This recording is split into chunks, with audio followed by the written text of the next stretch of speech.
it's semantically primitive. Like it cannot be simplified. Your field of view, the extent of your vision, what you can see. I wouldn't call it primitive, but I just want to point out the problem in this. Irreducible. Pointing out anything. The only thing you can I pointed say out Oh this? my was God, that dude! Can you stop know that, please? nothing about the Stop physics pressing your of voice to light. everyone else's. Can I say this? If there's a distance how far you can see, yes, even if it's blurry, the farther away it is, and the mountains just appear. The problem would be that the mountains would just appear with their normal height and constitution and so on. If That's you go not- that's not true. let me finish. The relationship between angular size and invert. If you're going to go near them, and this is not what is happening in the real world. It is what is happening if you go near a mountain. You mostly don't even realize what is happening to. That's covered with angular size. It's an inverse relationship. And also, what you say would also mean that the Dude, you're literally trying to extenuate your monologue. You need to end. Yeah. Anyway, you're wrong from the get-go. What's he trying to say? I don't understand. Like, he's saying that things would have to appear out of nowhere, even though we know that the relationship between angular size and distance are inversely squared. So it's not true. It's a gradual coming into view. There is no, and it wouldn't have to, just because you're on a level surface, appear out of nowhere. That's asinine. That leaves out everything about how eyesight works and angular size and distance. Angular size and distance. Well, that's refuted. Your attempt at a reductio ad absurdum. Your attempt to reduce our premise. Your attempt to reduce our premise to absurdity failed. Right. That's not what is implied. Right. Nobody's saying mountains just rise up out of nowhere. Nothing does. The closer you get, the larger it appears.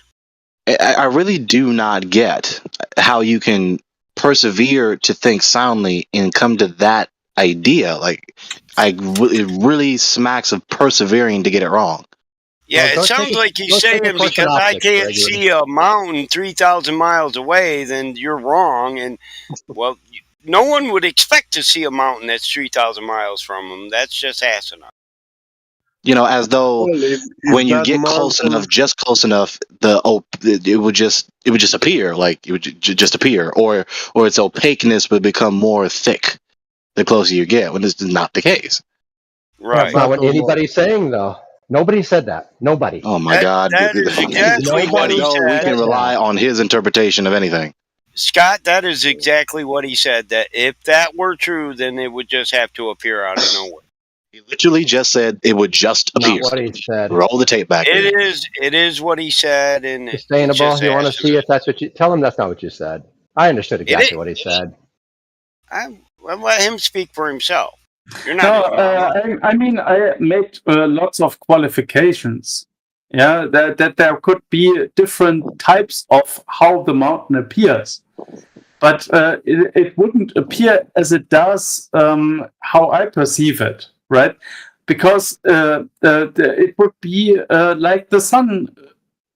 No, the sun is of course circling the. It would be like the sun. Yeah. No, it wouldn't be like the sun, but it's. I mean, it's. Well, it does help to think before you speak, my guy.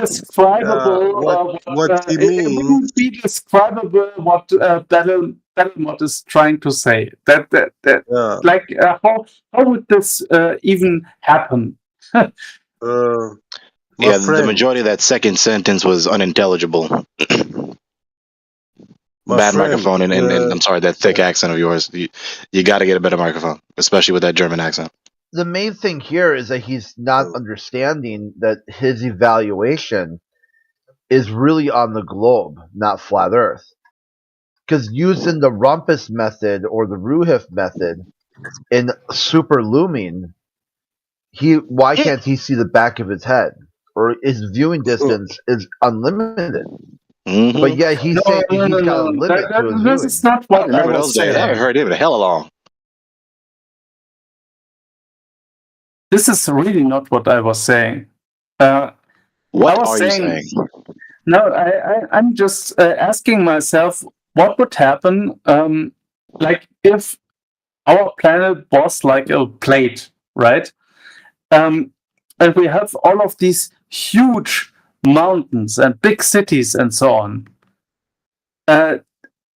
How do they enter your field of vision in that case? The way you've experienced them your entire life. Because, Furthermore, no. just let the answer be said. No. You asked the question. Just stop that. You people need to stop asking questions and not letting them be answered. That's a tactic you people employ. So the way you always experience, that's a tactic you people employ all the time. So the way you've experienced, just stop it. Okay. So the way you've experienced your entire life. Furthermore, if it were on a globe, then we would see the objects come to us or go away from us in a curved fashion, as though curving down or curving up to us as we traverse the surface of the ball. But we never see that, ever at all. So given that's the implication, what we would see and we don't see it. Right? Therefore, that which implies falsehood is false. So we do live on a plate. Yeah. That's what I was saying all the time. So you affirm the truth that the surface of the oceans and the seas are flat? Dude, I mean, obviously we are on the same page, but I don't want to discuss that with you. We're on the same page, but you don't want to discuss it with me. I'll think that one over. I want to be. I want to get other people on our side. Our side? What side is that? Flat Earth or round Earth? I think he said flat Earth. Are you for flat Earth or? He's not saying anything. Now this is suspect that you're reluctant. You've been talking all this time, but now you're delaying to reply to a simple dichotomy. To clarify what position you affirm. Of course, the Earth is flat. Okay. Aber warum, mein Mann? Was sagst du, Mann? Flat Earth? That's not true. It's round German, Earth. Please, okay. No German. My bad, mein Bruder. And that was from the CIA. He did it anyway. Yes, indeed. Centralized Intelligence Agency. Aber warum, what if I explain it to him easily in German? And I can, articulate and tell him in German and change his mind, and he'll be like, oh my god, the world is round. Please change my mind, my friend. Tell him radios in German. If he truly knows the Earth is a topographical plane, he's a good German. Wait, you're German yourself. I can hear it from your accent, my Bruder. Mm-hmm. Yeah, let's not be racist to the Germans. All right, so should I change? Should I change his mind in German or nope? Should I let him believe the Earth is flat like a pancake? Come on, not a belief, bro. It technically really it is. You can't change my mind anyway. What the fuck are you even trying? Technically, it's a belief. If you believe a paper is flat, I'm about to get an aneurysm now. It's a belief. You can measure it, dummy. Good to see you, Gregory. I'm glad you're well. I'm so sorry. Please don't get an aneurysm. Thank you, Sydney. Thank you. Absolutely. Can we please settle this? Can we please settle this? If we are going to correct one another on matters of epistemology, we need to get this straight. It's really not that difficult a concept. Whose side are you on? Flat or round? Flat. I need to know so I can. Flat. Wait, what? Did you say flat? Yes. I'm very excited, dude. No, okay, so can we please get this clear? I didn't think a brother would to Why? Please finish what you have to say. God bless you, Gregory. I didn't finish, Gregory. Let's just vote what the Earth is. Okay, we need to get this clear because obviously this is the heart of the matter. Right? If we can't agree on what a belief is and what knowledge is, and of course we're not going to successfully identify what knowledge or belief is, and not successfully identify who knows or does not know what they believe that they know. Belief. So your vote, Gregory, is flat. Have I heard that right? He jumped in. God damn, bro. Yeah. People, humans. Yeah. Belief is to affirm a proposition to be true or false. Right? You affirm the proposition to be true or false. Okay. Belief does not equal false. Belief does not equal not known. These are false equivalencies. If we do think like that, then when you claim to know something, but you also don't even believe it, wait for and you, what do oh you my believe? God, wow, wow, yeah, it's amazing.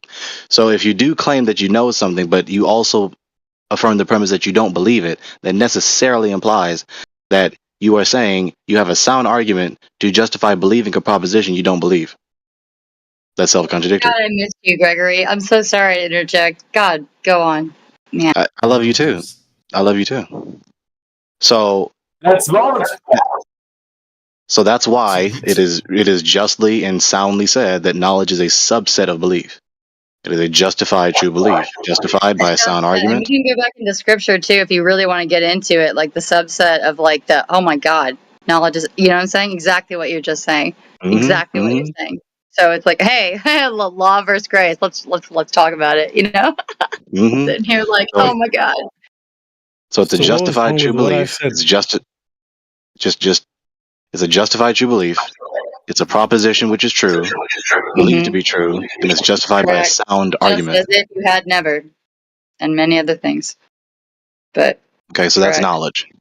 So you cannot know something without believing it. If you profess to know something without believing it, you are necessarily implying that you're lying have a justification to believe something you don't believe. Correct, and it's actually a curse upon yourself and all things that are actually logician, factual. It's so funny. God, Gregory got something right. Can we vote already if the never done anything incorrectly. I'm sorry to double negative it, but Gregory has never said anything that is incorrect in my mind. Like he's like a logician. Exactly. So he's exactly what did I say wrong? Of the scriptures of the Word of God, which is the Bible that I'm now finally understanding as the truth of God talking to me. So no, Gregory's the shit. So. Absolutely, Sydney. I want to invite you to my server. I'm going to hit you up in your DM soon. Wonderful. Don't make any inappropriate jokes to anyone else. Your family as well. God bless you, man. God bless you. In my time, DSM stood for dick sucking mouth. What? Play under seal. Do not. Anyway, Gregory, I love you. What? I love you. Wait, Sydney, can I ask you a question? A quick question, Not Sydney. everybody with a German accent is me. Who asked me that? Yes, you can ask me a question. I will answer you honestly. What's up? What? Not even with a German accent is me. Whoever just asked my permission to ask me a question, please ask it, and I will answer earnestly and honestly. Sure. So ask it. Whomever just asked that. You intimidated them, Sydney. Ask you a question. Pardon? Thank you, Gregory. I'm sorry. I thought I heard some loser like asking me something. What? Pardon? Is that French you speaking?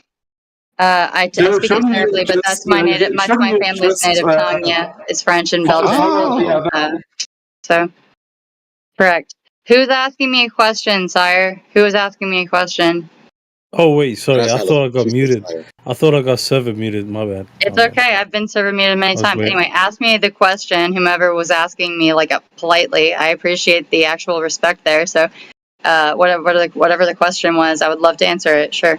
I'm sorry. I forgot what the question was because I thought I got muted. I was like, God damn. Wonderful. Then I appreciate your honesty and your honesty. God bless you. Anyway, we're good. Merci beaucoup, ma soeur. Qu'est-ce que c'est moi? Merci. Damn. We conquered it once. What? Oh my gosh. KS, right? Right. KS. Si, c'est moi. Like, if I want to wear a sweater that actually makes sense, I'll just wear it.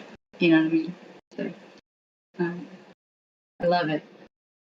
I love the questions. And my God bless you. God bless you, Gregory. My goodness. Good to see Yeah, you. bless you, Sydney. OJ, Absolutely. My goodness, I had did no you see idea my how much reply? of a curse I was like putting on a curse of myself, and I am so sorry if I was ever disrespectful to you. I don't think I ever was, but my God, merci, bless you. So. Damn, it's going down in the DMs. Holy shite! It's all for a wonderful uprisal. It's already happening. So it's been happening about 40 years into it now, but you know, Gentile nations, it's like fit. Well, Gregory and Sydney, invite me to the wedding, please. I want to be the best man.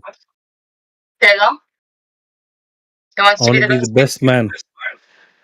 Gregory, I hope you're gonna write a book and also vocalize it. You are the black You know what? of somebody that I was almost That may happen. I don't know. It was a white man to rock us together, and he looked like the guy from Slayer and fucking Slipknot. And he had a beard just like your own, but he was not holy in his beard, if that makes sense. God bless you, Gregory. So, no, you're good. This is the most blessings I've ever received in one day. Well, I mean it. You know why? Because we curse ourselves if we don't do that. Do you understand? And I had no idea the power of occult shit that was inside me until I really.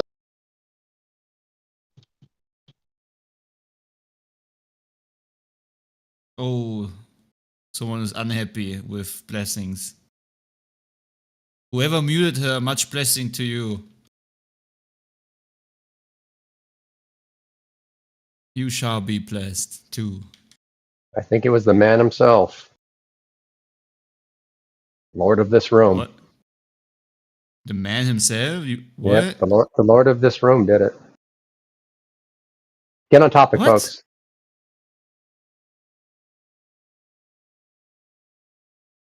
Flat Earth, flat Earth, flat Earth.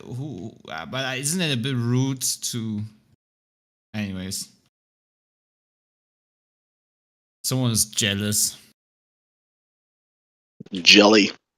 All right, you get one more chance to get on topic too. Let's see if you can do. Nah, I'm gonna go to bed, Heretic. Much love, everybody. Okay. Clay, do you want to come to my server real quick? What? Do you want to come to my server real quick? Oh yeah, sure. Okay. Hey, you said you were going to bed. He changed his mind. I mean, can a man change his mind, Heretic? It's against server rules. Jess. Okay, now I'm off topic. Look what you guys did to me. You damn hypocrite. You ought to mute yourself. Resign. All right, I'm going on server. We're going to have to charge that dude a membership fee this month. That's so funny. Okay, all right, have a nice night, guys. Peace out. How's it going, Clay?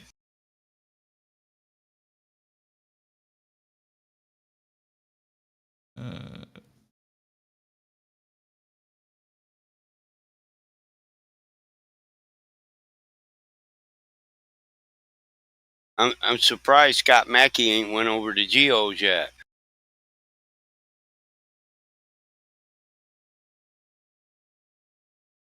His boy Jesse Patholite is there. You know, that's his prophet, right? Geo's is boring. This place is fun. You say Geo's is boring. They never wander from the script. Here you can get people to go off in the left field, so you can. I hear you. It's fun here. Geo's is boring as all hell. It is, but I mean that's how Geo likes it, I guess. So each to their own. You know, I like Geo. I generally like most people. Heretic's made a good room here. When one or two of his mods don't go crazy. Other than that, good room. I thought it was what's his name that did that, but they do work together to run a hell of a room. It was me and Spake to start with. But yeah. he What pieced out. happened to him? I don't know. He quit like really quick. Well, he didn't want to have a partner, is what it was. He wanted to just kind of like declare. I don't know. I don't want to like throw him under the bus or anything. I'm not saying anything against him, but he decided not to stay. That's all. No, I hear you. Some people don't like partners. Because he was here all the time the first couple of days, and then just bam, gone. Yeah, we're still cool. Like he's a good friend. He just wanted to do his own thing. That's all. Ah, okay. I thought Panto did it originally, didn't he? Yeah, that's what I mean. Panto. He changed his name to Spake. Yeah. Oh, okay. Yeah, Panto Matt. Yeah. He's the one. He's the one that sent me the invite to this server. Panto. Yeah. Yeah, he was trying to get this going for a while, and then the two of us did it, and then he left.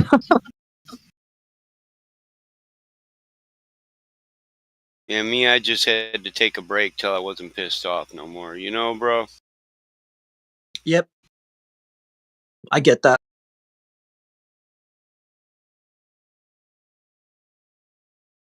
I mean, it wasn't the entire server that I loved, just certain people, and so, you gotta learn to deal with shit or move on.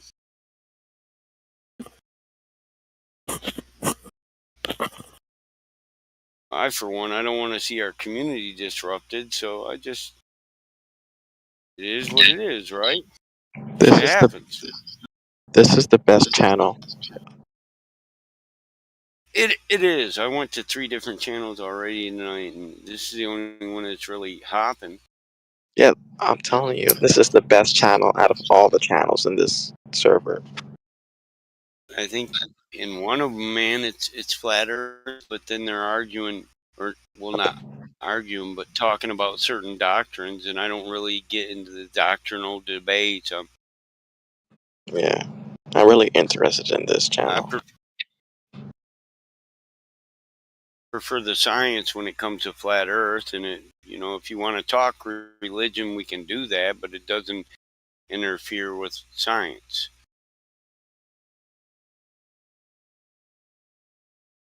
The main reason to drive the conversation away from religion is the heliocentric model has it in spades. It's like trying to play their game using their model that they told you about. I mean, without the Catholic Church... Well, you have to... Oh, go ahead. No, I was just going to further what you said. Not only do we have to debunk or defile every science they have, we have to do it with their units of measure, their abstract constructs, all their constructions. It has to fit within their parameters. Because you know this, like, in the Catholic worldview, there's you, the Father, then the knowledge, the access to what you want to know, church and religion, heaven and all that. Same thing with the globalists do. That's the same worldview they apply to science. Them, then the priest, the scientist, then the knowledge that the scientist gives.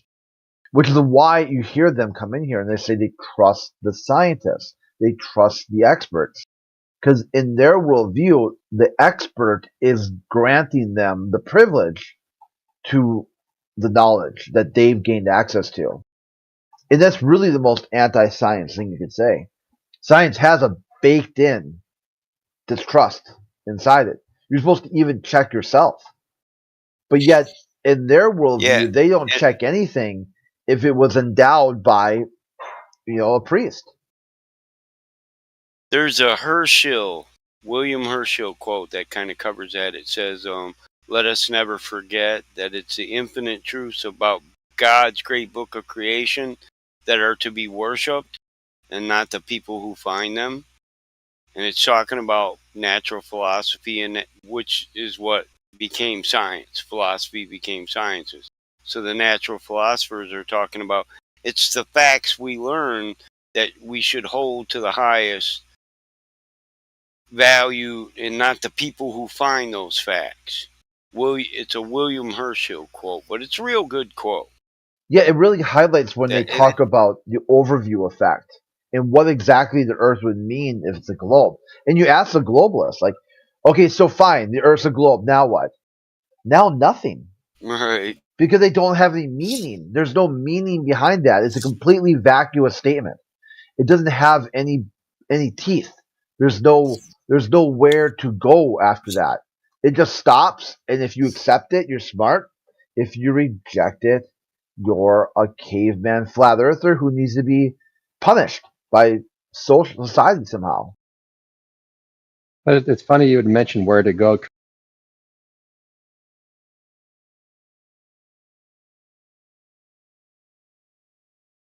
Did he fade out for everybody?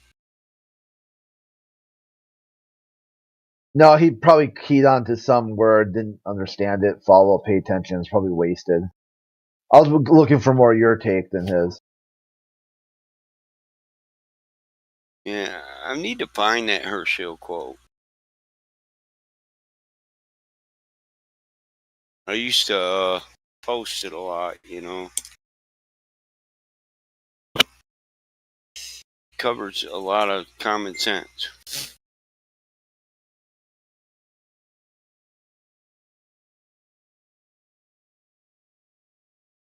So anyways, what I was going to say before Crit server muted me was that we literally do go somewhere.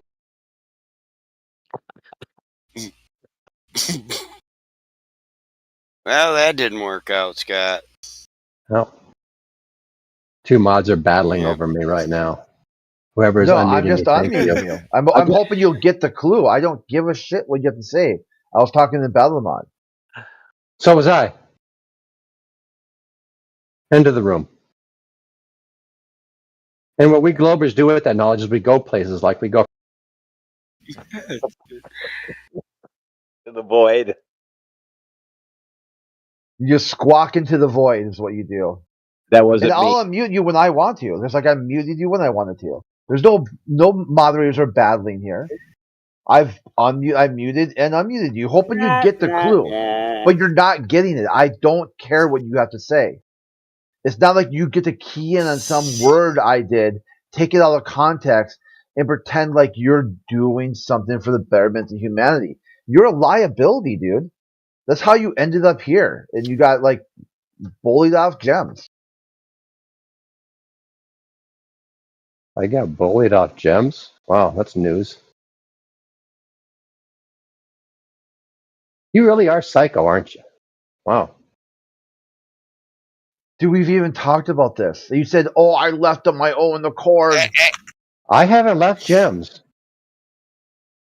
Hey, Mac, what are you talking? You're just. I haven't either, man. But I don't go over there and talk. Mackie, I don't talk over there, but Mackie. Drugs about okay? Okay, Mackie? Drugs about okay?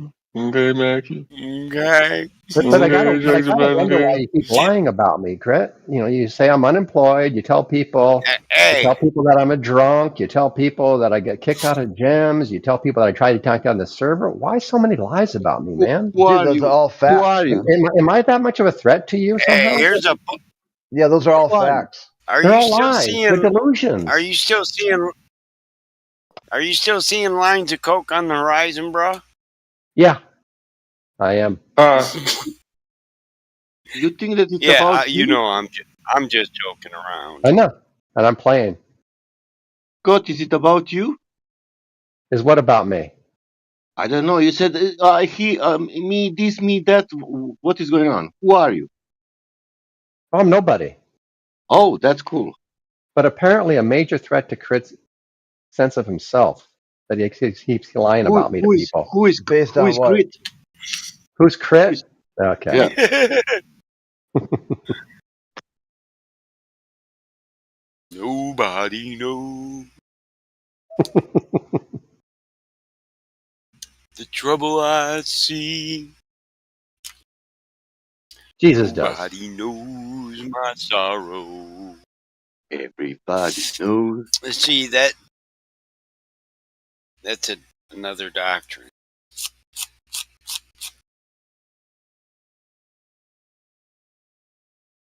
So the only thing I'm certain of is there is a God. Everything else is, well, it is what it is. What we can verify it to be, words written in a book. So are there any flat earth atheists in the room right now? Well, what's a flat earth atheism and the word atheism, forget it, dude. He's done. That's one of your conventions. Yeah, what does that mean? How does that work? A convention created by people. A meltdown now. Gonna have to just cry. Well, he was seeing lines everywhere. It's like his whole shtick. He tries to go into a room, dominate for as long as he can, just by playing victim status and crying about shit. Then when people are like, dude, like, what the fuck's going on with you right now? Then he tries to single out one flat earther, start drama between people. It's the reason why he got bullied off Gems in the first place. He tried the same shit with other people, and they're like, dude, no, we're not going to sit there and mod people because you find them offensive. If people were more aware of where they were, Crit, we wouldn't have to protect them. So he just looks for the person with the least amount of court awareness. The easiest target, the lowest hanging fruit. Yeah, that's the best way to do it, because you go after the lowest possible claim. Yeah, Do you understand? I like to do that some days. To understand how dangerous we are on this flat earth movement. We can ruin all this harmony, peace, and love in the world. Oh yeah, right. Like what the opposite's going on. I see What's these their plan, people want to stop. I see these people want to stop. Hold on. That means there is a danger that this beautiful world be ruined. Why to ruin this beautiful world? Here, let's unmute Mackie. See if he's still crying. You done crying? Put you back in the corner. Listen, you'd have to first prove to me this is a beautiful, loving world. Yeah, before only we can as long destroy as you that stop beautiful crying. love. Otherwise, I'll put you right back on mute. One tear hit the pillow, and that's it. Dude. You're back on mute. Here, let me Mackie you. Let me Mackie you, Crit. Can you define how you're using that word crying? Yeah, it's sitting there. All this meta conversation has nothing to do with the topic. Just freaking out over keywords that he didn't understand or even sober enough to articulate. Crying in relationship to what? He adds so his it's own synonymous context. with whining. Yeah, virtually. Yeah. The best part, relationship. The other day he's like, "Crit, you're a psycho. I don't know who Big Gambino is. I've never talked to him." I just started posting screenshots of him and Big Gambino planning on taking down the server. Sure, they are. Can you model this? Illusions of grandeur. Like him, Rob, and Gambino sitting there talking. That name is synonymous with narcissism, so I could say illusions of grandeur would be assumed.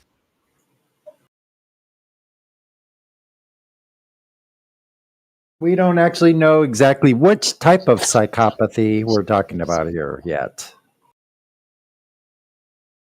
That's Fokker, right? The great Fokker, the great big Gambino.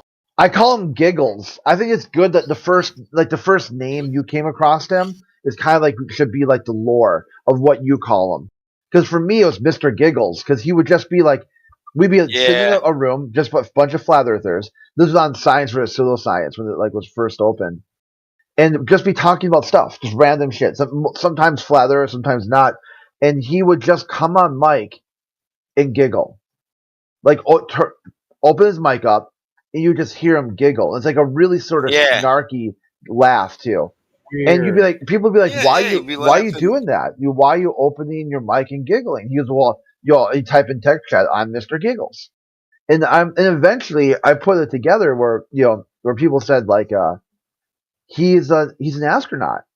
He's on the short list to become an astronaut. He works at NASA. And he just opens his mic and giggles during Flat Earth conversations. Oh, how wild. Yeah, because he says he's not going to discuss the topic anymore because it's stupid. I go, was it stupid or funny? Because you're over here giggling. You just laugh at dumb shit?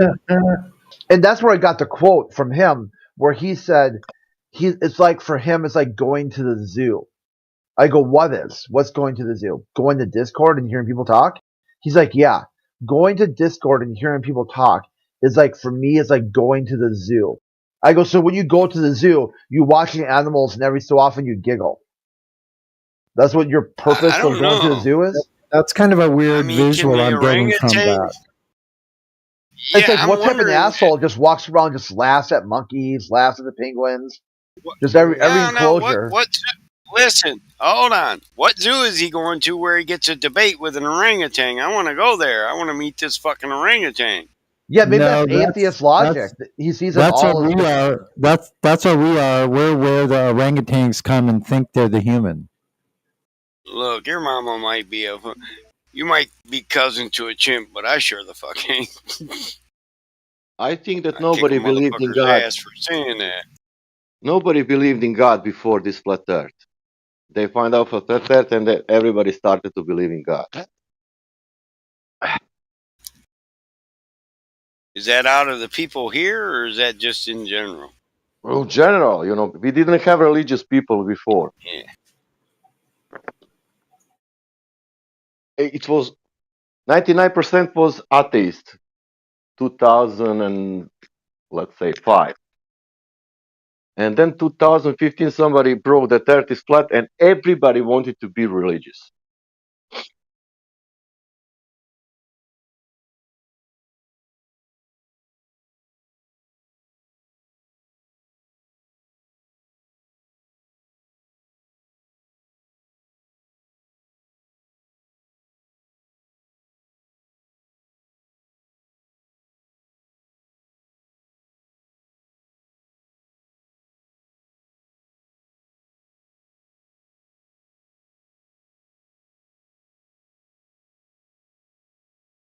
And some atheists realize that sea level has nothing to do, in this case, with the God, even if he made it.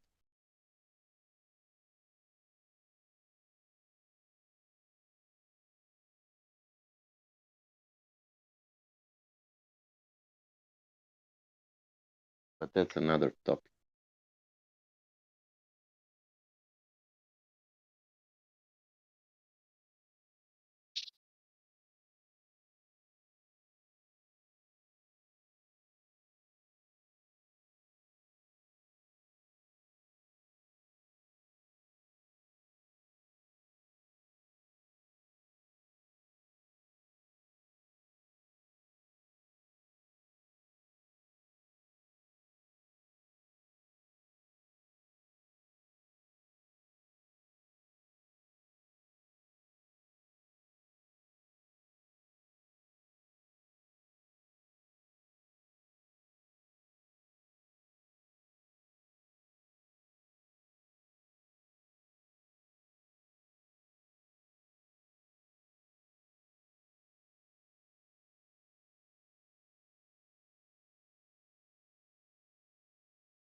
Was the glory still here? What does it mean by Flat Earth Friday?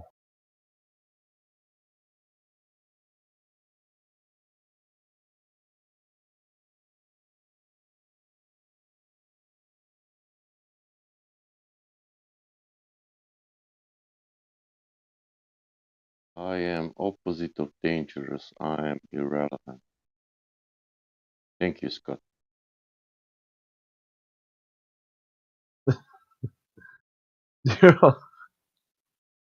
But at least I know who is not irrelevant. You, but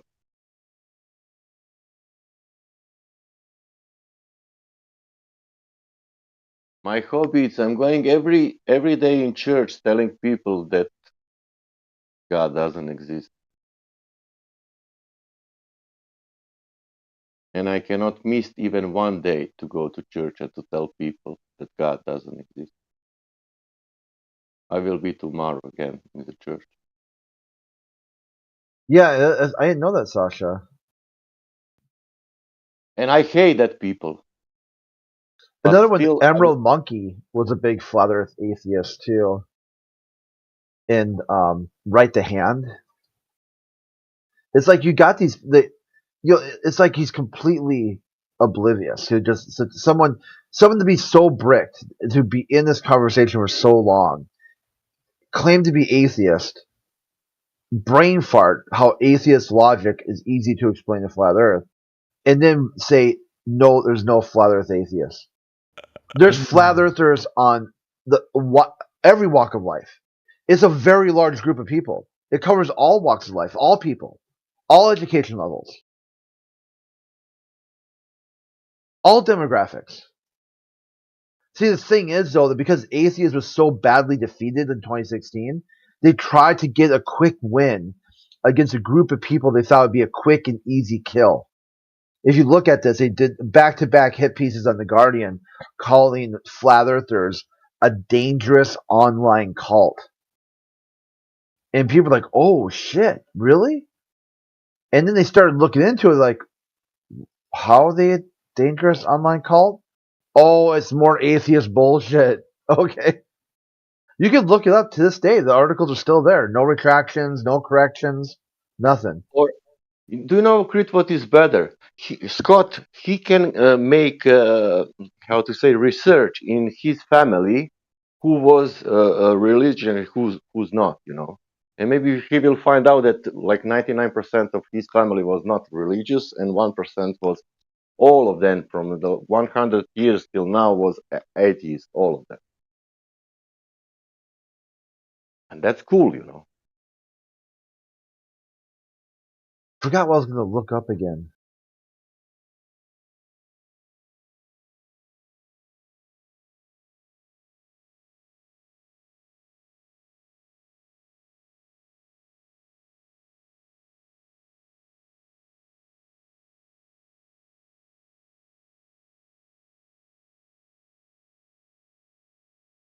Isn't there a lot of people who believes in globe and they are religious? They have to be. Yeah, they have to be religious because it is a religious claim. If they say we went to the moon, their we includes the astronauts who are religious. They took communion on the moon. They put the Bible on the moon. They stopped the mission to read from Apollo 8. Before every launch, they prayed. Matthew Lehr said that God made the spheres. Yeah, there you go, Matthew. Yeah, that mean people. Why you believe in God, which is making spheres? Yeah, then Matthew triggered and called him a young Earth creationist.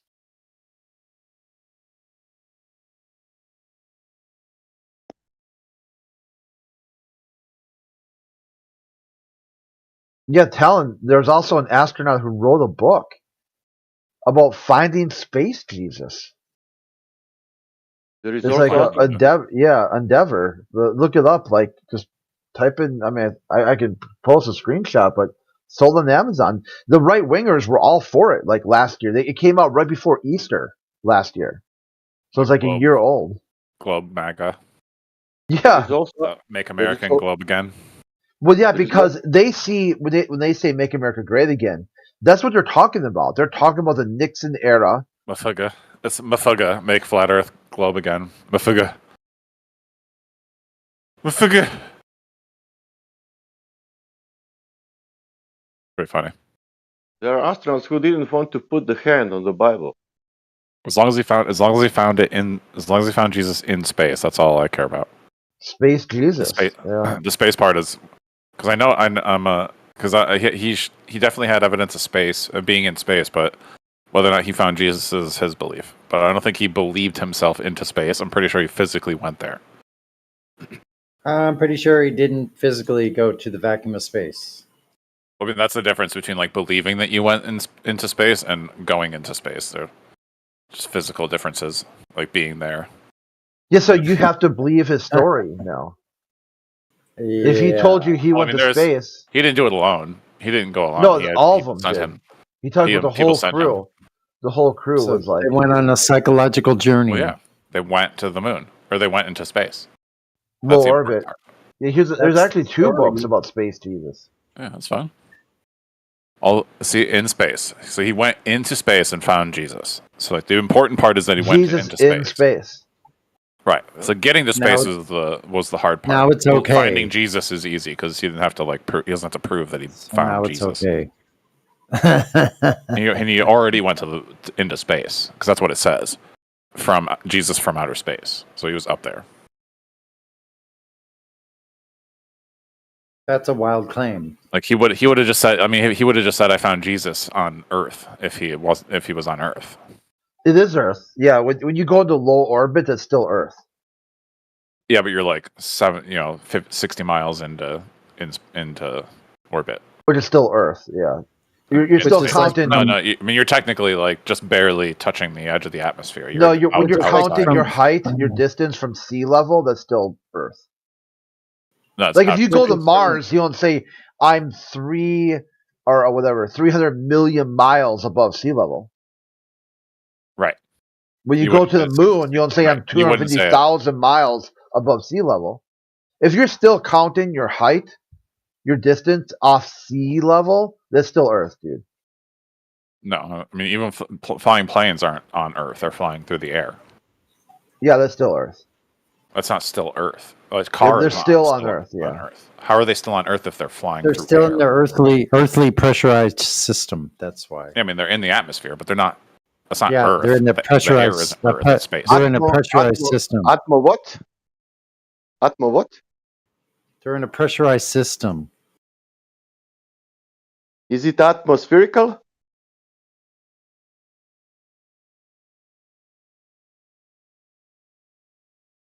It'd be like going to this is the analogy for globalists to understand. Like someone says, "Are you going on vacation? Where are you going?" "Oh, yeah, are you going to go to the airport? I'm going to go on vacation." You're like, "Okay, cool. Where's that?" "I'm going to get on the plane, just taxi around the runway, and get off at a different gate." And you're like, "Earth is round." You're like, "What, dude? What's your proof? What's your globe proof that the Earth is round, Ra? Pictures from I don't know if I've flown planes and it's just fucking round, dude. I don't know. What is it about flying planes that tells you that the Earth is round? Yeah, Talon, you can see the curvature of the Earth. Said pictures from space. Well, I mean, he said that the Earth is round. I want to hear his globe proof. Oh, I've flown planes, right? And like, I don't know, you can see the curvature of the Earth. Dude. Exactly. So. All right, go ahead, Cret. Thank you. So yeah, he flew in the plane and he saw the curve. Okay, yay. Yeah, how was that verified? How's it verified that I've flown planes? No, that there's curvature seen from aircraft. How would you verify or validate that statement? Or is it unfalsifiable? Why is not enough to say only? It's unfalsifiable. So if you make a statement that can't be verified with any means, then that pretty much rules it out. Okay, like and you don't trust anybody. Yeah. What? Yeah. That's true. It's a fair question, Rob. If you're No, new here, I get it, but like also like I don't get it because like you can't just like trust someone's experience. I mean, Yeah, let's go. they Okay, do how not. about this? Go ahead, Talon. You and him go. We'll clear the room for you. Let guys. me introduce you to this Flat Earth channel. So it's just about whether or not you can prove your claims, and they can ask whatever questions they want, and just got to answer them. Whether or not it's like they'll insist that. well, I can't prove that I saw a curve because. Like, how do you document that? Yeah, what you could do is write it down. An aircraft. How much curve did you see? How many degrees of curvature? Yeah, and that would have to be measured up against some sort of a scale or something. What Talon did, he didn't do a very good job reading words here. See, we're here to have an honest, respectful, and rational discourse with the nature of the Earth. You're welcome to ask questions, present an argument, or simply discuss. But remember, claims require evidence. Also, we maintain... Well, I'm not claiming something, I'm just stating my observation. Yeah, and one thing, too, is that we follow each topic to a full logical conclusion. No gish galloping. No, like, you went to a plane, you saw a photograph from space. Ship goes over... I didn't go to a plane, I was flying the plane. Okay, and how much curvature do you see? For me to put it into a degree, like I'm not sure you could see like a slight curve. And, like it's like what it's were not you straight. measuring? Like, how would you know that you saw it at all unless you measured it up against something? Like 10, so less than 10? So you know when you're looking at like a piece of paper, like a 9x12 piece of paper, your eyes can tell that's a straight line, right? Less than 10 or more than 10? I know what you mean.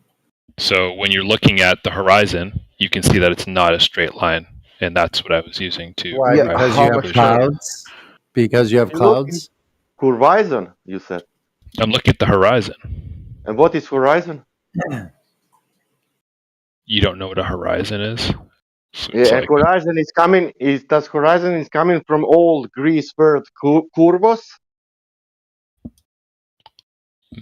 I don't know how to answer your question. I can probably just find a photo for you. Okay, that is coming from the table horizon? No. Book horizon? No. River horizon? No.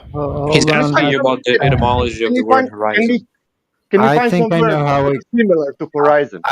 I think I know how we can get around this confusion. You know where the sky meets like the landmass and or water? That line dividing it would be a horizon. Okay. And when we go to the ground, why that surface doesn't curve when it's touching the horizon? Why doesn't the ground curve? Yeah. Well, I'm saying that I did see like a slight curve. It didn't look straight, but I also didn't have any like measurement devices to, like verify it's like 0 degrees. I'm assuming you were looking through a window, right? I was, yeah, the windshield of the plane.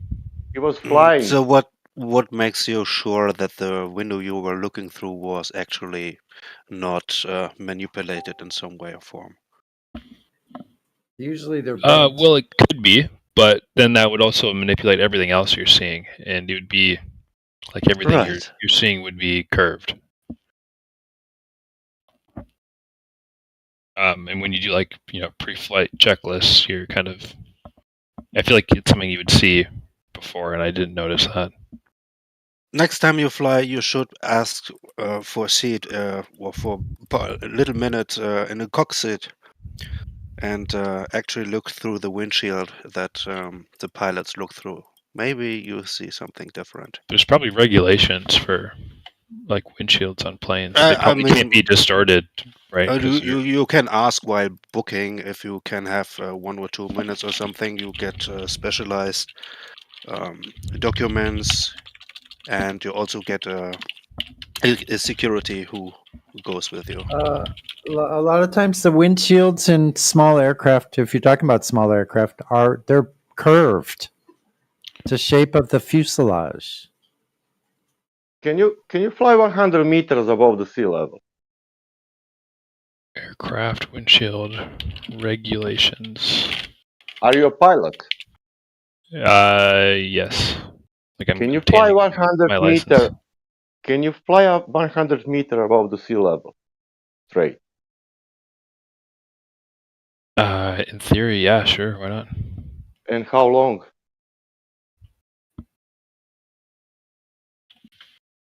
Well, I mean, until you run out of fuel, I guess. Let's say 100 miles.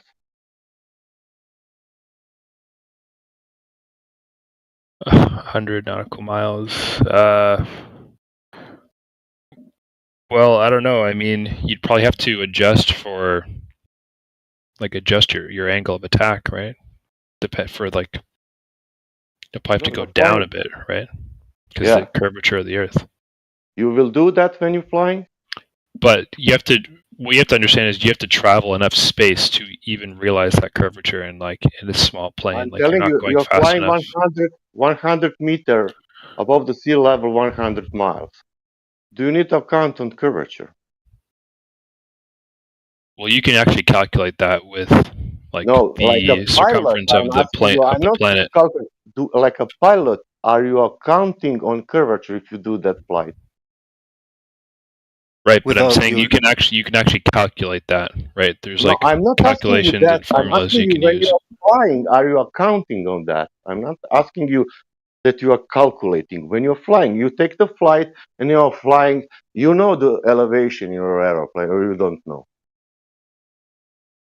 I'm ignorant. I'm asking questions about.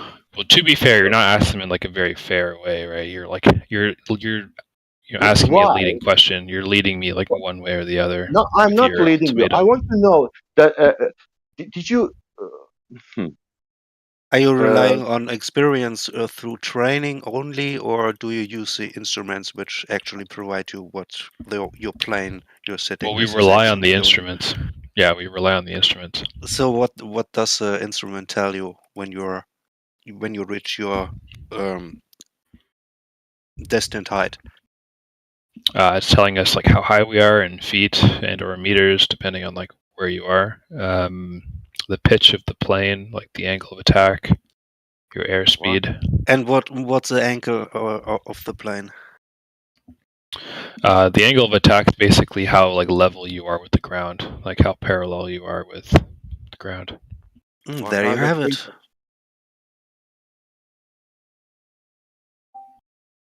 You only have an angle when you start and land, but once you reach your destined height, it becomes parallel to the ground.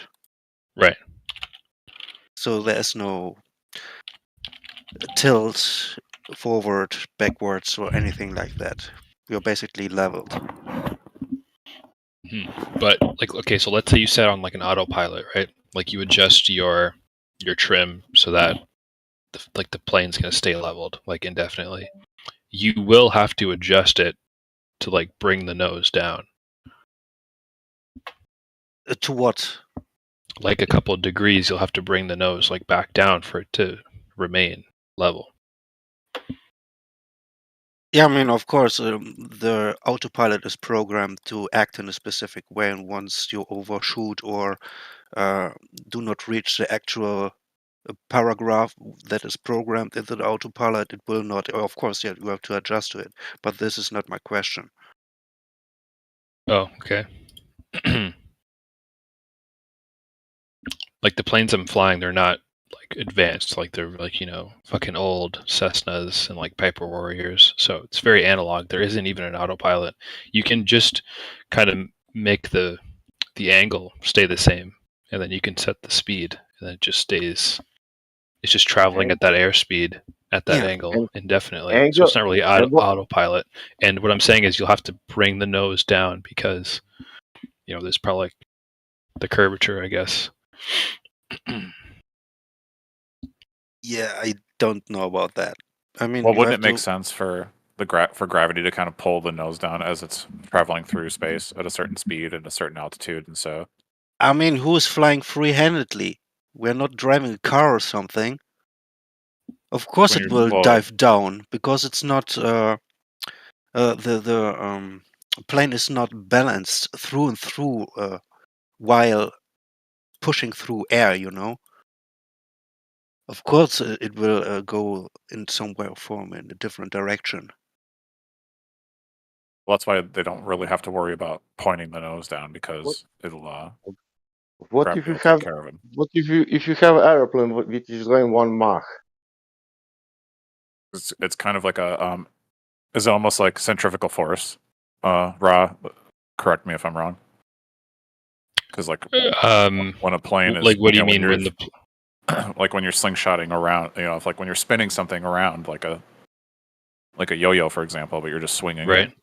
The plane is like, you know, slingshotting over the curvature of the Earth. Like, doesn't that just like that?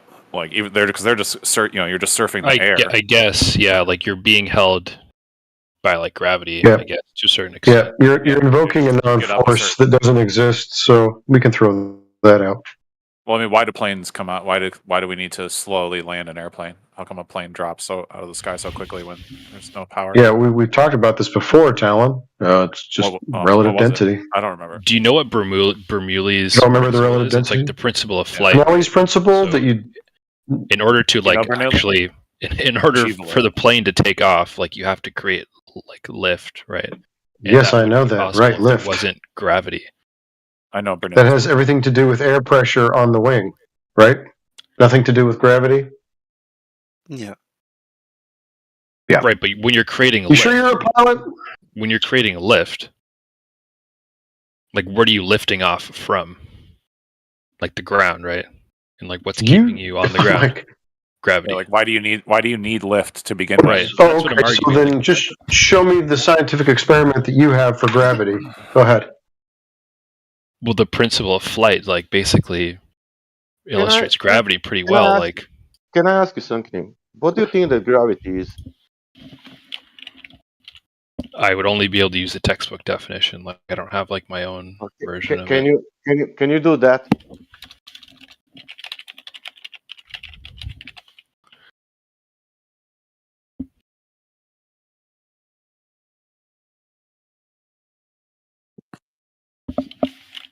I'm sorry, what? Mass bend from as Einstein says it, it's mass is warping and bending the fabric of space and time around it. So two conceptual mediums that are not physical having a physical effect? And when you're taking a flight of airplane, then the bending of space-time influencing the airplane. You're saying. Mass is physical. It's matter. Mass is not defined. The force that attracts a body toward the center of the Earth. The center of well, now you guys are contradicting each other. Matter. Maybe you should get on the same page. Is it the bending of space-time or is it mass attracts mass? The matter has mass, and that mass bends the fabric of space-time. What's mass? Mass is matter. Matter. And what? Like object. Physical matter. What's matter? Physical matter is mass. Mass. Anything that has like a weight to it. Particles. Mass is like it's a weird equation of like energy. How much? Go ahead and define it for us, Talon. Get the definition for us, would you? Yeah. Protons, neutrons, and electrons. Okay. Matter. Can you go ahead and cite that? Can you tell me how much atomic mass? theory. So atoms create matter, and they have mass. Okay. Can you tell me how much mass your airplane has? Yeah, Greta Thunberg. Varies. I mean, like an average plane, like a small one's probably like a few thousand pounds. That's weight. That's weight. I asked you how much mass. I know. I didn't ask for weight. You said mass. I asked you how much mass your airplane has. Right, but we calculate mass and weight. No, we calculate weight in kilograms. Weight is weight, and mass is mass. Oh my god. Oh my God! Is it book table? Are you saying you that calculate the mass of something with a unit of measurement we have that's called weight? No, that measures the mass of an object. Why are they different words when they're the same? Yeah.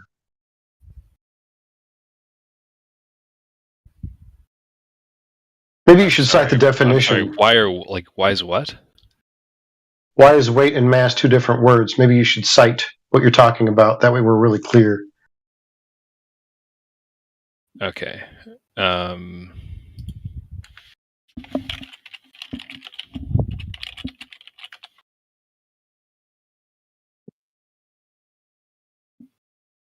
car and automobile. The weight of an object is the force acting on the object due to the acceleration of gravity. So kind of what the other guy was saying. And how much mass you have in your airplane now? So the only way that I know how to quantify mass is with a unit of measurement in pounds. Not sure if you've ever heard of a pound. That's not mass, that's weight. Right, but a weight is a mass. No, it's not.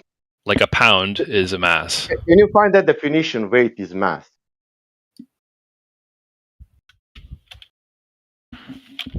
You see, in physics, mass is defined as resistance to acceleration, not weight.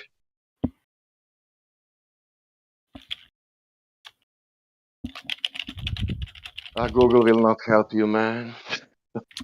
Well, I can try, I can see. Frantic. How about so this? mass and weight may seem like the same thing, but in fact, these two measurements are very different. Mass is the total amount of matter and/or stuff in an object. Weight is the force of gravity on an object. You need to read things off, okay? Everyone knows you're just Googling shit and reading off what you want. Okay, so just admit, but I'm not going to pretend like I have a degree in you just pretend particle like you physics, don't right? have a brain. None of us either. are probably have that, so I can only go Use by what the other sharpest people tool are. you got. Which one is that? Your Noodle or your Google? What? Google, obviously. What the fuck? Google. Google's your sharpest tool, not your Noodle. Google's probably the sharpest tool that any of us have access to right now. Let's be real here. What do you think on our question? These people here, do you think that they didn't look into mass and all that? They didn't never spoke about these things. Dude, you're never gonna get past. He's a Google it. You're all ever talking to him will just always drive him into a pipeline where he takes some words and Googles it and just reads off what he thinks he heard. This is it. That's sure, but I have a hard time listening to like Google what you're Earth. saying as fact. Just because you're in like a flat Earth VC on Discord, like that. I'm sorry, that doesn't automatically make what you're saying right. So I'm obviously going to reference like. How about this? I have a video of drone going 200 or 150 kilometers and changed only about something like 25 meters of elevation. It's going almost straight. Mm-hmm. It doesn't account on curvature. Mm-hmm. What shall we do then? So the world, like the Earth, whatever you want to like acknowledge it as, it's not a perfect circle. Oh, really? So, what you're implying is having to adjust for the curvature and that might differ, depending where you are, because it's not a perfect mass. Okay. Like it's not perfect. How can you tell me that difference? How big it is? Can I tell you how big it is? Yeah. That what is not sphere. What it is if it's not perfect sphere. Apparently it's like kind of like egg shaped. Egg shaped. So can you show me? So does your airplane automatically follow the egg shape? Why we don't have? No, what I was saying earlier is you have to adjust. Every so often. My question will be bring the nose down. Yeah, my question will be this now. Why then all these pictures from space are showing the perfect sphere? It's photoshopped. It's photoshopped. Show your evidence that the plane is physically changing its status in the air or its attitude in the air to negotiate the curvature of Earth. So just show us that where it's actually saying that they are negotiating this many feet per minute or whatever you want to say in order to negotiate for the curvature of Earth. Show that. Yeah, next time I go up there, I can try my best to catch that on video. Sure. No, better question. No, that's not what I'm asking for. I'm asking for a citation that says exactly what you're saying is happening, that someone is actually doing it that way in reality. Okay, yeah, I can try to find something. Hang on. Have fun. And why these people Googling again? I will. Why these people don't believe in globe if everything is proving that it's globe? You guys know, don't bother asking him anything. It's just going to be a Google it. You can get a better answer yourself. No, well, I'm gonna find, like a video of someone doing the same thing, like, or I'll try to find something like that, right? No, I want more like a manual or a logbook or a white paper. Well, I guess what you could do is you could like go up in a plane, right? No, and like conduct the experiment yourself. No, I'm asking not for you to do one yourself, but to provide the one that was already done, because it would have had to have been done. Right, it was done by me while I was flying. Measurement of curvature. So why can't you produce it then? Produce what? The fucking measurement you just said you've done. The measurement of curvature. Because I've already agreed with the fact that the Earth is round, and I'm not actually documenting that because I'm not confirming your bias and disbelief. bullshitting on Discord. I see. So no, I'm not in disbelief of science, so I don't Hey, you just- like no, write it you down. never even I just confirmed go it up, I fly, I enjoy. I get my hours towards my license. You're confirming and I your fucking land. biases Like, and that's you're it. bullshitting on Discord. That's it. Yep, that's all. No, it seems like I'm having, a conversation with a bunch of people who seem to disagree with, the fact that the Earth Your is blind round. belief. You just unback. But if it was a fact the Earth was round, then you could provide us with the measurement of the curvature, drop over distance. The measurement of the curvature. Yeah, if you're saying the Earth is a globe, you made a statement, so that's a claim. So the claim is Earth is a globe, so you must be able to provide something that backs up that claim, such as a direct measurement, don't you? So what kind of a measurement would like satisfy your It's not about what would satisfy me. It would be about the one that was already done that has a Nobel Prize attached to it, or something. No, like let's say I give you a measurement. We don't like, want what kind of yours. measurement? Yeah, why do you have to ask? Of course, yeah, no, don't take my word Yeah, for but it. you're the one saying measurement though. So why do you have to ask us what a measurement is when we ask for? I the never measurement? said measurement. I'm saying I'm adjusting the angle of attack, which is the the angle. No, you're not. You said you saw curvature, though. No, just listen to the words that are coming out of my mouth, and you'll understand what I'm trying to tell you. The angle at which the plane is perpendicular to the ground. That's a lie. That has to be adjusted for when you're flying a leveled flight for a certain amount of time. Show that. Down. Show that it's actually being adjusted for. That's what we want. Concrete evidence that it's I being saw adjusted it for. myself while flying. No, gyroscopic readings is what I'm talking about. So you could show if the plane is askew or not from the horizontal. You have ways of telling if the aircraft is in level flight or not, and the Like a attitude of the pilot wing. manual. Hang on, I'll find something for you. Yeah, I just want something that says for a fact that the aircraft was negotiating from whatever means. You're saying it happens magically all by itself, and every aircraft is on top of the Sagittarius basically at the same time, which is ludicrous. But you have to show for a fact that the aircraft is being made to be not level to account for the curvature on the surface of 8 inches per mile square approximately. You'd have to show that. So you're saying gravity pulls it down?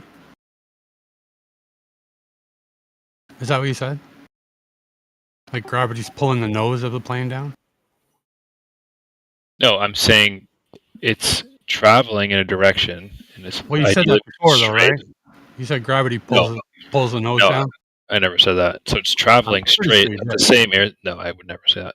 It's traveling straight, right? And since the Earth is slightly curved, So but I'm not even traveling. gravity doesn't affect it then? It's okay. You can get your point out. Just let me finish. So when you're traveling straight at the same airspeed, first of all, you have to travel enough distance to realize the curve of the Earth, right? First of all. So you can travel like 3 kilometers and not have to adjust for the curve because you haven't traveled enough distance. No, that's not true. First of 30 all. miles. That's not true because like 30 miles, which is about a quarter of what aircraft like that speed is, even at 30 miles, that's something like 600 feet of elevation What? change. No, it's not. Yes. Like What are you talking about? Do you know how large the Earth is? 30 miles. It's like 600 feet of elevation drop in 30 miles. Yes. I know what I'm talking about. He's right. The globe doesn't know his own globe as usual. Yeah, frantic Google. Okay, let's look. How large is the Earth? 510 million kilometers square. Get an Earth curve chart. Okay. Get an Earth curve chart. Type that. How big is that? Let's go like that. Earth type curve that. chart Because shows exactly what you the use drop Google. is. Can you type how big is Earth? What is the radius? We need to drop Yeah, over let's. distance. Okay, what is the radius of the Earth? We need to drop over distance chart. Sunny, wait. 6,371 kilometers. Okay. Can you type like this? With 2 meter height, how much I can see on the globe? Type like that. I don't understand the way you're formulating the question. When you are on sea level, type it. There will be answer on Google. It will give you with 2 meter height how much you can see on this heliocentric model. With that radius, 6,700 kilometers.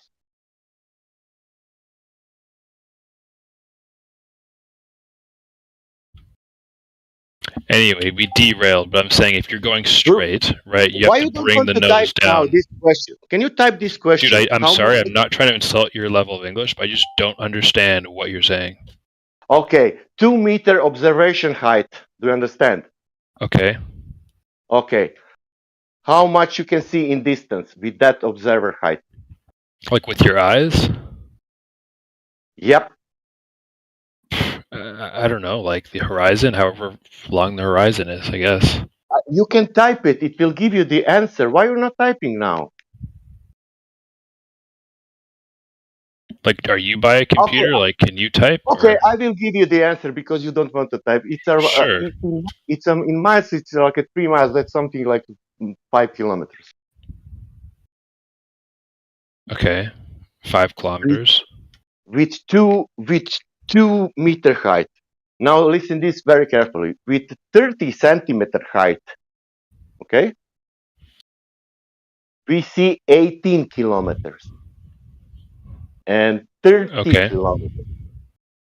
Okay, that's 10. That's 5, 3, 4 times more.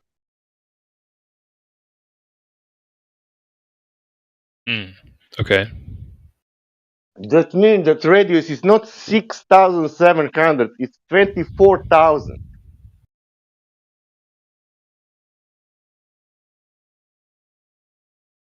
Kilometers, a radius. Yeah, I don't know, man. Man, that's the geometry. I mean, sure, I can take your word for it. I mean, I don't really know. Because of that, I told you why you don't typing that, why you're not looking into radius and where is the geometrical horizon. It's telling you everything on the Google. Earth curve calculator. You have even that. You can put it the observer height, whatever you want, distance, and play like a video game.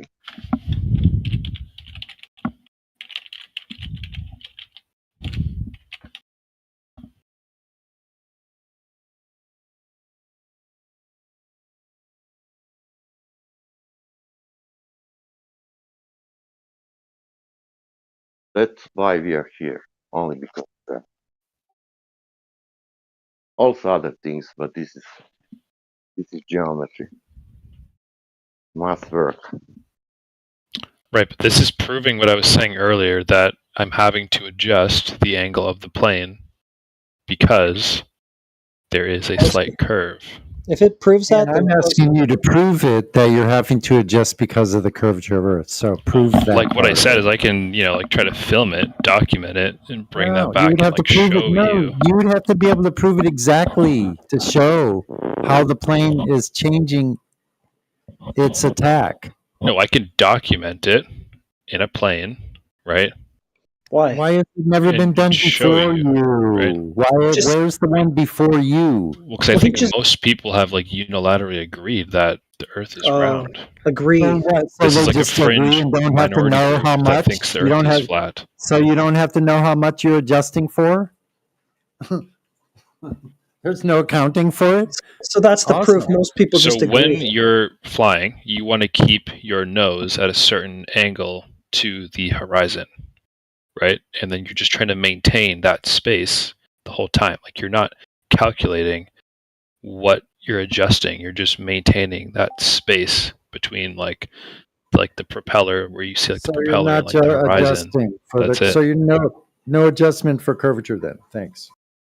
No, I'm saying you are. You're maintaining a certain amount of space between the You're horizon. adjusting by doing nothing and flying as if it's just level. Level, yeah. No, you take the yoke and you actually change the angle. At Oh, you which do are- actively adjust. Can you post a citation? Sure, yeah, of about course that? you're Yeah, actively that's what I'm saying. adjusting. Dude, you And should what stop gives now. you the cue that which one of your instruments are you using to get a cue that you need to adjust? The gyros. You can see it with your eyes that are located on the front of your face. Is that the same if you are going 200 miles per hour or 1,000 miles per hour? Obviously, it matters what speed you're going, obviously. So Obviously you know not, yeah, exactly what okay. attitude the plane has. Okay, that means if you change the speed, you will change also that calculation. You need to drop nose before, because if you are going faster, you need to do that before. Obviously, it's not a function of speed, but a function of distance. Of course, No. distance. But what is distance on the spear? Come on, everyone knows. Are you joking? Dude, it's like this 24/7. Okay. So, all right. Generally, so what you're using is actually the gyroscopes, and those tell you that you have to pitch down. So if you go on autopilot that wouldn't pitch down from north to south, you actually would pitch like up all the time unless you crash. So there's you saying that. Can you post any citation to back it up? The last guy couldn't. Yes, I can. All you have to do is just check how Where's the gyroscopes works on airplanes. Nobody adjusts the curvature when they're flying in an airplane. Yes, they do. using a Yes, they do. gyroscope. Yeah, No, just- they don't. just If look they it up, do, yeah. then post it, okay? Because you're just doing the same thing the last guy did, which is saying it, but you're not backing it up. No, I'm telling you, if you're Yeah, looking... see, you're telling me. Oh, So you're just post your telling us. citation. Just show it to us. Okay, no. Yeah, no, because you're bullshitting. All right, You don't so it's actually not do true. that. You just assume level. You don't account for any curve. No, you don't they're not. adjust. That's exactly what they're not doing. They have to adjust. Yeah, then It's that's true exactly 'cause you what say they're so, arguing. right? You are as No, clueless you on this can subject just as look the at last how a guy. modern gyroscope in a So- plane works. So why do you have to talk and talk and talk and just make the claim in the VC, but never actually provide anything to back it up?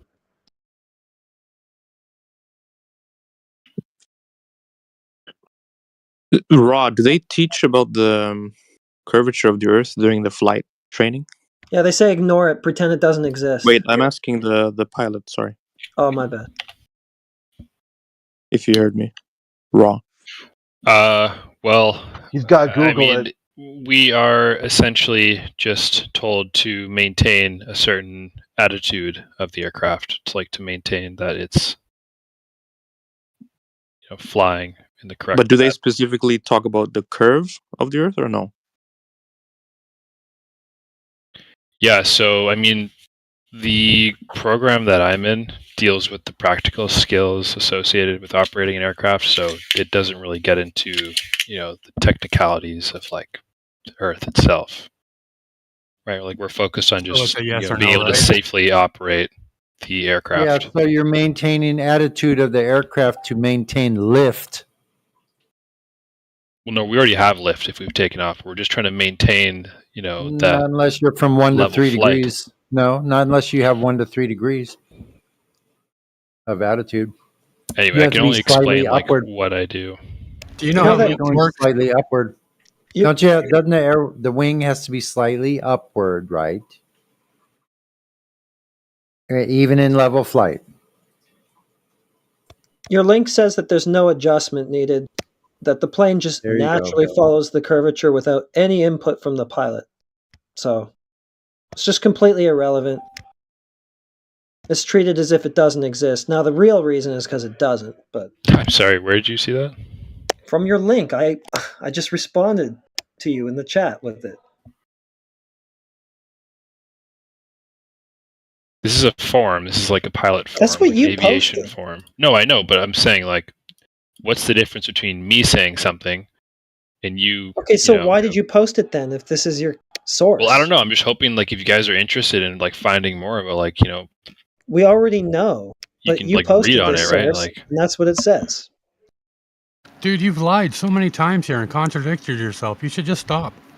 Yeah, you should actually have read through what you posted. I mean, no, I literally went on Google, found a forum that has like a similar topic, and I posted it. And now, and now you're hand waving your. You didn't I read mean- that. You don't know what is written there. Now you're hand waving your own source. You're posting something what you didn't read. I mean, to be honest, honestly, you usually don't have to post anything from Google because you're a pilot. You should have your books and stuff, your papers already at home, ready to post with your handy or something. Make a phone or photo or something and show us, you know. But Okay, let me get my flight manual. Let me see if I can find something that will help you guys. No, help you. No, I'm fine. not I'm not us. fucking Yeah, debating help the you. fucking curvature of the Earth. No, you're here. lying and being dishonest. We get it, man. No, I'm not. Dude, I'm not lying. I'm just Yeah, you are. You're relaying saying my that you correct for experiences. curve when you're flying, dude. And now you're That's claiming lying. to be looking for something you don't have.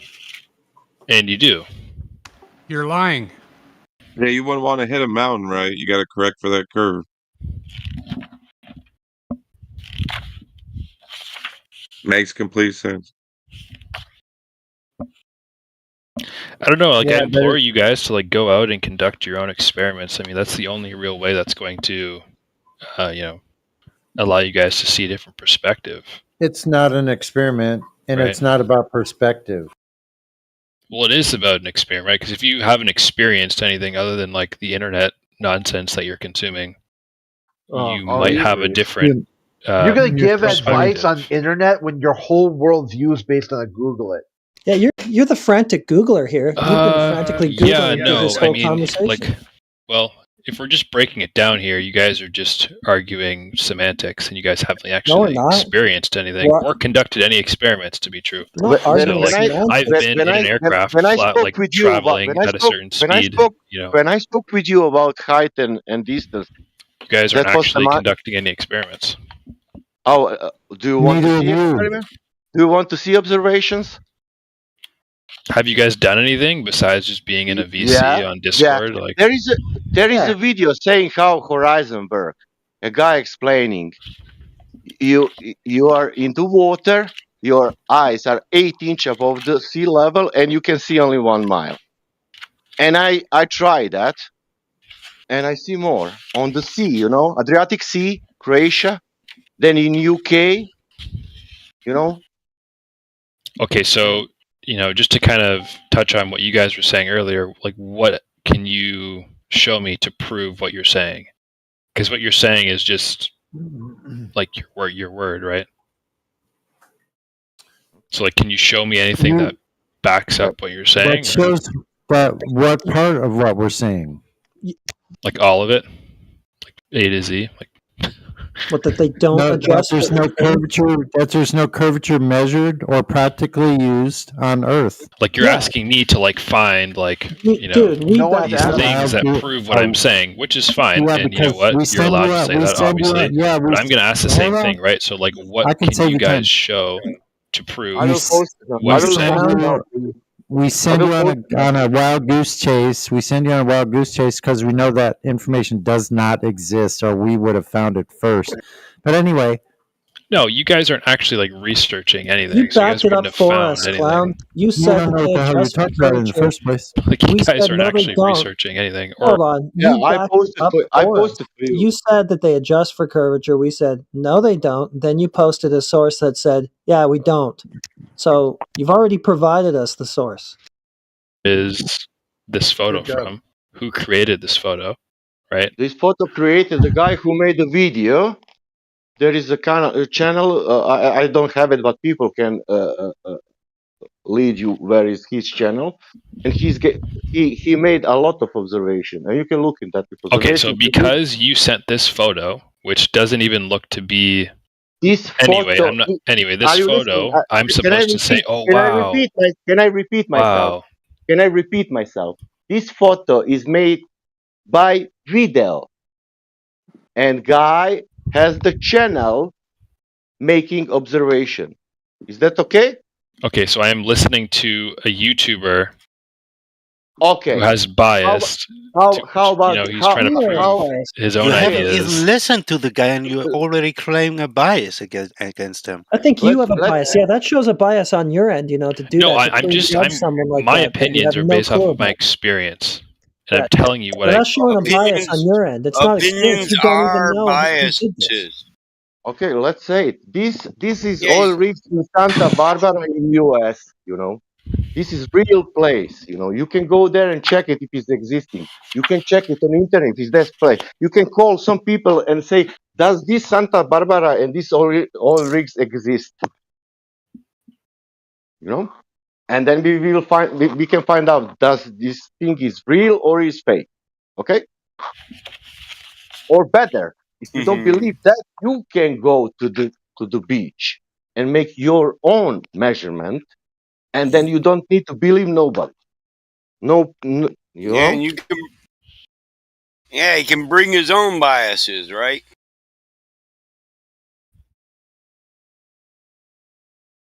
Because you ask if do you have something to show me?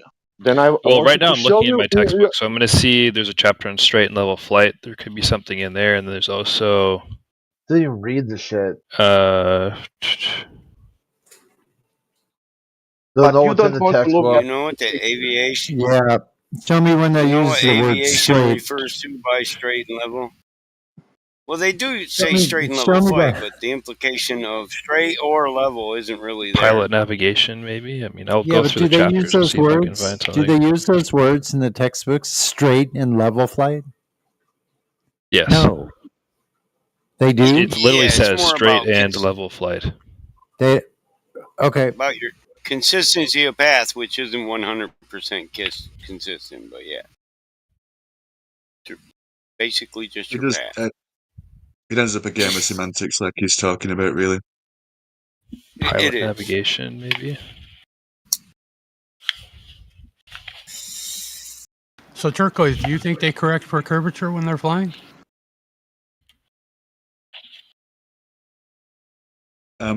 I think they just keep the same elevation and worry about that.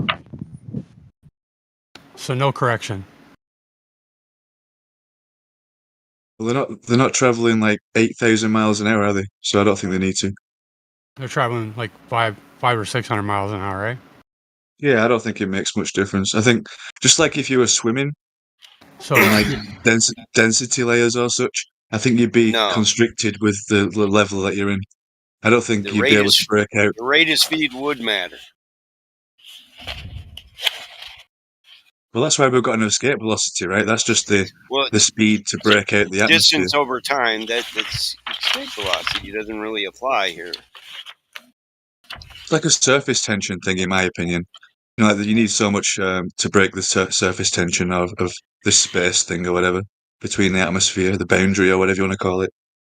There's some kind of speed limit to break it. Surface tension. Yeah, that's the only way I can explain it. If you want to talk about a medium of some kind. And to create lift, do you agree that you need a 1 to 3 degree angle on your plane to keep lift? No, to create lift, you just need to have. Not to create it, to keep it. Oh. Like as you're flying, right? You just need sufficient airspeed over your wing to maintain lift. You don't have to have any type of angle of attack? No. None. Zero angle. Like a plane could take off on a treadmill if it's going fast enough. What creates a lift then? I don't think you're aware of what creates lift. Yeah. I'm pretty sure I'm aware of what creates lift, but if you want to try to educate me. Tell us about keeping zero angle. So does the pitch of the wing? Does the pitch of the wing matter? Yes or no? No. Like it's fixed. Like the wing is fixed in a certain angle when it's on the ground, right? So like that matters, I guess. But like Yeah, for but a all reason. that really all that's really required to take off is enough speed and like airflow lift through like drag. underneath the wing.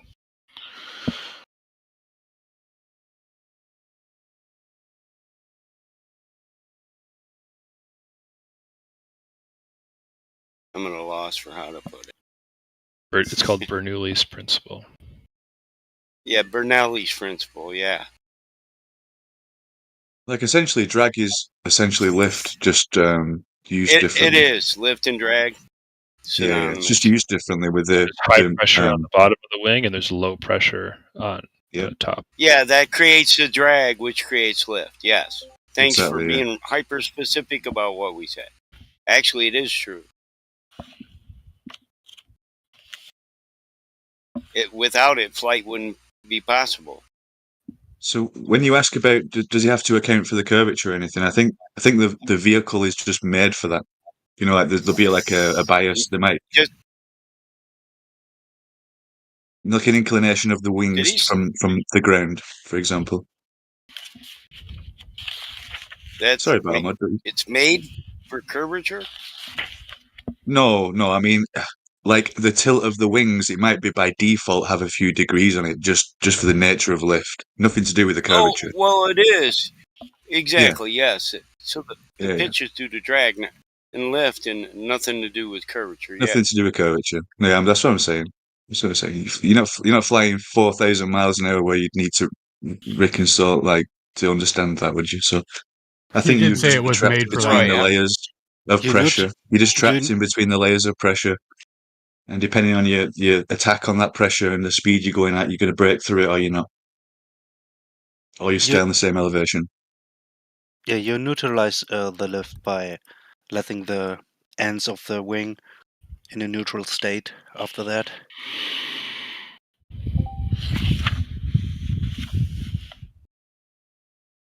So what about like an F-35 traveling at 1,200 miles an hour? Do you think they would have to, like, how much curvature would they have to account for in like seconds? The awkward thing is they're already in the thick atmosphere, so they're kind of stuck in it like it's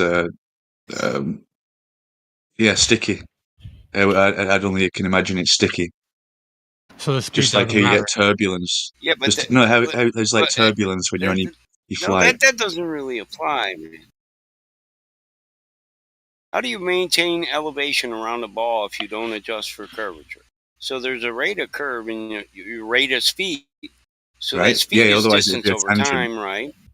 Right, yeah. You're trying to get away from the tangent. Exactly. Thing. You'd have a Yeah. Exactly. Let's say you're flying 100 feet above the surface at 1,200 miles an hour. You think you're accounting for curvature? Let alone 10 feet above the sea. I think they might have to be careful, right? Would you they might have to be careful in general. But I don't think it's so much of like they're going to have to be aiming down constantly, like with the red till the red in the face, trying to push it down. Why not? Why not? It's a physical surface. Like then? You think they just let the plane go? My thoughts. Hold up, though. Saying because they're not at escape velocity, they would just be sucked down into the atmosphere. Again, it's basically what he's trying to say. I'm saying, if you just go look at, if you go look at ADSBX Exchange, and it shows you all of the live flights that are happening, you can see all of the altitudes of all of the planes. And that, I mean, looking at that is enough to tell me that these planes are not adjusting for any kind of curvature whatsoever. They are flying level over a horizontal topographical plane. Yeah. Go look at that. Go look at the ADSB Exchange. Like it's like pretty cool. They don't adjust for it. Nobody serious will tell you that they do. There's no manual adjustment for curve. It doesn't exist. It's just these. It's just these dingbats who come in here and say it. They're the only ones. Exactly, Heretic. They're only adjusting for altitude, which is a level with the surface down. Right. It has. There's no curvature. They're not adjusting for any curvature. They are adjusting. Think about the for altitude up or down. Period. Well, Jenna, do you know when you see these planes and it tells you what altitude they're at?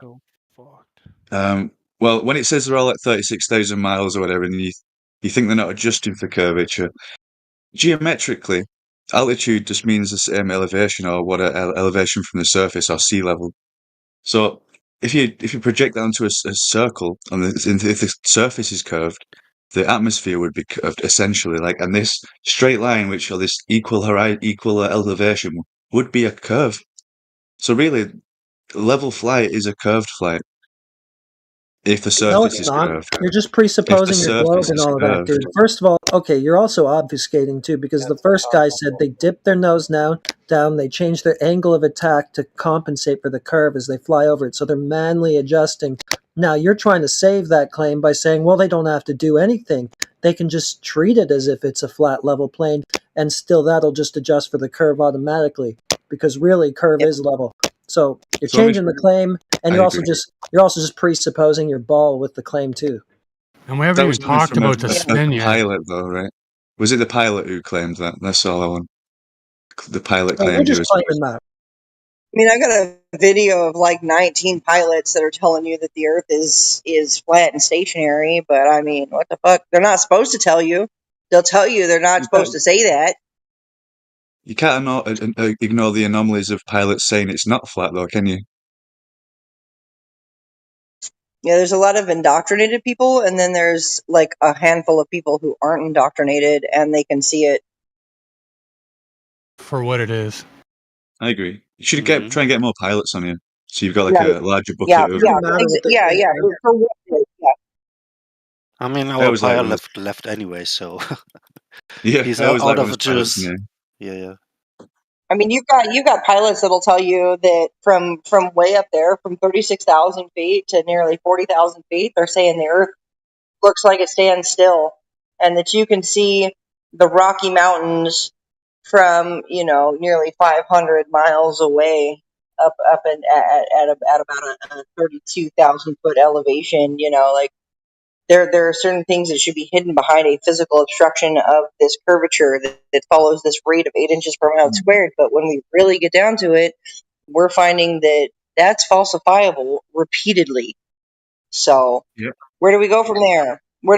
Do we keep arguing for a curve, or do we concede No, that you go get your Nobel Prize, it's a genius. level, topographical, stationary Earth plane, man? Flat Earth is just easier to say than a mouthful of that shit. Just saying. That is a mouth Go spaghetti. publish your paper. Go publish your paper. I can't wait to see it in the scientific journal.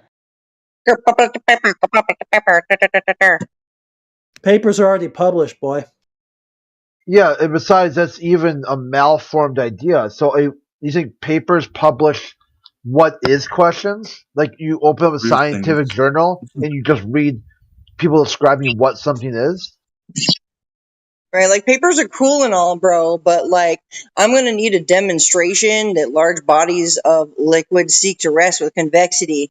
And on top of that, just to top the icing on the cake, I would also like a scientific citation that also states as such that large bodies of liquid seek to rest with convexity on the surface. If you can't provide that, well, then you might as well shut the fuck up, right?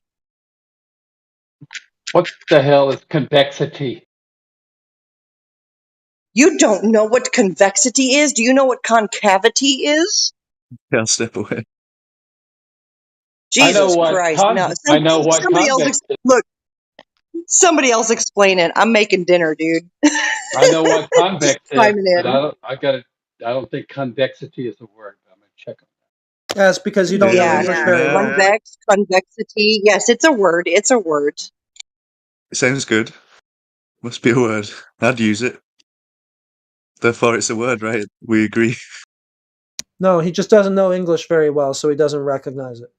He's playing a Kerbal Space program, so like he was a second ago. Yeah, you got. I don't really want to listen to you waffle today. No, Just I see it's a word. Okay, no, I didn't know that. I know what convex is. I just didn't know. You got convex. Look. Now I see the You got. definition. I got you. Jenna. I see the definition. Thank you. Right on. Okay. Good. Now, can we get a citation? Convexity is the curvature. That's all I'm looking for. I need Yep, I need a Actually, demonstration and a scientific Wikipedia is good enough for citation that me. states that large bodies of water will seek to rest with convexity on their surface. If you can provide that, then you've just proven the globe. But other than that, we haven't come across that at all whatsoever. Nobody can provide that. So,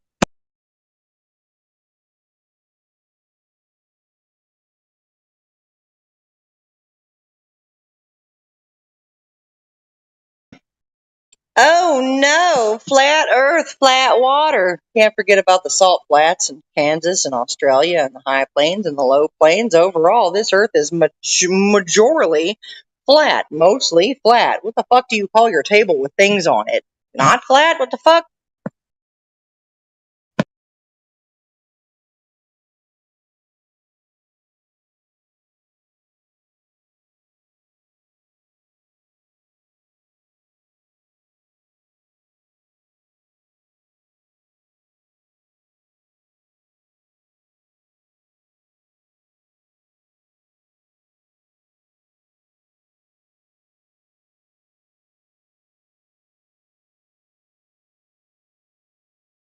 Like, I don't know. I think it's absolute insanity that most of us intuitively know that bodies of liquids will seek to rest flat on the surface. And then you got all these globers that are like, no, it curves. And I'm like, at what fucking point? Like, this puddle will rest flat. This pond will rest flat. This lake will rest flat. At what fucking point does it seek to rest with convexity? That's what we're looking for here. Well, I'd So if have you to can, draw. Yeah, I would have to draw a map. I'll draw a circle, and then we got the center of mass, basically at the center of the Earth, or maybe the centroid. Either one would work. no. Here This comes is gravity very again. Where did you get? complex. No, It doesn't I'm have saying to be every complex. Where did you get molecule center? of Where did you get? H2O in the oceans is drawn directly towards the center of the mass of the Earth. Where, So where did you get both, center? Where did you get center? I'm saying roughly the centroid or center of mass. So And where is that? How deep is that?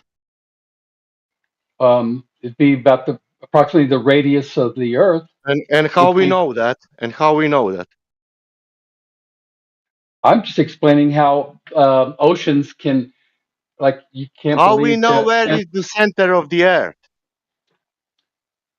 Well, we can calculate We can calculate the how. radius. We can calculate the diameter and radius of the Earth. So, how we calculate that? well, I think I've done that in the physics lab before. Are we calculating or using the Earth itself? Well, myself, I might have calculated back in high school, but more recently, that mean that it will curve on the surface. Well, roughly now, from the ham radio communication I've had with the ISS, I can not roughly ISS on the ground. It will curve on the ground or not? I'm just telling you about how water can apparently adhere to the You are surface. speaking about you are speaking about some center of the Earth. If you peel the apple, can you know what is in the middle of the apple? That's you're distracting from. We can get to that in a minute. I'm just saying how an ocean, bodies of water on a said sphere, assume a sphere for now, how that y'all have problems with. How can the water adhere to the surface like on a golf ball? No, we don't. Right off. No, we don't. So, We just can't get you to show us what you say is happening in reality. So if that water is like curving and bending over its surface to conform to a ball, then you should be able to show the curve. Yeah, with that calculated radius. I can calculate radii Yeah. in another way. What is the radius? I can look it up, but from when I communicated with the it's 3,959 miles. That's the radius. So I've We're asking communicated for with reality now, dude, not a story, right? We want reality. Yeah, you're just in your imagination right now, just telling us what you imagine to be the case, but can you show it in reality? There's no way you can look it up and also say you calculated it. You can calculate whatever you want. So I can roughly calculate it myself from the communications I've done with the ISS. Oh, really? With ham radio. Give And those calculations. Let's see what assumptions went into them too. Well, about 10 years ago, I'd have to go back and look at the timing yeah. from when it came up over the horizon. Yeah, the dog ate When my homework. Yeah, it's a familiar story. I would just make that up that I, as a teacher, had had my. Well, you can't provide it to us, so it is as good as made up. Yes. Oh, it's in a new. I mean, and your body language actually prohibits you from actually making a sentence because you're stuttering right now. So. Okay, so you're assuming I'm making this up that I actually had communication with the kids at my school with the ISS as it flew overhead. Yeah, show then tell. Okay, don't tell and never show. Show. Exactly. Yeah, you cannot show this to us, so it's as good as made up to us. Just another storyteller on the internet. That's all it is. Okay. Well, with revealing my personal information, I could dredge up a. Okay, yeah, you're not going to show, so don't tell. You're not going to show, so don't tell. This isn't story time. We want real world evidence.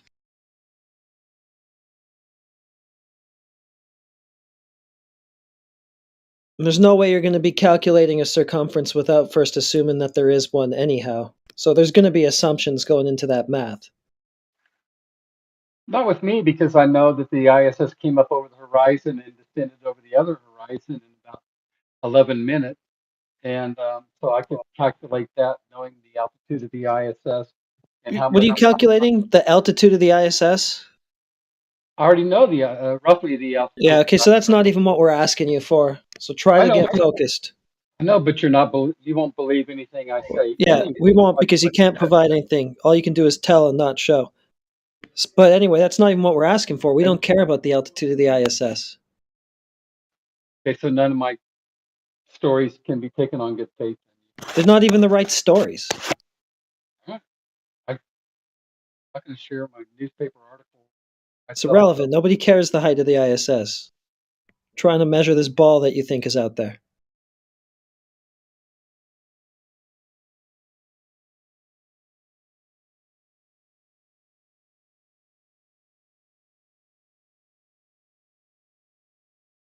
Did we just have a, but just believe me, bro? Is that what just happened?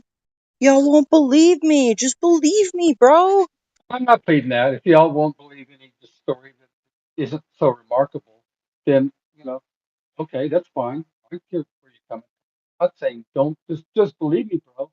But if you guys don't want to take I would believe you. I would believe you if it's curving in reality. If it's that matching everything what you are saying, I would believe. Yeah, exactly. I'd believe you, except that I intuitively and you intuitively know that water does not seek, liquids, period, do not seek to rest with convexity on the surface, okay?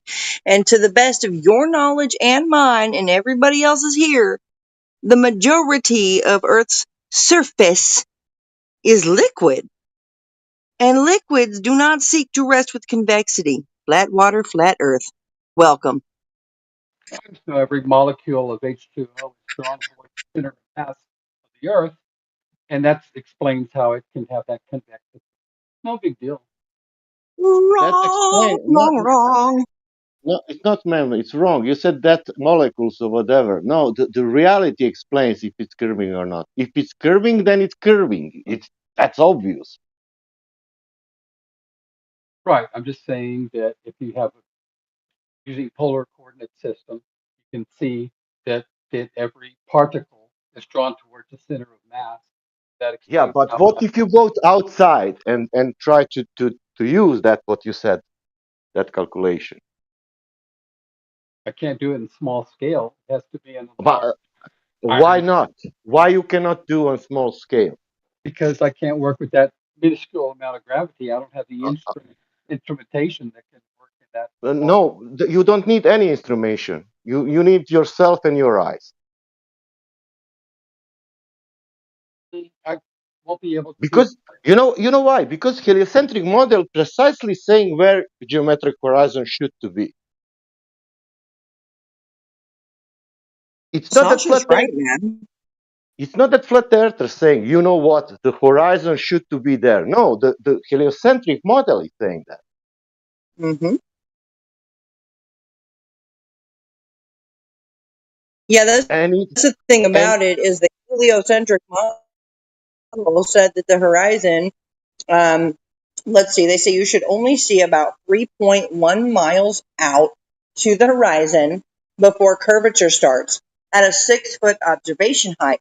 Well, this is where the black swan comes in, okay? And we can see 10 fucking miles from a 1-foot observer height, which falsifies this 8 inches per mile squared of the heliocentric model of Earth curvature. Is that understood?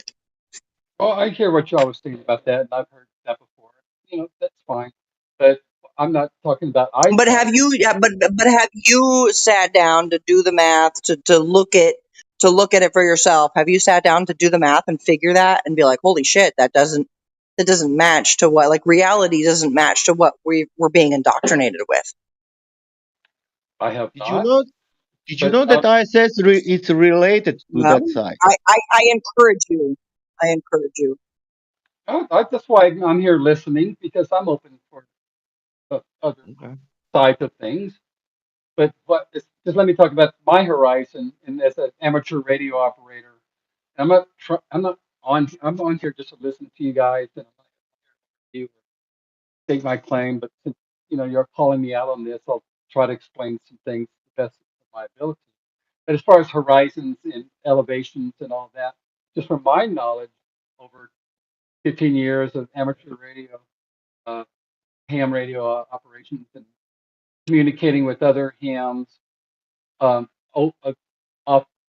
satellites in polar orbits, and the timings when they come up over the horizon, when they descend across the other horizon, and then when I had my school kids, and I'm just telling you, I had the the thing about with my kids, we still that's fine. But for 11 minutes, we were able to talk to an astronaut on the ISS, and then it's faded from the faded after about 11 minutes. So anyway, I'm not trying to convince anybody of this.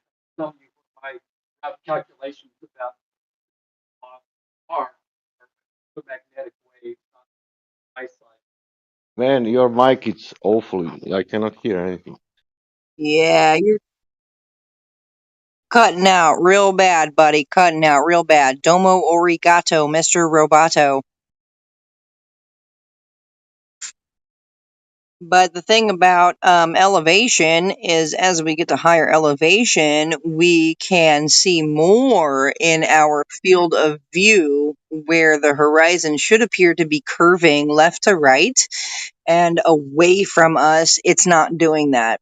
No, so rises to eye level. We're able to see this go higher and higher and higher in elevation, and your field of view, your plane of perspective only gets bigger, and there's still no curvature.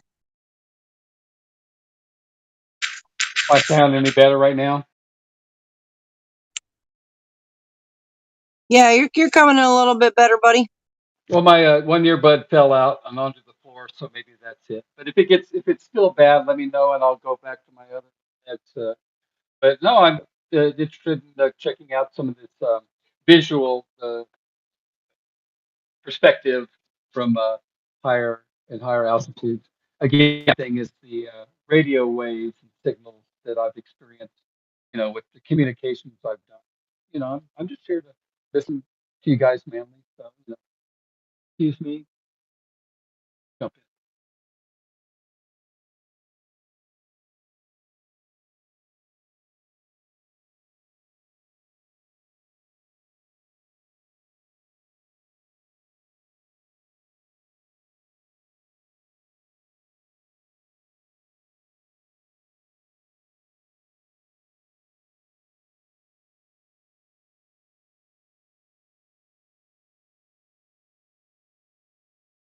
All we're saying is, observationally, from all of these things, the Earth really is as flat as the eye can see. It's this level, horizontal, topographical, stationary plane.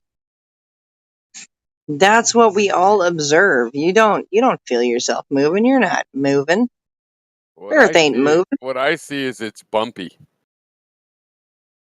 It Not is bumpy. flat at all. It's flat and bumpy. It's not a mathematical shape at all. Who knows what overall shape? That's even a unanswerable question. Looks Yeah, all I bumpy. can agree with Sometimes that. it goes up, sometimes it goes down. Yeah, I can agree with that. Overall, there is a base level to this But Earth, and doesn't curve. And it doesn't curve. Yeah, there's a base Well, level. how do you confirm there's a base level? I mean, anywhere you go and you're hanging your plumb line, I mean, How it about could sea be level? bending any How old about, which way. I will tell you. Tell you what the base level is. The base level, the surface, right? The base level on the surface would be sea level.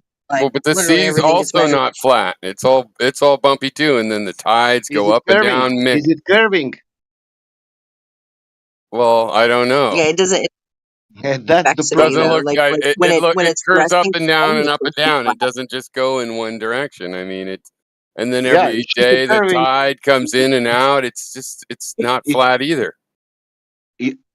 It's not flat. It's bumpy. It goes up and down. It's all shaped. Is it lake bump? So, like, if you had Yeah, let's just called say waves. you had a huge Call them freaking, waves. let's say you had a huge freaking Big. round table, right? Let's say you had like a huge round table. Let's say you got some like bowls of water and some things on your table. Is your table no longer flat because you have these things on your table? Or is your Well, but table the still flat, table's a bro? man-made thing, made to be flat. But then, how do we No, define no, that no, no, flatness? I understand. Right. Okay, but Like you like if define you the have things flatness on by your putting a table, ball is on your it, and table what still does it flat? roll? How you will define the flat surface? Exactly. Yeah, I'm asking you. Yeah. Well, it's a mathematical thing, which doesn't look like No, nature. It's a mathematical. mathematically shaped. Let's say not mathematical. How will you describe the flat surface? Oh, I only know of flat being a mathematical thing. Okay, how will you describe the curved surface? Well, a different math. How you will describe curved surface? Well, but I'm not trying to describe it. I'm saying it doesn't okay. look like it's any regular What is surface to me. Donut, flat. surface? What is difference between flat and curved surface? Well, it's a mathematical relationship between the points on that What is surface. the difference? There's 3 points coincidental on a Well, single plane. yeah, plane. This is a definition. You can mathematically see if points are in a plane, and if it's curved, they won't be. Except for some people point out, no, you could have curved space, and that's still a plane. Like the surface of a sphere, it's two-dimensional, even though it has to curve around in 3 dimensions, allegedly. But the Earth doesn't look like it's one of those shapes. It's like the closest it would be is like a fractal, but not exactly. There's no perfect fractal. It's got a unique shape. Yeah, it is. But not sphere. That is why we say the flat is not a shape. It is an oversimplified description of the overall physical properties of the surface of Earth. But the Earth, it might not be a sphere, but there seems to be a celestial sphere, though, right? I mean, I can go with a celestial sphere, right? I don't know, haven't been there, can't get close enough to quite figure that out. Well, I mean, the But, stars keep coming up it would from appear so. the stars rise in the east and keep going to the west, and every day somehow they get back around to east. So seems like those go around.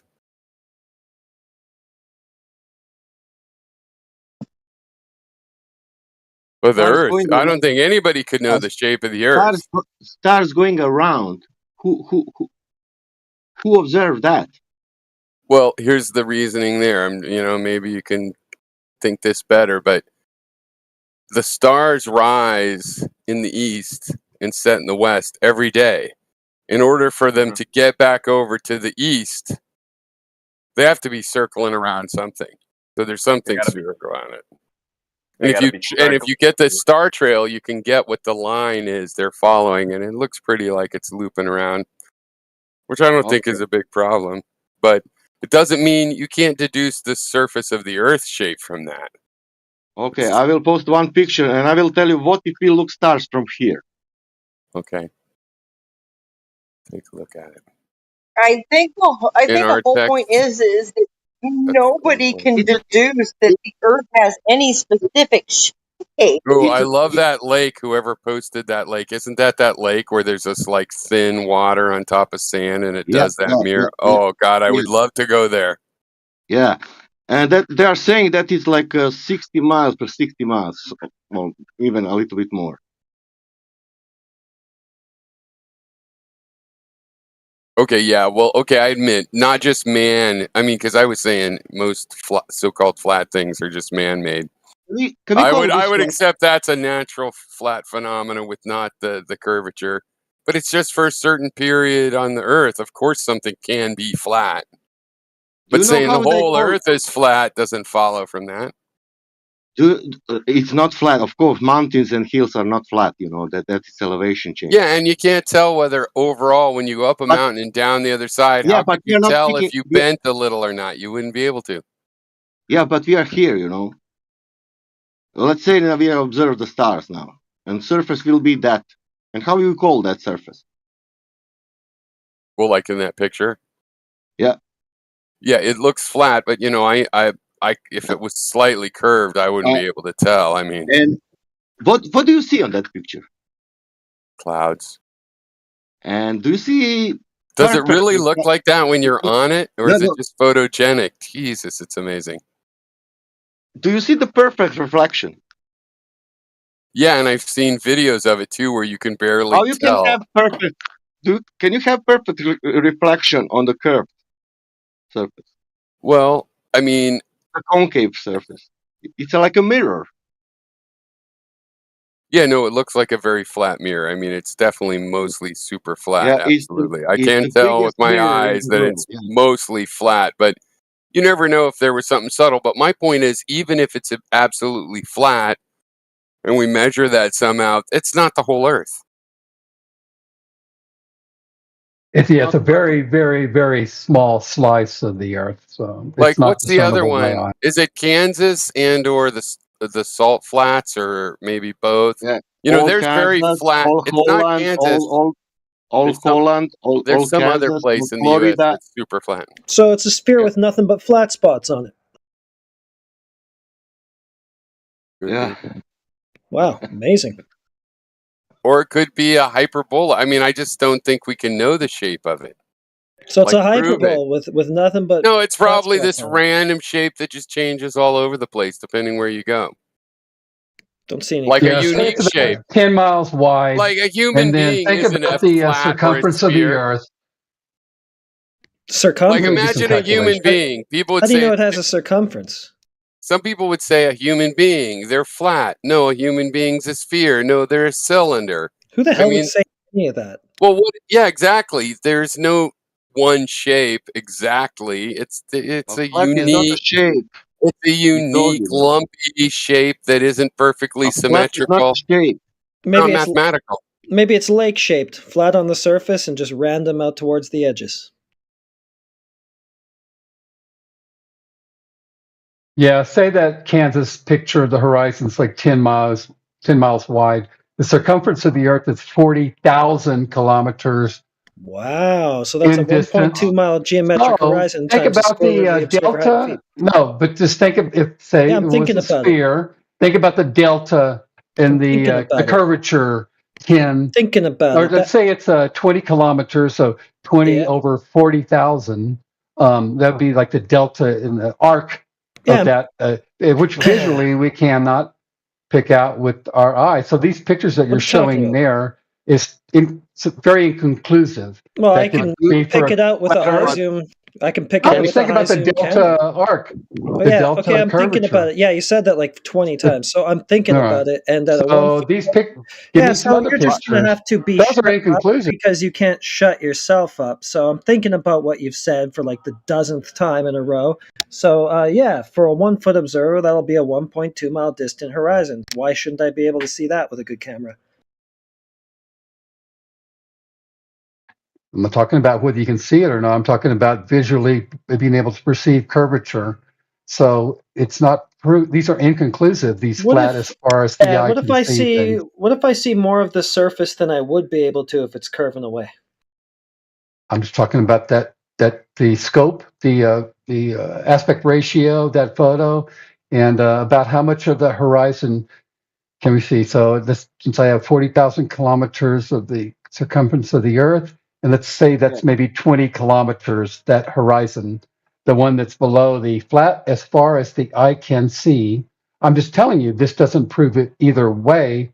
I'd like to see another photo Well, what that it can does better is prove it. it sets up an axiom where all we observe and experience is a basically flat, motionless world. So I guess if you want to argue with that, we're ready for the proof or the evidence anytime. I'm just saying that's inconclusive. Those flat as far as the eye can see photos. So I'm not Okay. saying that proves either way. I Yeah. would like to see some I'm photos that not seeing any give me, reason to think that there's a curve there at all. do you not hear what I'm saying? I'm saying it's inconclusive. I'm Yeah, not I saying you know. could show a curve I there just either went to way. Hawaii this But the winter, and I was at the flatness, coast, and it looked to me like there was a curve. Oh, can you post any of that? Post my eyeballs. So what if I see more of the surface than I would if it was curving away from me? Is that still You're gonna inconclusive? post a curve. He's gonna post a curve. Oh my gosh. No, he's Oh my not. gosh. That's why I We're stopped gonna talking to him immediately because he's not going to post shit. no, we're gonna shut the server down, me? guys. He's gonna post a curve. He's gonna post I'm a not here curve. Here we to go. prove it either Well, way. I I'm would just like you saying we guys need to better prove it photos than flat. that. Seems like you're Okay, let's assuming try a to lot. get back to my question that I'm going to ask Neither for like one. the third or fourth time now. So what if I'm seeing more of the surface than I would if it was curving away from me? I don't know if you can, because if we had a 360 view, let's say this flat as far as the eye can see, and if it was still a 360 degree view, it's still that horizon. If you calculated so what you see that if you did a 360 degree view, there's only so far that you can see, right? So say you can see 20 kilometers out. Okay. And then all around you in 360 degrees, well, then that'd be a radius of 20 kilometers. So 2 pi times 20 kilometers, but it's still Yeah. not enough All right. compared to 40,000 kilometers. Okay, all right. So as far as you can see, it just seems like flatness. Yeah, that's what I'm saying. Yeah, So I'm not countering that. So why would you conclude a curve or a globe? I'll say it again. I'm not concluding that. I'm saying these photos are inconclusive. I'm not saying that Give you any it reason goes to either way. think you live on a ball. So your axioms just don't support that idea. I'm not talking about that. I'm talking about the inconclusivity of these photos. Yeah. Now, Reality's about being on the ball, my thing is electromagnetic waves with my ham radio experience. But you guys won't take me at my word with my experience there, so I can't go much further with that. You have to show then tell, not tell then show. And never show. Show first, then tell. No, I understand. I pretty much figured you guys wouldn't take me at my word anyway. So You show, I'll have dude. to. I will take show first. Show, not tell. How is this? This is like kindergartners understand show and tell. How is he supposed to show he's here in a telling only venue? No, he's not. How's he No, going I to show? Show. Well, maybe before you got on, man, I was talking about how with the teacher at a high school about 8 years ago, and had a communication with the ISS station, which NASA will do with different schools. They will schedule a time for a school to talk with the ISS over ham radio as they fly overhead. You're And scatterbrained, aren't you? That's not I actually did it. scatterbrained. Nobody And cares Damn. about the height of the ISS, dude. Why do you keep The bringing this up? The indoctrination goes deep, doesn't it? Where they bringing it into public schools, man. Fuck.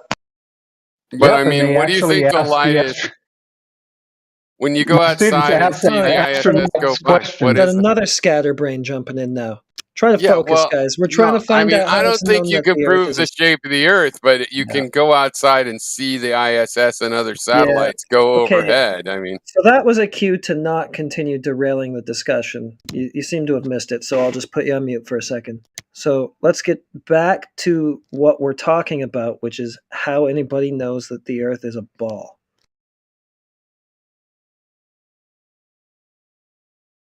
I don't think we know the shape of the Earth, but you can see these satellites shoot over. You can't just shoot the guy down for talking about, the ISS. You can Yes, I see the can. light shoot over. Well, you can, but Okay. I mean, Okay, Oh, yeah. am I Okay. muted? I wasn't Okay. sure. So at what point does that validate that they're in space? I mean, if we can see these fucking things, then they're not millions of miles away in space, because if they were, you wouldn't be able to see them. Who Hint, gives a hint. crap? Gives a crap about About the stuff in the sky. 150 miles away. It's a red herring. It's a derailment. It is. It is. well, if you describe why, because I'm just saying I've gone out and I've seen the satellites go across, and I didn't say So they were what? in space or anything. Well, So exactly. what? So what? What is it? I don't know. When you're Who gives a wondering what shit? things are, it's one of the things you wonder, what the hell's that? The Yeah, who guy cares? brings up the ISS, then it's one of them. And I've actually communicated with them as they flew over. So, I have my experience with it. Source, trust me, bro. I'm just telling you how I know that satellites have flown over and in a curved manner. In a curved manner. Yeah, because I plotted the time that they would come over the horizon, and the time, not myself, but with the software on my PC, which gave me about the time that they would come into out of static and be able to communicate with the astronaut on the ISS, and almost exactly to the second when they would fade on the opposing horizon as they flew overhead and fell out of view. And within a couple of seconds, or about that second, it came to static again. But this is just how I know. So at the I like horizon's when a they physical blink out geometric before they go to location? the horizon because of the shadow. So the horizon's a physical geometric location caused by Earth curve? Kind of contradictory, but It's not as pronounced in the like that 11 minutes that I had to communicate with the astronaut on the ISS, because just like your pictures here, it's pretty much, as we're seeing it, a flat-ish field of view. But the ISS is coming, it's flying around the entire Earth, and then at a certain time, it comes up over the horizon, much further than I can see. But as far as radiometrically, or within the electromagnetic waves with our communication, it comes, the communication comes out of static, and I right. actually heard their voice Yeah, that's when it was great. predicted to come up over the horizon. Right. You can get a signal. So does it come up or just appear to come up? From my perspective, it appears to come up because it's not coming up. It's Right. revolving around the Earth at a fairly constant altitude at Right. low Earth orbit, maybe 120, 150 miles above mean sea level. But So it's not actually coming up. It's just appearing to. It's always above That's the right. Earth. right. Right. Okay. Well, I guess that's a good globe debunk then. Interesting. No, actually, the software had it spherically with polar coordinates Yeah, sure it described as we tracked it Well, what going it around is the is globe. it's So, Well, I It's mean, like I was he said saying, it's not there's coming up, right? It's just appearing well, to there's come a up. celestial globe. It's just appearing to come up. It no, isn't you're right. actually. It appeared It from would us be as coming up. It would be physically right. It would be gaining altitude over the horizon, right? If it were Right. going over a geometric curve. Right. It's a fairly constant altitude as it circumnavigates the globe. Yeah. So it appears to come up, and that's how I was using it from our perspective as the radio station. It appears to come up over the horizon as a star or I planet. mean, from would. your vantage point, it would be coming up. Physically Yeah, speaking. it's all right. Comes It's into view. just a perspective coming into view, and then as it appears to go down as it goes overhead.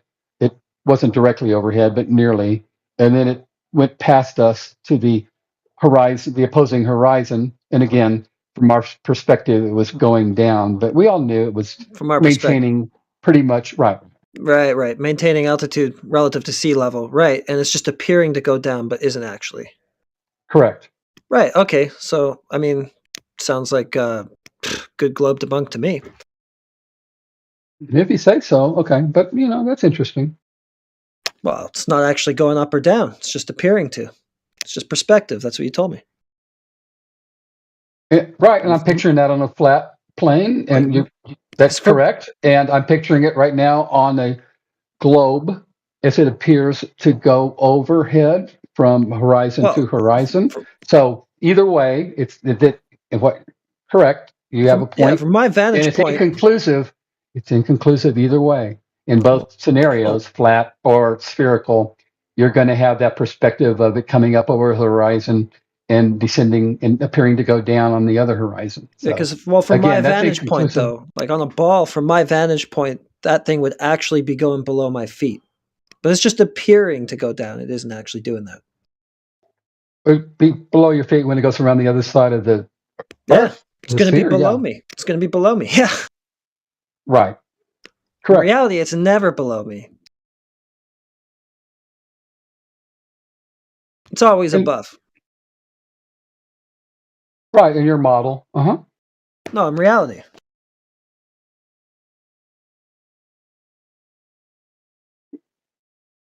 Well, if you say so, but I'm not saying I agree with that reality. So You disagree with reality?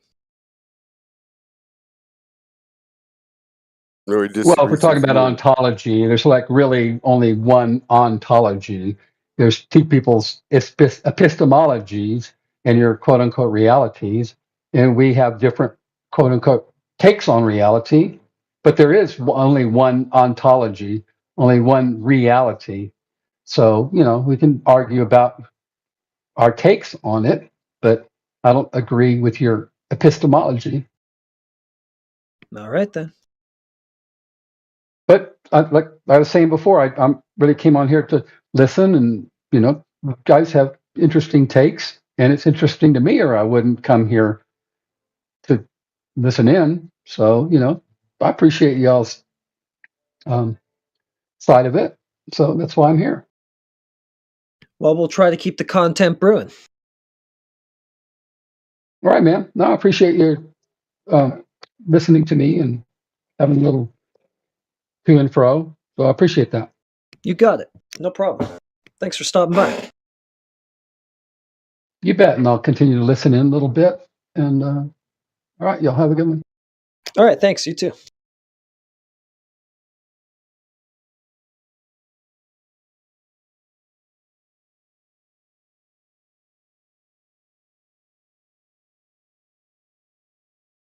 Well, now who are we going to argue with?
Got a bunch of people in here for no conversations to be going on.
I wonder if Uncle Charlie has no microphone. Come on in, Uncle Charlie. Glurfer. It doesn't sound like a nice guy, though. Yeah, he looks like a prick. I think he usually keeps quiet in the VC. Gotcha. Scumbag.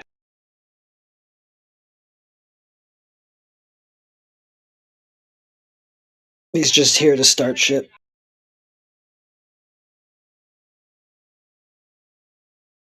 Does he come on here often? Yeah.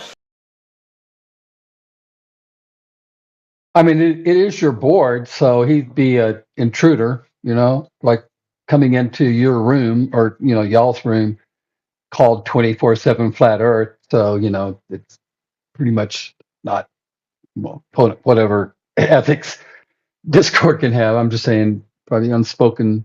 Yeah, these ethics. people are like It's probably not good to cavemen. descend upon others' rooms with their titles and start talking smack, Yeah, uninvited. he's like a caveman, basically. He doesn't know any etiquette or anything like that. This isn't a civilized person. Like, it's the kind of person who barges into your house with his, muddy shoes and just puts them up on the table. And It's not like, Theist Helpline or some of the other, rooms that are open for discussion. This is, but it's not titled Flat Earth Open Discussion. It's really amongst yourselves, 24/7 Flat Earth, and he's descending upon that. I'm guessing uninvited, talking shit in your own room. That's really about discussing it amongst yourselves. So he's a derelict. Cool. Yeah, he's a lowlife. Yeah, just a degenerate. And also probably not in here to kind of give, like, I have open ears to what you guys have to say, and if any critical thinker should have open ears to different aspects of any issue, Well, right? not And I have a this guy. feeling This Uncle guy's Charlie's triggered. coming in with all guns blazing and Oh, ears yeah. plugged up. Yeah, he's upset. Lots of emotion, pretty low intellect. Yeah, he's mad that we're here discussing this topic. It offends his religious sensibilities that he doesn't know he has. Oh. It's just a degenerate loser.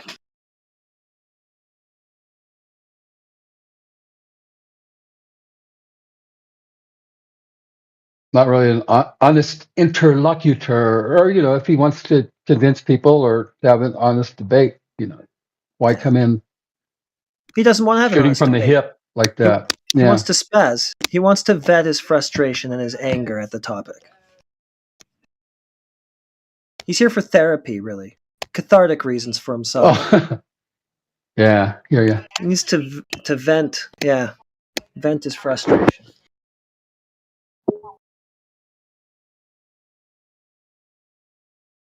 I mean, I haven't been here for. Yeah, sorry, go ahead, Skinny, but I Sorry, wasn't going to say anything important. Go ahead. I'm really sorry, Heretic. I wasn't trying to cut in, mate. I thought you were done speaking. Yeah, I was. We're just chit-chatting. Yeah, no, but I have noticed in the short time that I've been with you guys that that's actually a pretty common phenomenon. A lot of these people just come in and they've clearly got fucking massive issues, and it's just like they want something to yell at. Yeah.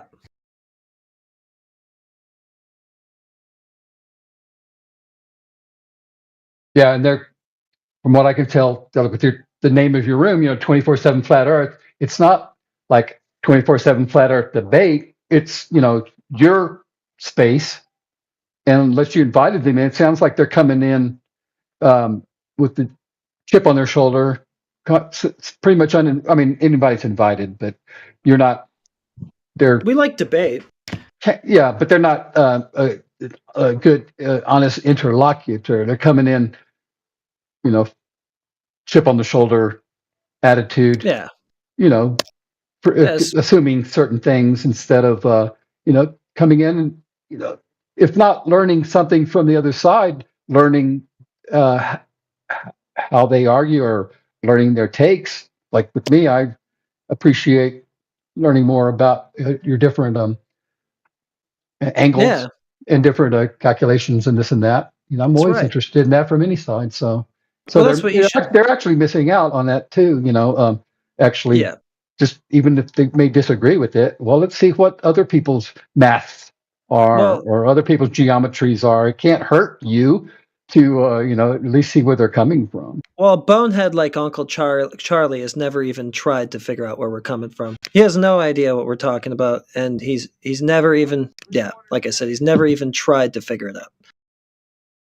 Yeah, and as an engineer and so half a pilot from years ago, I have interest in the geometries and the Earth and all of this and that. So I really enjoy when you guys have different calculations and pictures and graphs and all that, and I'll take it as I see it. And but it's interesting for me to see all that. And I guess Uncle Charlie and the other people that are just barreling in here are actually missing out on how people grasp and or try to prove other things. It can only invigorate. They're missing out on just trying to grasp where you're coming from. Yeah, they're never going to figure it out because they come in loaded with preconceptions. They think they already know what's going on. So ironically, they'll never take the time to find out what actually is. And if we asked this guy to give us one of our arguments, no way he'd be able to. He's been in here for months just spazzing and freaking out, and he has no idea what we've been talking about the whole time because he's just he's like on an emotional roller coaster. He's not thinking or putting any critical thought into this. He's just spurging. Right, and from what I'm seeing, just being in here, I think I listened in maybe 6 months ago or something, just for a brief bit. But this is my first time to spend any time in your room here, and I appreciate that.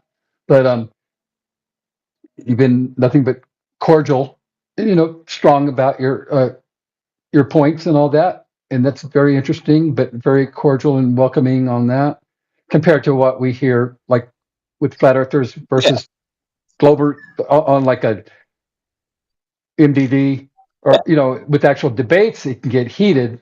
But I don't see that in here, so that gives us this is a good forum for both sides of us to talk in on a moderate level and not have timings and stuff like that.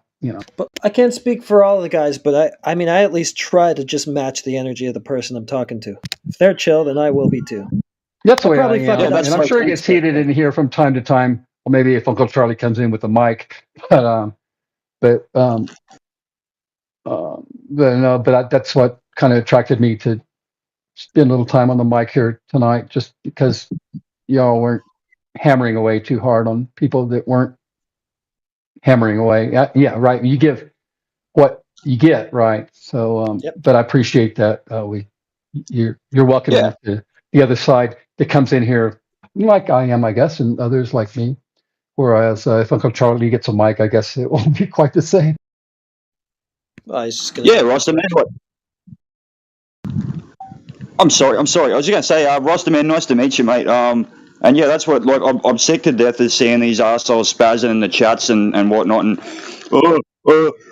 they disagree with what I'm saying, so they muted me. It's like, no, you got muted because you're being an absolute fucking cockhead. Like, you're clearly a very, very nice guy and whatnot. And, like, Heretic is, like, he matches the energy. I've seen him do it time and time again. If they're being respectful, he's respectful. They've been very nice to a newbie like me as well. Like, so these people come in here, it's like, they're rocking up drunk to somebody's friggin' kid's birthday party, rocking up drunk and trying to pick friggin' fights with everybody. Like, you're going to kick that one out of the birthday party, aren't you? And, it's the same. Yeah. No, that's a great description, Skinny.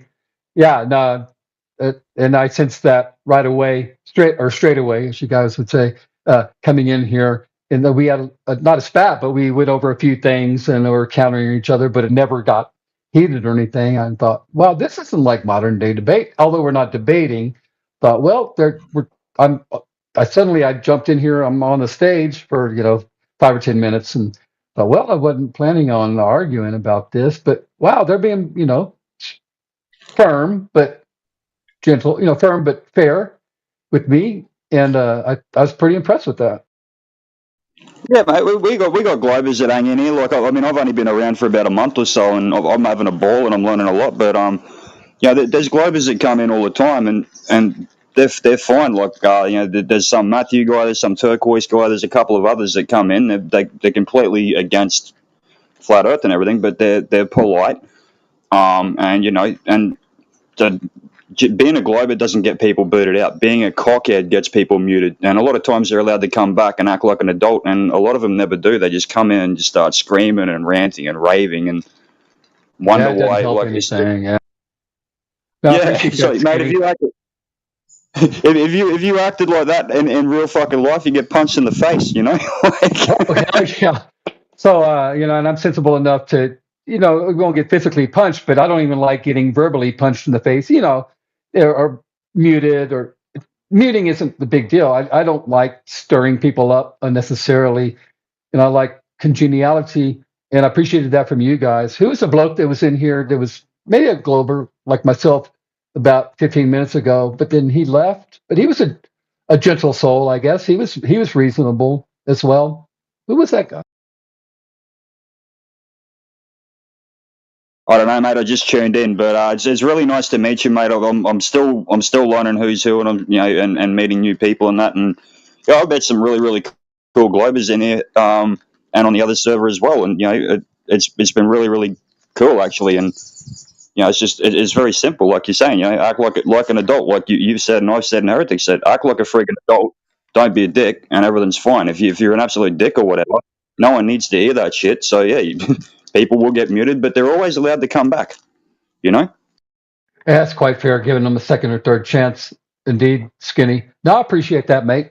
No, I'm here to learn, not convince anybody of anything, and then maybe be convinced if I do get convinced. But I just like different takes on different maths, different geometries, different astronomies, and all that. So it's interesting to me, and I'm not here to throw anything around or try to prove anything. Go ahead, like the same thing. like I'm speaking loud, chatting with two person there. They are, wow, what about sunsets? What about this? I don't care anymore. There is information what we have to give people, and you can look into that information, and you can now make your own with your brain, your conclusion, and say, okay, these things still is, even if you look into that, I don't know, 1 month, 1 year, whatever, and after that you will make some conclusion, say this is all stupid for me. I don't believe this, and then you go away from this shit if it's that shit for you. For example, Yeah. do you understand me? And you say bye bye, people. I don't want to have anything with you anymore because it's like I realized I use my brain and that's it, and that logic, that's my logic, and I don't want to have the Earth is a globe and I don't care. These people are retarded, but these people are coming back with so stupid questions. With so man, I cannot give you any answer. I can give you this information. There is no measurable curvature in reality. That's it. If you want to now, okay, that is not enough for you. All these things, if I can post you something, some video observation, that is not enough for you. Cool, man. Everything is fine. Go back to your life. Leave people to speak about flat earth. Nothing will happen to you. Why are you spending your time to, oh, what? Yeah. For example, let's say that these people speak about witches and ghosts and demons. And now Right. you come and say, why do people believe in that? And they explain to you, and then you realize this is bullshit. And you go away, or you believe, or you stay with them and say, yeah, this has a logic. Now I think that maybe, witches exist or blah, blah, blah, or something like that. Right. It's the same with the flat earth. This is information. We don't have some kind of, well, people asking, where is the edge? Well, what about this? What about moon? We don't know anything about that. We don't care about that. There is no measurable curvature in reality. If Earth is a sphere, they're always starting if Earth is a flat. No, if Earth is a sphere, there must be curvature there. If it's not, there is not a sphere. If you if you if you still believe that it's a sphere, everything is okay, man. Nobody want to convince you, you didn't get it, or your logic is working in some another way. Everything is cool. No, as an engineer myself, I want to listen to what you guys have to say and look at some of your graphs or pictures, and then maybe go off for a night and sketch some things, and not to counter it, but just to envision where you guys are coming from. And I know you're behind where you're coming from. And as an engineer, I'm not a scientist per se, but most of us engineers study plenty of scientists. So as far as the scientists in me, I like to keep it, open to all hypotheses and sit down and maybe sketch out some of the things that you guys propose, which are very interesting to me. So that's why I'm here to kind of give an open ear to what you guys have to say. Like, for example, this information came like years ago, 6, 7, 8. I don't know the exact year. Doesn't matter. But me personally, not only me, how many people? Nobody was in that. Oh, we are born like a flat earthers, or everybody was believing that Earth is a globe. Of course, nobody was doubting about that. Right. My first was like, okay, I go to see what the fuck is this? That was my first opinion. Who the fuck in 2000 can think that Earth is a globe? That Earth is flat. That was my first opinion. That's so ridiculous. That's so stupid. Who are so retarded to think like that?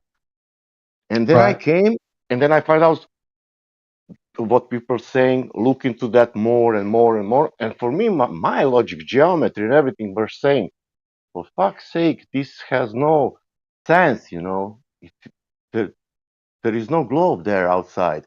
Was there a book or a paper or just some comments that you looked into? Was there something that kind of tripped, kind of put you over the edge a little bit? It was that all that observation, what people were saying about geometry. But then I realized, then I started to think about more things like elevation, things about sea level, about rivers. Right. Go to one example, delta of the river. Let's say Mississippi. Oh, Mississippi River. I've been there. Yeah, you are you are on the delta, where is you know what is delta, where is Yeah, down New Orleans way, man, down there. I'm from Texas, so I've been to New Orleans a few times. Yeah, it's wide, that wide expanse of the water. Then, yeah, if you are on delta and you now turn to the source, to the Mississippi, of course that you cannot see, but only direction, your view. And now thinking, there is I don't know how big is Mississippi, 1,000 miles. 500. More from Minnesota, so maybe 1,500. But let's say 1,000 miles, sure. Doesn't matter. 1,000 miles. There is a curvature, not small, but big one. With that distance. Yes, it'd be a fair amount. I'm trying to think about. There would be some curvature, right? Yeah, it will be big curvature, not small one, because this is long distance. But from the delta to the source.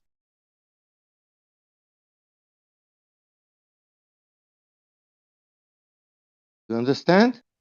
Yeah, I'm trying to think. So say 1,000 miles, or no, it's a fairly significant degrees of arc. If it were a globe, right? So there would be, if it were on a globe, there would be a fairly significant. I'm trying to think of degrees of arc, but it would be, it'd be greater than it'd be a few degrees of arc. But the river flowing from the source to the delta, not from the delta to the source, and then you have the curvature. Yeah. But that's only my logic, I'm not saying this is the proof or something, that's only click it in my brain, Elevation. You think of the watersheds of the U.S. because I know more about the west, the east, like the Missouri River going westward, and other because of the continental divide. But I'm thinking of the north to south watershed. But anyway, so if trying to think take all rivers, all of them, and in which direction they are going. In every direction, north, east, west, south. It depends in which position on the but they are curving everywhere. All rivers, Well, yeah, there's a slope. So even if there's a flat Earth, there's still sloping terrain, right? So for me, it's ridiculous to sloping in the direction of to the source. That means the water need to fall to the source. Oh, yeah, but then it wouldn't be a source if it were flowing towards it. So it would be the think of the terminology. But look at the logic. You have the sea level, like UK. This is doesn't mean UK, Ireland, any island. Around it is the sea level. All about its elevation. You have the river on the mountain and it's going down. No curving, nothing. You have only elevation change. Right. From the sea level. If you have the mountain in the middle of the USA, and you say this mountain is 1,000 meters from the sea level. Right. The 500 miles from that mountain, there is another mountain, also 1,000 meters. 1,000 meters. Same height as the other mountain. Yeah. And that mountain is also 1,000 meters from the sea level. But between two mountains, it's 500 miles. It's an enormous curvature between them. Yes, a few degrees if it were a globe, yeah. A few degrees. It's if you put that in metric system, you will get more than 1,000 meters. No, but I'm thinking off the top of my head, but yeah, so 500 miles divided by 6, so maybe 8. So you said 500 miles, so 800 kilometers or something like that. You have Google 800 kilometers. 800 kilometers, let's say. You have the Google air curve calculator, and you can put all that things. You can put the height, I don't know, 1,000 meters, and put the distance 500 miles, and you will see how much there is a drop. And drop is bigger than that mountain. Oh yeah, if you have the two mountains that are both 1,000 meters above sea level, and they're say 800 kilometers away from each other, there's a significant curvature if you're on the globe between those two, and there's if you're talking tangential. But I know what you're saying, man. Yeah, I hear you. Yeah, there's a significant curvature between 800 and 800 kilometers of fairly significant. I'd have to calculate the. I'm doing all this off the top of my head, but there's a non-infinitesimal curvature between 800 kilometers away between these 100 or 1,000 meter above sea level mountains, right, of equal height. But I gave you two examples. What if I give you in between? I give you 1,000 example, 1,000 mountains, hills, whatever, elevation change, and that elevation change it's based only on the base zero all the time. It's not based on the curvature underground. Well, if we're on a flat Earth, then they would be all be 100 or 1,000 meters above sea level. Your 1,000 mountains, and if on the globe model, they would be, with the mean MSL, mean sea level, would be, well, if you're looking in 2D, it'd be a circle, or 3D, a sphere. But I'm just saying, we got the two different models, and we have our takes on that. If you can imagine, let's say that I'm coming from England to the USA, and I'm on sea level. Let's say that it's curving that sea level. But when you touch the ground now, that you are touching the coast. That means you are going to the west USA. That means all that ground should curve from the point where the beach starting. Do you understand me? Well, what you're saying, if it's the global model, it's a curve. Yeah. So I'm just envisioning this. So you're saying if it's a globe, it's not going to make sense to you. But you're saying, say it is a globe, you got the curve between the two shores. Yeah. And a straight line would be through the ocean, through the core. I mean, through part of the crust. Yeah. And all that elevation profile, you should to calculate how to say using that formula, using that curvature, not the zero base, not the sea level. That's where nautical miles come in. So they're talking about knots as compared to statute miles. So that takes in that into account the curvature of the Earth. It's saying that model is true, and that's pretty much why aviators work in knots. 100 knots of airspeed, true airspeed, 200 knots, because compared to that's nautical miles, right, per hour. Yeah, I know that it's a little bit bigger than land miles. So that's why that takes into that arc, takes into account for that arc between the UK shoreline and the US shoreline. But when you touch the shoreline, now you go from either New York to Seattle. Okay, so we're going across the USA, New York to Seattle then? Yeah, and if you let's make an elevation profile of America, and you will see what you will get. You will get the sea all around, it's level. Right. And you will get elevation profile. That means it's changing. It doesn't matter up, down, right? Even under. Oh yeah, Death Valley got to go under. Like a Holland. Yeah, like Holland. I think Death Valley's a couple hundred feet. BSL or something. Yeah.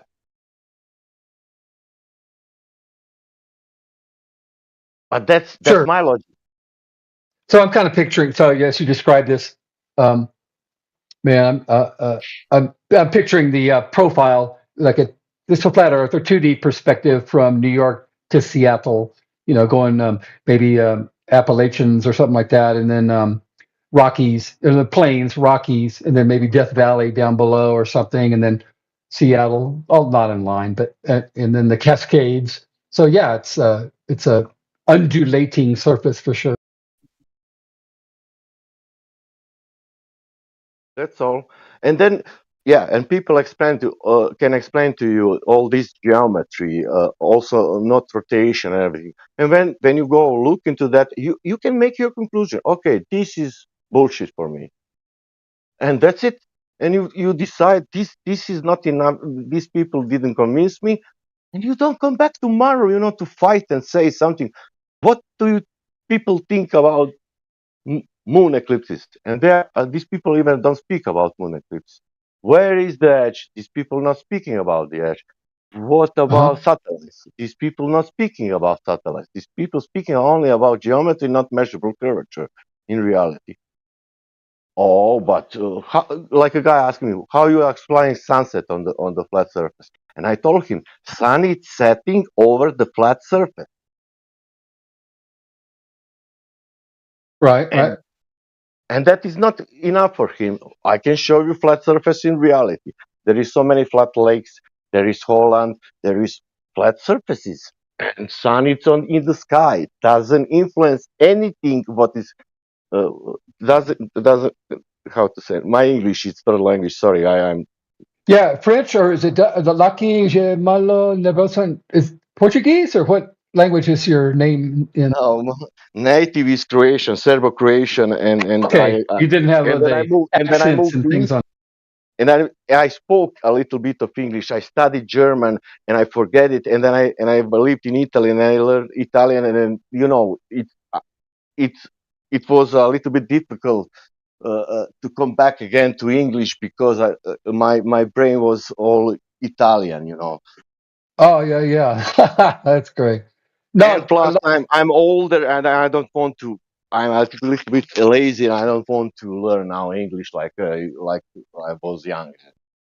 No, I hear you. And Lucky, that's one of the interesting things about my being here. And like I was saying just a minute ago, asking you kind of what made you come across, let's say, kind of have interest or kind of not tip you in this direction, but what was the thing? And you told me a little bit about that. And that's the thing that I think my fellow Globers that are coming in here, they're shooting from the hip, they're yelling, and they're missing out on like how did you get here? So your information, your story about how you kind of got into this, that's very interesting to me. So thanks for sharing that. Yeah, I told you, for me, in the first place, was a ridiculous thing. Like, what the fuck is flat Earth? A Glober to begin with, and then you became a flat earther, right? So that's what I'm interested in. Like, what was your conversion? Like, what the process? It's not that. Even I don't want to call myself even today flat earther because of this. Because people will. Oh, are you flat earther? Doesn't matter what I am. You're open-minded about either side, then. Yeah, let's see if this sphere it's real or not. I don't care if it's a triangle, cube, whatever, but observably it's flat and it's stationary. And I'm not convinced about any, and I'm listening debates like for 6 years. And if I can be honest, what I heard from the Globers, that gave me more things because I heard so many stupid things, not clever, stupid things. Yeah. I'm not saying that all of them. There are so many clever people, they are not stupid. I will not say Globers are stupid. There are so many more intelligent people than me, Doesn't matter if he's Glober or whatever. But in that kind of logic, I cannot change my brain. I'm not cultist.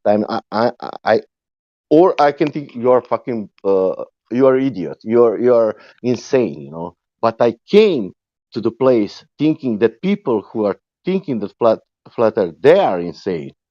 And then I realized that, but that's me, And like I said, if I find out that this is like a bullshit, everything is for me. Nobody convinced me with these things what flat Earth is saying. I will not be here like 5 minutes. I will leave this place and what the fuck I need to speak with these people, Well, because like you and me and probably most of us here, we kind of want to know. We're more interested in what the truth is than trying to convince other people and win them to our side. So I appreciate that, Lucky. Like if you find out that you're not convinced anymore or something, then you'll go elsewhere. So you're more interested in you're a truth seeker, like most of us here, I think. Yeah. You will find out. You will hear. They're attacking you in any case. Like, learn English, Sasha. Learn English. Look at this guy. You look at. Talk about red herring or something. Like, why would they try to distract with that? And your English is great, Lucky. I mean, especially for the concepts that we're talking about here, right? You have full command of all the terminology in English that you need. Sasha understands all of it, brother. He's understood it all from the beginning from the very first time that I met the dude. It was very clear to me that he understood a lot more than I did in certain regards, and it's my native tongue. Yeah, and I can't imagine people coming in here and hammering Lucky. Yeah, I mean, if they're saying speak English or learn English, then they're totally distracting from the topic at hand. Then, because So sorry about that, Lucky, from my fellow Globers. Do we want to hear one of the best one? People, I heard so many times they were debating the difference between proof and evidence. Right. In my language, that is the one word. Between proof and evidence, they're trying to discern between that. I mean, it's a fine line, maybe. Yeah, and people know to say, for example, I don't have proof for the globe, but I have evidence. In my brain, when I translated, that was like so stupid to translate in my language. Yeah, so it's not linear because you can have different kinds of evidence, and there may not be any proof. I mean, it's kind of a one to many or many to one thing, right? It's not like linear, like they're acting like, oh, we got evidence, so that's proof or not proof, and because there can be, it's like a matrix of it's convoluted. It's not like a linear thing, right? Yeah, that there is convolution in that a little bit, isn't there? Like, I think that's what Sasha's pointing out, isn't it? Is that to have, I don't know, I guess to say, we don't have evidence, but we have proof. One is not the same as the other, but at the same time, in terms of weight. Let's say if we were to go to a courtroom tomorrow, this actually has happened 3 different times where there were monetary rewards put out in order that somebody would go to a courtroom, put down evidence in front of a judge, and then argue the case in front of a judge based only on the evidence, not based on opinion, fact, or any of that, right? Right. Sorry, not based on opinion or what you think is fact, sorry. And then the judge then, in an unbiased position, would just simply weigh the evidence, what's being presented. And that challenge was given out on 3 different occasions, and on all 3 occasions, and this is where I see a problem with this whole argument, and that's what really, I guess, solidified in me that there is either something that isn't completely being told, right, or maybe the shape maybe isn't even the question. Maybe there's something else being hidden. I don't know. Right? There needs to be a problem. There's a very big problem when you have something that is postulated that cannot, on 3 different occasions, be verified via evidence or proof in front of a judge to his standard, when he had no fight at all. He had absolutely no dog in the fight, bro. Right. Mm-hmm. And every single time, what happened? The Globers failed to bring evidence that met the criteria that a judge would say, this is good enough to prosecute on. This is good enough for me to say this evidence is up to the stance or level of proof. Right. Yeah. and level of confidence, right? So the bar was high enough by the exactly. judge. And different judges could have the bar set higher or lower, but the level of confidence was not met from these quote unquote from the set of evidence or quote unquote Exactly. proof. Yep. Do you think there's any such thing as proof? Because kind of we live in a world of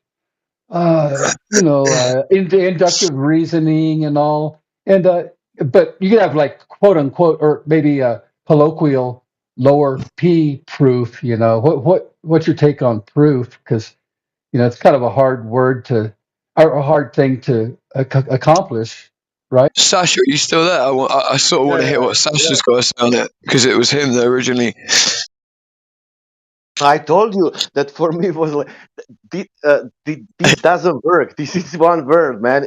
You are saying like the word is named dokaz. That means proof, but that means evidence. That means I don't have dokaz, but I have dokaz. It's like, so in his language, right, these two things are completely synonymous, right? And I've had that conversation with you before where, like I've seen people try and speak down to Sasha in the past, and I myself at times, because obviously it isn't his native tongue, English, right? I even at times where I feel like we're on a really big crux of an argument and somebody might be understanding something and then I don't want there to be any dissuasion in the understanding, I have been guilty of being like, yo, Sasha, be quiet a minute, right? Do you know what I mean? Like I myself have been guilty of that. And and anyone that's like, on the other side of the argument, right? If they can't admit to themselves that there's a bias there, we do have a bias, right? We have a bias of effectively believing that the understanding of a level of a person is either in some way deficient based upon an accent or in some way deficient based upon what their original mother tongue is. What we should really start to think is, hang on a minute, this person is able to follow on and actually understand this argument, right? And this is not their mother tongue. Would you be able to understand anything of this complexity in a different language that is not your mother tongue? That should tell you a little bit about, the caliber of the person that you're dealing with right there. Yes, is Sasha? Lucky is Sasha then? What was it? Yeah, Sasha. I believe that I heard his voice. With Sasha, I've just been talking with him for, I don't know, Sasha, about 20 minutes. But it never struck me that I didn't even think about your accent or second language. But you have, with all the things you're trying to portray, you got all the terminology down.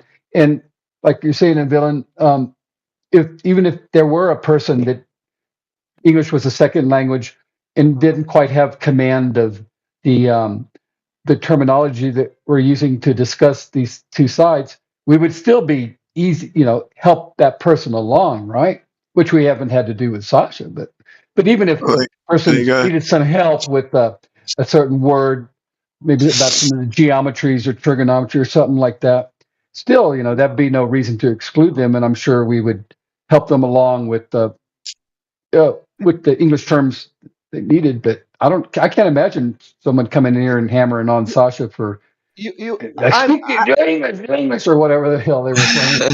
Man, I'm old now. I'm 52. But the guy had 25 years old, telling me, if you want, Sasha, I can teach you the math. And that was like, how you call that? That was very condescending or something like that. This is very offending. How you say? Yeah, very condescending, talking down to you like that. You know why? I would say yes, you can teach me but fuck, I had all A's in school in math. That was my favorite class. And like what the fuck I learned in school. I was the best in the class. With the math. And I can learn math. It's practicing. It's easy when you learn the method. It's easy if you. I'll try. Easy to build on it with the different fields that you're interested in or going down that path, and you're quite capable. And I feel awful that he came in here talking like that, talking down to you and condescending, making assumptions, right? That you didn't have command of the math that you needed for this discussion. I will tell you what was clicking for me. The math was clicking for me. The math was that what opened my eyes because yeah. Because the first okay, thing that's what I was wondering. Was it really the math, or what kind of sent you over started it rolling? This moment was like 25,000 miles. Fuck, it's big. That's, you know what is 25,000 miles? It's fucking big. Then you find out the radius, 3,159 miles. That's still big, you know. But when I go into that, when I realize there should be geometrical horizon on the heliocentric model, 1.22 miles. In first moment, why so fucking near? That's only 1.2 miles. That's impossible, you know. But I look into the map. No, this is the map. Exactly. It's 1.225 times the square root of the observer's height in feet, right? So, like, you know, obviously, like, that is such a minimalistic number that we all, if we're honest with ourselves, know that that is not what the horizon adheres to. But then we have to be honest now and say, well, is anybody saying that the horizon adheres to this number? No, they're not. But we have got the videos of everyone from before we started to argue that that number does not work or purport to what we see with our eyes. We have got the videos before where there was an admission of, no, these are definitely the numbers and this distance is definitely the geometric horizon. This is where the Sagittarius is the leading edge of the sphere, right? This is where it is. Right. So, like, 6 feet, it should be 3.48 miles away, right? At 1 feet off the ground, we're talking it should just be 1 mile away. You know, we've all been to the beach and we've all experienced what 6 feet off of the water looks like and how far away we can see. And we all know that changes based on the day. But we also know that it never adheres to, if you're a 6 foot man, 3 miles away. We all know that. And well, if you live on a country that's got a coast and you've got any islands around you that are like 150 miles away, you know, then you know yourself, you know exactly how much curvature there should be, you know how much obstruction there should be. And you can work that out. And then the problem is then as well, as you go back and you start listening to people like Bill Nye, and they're like, oh, the bottom of the boat disappears because it's a physical obstruction. But then the problem with that is that, you know, they just moved the argument forward as the argument was moved forward on them, which is like, well, okay, yeah, but we can zoom back in. We can increase our angle to resolve the image, increase our distance, basically our focal point to the image, and thus refocus upon it. And now we no longer see the bottom. But then we have to ask ourselves, why was it that before, without a telescope, why was it that we weren't seeing the bottom before? And the answer is very basically the way the eye works, right?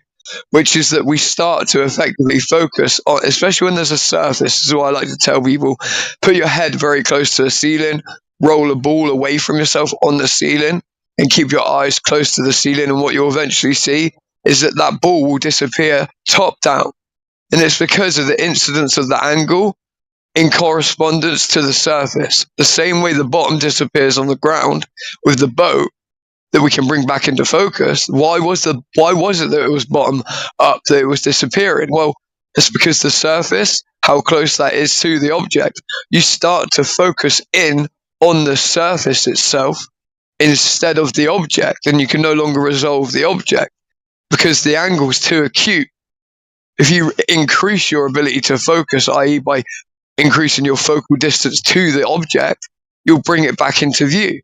Yes, then it could go away from you again, and it would disappear bottom up. So the argument from them is yeah, but every time it disappears bottom up again. So then that was the curvature that did it again. Well, no, this idea that the curvature does this is a physical obstruction. So it isn't one that we can optically change if we increase our ability to resolve the image by increasing our focal distance to it. It doesn't work that way. No, it's very interesting, Bill. Growing up on the coast or near the coast in Texas, I didn't have islands far off, nor large vessels. So this is very interesting. But a couple of years ago, I was the Orkneys off Thurso. I can't remember if I could visually see Orkneys off Thurso in Scotland, but I did give thought. As I don't know if you've been to Orkneys. Yeah.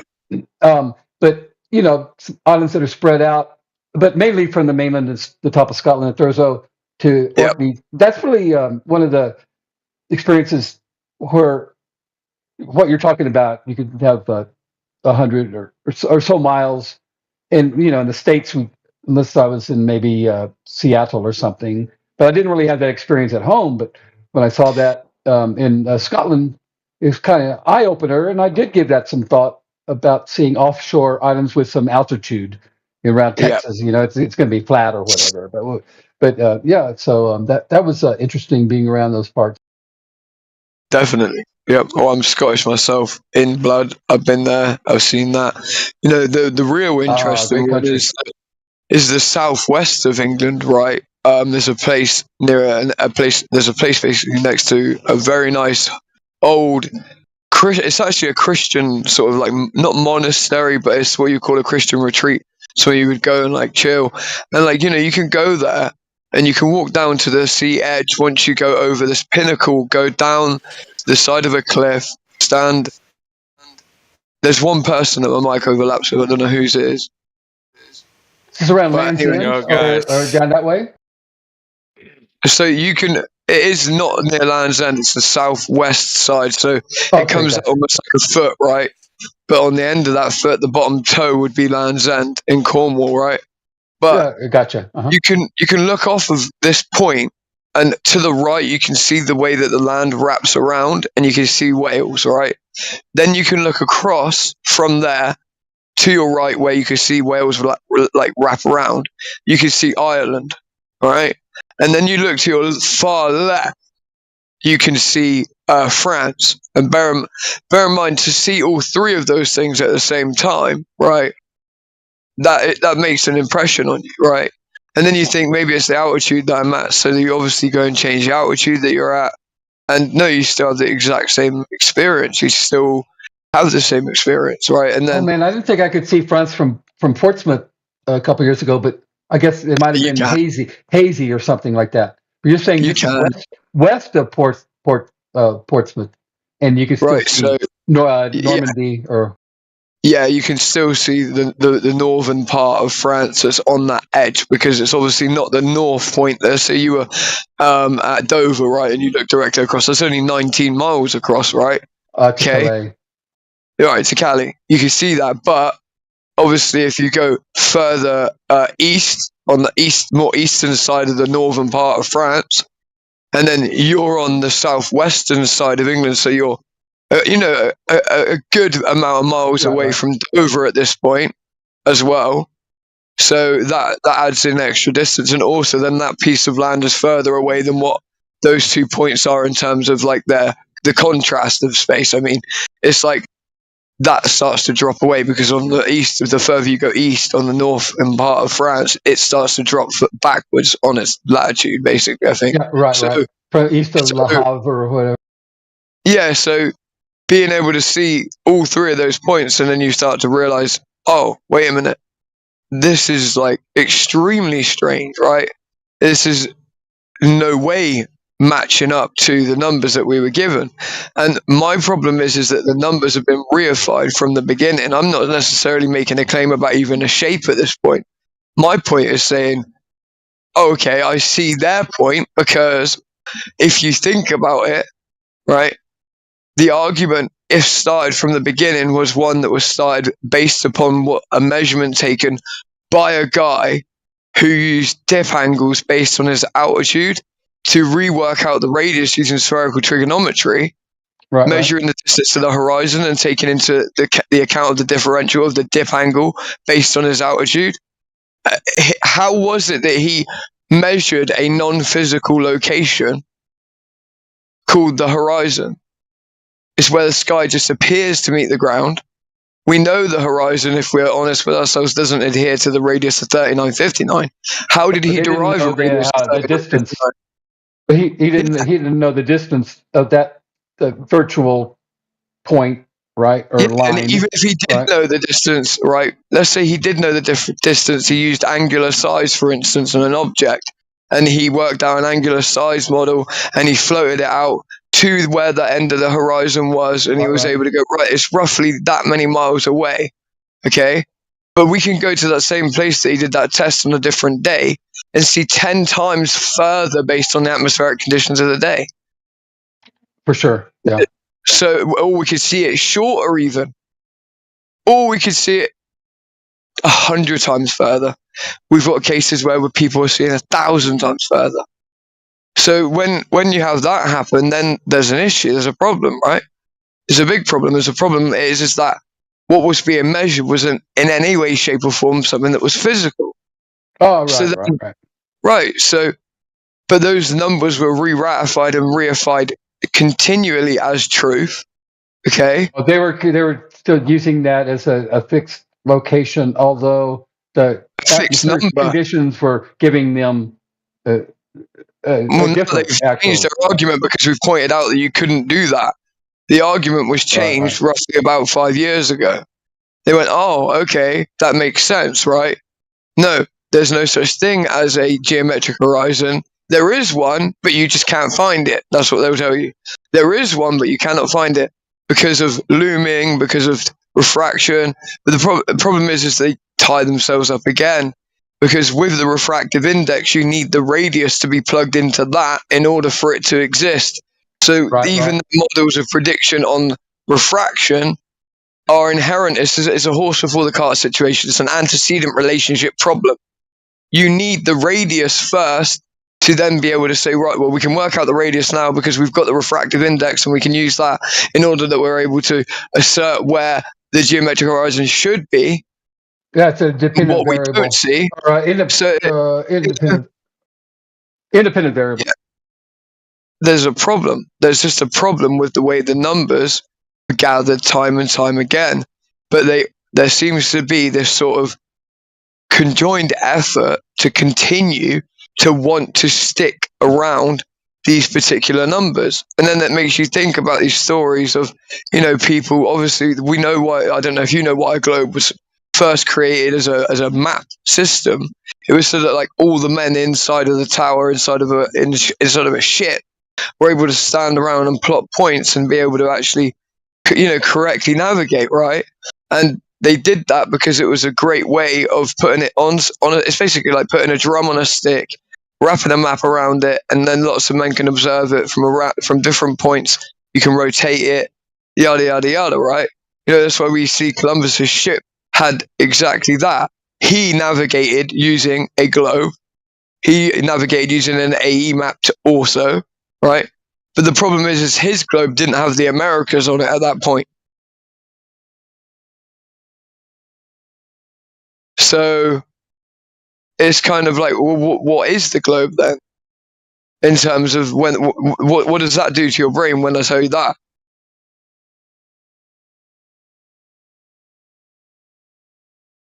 Well, it's like being kicked out or.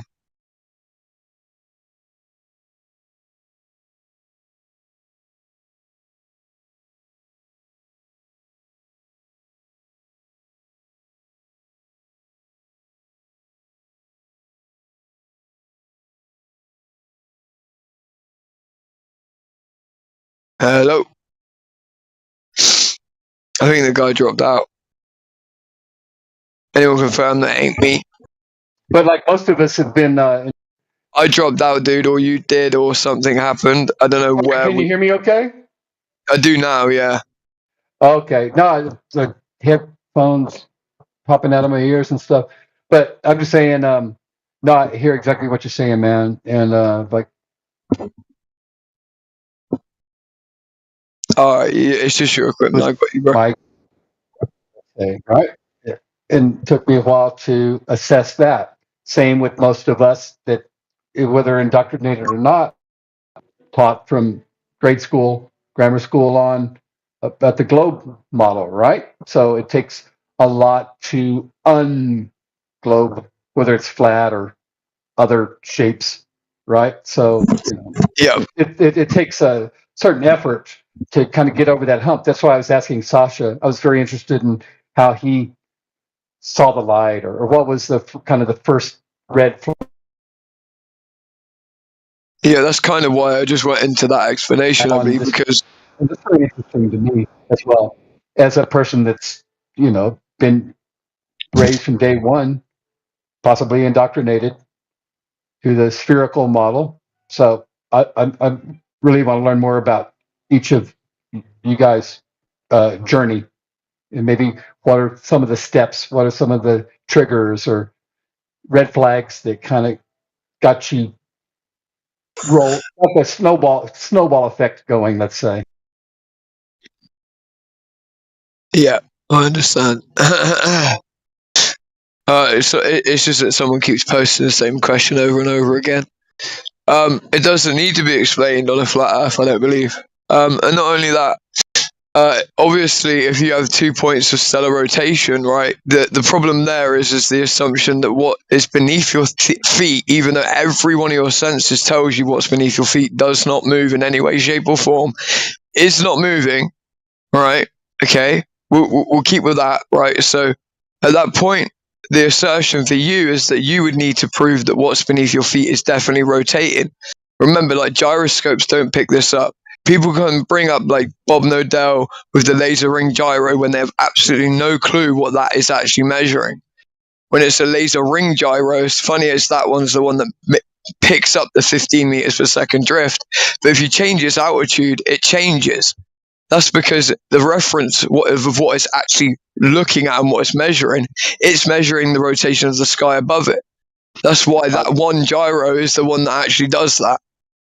It's measuring. Do you know what is interesting? That airplane accounting on the curvature and rotation. And me, who was in military, who was anti-aircrafter, I never had in manual anything about that. Nothing. Zero. That means angular size of the airplane in the sky and the speed of the airplane. Do you have radar on your AA? No, I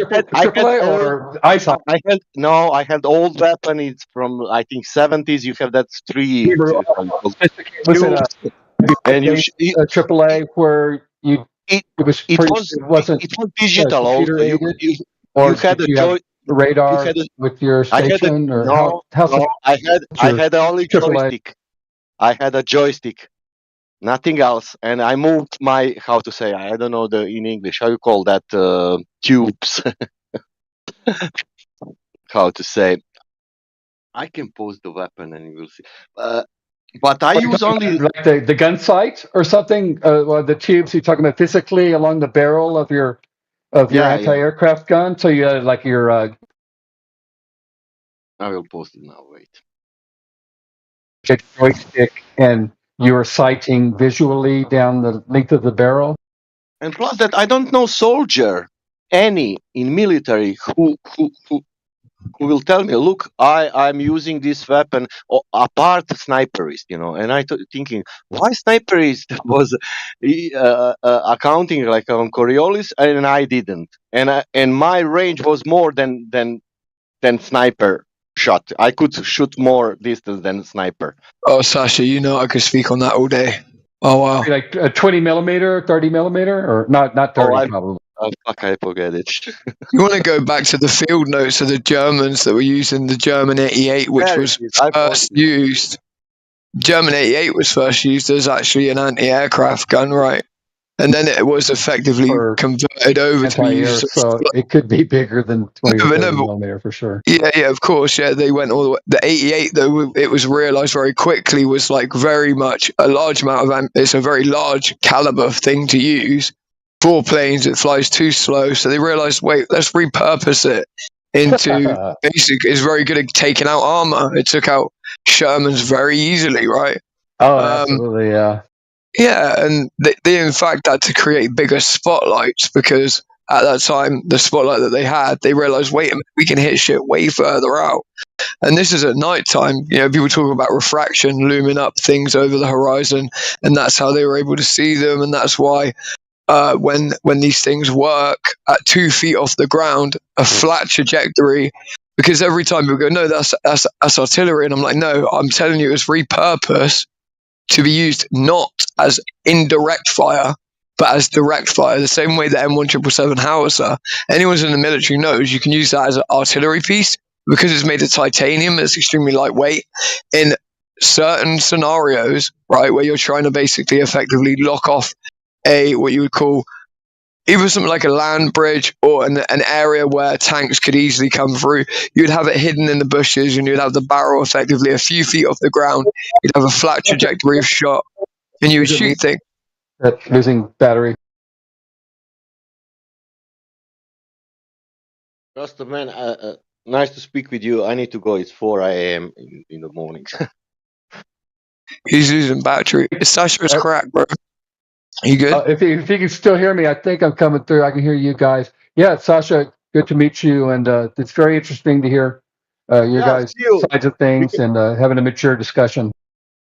If now it's how to say early, but if you want, if you come again, I will give you some channels or something. If you want to know, if you want to look into something, look for yourself, and you have time. You don't need to watch that a lot of material. I have.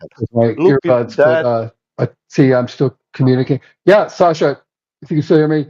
Yeah, when we meet next time, I can give you something. And if you want to look into here that, and there, more earlier in the day or something. Yeah, make your own conclusion. I don't want to convince you. Don't how to say. Don't allow nobody to convince you. Oh, same here, man. Same here. I'm just here to listen to you guys and maybe have a little back and forth. But yeah, definitely. And that's what I appreciate from you guys in this room. I was pleasantly surprised. See you guys. Yeah, that was what I come in here and you say, and I didn't really get to hear anything other than that. It's Central Time in Mexico right now, so I guess I'm make some chow. But good talking to you, mate. Yeah, good talking to you, dude. No worries. Sorry about my voice. It's completely, yeah. My vocal cords are ruined. I don't know why. All right. I do. Can you hear me in my last final words? Okay. I heard chow, Mexican time. Yeah. Since it's about dinner time, so I'll catch you on later, mate. It's nice meeting you, and yeah, nice talking to you, dude. Really, truly, it is nice talking to you, man. Are you a Rasta? It's fading. All right. If you can hear me, Dylan, good talking to you. I'll catch you later. If not, well, I'll see you on here either way. Okay, mate. Bye. All right, later. Bye.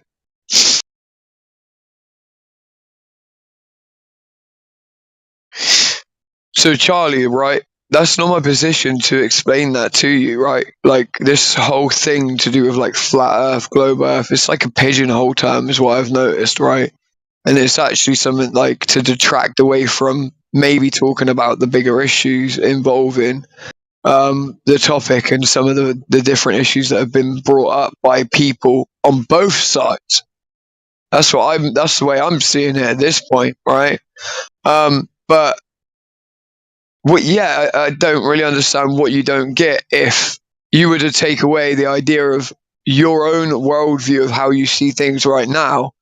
If you haven't got an explanation in your own mind as to why you could see two different things rotating in two different directions, right, on a southern and northern hemisphere, you haven't looked into it enough. You haven't gone and looked at long exposure shots that are taken on the equator. You haven't gone and looked and seen that these things do rotate in two different directions, looking up at the sky. It's almost as if saying to somebody like, "Oh my God, Disco, dude, no, stop. Come on, Stop. it's like saying Stop. you go. No. You can blah, you can fucking extemporize, you can prevaricate all you want, but just explain two stellar points on a flat Earth. You can't. It's impossible. It's what happens. I'm not trying to do it though. I said that from the beginning. I wasn't trying to do that. No. So what are you? Are you a flat earther or not a flat earther? Well, that's what I'm saying. I'm not allowing you to label me in that way. That's so weak, man. You might not like it. It's called being intellectually honest. It's called being intellectually honest about who I am and where I am right now. I don't give a shit, mate. This means your opinion is worthless because you can't even decide. You can't even take a side. So, all right. So you want me to pick a side? You want me to pick a? Listen to this, right? This is how wars are started, right? You better pick a side, boys. God. You have to, because if you don't, you're a weak man. Listen, nuanced thinkers, right? Their own 2 feet without the support of other people or other groups. That is where you're failing, sir. Continue on your war. Continue on your side with your flag waving. Continue with that. Continue with that. Go on, bro. Say nothing. Continue with it. You're saying nothing. No, you're saying the exact word nothing, and I've just said words that are not the word nothing. So you're saying nothing, actually. You're just sprouting words that mean nothing. Dude, there's over 2,000 years of scientific freaking fact that prove the Earth is the shape it is. Start with one. Start with one? Yeah, give us one. Dude, you realise there's tens, if not hundreds of thousands of people employed. Dude, stop talking about the people involved in it. Talk about the actual data. I can't even finish my fucking.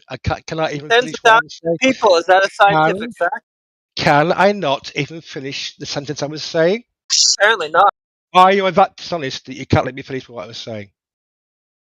Up to you. Yeah, you said thousands of years of scientific fact, and you started a sentence I with didn't. tens of thousands of people. No, that's not what I said. I said tens, if not hundreds of thousands of people whose jobs and careers revolve around the shape of the Earth and the really? fact that yes. Okay. Yes, well, you failed with the scientific facts that you brought up, so just name one of those hundreds of thousands of people, then tell us what they do. Okay, I know for a fact that I have a personal friend who is employed in the field of detecting sites of rare minerals and heavy elements, and they do that by using... Oh, wow. You can't even let me finish? No? It's already hilarious. Dude, if you continue your speech pattern because of a laugh or a chuckle, then you have a problem with the way that your cognition and your mind works. No, it's mate, a tactic to slow yourself down because you need to slow yourself down to think about what you're trying to say because you're chatting waffle. Chatting waffle, my friend. I'm just trying to be a reasonable human being, which apparently you can't do. We shut up for you, bro, loads of times, and you waited for one of us to say something. You didn't. Oh, no, you won't let me speak. Dude, you speak a lot. Come on. Like I was saying, there are tens, if not hundreds of thousands of people employed in industries that revolve around... You already said that. Why are you resetting? Continue with your positive. Continue with what you were fucking saying. Stop going back to the beginning of your mantra. What you tell yourself at night to let yourself get to sleep. Is this toxic bullshit all you have? When you get faced with actual questions and actual scenarios that question your ideals, you just blah and you just fucking bullshit. Like you're doing right now after we asked you. You mean I didn't lie to you? No. There's so many sciences. There's so many sciences and industries based on the shape and the shape are of the you Earth. going to elaborate on your specific example that you started with and abandoned, or right? Actually, look it. My viewpoint is the accepted viewpoint. Please demonstrate how to. The majority. That sure is stupid. I thought you had scientific facts. No. Please demonstrate how two different star fields, a north and a south, that can happen on a flat Earth. Please explain that. Who gives a shit? Ask somebody who has a claim about it. Wow, for fuck's sake. That's so poor, dude. No, it's not. If someone's not, I can't. If somebody's not making a claim about something, if somebody's not making a claim to know about something or how it works, then there is no problem. two. You can't force me to answer a question for you that I don't. Identifiable star fields on the globe Earth. There's a northern star field and a southern star field. How does that work in a flat Earth? Wait Please a minute. explain. Was this your thousands of years scientific fact? You said thousands of years of scientific fact. God, I love globe cards. I love globe cards. They're so entertaining. Said thousands of years of scientific fact. Is this what it is? Just you asking us a question? The question. There are demonstrably, visibly, two different star fields, a northern star field and a southern star field. Neither are possible on a flat Earth. Please explain your bullshit. That's a wonderful assertion, but you said you had thousands of years of scientific fact, and now it just turns into you asking us a question. Oh, God, Struth. Do you know how many assumptions are wrapped up in your postulation that it works on a globe? Dodge. Please explain the northern and southern star field. Explain it on your model right now. Go ahead. Oh, fine. It's a globe. At the northern point. One positive claim that hasn't been backed up. It's a globe. Let's deal with that first. Prove that first. Are you interrupting me while I'm explaining? You asked me to explain, and then you interrupted me. And you stuck on a claim that you can't prove. Globe. Prove that first. Dude. How many fucking years of fucking starfield photos and fucking elliptical fucking... Oh, looking up to prove what's below your feet. Well done, dumbass. There's thousands of years of starfield photos. Hold on a minute. Show me these starfields. There's two starfields. Show them. Northern and southern. Yes. Yeah, no, don't say them. Show them. You said two separate things. Show them. You know full well I can show you videos and photos. And No. Just do it. Show me two different starfields. CGI. Bro, you have to define starfield and then show me two of them. And then tell me about them. This is your claim. So if you're not going to define your terms, we're done here. You don't even know what you're talking about. It's not a claim. It's not a claim? It's proven. So what is a starfield? Go ahead, define that for me. Tell you what, why don't you define starfield for me? Or this is over. Why don't you go look at northern and southern starfields? Oh man, you have to show me what a starfield is. Show me. Nope. You're making the claim about the starfields. What's a starfield? Not a claim. It's a fact. Okay, show me what they are. We're on a globe. Oh at the northern.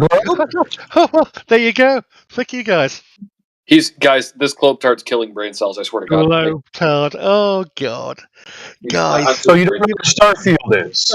What's a starfield? Either you're. I might get diagnosed with autism. Either you're a yeah, that's another glober saying that you sound like an idiot. By the way, so you're embarrassing your own kind. Either a grifter or you're gullible. You're one of the two. Globe Earth is just a fucking joke, guys. Pull out or just go all the way in. Yeah, you can stop right there. Globe Earth is such a fucking joke. You just said it yourself. Well done. That's why there's so many industries, hundreds of thousands of people employed in industries that require hundreds of thousands of which you can name one. I mean, not even one. Remember that? There's a. Let me tell you something. There's a starfield north and south because I said so. No, geophysics. Yeah. Fucking, oh Jesus Christ. Dude, I've spoken to these people that you're talking of while they're drunk. Hey, what's going to happen to the solar flares in 2024? About the fact that they receive grants continually for things like string theory, where they're effectively just fleecing the fucking populace, right? And they actually feel guilty. Calm down. Right. Solar flares will destroy satellites. Back to basics. How do you explain sunset and sunrise? That's your thousands of years of proof? What about asking us to explain a sunset to you? It happens. Like we don't. What do you mean? I know how sunset and sunrise works, but how? Oh, okay, so you have the claim. So then, why don't you do the explaining? No, we have demonstrable fucking evidence, my dude. Over fucking 4,000 years. Can you get to the evidence part instead of there's some part where you claim repeatedly that you have evidence? Because you can watch it happen, you absolute tard. Yeah, watch what? A sunset, and now what? Yeah. Yes. Okay. Again, pointing up to prove what's below. Oh God. Wow, bro. That's all you've done. You've appealed to the sky to prove the terra firma. Oh, dude, flat Earth is a freaking terrible hill to die on. So that's your claim that there's a sunset? Great. Yeah, we already knew that. Now Explain what? how it works on a flat Earth. Oh, so now your thousands of years of The proof. sun is down sets to ask over me a the question. horizon. The fuck You had up. thousands of years of proof, I thought, but it just turns into you asking me a question over and over. Right, dude. Okay, so right, let's do it this way instead. Is the horizon a physical location? Is the horizon? Hang on. Okay, I'm about to. I'm about to. I'm about to. You've already asked. You've posited the question. I'm going to say it this way. Okay, so what happens when we have a sunset? When we have a sunset, what happens, guys? The sun appears to go where? Down below the horizon, correct? Yep. Is the horizon a physical location? Well, yes. Where is it? Show me it. Show me it. Because since we last checked, even on your own side, you've admitted it's an apparent location where the sky appears to meet the ground. It moves based on the atmospheric conditions of the day. And we see that the sun itself size changes on the atmospheric conditions of the day. So you yourself are talking awful again. You're talking about... Yeah, that's all you can do. That's all you can do. Is block out what I'm saying because it completely belies what you've just spoken. You've not in any way explained how a sunset or a sunrise. Well, I didn't get a chance to. I didn't get a chance to because you just went blah blah blah blah. Oh, Yeah, what did he say, Uncle Charlie? Uncle Charlie, what did he say? He said a lot of crap, mate. That's what he said. Well, you didn't hear what he said, so how can you know whether it was crap or not? Sonic bullshit. Okay, repeat anything he said then. No. Bullshit to that. Stop fucking... So you can't repeat a single word he said, but somehow you know it was crap. Well, it's bullshit. Please explain how a sunset and... Yeah, that's what he does. That's what he was just doing, and then all the way through it, you went blah, blah, blah, blah, so that you couldn't hear any of it. So it doesn't sound like you really want the answer, do you? Why? What is wrong with you guys? What's wrong with you? You ask questions, and then when people are giving you the answers, you go blah, blah, blah, blah, blah, and then you just repeat the question. That's, like, insane. Because this guy's a fucking douchebag. This guy's such a fucking douchebag. Okay, Yeah, you're a if you think retard, you dude. fucking know, then you explain it. 'Cause Yeah, our lack of explanation for it is not evidence of yours. Well, Crackville gave him an explanation. Even I mean, he didn't really merit one. He's the guy who's claiming the explanation for it. He should be giving it to us. You keep dodging the first question I asked him. Please explain a sunrise and sunset on a flat Earth. Yeah, that's what Crackville was just doing, and then you talked all the way through it. You didn't hear a single word he said. So why would we waste our breath on giving you answers that you don't actually want, when in fact you're the one who should be giving us the explanation because it's your claim? Nothing. No, it's your claim. No, it's actually yours, right? Listen, your claim is that the sun disappears behind a physical object, right? I am simply pulling apart the idea based on your own side's understanding of the elements within the claim. Dude. Good God. I could be hot micing my own mic, could I? You're burning the fuck out of it, dude. Watch your fucking Cartwright fucking car. It's nowhere near my mouth. It doesn't sound like it, dude. I'm not going to take your word for it for somebody else to tell me. Because you're being facetious, so... No, dude, look. Observable fact. There are northern and a southern star field. How does that work on a flat You're Earth? broken, dude, aren't you? So Because no one's answered it. Yeah, it goes sunset, sunrise, starfield, sunset, sunrise, starfield, explain, blah, blah, blah. I'm not going to listen to the answer. There's something completely the matter with you. Nobody has answered the question. You're not allowing people to. That's the problem, brother. On a flat Earth. Who cares? What does it matter if someone can't... Because you guys are in here making the claim the Earth's flat. That's why it freaking... It's reliant on anything that happens in the sky, okay? You're the one that has a claim about the shape of the Earth based on things that happen in the sky, not us. Over it. Oh, God. You claim the Earth is flat. The Earth demonstrates that there are two hemispheres in the Earth. There's a northern and a southern star field. Okay, so that's your claim. So you're the one with the claim. You're the one who should be explaining. You're the one who should be providing the evidence. Okay, your interpretation of two star fields is that the Earth is a sphere divided into hemispheres. Okay, any direct measurement of curvature of the ground to support that claim? Not claimed, it's demonstrated. It has been for the past 2. Yeah, okay, so any direct measurement of curvature of the ground to support that claim? Oh. Well, that's what you're saying. No, I'm saying it's demonstrated to the point of being fact for the past 2,000 years. Yeah, by you chanting demonstrated. In fact, yeah, not so much. So any direct measurement of curvature of the ground to support your claim. Search any Google or... Oh, you want me to do the Googling for you? So you don't actually have the evidence. You want me to go Google your evidence for your claim?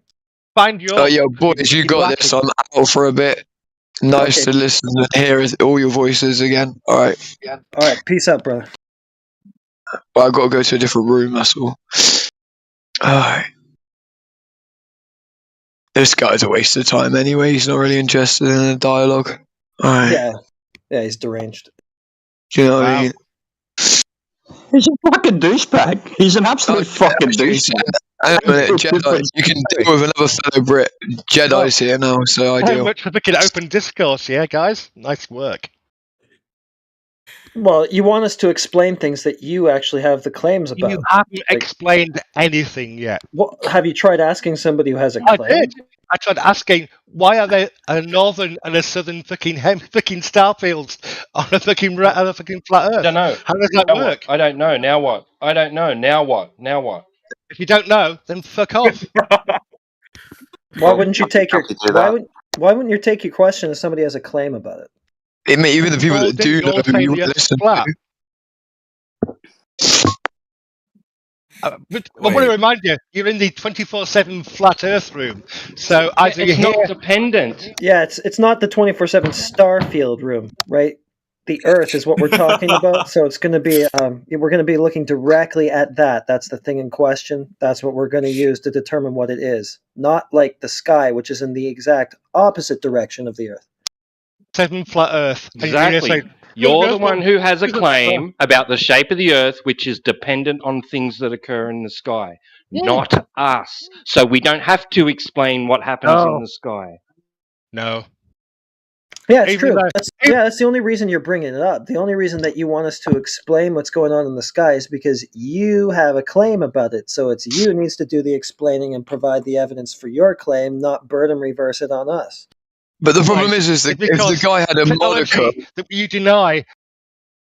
What technology is denied? What? Dude, look, listen, if you had a modicum of decency about the way that you carry yourself and the way that you ask these questions... No, it's a fact, right? People would take you through these steps, right? Oh, dude. It's true, it's true. People would talk to you exactly about what it is that you have a problem with, but you come here with this. No. You're lecturing me about being modicum and fucking being a reasonable person. You'd have a modicum of decency, dude. Dude, you're speaking complete nonsense. It's idiocy. Do you not understand that? You're like 1% of the population, and you're talking. You can't repeat anything that I've said to you. Exactly. He just comes at it with incredulity. That's You're 1%. Yeah, you're 1% of the. Okay, you're 1% of the population. So what? Any one of you produced a paper that's won a Nobel Prize overturning the shape of the Earth. Why haven't one of you done that? Why is there none of you with any one positive proof? Why is there no positive proof of the flat Earth? Why is there no... Yeah, there's stuff called water. Have you heard of it? There is, dude. There is. Water's a liquid. Why are there 3 court cases where judges found every time evidence for the globe didn't... Well, why are there 3 court cases, right, that every time the judge literally ruled that the evidence given to him did not meet the burden of proof needed to even assert that there was something called... What are you even talking about, dude? I'm talking about something that happened that you can go and look up, that you can look into. The intelligent design versus evolution court case, where evolution won because intelligent design. Michael B.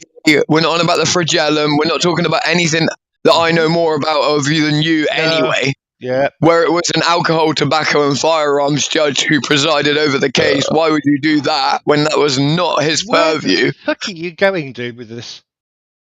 If you didn't understand what I just said, I was referring to what you brought up. Into the fucking alcohol and tobacco fucking rules. What Because the fuck is that to do with this argument? the judge that presided over the case with Michael Behe against what you were talking about, my friend. Answers in Genesis, Michael Behe.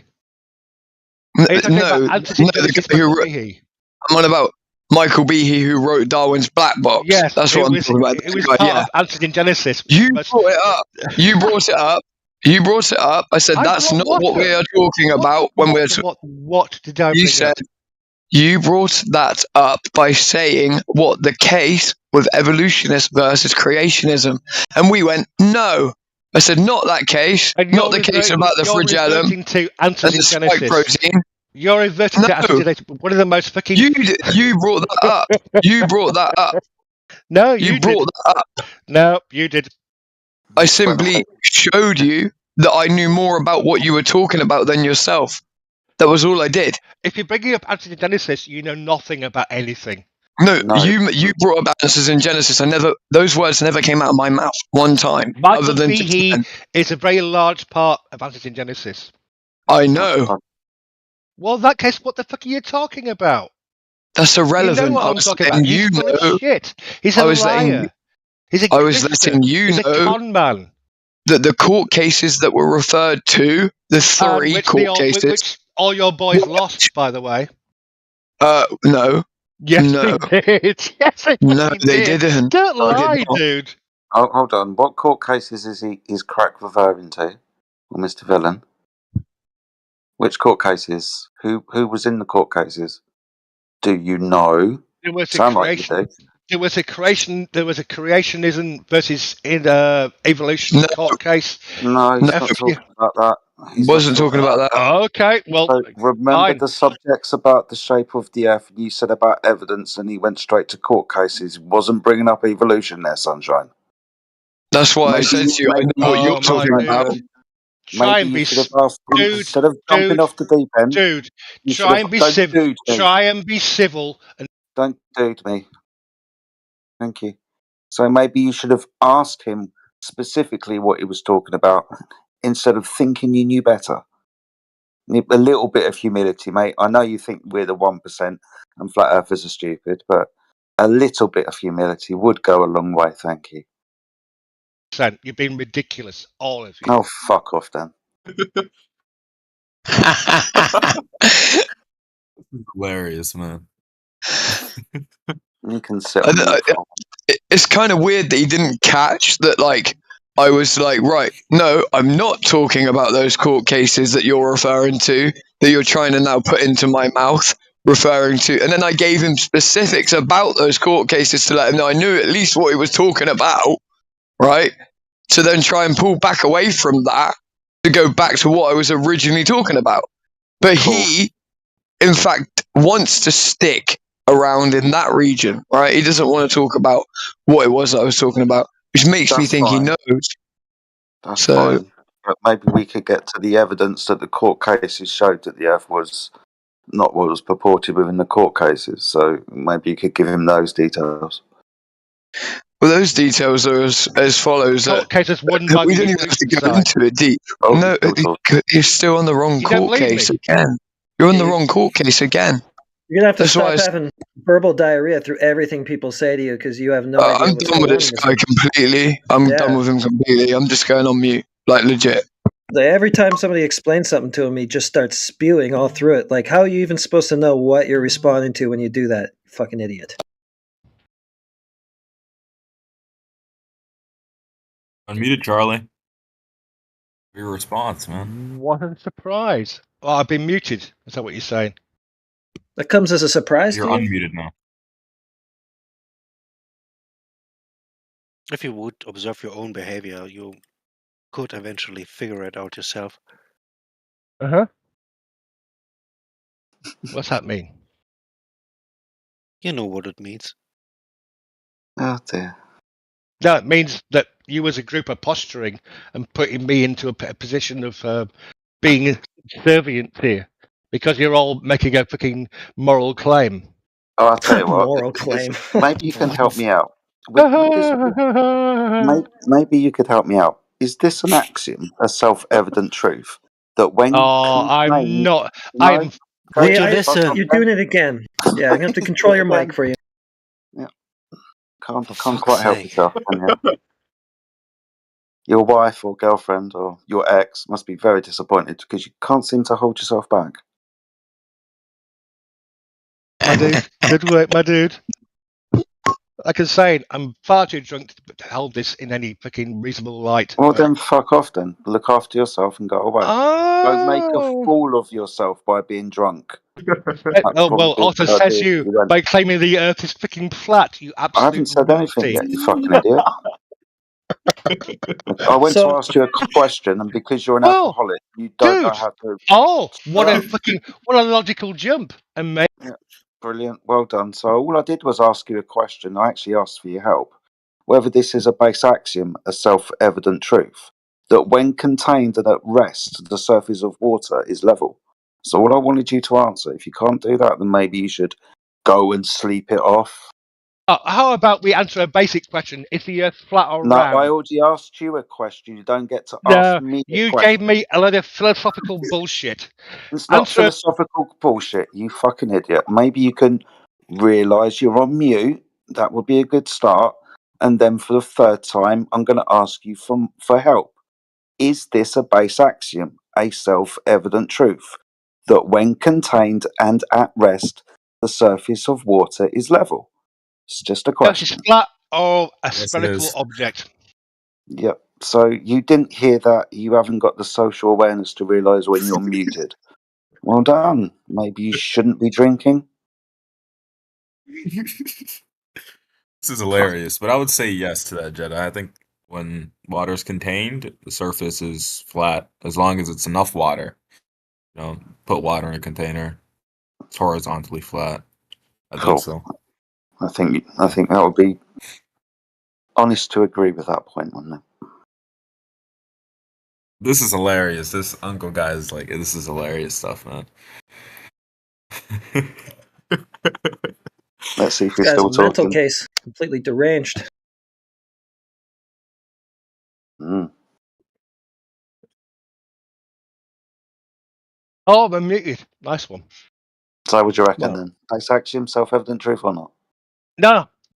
No. Please demonstrate the northern and southern star fields. Wow, there's really something wrong with you, dude. Please demonstrate the northern and southern star field. Again, blah blah blah blah blah blah. But no, We're on a different topic. Try to focus. I will. No North of answer. the equator.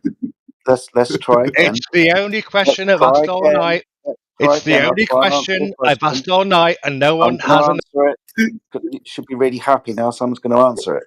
You said northern and southern star fields. How could they be different? Because north of the equator, there are different stars to the ones south of the equator. They're different stars. Mind blowing, right? How does that work on a flat Earth? Because north of the equator are different stars to the ones south of the equator. How does that work on a flat Earth? You absolute. Because there are different stars north of the equator than there are south of the equator. No, that can't No, work they're on a not. flat Earth. What do you mean? You You can't moron. have stars north You of a absolute point 0 fucking degree. moron. Hello, you can't have different stars north of 0 degrees. You can't have that? No, that's impossible. An arbitrary line in the sky where some stars are, north or south of that arbitrary line, there has to be the same stars. Yes, it's called the equator. Yeah, and what's the equator? The middle round around the spherical Earth. No, it's an angle measurement. It's an angle measurement to the sun. You absolute cock. No, it's an angle measurement to the sun. You fool. And that's in your own model, by the way. Yeah, but you wouldn't understand that, would you? Yeah. Oh well, he's gone. What a deadbeat. His whole point is to try and like Jedi's dealing with it the right way. His point, the way that he's working at it in that moment, is just to try and get you hot under the collar, try and make you act like a fool. That's all it is, right? You know. So I'm gonna go on mute because I'll just start screaming at this guy in a minute. And as you can hear, my voice does not need it. Drink some honey. Yeah, I actually am, and ginger as well. Yeah, honey and ginger, and some lemon as well. But I don't think it's from overexerting my voice even, so I'm a wee bit confused as to what it is. You know what I mean? I really am. Probably COVID, right, boys? Probably COVID. Damn, dude, I'm hoping COVID isn't still going around.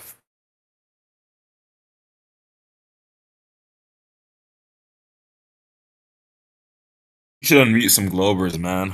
I want to hear some discussions happen. We should unmute Talon. He's very funny, I think. We're going to get some real fun discussions out of him.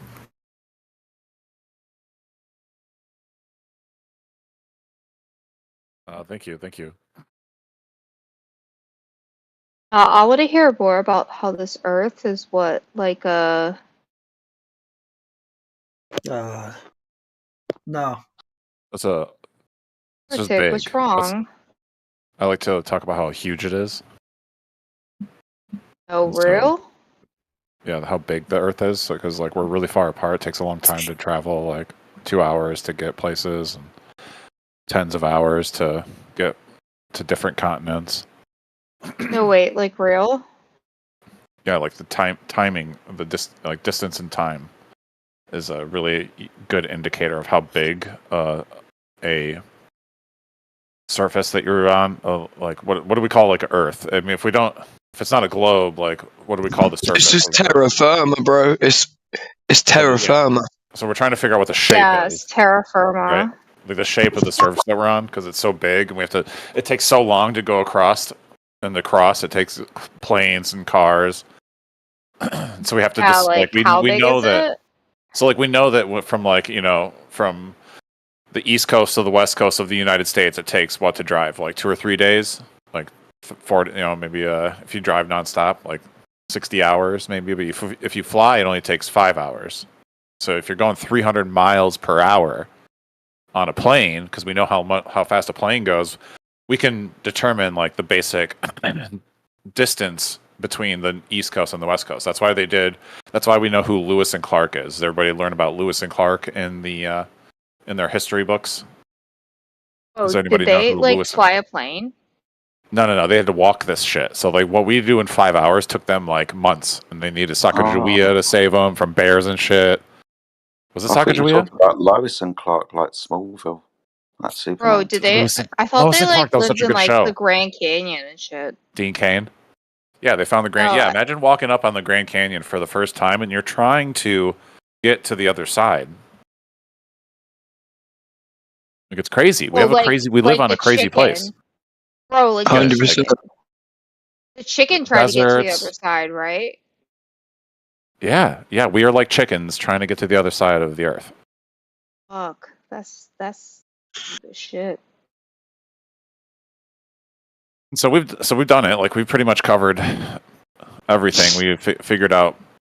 I wouldn't say that.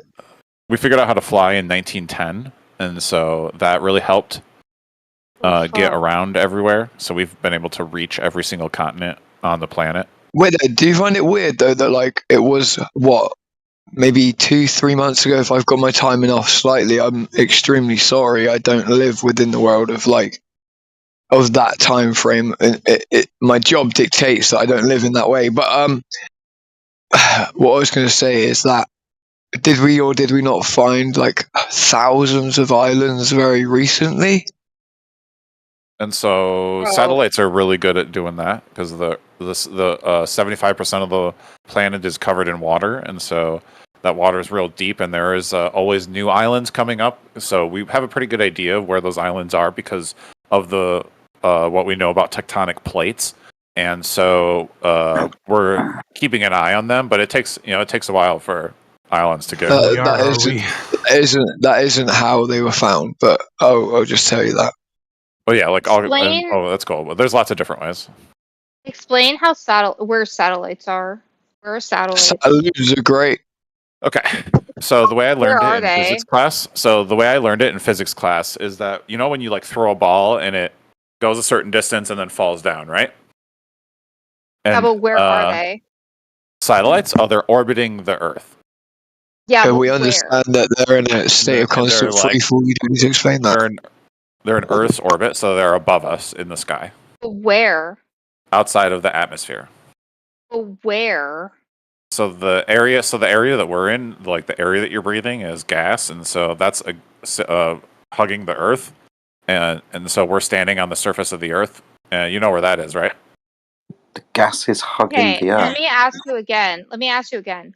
Yeah. What level of the atmosphere are satellites in?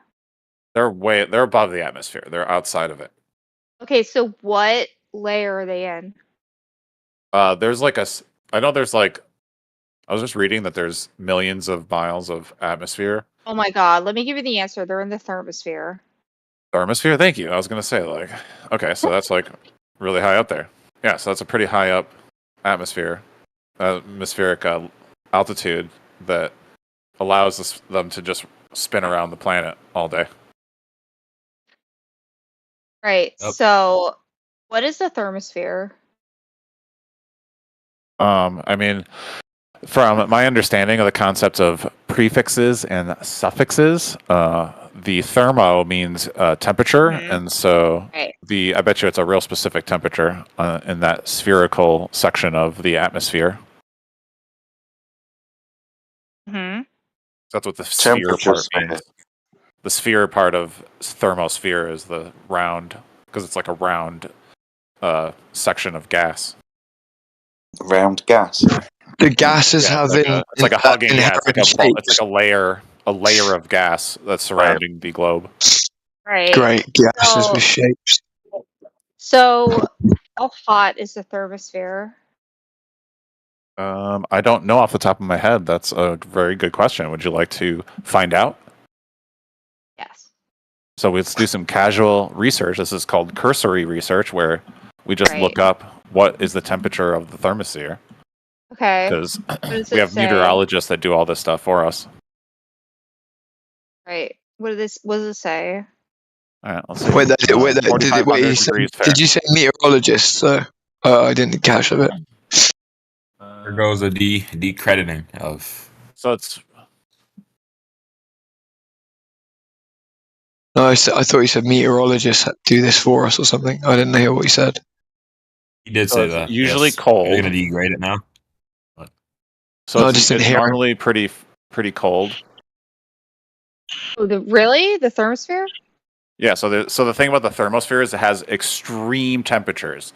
And so Whoever mentioned my name as thermo- being the meteorologist, you were So- out of lifelines and Who Wants to Be a Millionaire, so sorry. There's very little gas up there. I'm gonna let you guys figure it out. Bro, it's the fucking meteorologist. Get him on the line. How hot is the fucking thermosphere, dude? You already used your lifeline. You know the answer. You got this. Just Google it. Just Google it. Bro, I Yeah, don't have we time just for did. fucking Google. I'm retarded. I'm sorry. You are not I'm- retarded. Okay, here's what you do. Go on ChatGPT. Hey, ChatGPT, how hot is a thermosphere? Ding, done. And I'll probably concur with you. There you go. It's not, but it's Oh not that shit! simple. It said 4,500 degrees Fahrenheit. That's what it said. All right. Okay, so do you think it's always got like it. that? You think it's always that? So you think it's just like a it's just like a kettle up there all day long, 2,000 degrees, I said 4,500. 2,000 degree section of 4,500? A little bit less. Weird kettle. 4,500. Yes, I do. I do consistently think it's 4,500 degrees Fahrenheit, considering the fact that it's like fucking there all the time. You know. It's there all the. What do you mean by it's there all the time? It's The layer fucking right thermosphere before. is there all the fucking time. It doesn't It- go anywhere. Yeah. It's there. Oh, I see. So it's the layer. It's like the second to last layer before the last layer of the atmosphere, and then there is just a vacuum. the exosphere is like the exo means outside, so that would be like Ding ding ding ding the ding edge. ding ding. Nice. You're so fucking right. Yeah. Fuck There you go. yeah. Fantastic. I love Oh my God. atmospheric. Yeah, you got it. So my question is, how do they measure the temperature of the thermosphere if there apparently is not enough particles to measure that temperature? So that's my question. Well, it's just a little bit. Teensy a little bit. So You know what's interesting about that? What? What's interesting is if my memory serves me correctly, I can tell you that the troposphere we use both dropsondes and radiosondes. But Right. To answer your question though, my understanding is that we actually know less about, I think it's either the strato or the mesosphere, as opposed to the thermosphere. Like that area, like especially by the ozone layer, we don't know really shit. It's just Why? because, like, observationally. Well, because so if we're to go off like the globetard logic, right? You have the thermosphere. You would say like, okay, satellites, right? That's the globetard logic. But then if you then say, okay, well then how do you measure the mesosphere? You can't really do that with a satellite, and you really can't do that with a radiosonde. So it's just kind of like sort of ambiguous. Well, the reason why is because satellites, according to them. Sorry. No, go ahead. Well, no, you're completely correct in that logic, because obviously, right, the way that they would be able to, let's say, accumulate any form of data from there, and in terms of what the claim is as to how we would measure temperature in the thermosphere versus the mesosphere, is that the amount of time spent in the locale is how those data points are apparently collected, right? They don't have the proverbial cart or any of that in which to sort of collect said data. They don't have the time either. They're not only they don't have the cart, they don't have the time. That's where you're wrong. That's where you're wrong. Because the International Space Station and all of our satellites actually are in the thermosphere. So they have ample time. They are. So they have ample time to collect He was that talking data. about the mesosphere. Oh, the mesosphere? Yeah, I'm agreeing with you, by the way. Oh, okay, sorry, my mistake. My mistake. He was just adding context as to why do flat earthers. Okay, do flat earthers even think that those spheres that they say exist in the first place? I don't know, but We'll see what you see, dude. You see what I see? Yeah. so somebody created these spheres, but why, right? So like Huh? What do you mean create? What do you mean create? somebody The concept. somebody Right, established the concept. somebody established the concept of these spheres, right? So why and how would they create the concept of these spheres? Why wouldn't they just call it space? Because it's an object. Because there's that we're different standing layers on. of the Earth's atmosphere. Because it's taboo Right, to but say I don't know. You need the concept of these spheres in order to have exactly what we just spoke on, right? What we just spoke on was that there is obviously a point, right? There is a exact locale based upon a form of, and I would say not exactly clarified or in any way sort of confirmed mathematics, but on a mathematical model in terms of orbital mechanics, right? What we have effectively is that we would need to have these different things in these different locales, in these different perspectives, sort of like, I would say, layers as we go up, in order to explain how things work within inside of the thermosphere, and basically to assert how it could be plausible and possible based on the gravitational force of the Earth versus the privation of gas out there, I and love gravity. My favorite. the different celestial spheres out there, right? And how satellites could be in freefall at a certain altitude from this Earth. So we have that. Then we have the claims that are needed for the void of space, the privation of gas, right? We have that. we have this, we have what we know as the temperatures here, what we can reach up to, what we can spend time in, and what we can record. And then we also have the claims of it's like it's kind of like a narrative, and you've got these impingement points on a narrative. You have all of these different things that have to exist in between different points, because the narrative at the beginning is so thick with certain exact claims that effectively you need to have the tapering effect between these different points in the narrative. And this is what we hear when we hear these different layers. That's why they're conceptualized and why they're created.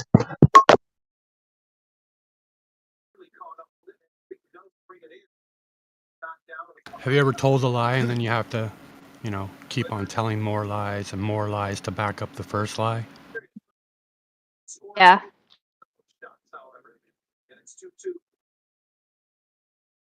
I feel that, man. I feel that. It kind of goes like that. My entire life is a lie, actually. Well, I see a lot of flat earthers talk about people that create stories, or the stories are told.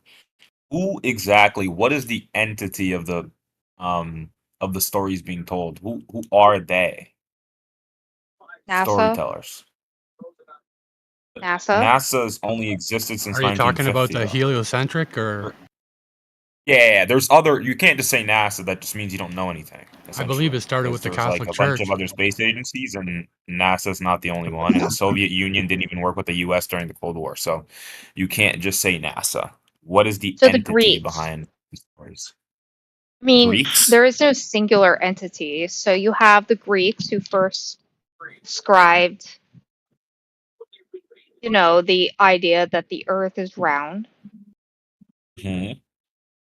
So, I mean, obviously Eratosthenes was I don't know if Eratosthenes, because he actually was working off of stuff in the Library of Alexandria, who actually first conceived the idea that the Earth was round. He was merely confirming those ideas. He actually didn't come up with it, even. Mhm. Okay. So you have those So- ideas. Mhm. I think the reason why it's referred to, my friend, as they is because obviously, if known directly all by name, all that were involved in, let's say, a deception, then it would be very easy to point toward those individuals, talk about their character, as you would in a court case, right? When we're trying to sort of like, let's say, I don't know, confirm or basically add to the overall moral sort of decay and the overall moral collapse of a person, right? We point toward other verifiable things within their character that line up with something that they're now being claimed to have done again, right? So we do have instances where that is actually the case, right? We have instances where we have people that have done tests, for instance, that are to reify an idea or a concept that was put out first by somebody else, right? Or a different school of thought. And then we can look at the person, look at what they were about. Like I say this about Newton all the time, right? Like Newton is continually spoken on as if he was, a brilliant mind, but nobody talks about the 9 million words that he wrote on alchemy, for instance, because to do so would kind of detract away from the veneer of the idea that it would chip away at the veneer, of the idea that he in some way is a man beyond his years and was completely so intelligent that we should listen to all words, right? Wait, hold on. That's why let me just stop. don't talk on that I bit. don't want you to just like go on. I want to like kind of like have a conversation where you talk and I can talk and I can respond to you. I'm dipping out. So what? Yeah. So what did Newton do again that made him appear less smart than he actually was? What was it? Well, I just stated that we often don't refer to the 9 million words that he wrote about alchemy. We don't talk about how he died, because obviously that's in direct correlation with the writing of those words and the false sort of, basically the false ideals that he ended up with in that study. We don't talk about the fact that he died consuming mercury, believing that he would be able to turn it into gold through his body. We don't talk about those 9 million words because it would detract away from what we believe what did come out of his mouth was gold, right? We don't talk about the metaphorical gold that didn't come out of his ass because we want to talk about the so-called gold that came out of his throat. Mm-hmm. What the fuck are you talking about? Probably because I'm gonna assume they don't talk about that because it's probably not relevant to universal gravitation. His law of universal. True. That's what I'm assuming. Like if we have, I think there's a lot of I think there's a lot. Hold on. I think there's like a lot of scientists, or you can call them philosophers from like ancient times, that like did a bunch of irrelevant, stupid shit that we just don't mention because it's not like. That's what I was saying. That's why we say So they. No, that's not what you were saying though. You were kind of just trying to you were kind of just trying to like discredit him because he did other shit that was just. No, that is exactly my point from the very beginning, my friend. It's like no, because we're trying to. No, if you knew me, then you would understand what I was trying to say from the beginning. You've just made a claim about what I was saying, so I'm going to refute that claim by pointing at certain aspects of what I said at the beginning. Hold on, calm down, dude. Calm down, first of all. Okay, so you mentioned that he did like irrelevant stuff, and you were like, "Well, they don't talk about how he did this other stuff." And I just told you why they don't talk about it. So I don't understand why you even went on about it if you already understood what I understood, which you claim you were on the same page, but really not. Because again, because you said if there's a philosopher, let's just bring up some random guy. If there was like what was the original question? Well, hold on. Let me go ahead and say what I want to say.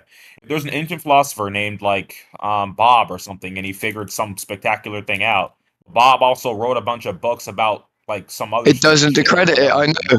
I agree. It doesn't discredit it. We agree. Okay, there we go. Okay, thank you. Yeah, because that was my original point. Yeah, that right? was his original We point. were speaking about what was the original. Right. This is why people get confused because their memories are very like. I get it. Right. We cover lots of background very quickly. Right. I was saying we could do this like in a court of a public opinion. We could start to talk about the lots of different things that other people did that would eventually discredit maybe something great that they did, right? This is called the court of public opinion. People that are truthers who want to know about objective truth do not give a shit or an ot or an iota about that form of weighing up of evidences. They care about the very evidence itself. They care about its value. Right. So when we say they, you asked originally, why is it always they? I'm stating that the very conversation we've just had and what did we come to at the end? Where did we get to at the end? This is why we say they. So is that right? Does that make sense now? Hold on. So we reached the conclusion that it doesn't matter what the other stuff Newton did, and it matters that the relevant stuff that we use, for whatever we use it for, and your entire explanation. Because otherwise, you're appealing to an authority that the person because otherwise you're appealing to an authority, right? To discredit that authority in order to discredit something else that was said. Right, this is called the court of a public opinion, right? Where effectively we can just wipe away everything on the table and say, well, no, we don't have to listen to any of the rest of it. This is what happens to us time and time again. That's why it was very much sort of, I don't know, I would say a little bit, how do I put it? Not hypocritical, but it was ironic and hypocritical almost, because that's exactly what happens to all of the people in this room that I listen to on a daily basis, which is, you said this so-called one dumb thing in my own mind, therefore, blah, blah, blah, blah, blah. I don't have to listen to anything you say from that point forward. So I'm not reverting back to that same very illogical way of thinking and applying it myself to things. But that's what you claimed of me. So I'm just explaining how that was exactly my point from the beginning, is that we could go down that route. We could do that. Okay. Dude, listen, I don't mind you talking, like when I'm talking, I'm gonna at least give you some time to respond. You go on for just a little too long and don't give me time to respond. So it's like kind of like, a decent paced conversation. He has something to say. Anyway, You don't, dude. Fuck. yeah, no, it's fine if he had something to say. It's just I think he just goes on for just a little too long. Now, I understand what you said there. Yes, I understand that you're telling me that now it was your original point, right? Before, when you were talking, it didn't seem like it was your original point because you were like, Newton wrote 9 million words about alchemy and shit. And so it seemed like you were trying to degrade what he's done bad or Exactly. whatever, trying to derail him. I was giving you the example, yeah. Since you did clarify, I'll give you that. You did clarify what you meant. So we're on the same page there. Did it answer my question? No, I don't really think it did answer my question into like who are they. Okay, so when I did the exact opposite of they, you hated it, right? No, I'm trying to figure out who is the entity behind the scheme of lying about the Earth shape. But what? That's my point. Is that the moment that you start to name individuals inside of the group of they, what ends up happening, and that's why I did what I did to exactly illustrate what would happen if we started to do the opposite of what you're asking, which is us to define the entities. Once you define the entities, you define the individuals and who they are. Then we start to talk about what they did individualistically, and then what they did individualistically starts to detract away from the gold that came out of their mouth that we currently talk upon. So that was the whole point. I don't know. I don't know how I can make it clearer. No. So I understand what you're saying now. You're basically saying that, like, if we try to find the entity, obviously it's not like under one organization or anything, so we can't just say this is the organization that did it. Or more like generalizing, what these people have accomplished, rather than looking into them individually and seeing everything else they've done. So we only look at the evidence that is gold. They come out their mouths, right? Am I on the same page as you? Basically, yeah, I personally think we should, but as well, I think inside of this, there's a problem for me, which is that I feel like we should be able to go to the individuals, right? Talk about all of the little bits of information, but the problem is there's so much emotionality attached around these people because they've been deified. That's why we call it scientism, right? These people's words become deified by what we see them as and the pedestals we place them upon. And it makes it difficult for us to say anything but they, because instantly we get off into the weeds and we end up effectively, getting angry over people discrediting what they might have said that was gold versus what they said that was crap. That's the point. Like, it makes it hard. Okay. So when I understood what you said there. I understood what you said there. Now, when I differentiate these people, again, I do take the important goldness out of them. Like, I probably wouldn't care about anything else Newton has done if it's not relevant, right? To discussion in general. What? I'm trying to see though. I'm trying to find out because, like, what do you say, sub dude? I said what? That he believed in alchemy and that he drank mercury. It has nothing to do with what else came out of his mouth. It has to do with what he did in that particular subject matter. It wouldn't have to do with anything else he's accomplished. That is. But it's a state of mind of his, though, right? Like, was he crazy or wasn't he? Right? You have to be somewhat crazy to be that smart in that time, I would say. But again, it's for example, saying that say there was a pedo. I'm pretty sure the guy that figured out something about evolutionism or something. One of the guys was like a pedophile or something like that, and they said, well, he's a pedophile, so anything else he says doesn't matter. Like, you're defaming the fact that he's a pedophile, but not the stuff that he figured out that we can test. So I think that, yes, those people are bad if they commit, they do bad shit. But what they've discovered in itself is objective, and it's not really, what are you going to say about what they've discovered? You can talk about their character all day, right? That's kind of literally what the argumentative fallacy would be. It would be an ad hom. Basically, yeah. It's like, well, Newton. It's like we're talking to Newton, right? Well, it's like Newton, you did all this other crazy shit, and you were bad shit crazy from the looks of it. Still doesn't really go on about it. Right? So that's probably why I hold on to evidence more. I find evidence more important. Again, like this is the thing with Day, also villain. Maybe you can explain this to me more, or villain. I don't know how do I say your name. Just say villain. That's fine. Villain, okay. Okay, so villain, right? So this is the other issue as well. Like I think Newton was his own person, right? He didn't have any brothers. His dad died before he was born. I don't understand like how he was connected to this undercover. I'm not saying that there's an undercover organization or this. I don't understand how he was certainly connected to this bigger conspiracy, or other people are connected to these bigger conspiracies and other nations are combined together to fool us for some reason. And I think the more you dig, the more you find that there's like literally nothing, right? I mean, these are individual people. People like to like generalize the government and be like, it's they. When the general government are real people who go home every day as well. We see these people every day, unless you think. That's why I generally say they myself. Like you might have heard that from other people, but like I was just answering on that exact question from you, right? That's why I try and keep it a little bit more broad than that. I sort of hint towards the idea of like game theory 101, right? Which is like the idea is that if there is a collective they or a conspiracy that's going on, we know currently, right, that things can happen very organically, and individuals can effectively have ideas and bring up and have brilliant ones, right? And but it doesn't mean that it doesn't aid Goebbels, right, to then go and take from an individual something that he had no intent toward as he made something or created something. It doesn't affect Goebbels' ability to take that individual's work and thus twist it to fit his agenda and fulfill an agenda for him, right? So I agree.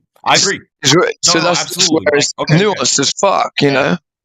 I agree. So say that Newton's law of gravity, right, of universal gravitation, is like say like I'm with you and we're like conspiracy. I mean, we're not like we're part of a bigger conspiracy, right? We want to lie to the world about the Earth's shape. And Newton just seems to fit our criteria. So we're gonna be like, okay, Newton, let's pose this to the world, and this fits our narrative for what we want to lie about. I mean, that makes sense, right? That makes sense. You can take what people done to fit your narrative. People do it all day long. Most people that debate in general usually take other people's work, right?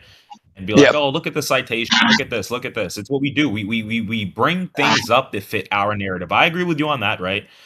Maybe Newton wasn't a part of a conspiracy in the 1700s, but he was just a man that they took his stuff and used it for their narratives. I mean, that can be possible, right? I agree in that sense. It can be possible. I just don't understand how, I don't understand where the elites are. When did the elites begin? Rich people, mostly.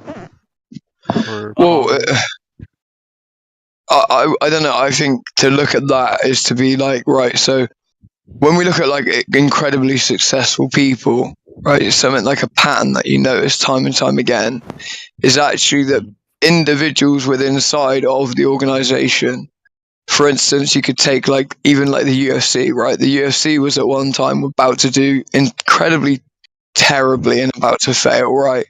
Then someone was able to come into their organization and was able to shake it up in the way that they looked at themselves, and they sort of I would say hinted more toward an SAS mindset, which is like where the men within inside of that group are able to go, right, these are my flaws, right?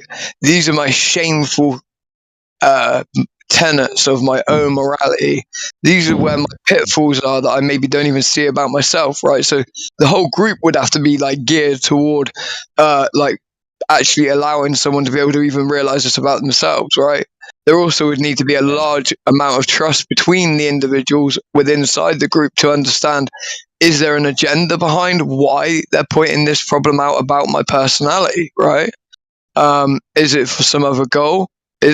So it becomes like, I would say that based on the way society currently is, would you say to me that you would think that the way that we learn in curriculum in school, that it would aid toward creating the best forms of groups of individuals that make it possible for great things and accomplishments to happen time and time again?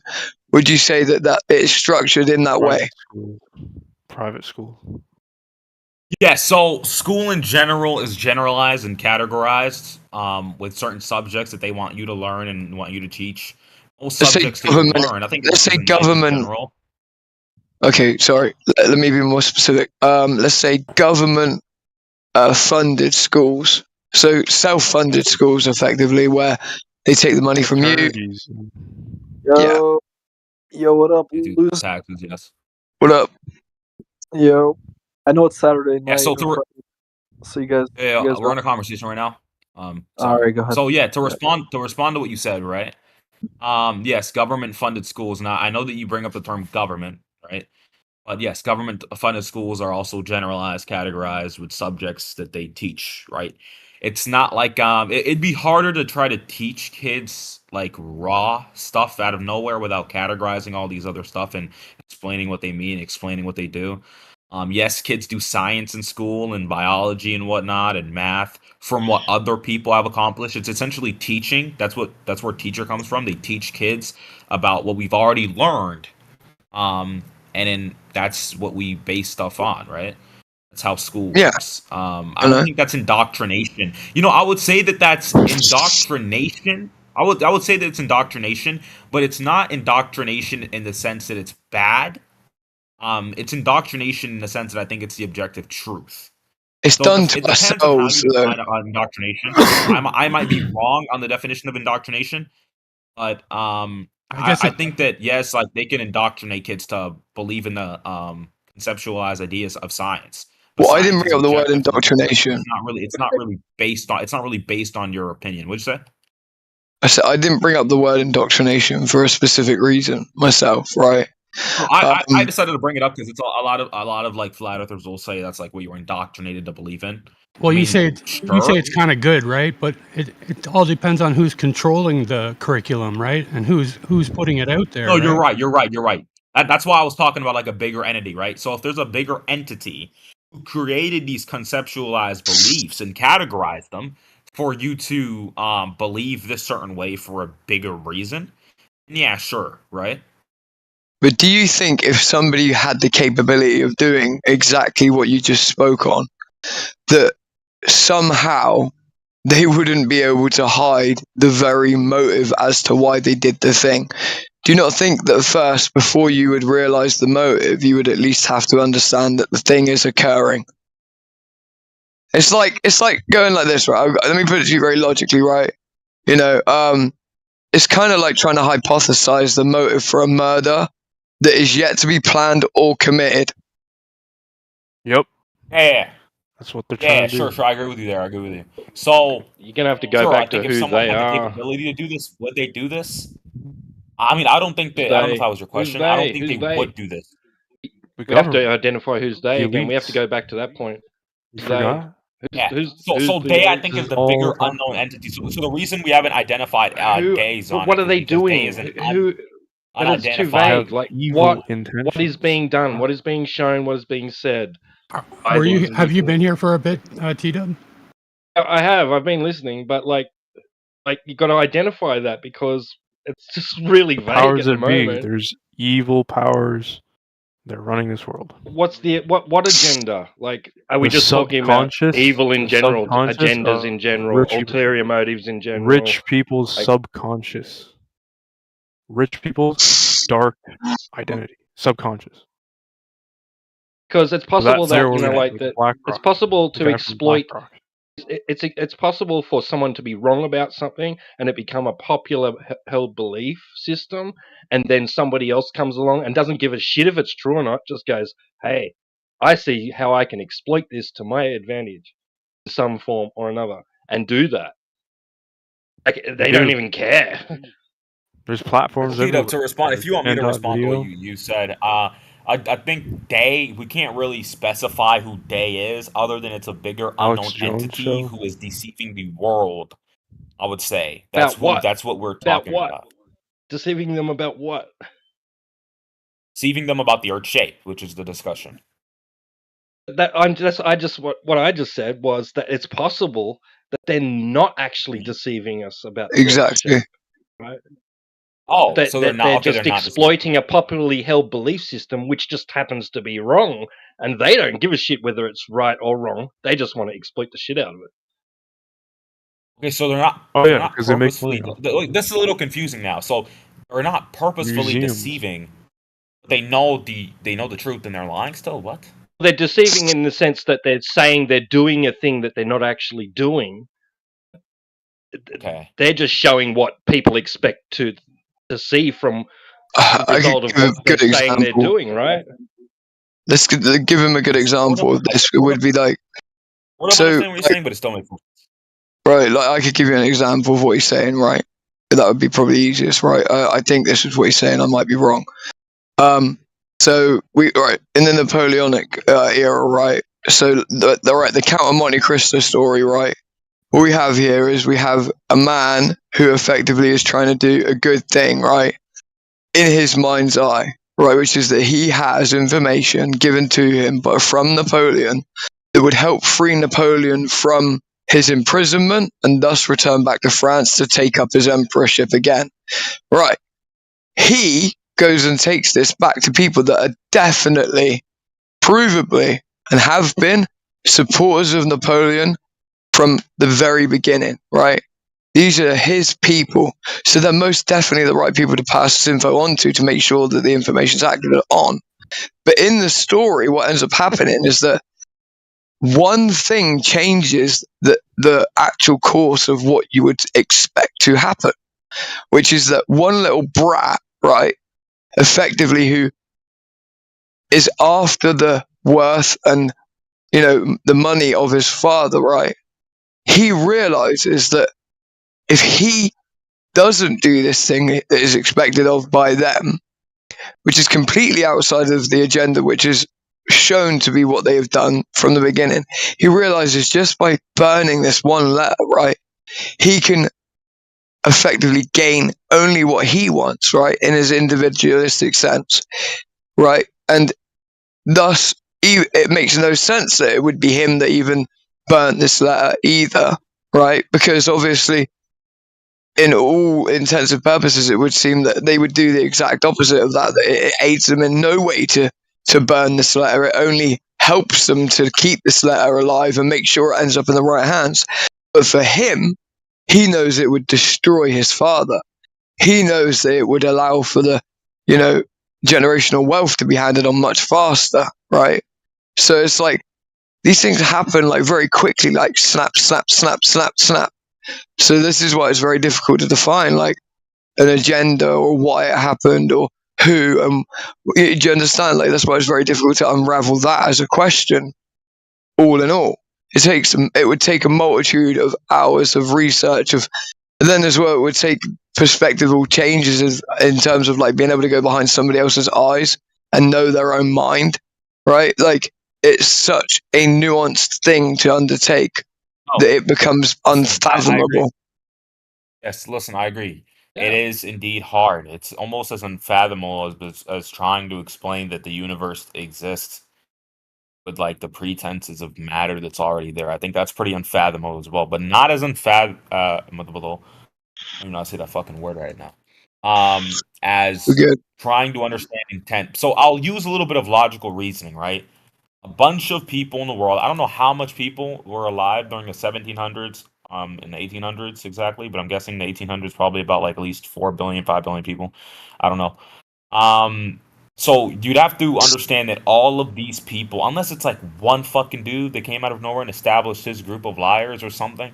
I don't know when that happened. You know, if the Earth is truly a flat plane, I don't know when they It's not started organized. defending all of the Antarctic regions or whatever it is, the ice wall around it. That's if you guys claim there's an ice wall. I'm not saying you claim it. If there is like a barrier that's defended by the authorities, I don't know when will that have started, right? So Those are all myths you talked about. Like how you expressed it sounded like it wasn't actual facts that you know that you have, because you know half of these things you can prove, but you can also assume like rich people, powerful people, they all act upon their subconscious. A good example is CEO of BlackRock. David Fink, and some people think that because, like, say you control the money in the world, like you pretty much own the world, right? So these people work on such a high level in this existence that's influencing the paradigm shifts in your existence, in your world, in your society. Like that's the same fabric that you are woven into with. So So would you include? they influence like, you as well. They're changing our world in real time right now, dude. Would you include Elon Musk in that description? Yeah, I mean, Can that's be. interesting. Yeah, I mean, that's I mean, they're all mortal people. They are all sinners. They're all evil. None of them Also, are I'm just saying, perfect. we're So we're they in can a, make decisions based off of I'm that. just saying we're in a flat Earth room, and if you can bring people up, Elon Musk is certainly demonstrating the Earth is not flat. It's demonstrating it's a globe, and we're reaching beyond it, and that's hold where. on. We're not going to get there. We're not getting there yet. We're not getting there. We were literally just talking Oh, about the well, philosophical we won't aspect. get there. Well, philosophical solves nothing. Philosophical solves philosophical problems. It doesn't solve real problems You're in the real drunk, world. and you've admitted that you are right, and now you're hampering a Well, conversation. nice ad hom, dude. It's not an ad hom. That No, isn't an ad hom. don't attack what I said. It's called Attack me. That's an ad hom. No, I'm telling you, you're actually are hampering a conversation, and you're belligerent. Is that You've been male? belligerent every time you've been in here, dude. We didn't need Keep you to going. tell us that you were drunk. Keep going with ad hom. Dude, I'm fine with You've that not because you're not disputed involved anything I've in this said. You only conversation. disputed Oh what my I'm. God. You only An disputed ad hom me. would not apply in anything a I've said. debate. An ad hom would apply in a debate. We're not in a debate with you, sir. Dear God. Unfortunately, you're committing a categorical error if you want to create a real debate. Categorical error? Yeah, you're in a You're not English, categorical dude. error right Don't now. be English. You're talking bullshit. Don't be English. Yeah, I'm not English. Well I done. You can actually be got English something if correct. I want. I can be more English than you because I am I'm not English. Are you English. angry, sir? Are you angry, sir? No, this guy's Well talking bullshit. done. I'm not English. Again, you're correct. Thank you for muting him. Thank you for Take a muting him, ticket, okay? Uncle Charlie. Take a ticket. Have a seat. Wait your turn. All right. Yes, Uncle Charlie. Listen, Uncle Charlie, man, you're a funny dude. I love listening to you talking to them because it's like really hilarious the stuff you say. I know you're a little drunk, so it makes it even more hilarious. But I'm like in the middle of a kind of like a deep situation where we're talking about philosophical things, about flat Earth and people lying to deceive the masses. So I kind of want to finish this conversation, and you can talk, and I can laugh in the background. So like I was saying though, Villain, right? I kind of agree with you there. Like, I mean, rich people want to benefit themselves and their families and make each other rich, but I don't think just like all rich people are like evil. And I don't know Somebody if like said that evil. part. I don't know I who know. it was. I know you didn't say that. No, I'm just clarifying this, right? I don't Yeah, want to just like I don't want to they're like just evil, bro. It's like I want to take I don't I want to think take it the was term it's all rich. people. making big decisions. Hold on. in this Hold economy. on. I'm just confirming. As we agree, I'm just confirming, right? We agree. What? Sorry. Does he just drop out or? Hold Am I on. locking Yeah, in my so I was just answer? confirming that we can't just attribute someone being rich to them being evil. That's just it, right?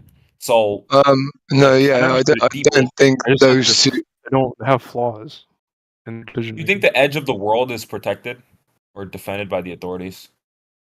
Well, I mean, there's authority supervision there, so there's like who So else how long lives there? have First they of all, been there though? how long? Since around about the time other people could sort of plausibly go there. Like late Hold 1800s. on. Wouldn't that kind of defy technological advances in their time periods? So like were people in like the 19th century, for example, right? Not really. It's pretty simple to just sail down to Drake's defending Passage the to regions and the burials? Antarctica. Dude, it's been discovered by Admiral Byrd in 1920, and he did like expeditions with the Navy there. And then he found out that the entire continent that you believe in is actually just a vast piece of land, you know. But you can chart it on like a chart that you could use to like navigate through waters that you know, but beyond Antarctica, there's probably like just vast amounts of land, like no resources, no Yeah. no So when life. did that land start being defended though by the authorities? That's what I'm trying to get at here. Around I about the mean, time before that technology Probably allowed for uranium. people to go there, like in a was not. plausible sort of way.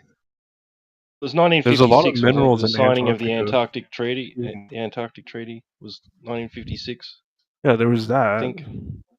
Like established like on a global scale, you know. Mhm. I wonder why. Was Yeah, that I don't when know. they started defending that Bef- spot? Before then, it was sort of up for grabs, wasn't it? Like, you know, like you had a bunch of countries just turning Yeah. up there, poking around, doing what they wanted, Yeah. really. And then they came in and said, "Nah, it's you know, it's an environmental gem. We've got to protect it. We've got to study here." That's the thing. What is so gemful about it? What is there that I piques don't our know. interest? That I piques don't know, their but interest? It's not it's super of jumpful, great though. There's nothing scientific jumpful. interest, right? Apparently, it's of great scientific interest, right? For the you know, for the benefit of mankind, right? Blah blah But blah. the problem I Right, have so- with that so- treaty is that the many people that signed upon the dotted line have since broken other treaties with one another time and time again, over and over again, but seemingly throughout all of that mumbo jumbo, like they never ever went against any of the tenets of that one treaty. Okay, so that I find difficult. Okay. So I'm I just would saying it's assume. difficult. Now, like again, guys, don't think I'm making any claims of you guys. I'm assuming. I would assume that the authorities eventually came to Antarctica, figured out that like, okay, these are the barriers of the Earth, and then they started guarding that area with troops or whatever they had technology back then, right? Yeah, it's speculation. I think personally, my opinion, I think that's speculation. It's possible. I don't know. Definitely. I don't know the exact layout of the entirety of this realm, so like I don't Yeah. know that they've actually gone there and discovered some great secret that they don't want the rest of society to know about or anything like that. Like maybe, like possibly. Yeah. Speculation. It is speculation. I mean, it's an interesting conversation. I would assume that's something, right? It'd have to be so, such a well done and well thought out, conspiracy, right?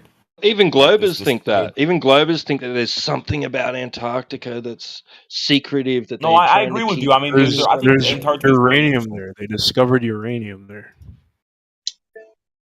like vast amounts of it. Antarctica is really So let's say you farm a lot of uranium. What can you do as a country with that uranium? Decimate it. Nuclear power.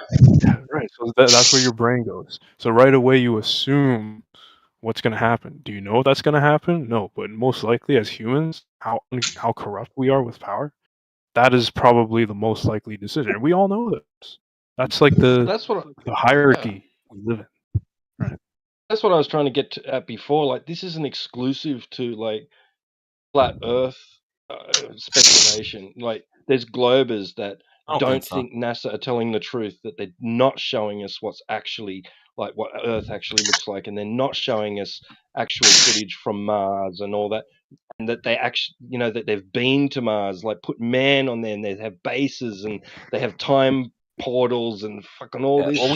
we've never Yeah, put man it's on Mars. complicated. It's complex. It's like it's just too I don't. much. So we've never information put to men on unravel. Mars, but yeah, I mean it's complex for sure. There's We never Globers put men that on think Mars. that they have. I think that there are Globers. Right, that- There are Globers who don't think the moon landing All is you real. see from There are. rockets is that leaving space. There's nothing else. Astronaut, who cares? You know, like you don't know. I'll say what this they- though. I'll say this though, right? You There think are the light in the sky is Globers or people who know the objective truth. I'll say, who do believe that we went to the moon, and others that believe we didn't go to the moon. Right? There are. It's not unique to flat Earth. Now the guarding part is, I think, what might be unique to flat Earth. I don't know if it is, No, unless if you they were were true actually flat like, earther, guarding you wouldn't something believe else. in space. You would not believe in space, and you're assuming that the moon is in space. No one's even claimed to go to space technically, like not based on definitions anyway. And obviously that's kind of NASA's fault, because obviously if we understand anything about the way that entropy works and the way that the moon is, and the different proximity to the upper layer of the atmosphere itself. To place the moon outside of that atmosphere, it would be an entropy aiding machine, because obviously it's got a leading edge of its sphere, a point of its sphere that is closest to the point of this one, right? And then that obviously rotates and orbits around. So that gap was filled in a few years ago. That gap was filled in a few years ago by NASA, and they extended the range of Earth's atmosphere to extend out past the moon itself. So no one's even claimed to have gone to the privation that is called or named space. No one's even claimed that based on that definition. Exactly. So since we assume that the moon is in the same system that Earth is, right? It's in the all-enclosed system. It starts to be more realistic to the things you believe in about the moon. But NASA is flat earthers, changing I their think, name agree to into. some sort of outer space. Some sort of outer space, I think flat earthers agree to. No, they don't. No, they Well, agree you're to some referring sort of to, black if you space were a true flat outside of earther, Earth. you would know, but you're actually assuming what flat earthers believe. Yeah, I Oh, guess flat there's earthers. some So flat I've talked earthers to flat earthers. I've talked to a few flat earthers, right? Where we've watched altitude balloons, unedited footage and whatnot. Regardless of whether they think that the eyes, the fisheye lens or the lens are distorted or whatever, I think most of them that I've talked to agree with me that there is black space out there. Now they just disagree in the vacuum part of it and all the other Right. stuff. Yeah, there That's is Well, some when you get out flat of a earthers that certain think that altitude, you can they're actually kind of see agnostic on light, it, but like they have their the ideas of reflection what the of sky light. actually is. Yeah. Well, the further You you agree get with me away that like from the black space pollution, outside of the Earth is Marcos, real, right? you can see clearer in the stars for sure. And that's why there's telescopes. There's we call it observatories. You know, like Yeah, not a you got to vacuum. be in perfect conditions. That's great. You could observe all that, but the kicker, right, is that there are cameras that go up that high attached to a weather balloon, and the only thing that doesn't change is the height of the horizon. Because if you assume that it was a globe, you would see the horizon dip down, and there would be a curve. But you've seen those videos yourself. You would know that the horizon is always at eye level, and doesn't matter what altitude you're That's at. not exactly at it's eye always going to level. stay at eye level. Not true, Isn't the exactly. horizon where the air meets the ground? Yeah. So as soon as you start leaving the ground, don't you start looking down? No, you don't have to look down as you're going up. You can actually just like keep your gyroscopic orientation to the rational or visible horizon is. The rational horizon is assumed that there is a center of the Earth and there's like a diameter or circumference around it, which makes it easy for celestial navigation.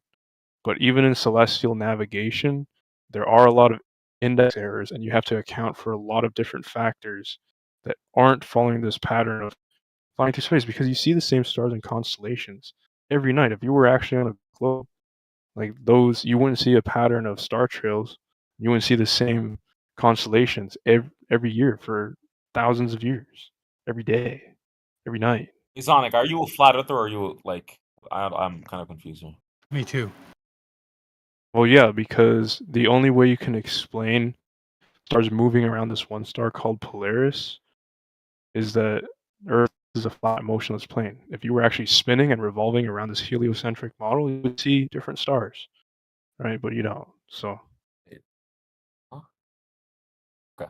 you wouldn't see the same pattern of stars for the past thousands and thousands of years. You don't see the same pattern of stars, I don't think. There's precession No, of the but you do, equinox. though. And Right, the precession of the equinox, right? Great. But that is assumed for what? The wobble of the globe? Like, Okay. Well, it's still the So same listen. constellations, though, even with that precession. yeah, they Yeah, just it's still appear in there. different It's just like, locations at different times. So yeah, Yeah. Same. Yeah. It's Still same. It's a repeating pattern. right. So that's the thing. Like, if you believe like all the stars are expanding, going in different directions at different speeds, you would see new stars constantly, but you don't. You see the same ones. And if you use the stars using apparent, like just apparent through apparent motion of the stars versus like where you are on Earth.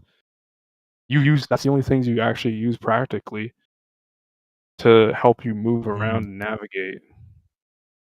And the only places we've been have been charted. But what if there's Antarctica and there's land, right? That could be more living things living out there. Like it's instead of it infinitely expanding, what if it's just an infinite piece of land?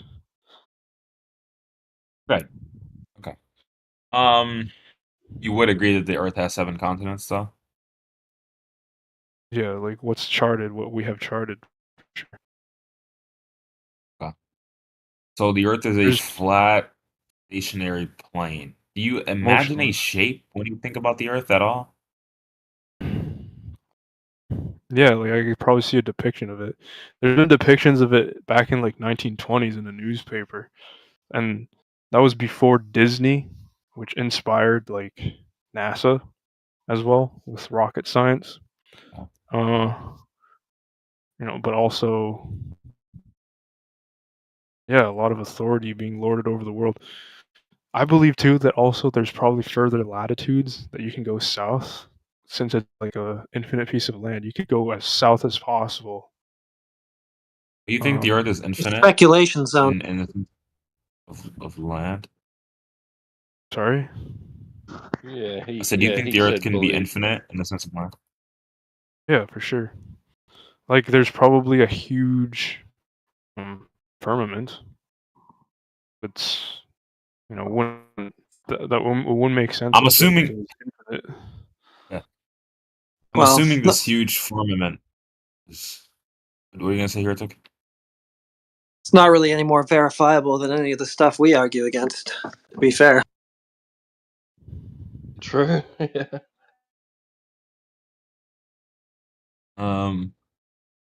Speculation Yeah, zone. the firmament. It's an enclosed space, so. This is like where I get kind of confused. Is where I'm assuming that the firmament is somewhere in the black space that is outside of what we call the planet Earth, or It's basically Earth a itself. dome, a glass dome. So a glass dome of black. He gave you a bunch Yeah, I of mean, you easy can- shit you to can argue with, simplify it. and now you just want to have a level-headed conversation.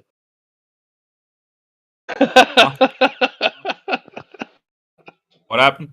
Right? Yeah, it's like that, isn't it, Heretic?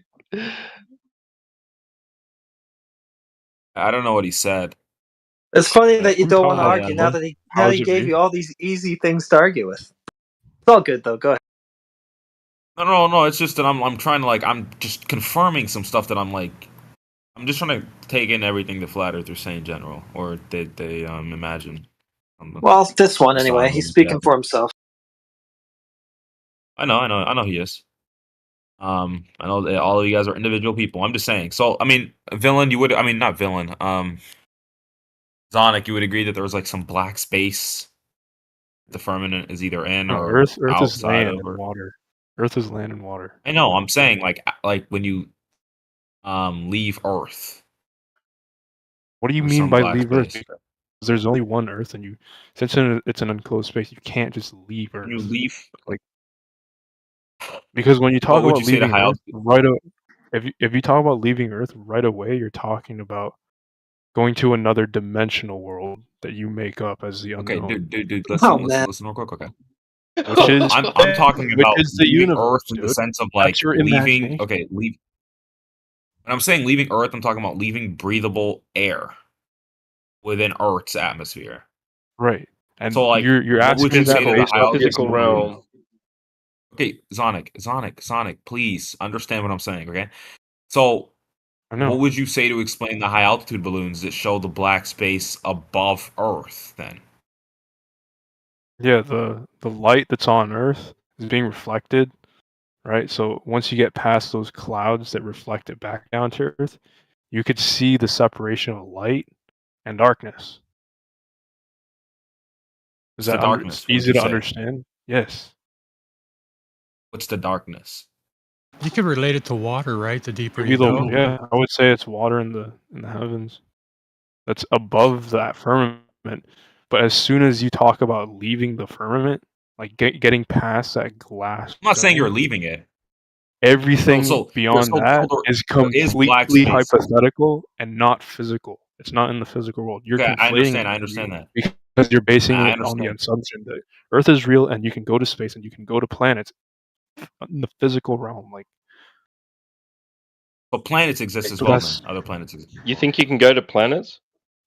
you could probably track planets like they're called wandering stars, so they do have a pattern where they orbit, right? That which makes them distinct from other stars in the sky. They're Different planets. thing than what you just said. You think you This can is go an to them? interesting flat Earth, then.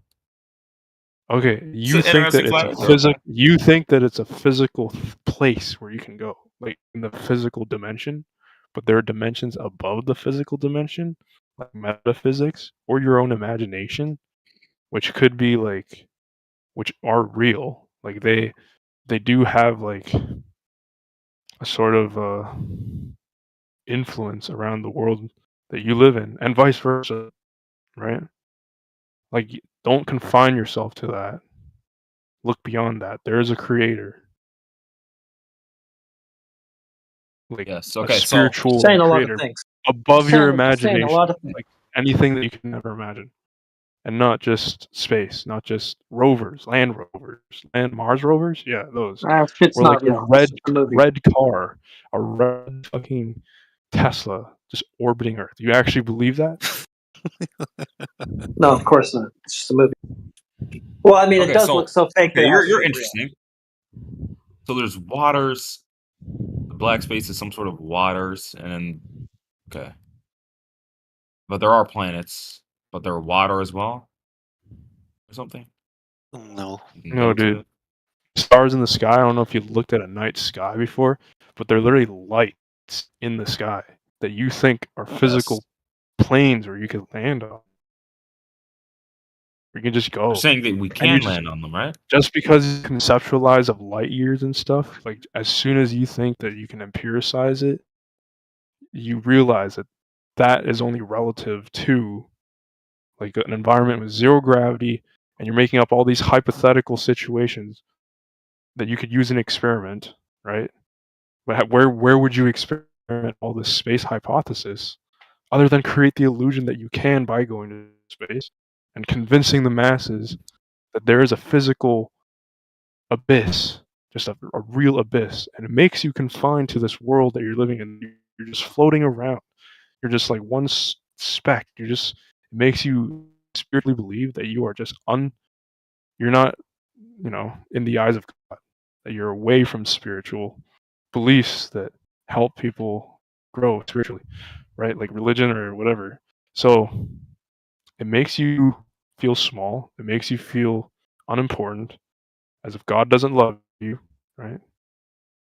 And then just you just become nihilistic and you hate your life and you hate the existence that you live in until you are aware that there This are is a lot of evil assuming you're doing. spirits. Okay, hold on. There are evil spirits. So you're what would you say to the Christians? Many of them, millions of Christians who are still Christians, but they believe that the Earth is a globe. Then Well, they're misinformed. They haven't really thought about scripture in general or read it for themselves, but they had let them told by priests who told them otherwise. Because Christians. Well, the Bible But, does like, say that they're God, evil okay, spirits the Bible. working I in the haven't world. read the Bible in its entirety. I know. I could tell. I don't. I fine, dude, fine. I am sure of it that the Bible doesn't mention like testable science, like separating the heavens No, from it the earth does. or the water. If How you is if that you not testable? Actually, he's right. if you No, read he's right. Bible yeah, I doesn't mean, talk if about you it. read only the It really 24 does. books which have been divided by the Nicaea Council Like, is the Bible back like the then Bible in isn't like some 400 scientific before book where it's like, Christ, okay, this is exactly how after the Christ. firmament works. It's like more of like the firmament, right? It's not more of like this is the firmament and this is why it is and like that, right? And how this is testable and No, it talks Yeah, about but the separating Bible in waters from general doesn't talk about it's an ancient book, right? It kind of says, "Good luck trying Not to really. It's find only out." been like 3,000. Ancient is like more than basically. that. Ancient is Whoever like just Egypt. the Australian guy, Oh, sorry, I forgot your name. It's That's like- terrible. Right. If you God read the does book, say- if you read the book of Enoch, Firmament. for example, which isn't in the Bible, which you can generally purchase, then you find out that he talks a lot about the stars, for example, and how the sun Yep. and the moon moves, basically. How it works. Yeah. Walking through gates and such. How do you decipher gates if you read it in nowadays question? You put it obviously and try to make sense of what it's actually talking about. If you talk about frequencies and magnetic fields, yeah, maybe you could talk about a gate which resides in one frequency, and then if you put an object onto that frequency, which then walks around this very frequency. So technically speaking, yes, you could argue that the stars above the firmament could reside in the water and swim in water, but we cannot prove it. We can only okay. rely on what Yeah, scripture I'll tells us.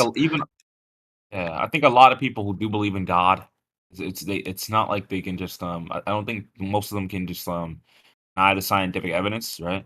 I'm not trying to make a claim here, but I'm just saying in general, like people even that believe in God wouldn't try to like. What scientific because the Bible evidence? did say that It's the hold on. all right. If you wanted to go ahead, Gertig, you can.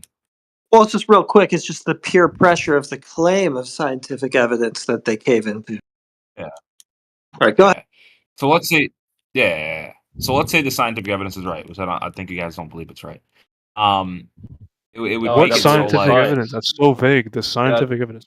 What is the I scientific know evidence? the scientific evidence concerning the Earth shape. I'm not trying to go into. an I don't argument deny on defending science and the my scientific globe, but- method, but I don't think this is covered by that. I think it falls into the realm of pseudoscience. That I'm not discrediting science. I'm discrediting what they are trying to claim is science when it's not. So you think that I don't even think that scientists would call people like you pseudoscientists, just probably like conspiracy theorists. But okay. I'm talking about what you're claiming is science. It actually doesn't fall into the realm of scientific inquiry. It's beyond that. It's outside of that. It's in the You're talking realm about of astrophysics? speculation. Yeah, astronomy and astrophysics, theoretical physics. Yep. Oh, it doesn't fall into the category of science. Like Okay. quantum I'm not going to try to debate that with you. Yeah, I'm not They going don't to use the debate that with you. scientific method, right? The scientific Yeah, method. you should be able to experiment it, right? How do you experiment space on Earth? Can you do that? Underwater, you can do it underwater. There's apparently zero G's or whatever, right? Right? But where above water are you able to simulate what your idea of space is?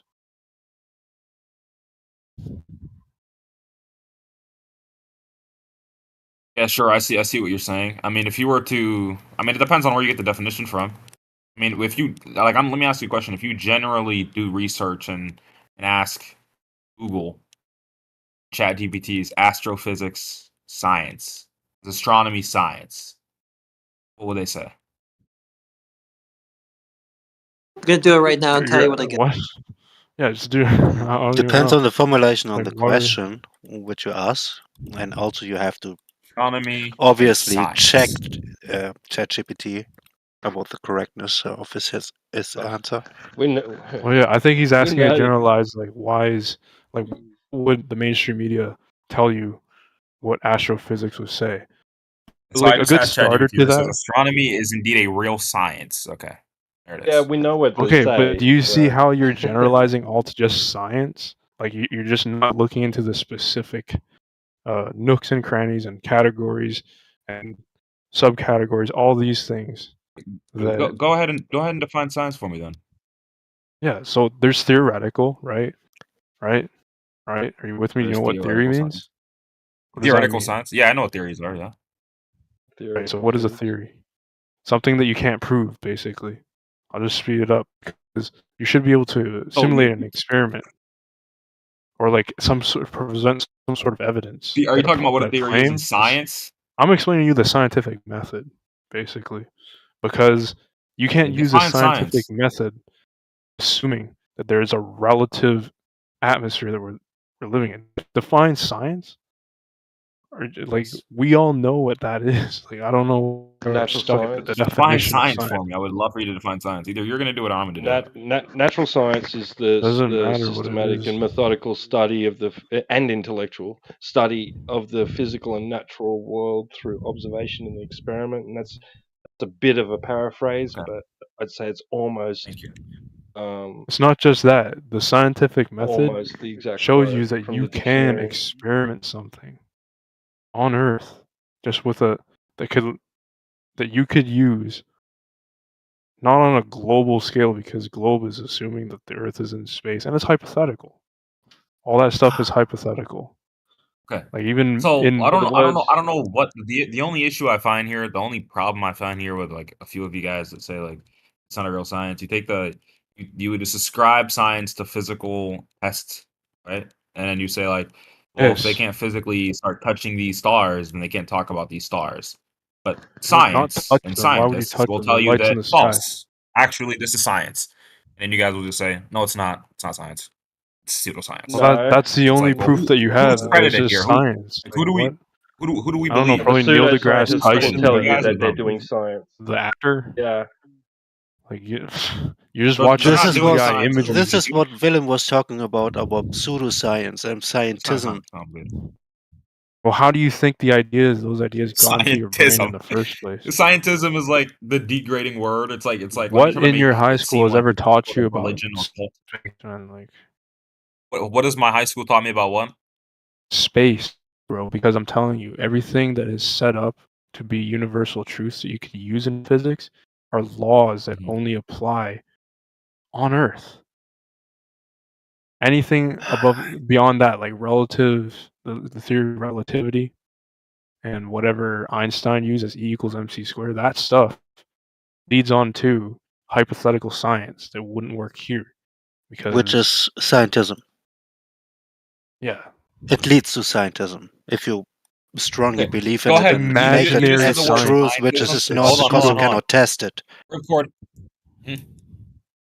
Ripcord, you just went ahead and used the term scientism. Please define scientism for me. Just Google definition of science. Yeah, scientism is basically the use of a theory I want and the make Google it a true. definition though. I don't look into Google, sorry. Okay, I'll go ahead and do it for you then. It's like the dogmatic Scientism dogmatic definition. belief in science that. I'll go ahead and define Yeah, it. it's I'll a- go ahead and like- define it. It's kind of like So, a dogma. I can't define it exactly, but it's a dogmatic belief system that thinks that because people are doing science, that it's kind of like a religion. Yeah, I can't mean, explain. if you cannot Okay. put the hypothesis into an actual program that you test and prove. So and- scientism is thought or expression regarded characteristics of science, excessive belief in the power of scientific knowledge and techniques. So what is the meaning of scientism? Exaggerated trust in the efficiency of the Right. methods of natural science applied to all That's what I areas of said. investigation. Basically. Yeah, that Philosophy, is. the social science. Okay, that's I scientism. was I was just paraphrasing, but theories. Hold and on, there's such. another one also. The Wikipedia just says scientism is the opinion that science and the scientific method are the best or only way to render truth about the world and reality. Okay. Yeah, okay, then yeah, you have the bias, which you should not Ooh, trust. Yeah. Dang, I don't know about that one. It says scientism is the opinion that science and the scientific method. It's just the opinion now. Are the best or only way. Basically saying that empiricists believe us can be chucked into the classification of scientism. That's fucking what? Okay. So what is the difference between scientific and scientism? It says unlike the use of the scientific method. So they're saying you guys aren't using the scientific method now. They're saying as only one mode of reaching knowledge. A scientism claims that science alone can render truth about the world and reality.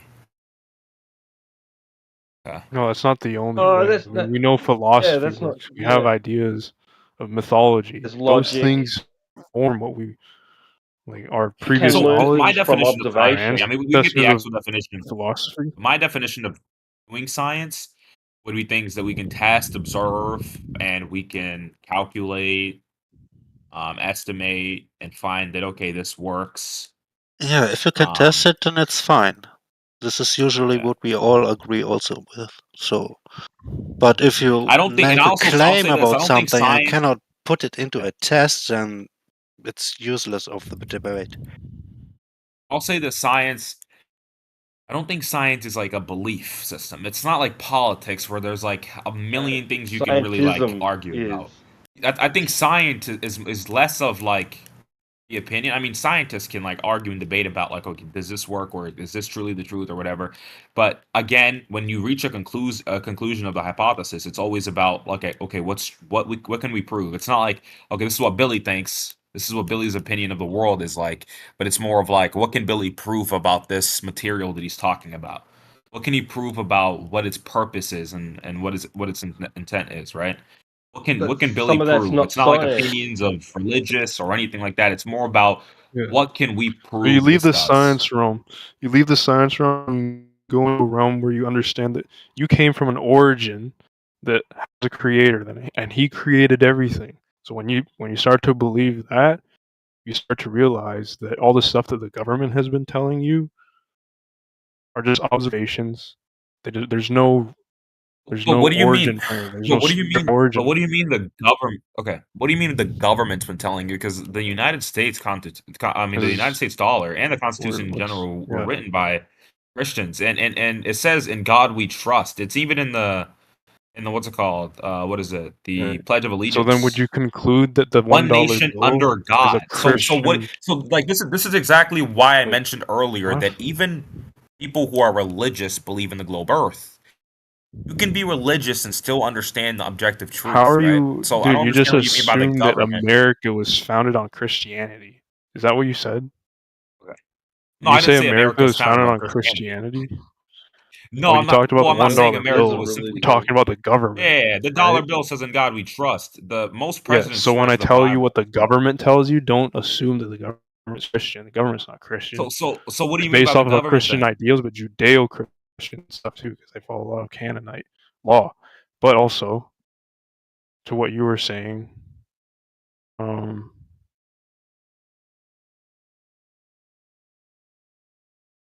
not getting it here. I mean, a lot of. I mean, But- basically for me, it doesn't. It's not add just up an with, opinion. in What God your we trust and on education the dollar bill. system tells you is not based off of God, is what I'm saying.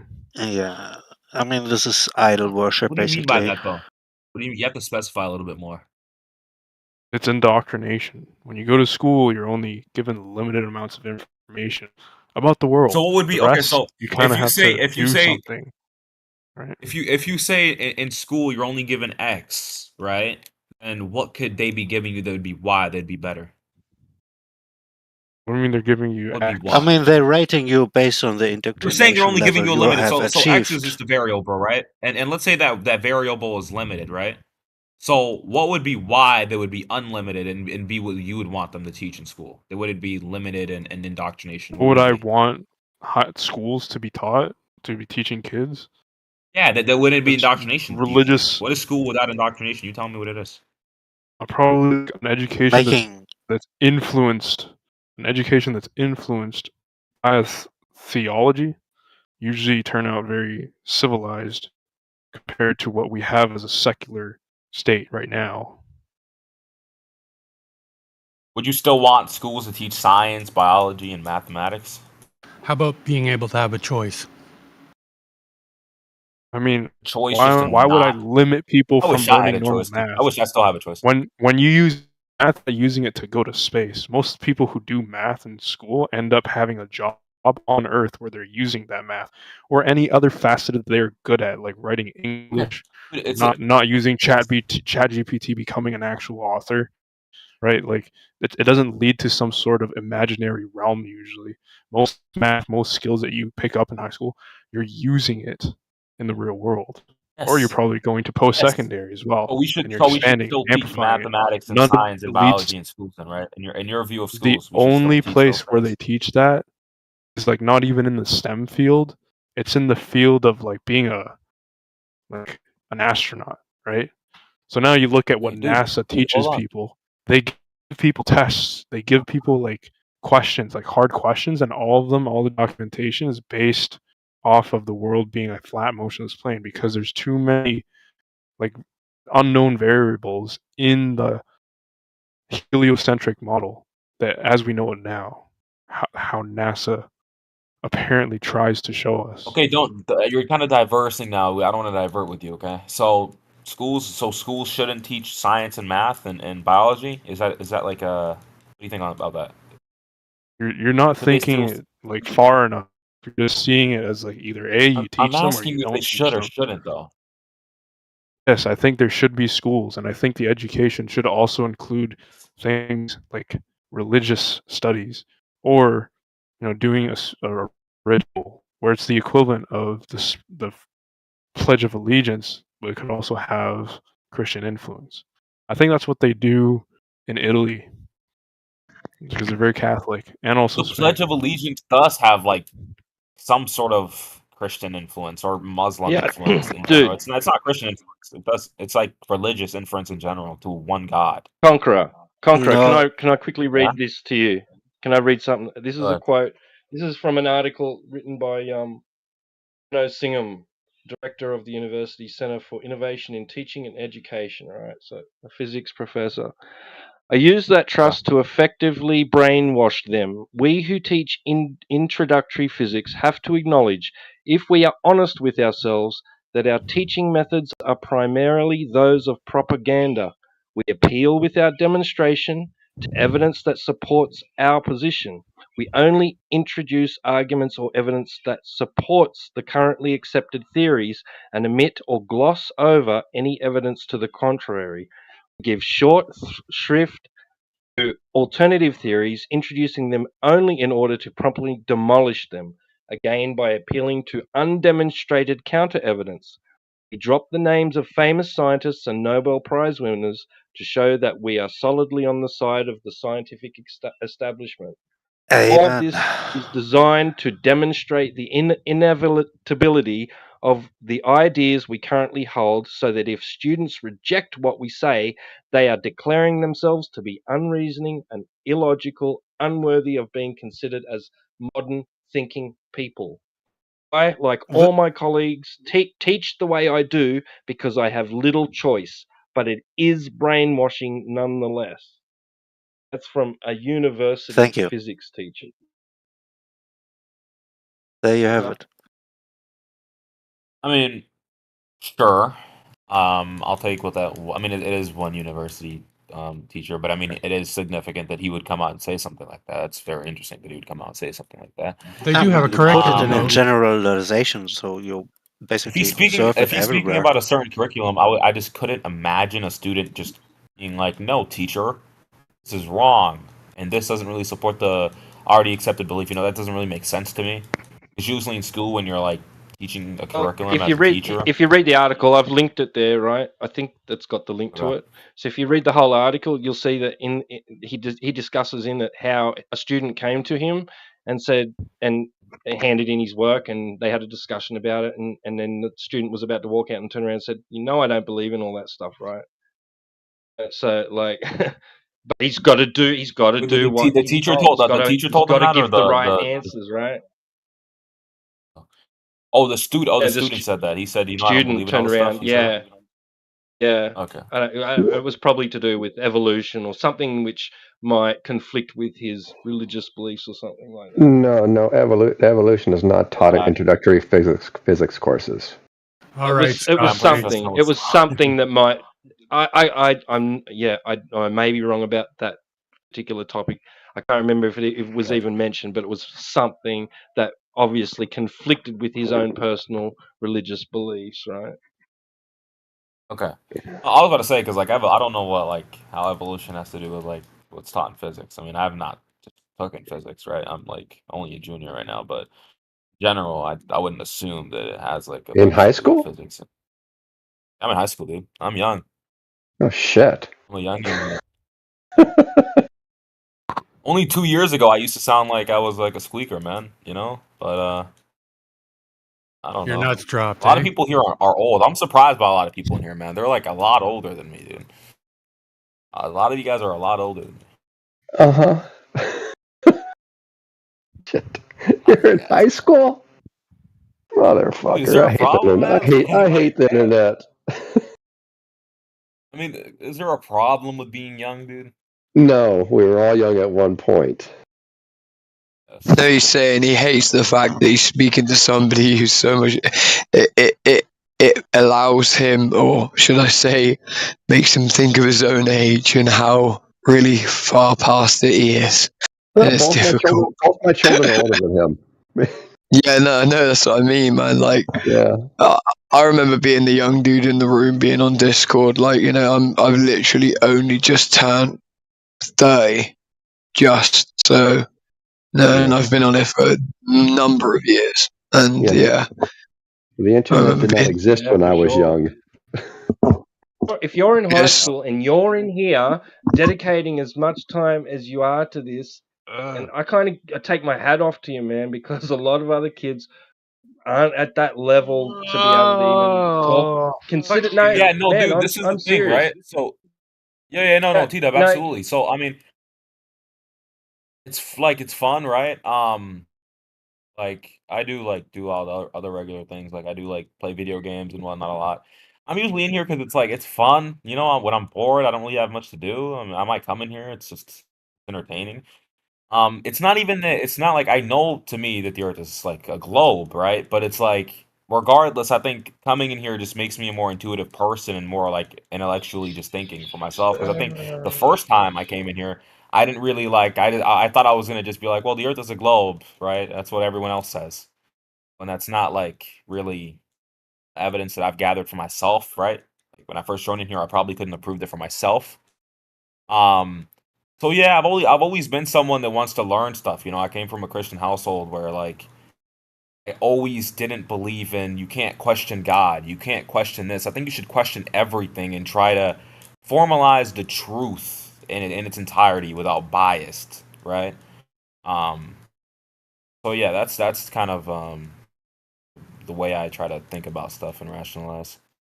Yeah, a lot of people in my age, they're not really too intuitive in thinking in general, right? It's Not just that that they're so interested in much. wrapped up in the world. I find people. Which Yeah, They're they're too wrapped busy up with other in shit, the man. world. They're wrapped up in the world so much that they're not able to basically go to an orthographical view, not only of themselves and what their own life looks like, so that they can paint a timeline in front of themselves. You yourself have just admitted to me, right, effectively, that you would understand that there is deeper meaning and more logic involved in a lot of literature that we would read, right? And basically that you've already understood the core fundamental tenet of it, which is that you are to have an orthographical view of your own path, of your own life. That as well, not only that you could have that orthographical view, but at the same time give the reins over to something that's more powerful than yourself as well. But at the same time, as you take that narrow and straight path, be able to realize, am I actually still on the straight or narrow path, right? You know, like, dude, you're going to excel extremely quickly if you're able to effectively go, right, I'm on a narrow path. I understand that it's narrow. I understand that there's only one way and there's only one truth. And I know that this is the life that I'm supposed to live, right? You're way ahead just based off of that alone. Like, just that alone will give you the tools that you need to continue forth in a way that most individuals won't until they get a little bit older and realize, like, shit, you've got to be this way to be able to move forward and to be able to build anything of great value. Yeah. Oh yeah, I mean This a will lot be a of good people. experience for you. Oh, it is for sure. It is for sure. Yeah, I think I don't know, like a lot of people wouldn't like I'm really interested in like, you know, history and like, you know, how the world came to be and philosophy a little bit, although I don't like do too much in philosophy. Like I find interest in history, like a lot of people don't, right? Like in history class, I'm always actually interested in history. That's like the one subject that I'm really interested in and I really thrive in. I've always wanted to like learn stuff about the world in general. Like I don't like math per se. I know math is like very fundamentally important and stuff. I just like learning about the world and people and like psychology and um stuff that we can prove and whatnot. So when it comes to like other people, I mean, did I see in school? There is like a lot of like intuitive thinkers. There's a lot of people that just like don't really take the time to like actually think about anything, right? So it's like, let me just get the grade in this, but I'm not like really understanding like what's going on behind like this specific historical section that we're studying, right? It's like they don't really think about it. They don't really like think for themselves. A lot of people. I think this is dangerous. I think this is a problem in general society. I would agree. Young people, really young people that I see, is that they kind of take everything at face value, which is very, very dangerous. So like, say like it's like like some person heard from like some other person, oh, like Trump's a racist or something.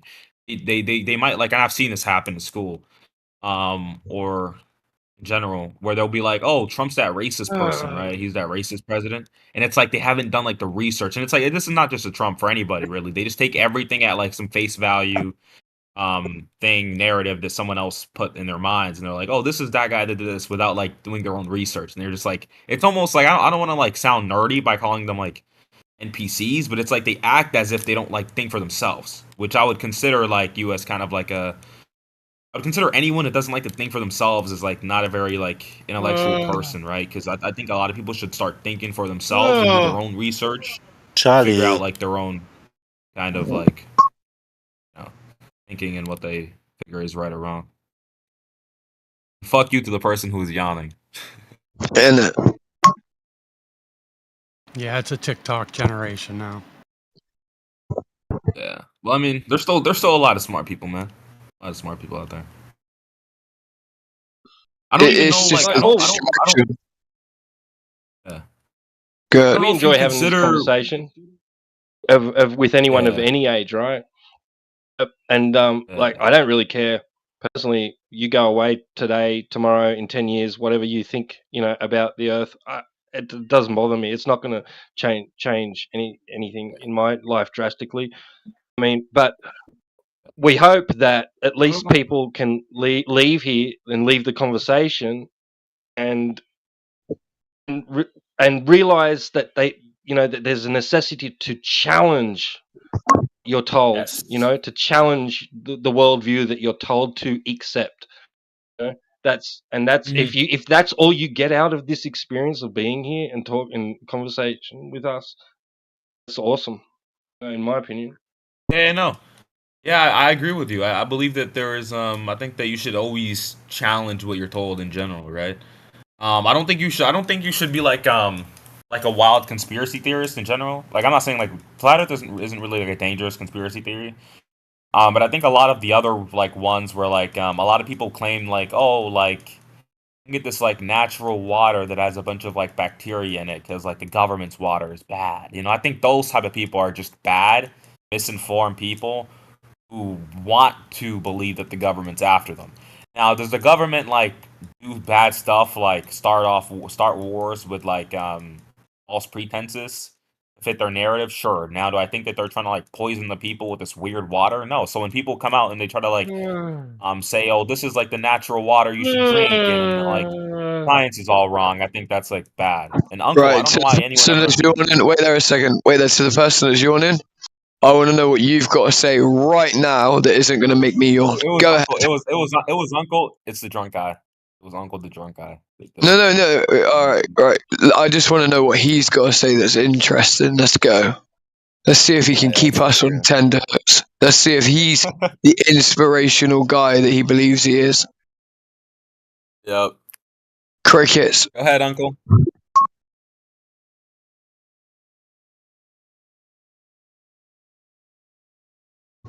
See what I mean? Like, just here to impede. Yeah?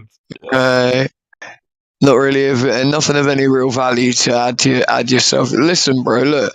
You have to introspectively look at your own life, right? This is what this lad's talking about, who's way, way younger than you, right, by the way? Uncle. And not only is he way younger than you, right? You're there. Remember, drinking on your own. Remember that part. You got to think about why is it that you're drunk on your own? Where's your wife right now? Where is your wife? Where is she? Because I know she's either in like one of my friends' beds or, and I mean, you know, the women that you slept with, I mean, you know, that you made your wife but didn't realize that you did because you don't understand the spiritual connection between man and woman because you're so diluted and shallow in yourself that what you eventually end up doing is go to places to impede what others are doing to try to break them down back to the core fundamental place that you're at, which is on your own with a drunken mind and completely bereft and benign as an individual and bereft of anything intelligent or smart to say. So let that be the lesson for tonight for you, my friend. Think about where you're at. A good mind. Yeah, it's hilarious. I mean, I don't know, man. Charlie's a drunk guy, man. He's a drunk old man. In Discord, I don't know what he's doing. He believes the Earth is a globe, which I don't think he's wrong in that part. But he's just like he's kind of just like boring, you know. And I know he's like doing the yawning thing, thinks he's funny, but like he's genuinely boring. He's not. He wasn't like discussing anything important. He was just kind of screaming out and getting muted every 5 seconds. So he should probably just stay muted until he's like sober and wants to have like a discussion. I'm only trying to give him some advice, bro. Like straight up. That is like, and that was what I was talking about earlier when we were saying about like who are the people that you see that are truly and genuinely successful, right? Like the SAS type mindset, right? They might not be successful in the sense that, right, they're a bunch of people that are out very good at what they do, which is like they're good at murdering people, right? But not only are they very good at murdering people, they're also very good at getting people from a certain populace to murder people for them, right? Okay, that's probably not a great skill to have, right? But the type of mind frame that it takes to be able to do that, that is something that you can extrapolate out, right? Which is why these individuals that are in the SAS, right, are able to like talk to one another, realize like, right, where's his weakness? But not because I want to break him down because of his weakness, but because I want to build him up based upon that weakness, or I want to cover that flank or that side of him that is weak, because I know also I'm weak in this point. And that's where it's like people are not able to come together with it as a collective and thus create teams that efficiently work around one another that allow for an overall goal to actually be achieved, right? And that's where young people should be really putting most of their might toward, right? Is a collectivized goal, a small group of individuals that are able to meticulously and continually sharpen one another's tools, so much so that they work as a perfectly well-oiled machine together. But emotionality will distract, will destroy. The enemy will work its way in between a team like that in seconds, right? And that's the point. It's like, how are you going to defend yourself from that? Oh, well, you defend yourself from that by letting go of ego. You got to let go of ego in order that you're able to be objective. And the point is that if you can stick that way and you can keep that way, then guess what? You're only going to do great shit. That's it. Yeah. You know, I agree. I mean, I still find it crazy that you can still convince like a wide proportion of people to go do something. You told them that it's the right thing to do and whatnot. I think it's interesting. I mean, I understand why it works, like convincing young men to go to war, to fight your wars. I understand how it works. I understand to do the military. It's just hard to say like, oh no, I'm not going to do that, right? It's not really nationalism. I'm for nationalism. I also believe that it's still crazy how in the 21st century people can still convince other people to do that, you know. Yeah, it's really see-through when you come. It's crazy. It's see-through as well when you live in a country like England. Like, they just currently they're talking about banning swords completely, right? They're talking so like the king's not even going to be able to knight someone with a sword. It's like in America at least you have this it's like the Second Amendment and people have the ability to defend themselves with castle law, you know, and sort of stand your ground laws and things like this, right? they've already got the tools in their hands to fight wars, right? But these individuals are actually harder to convince into wars, right? Which is interesting, isn't it? It should be more see-through in my country, where they're like, nope, you're not to have any formal way of arming yourself or against tyranny as it happens to you. But in a moment's notice, if we want you to go and fight a war for us, we'll instantly put anything in your hand that's destructive, just so that as long as it's pointed in the direction that we want you to point it in. It's not that they have a problem with trusting men with weapons. It's not that at all. It's a problem of trusting that men have weapons pointed in the direction that they want them pointed in. That should tell people very quickly that there is a large majority of people at the top that are making sure that people are not aligned in a certain direction at a certain time for a certain goal. Because if that were the case, then people would be armed with all tools needed to complete all goals at all times. But no, what we see is that once a agenda that fits the agenda that is wanted by those group of individuals, and once they realize the minds of those people are set toward what they want completed and the goal that is their goal, that's when they're willing to allow them to have the tools necessary to complete the goal. That makes it very obvious and see-through. Yeah, no, I understand what you're saying, kind of. I get it. I don't know, like, exactly what I would say about that specifically. But I understand that people can, or like people in power can, like, sort of control narratives and try to see. That's what everyone tries to do, right? They try to have a certain narrative that they want you to believe in. Everyone has like a little narrative, and it's like, believe this narrative, right? There's always the intent, there's always the reason, there's always the issue they have a problem with, and then they make up a narrative. It's either making this person look bad or doing this to justify your reasoning for doing this, right? It's like, oh, like I get to do this, like I get to hit him back because he hit me, right? That's like my reason to do this, right? Sometimes it's not really that. It's more like a narrative that you try to build up to try to justify what you're doing, right? So you don't Of course, it happens on the fly. Known reason. So you do understand When why you they justify lie. something, like it was much easier to go into like World War II when like Germany fucking sunk a civilian ship or something. They killed like 200 people, a bunch of Americans and shit. Right? When Americans start getting killed, like for example in Jordan, 3 American soldiers were killed in a drone attack. Now like 40 fucking militants are dead from airstrikes, right? So it's like it's a lot easier, and that's a good thing, right? But it's a lot easier in general to respond to something when you had a reason to, right? Well, As long as there's like a narrative of like. When it comes to like World War II, I really feel bad for the men. I remember my granddad very young, when I was very, very, very young, basically like berating me and being like, "Shut the fuck up, young man, for you know not what you're saying," right? I was talking basically down against the men that effectively were fighting on the side of the Axis powers, right? And he fought against these people himself, and he was like, "Don't speak down against those men," because he was like, "You weren't there, right? Not only were you not there, they were simply men following orders just as I was," and he was like, "And I would have fought on their side if I was born in that country." He said, "And trust me, propaganda was strong.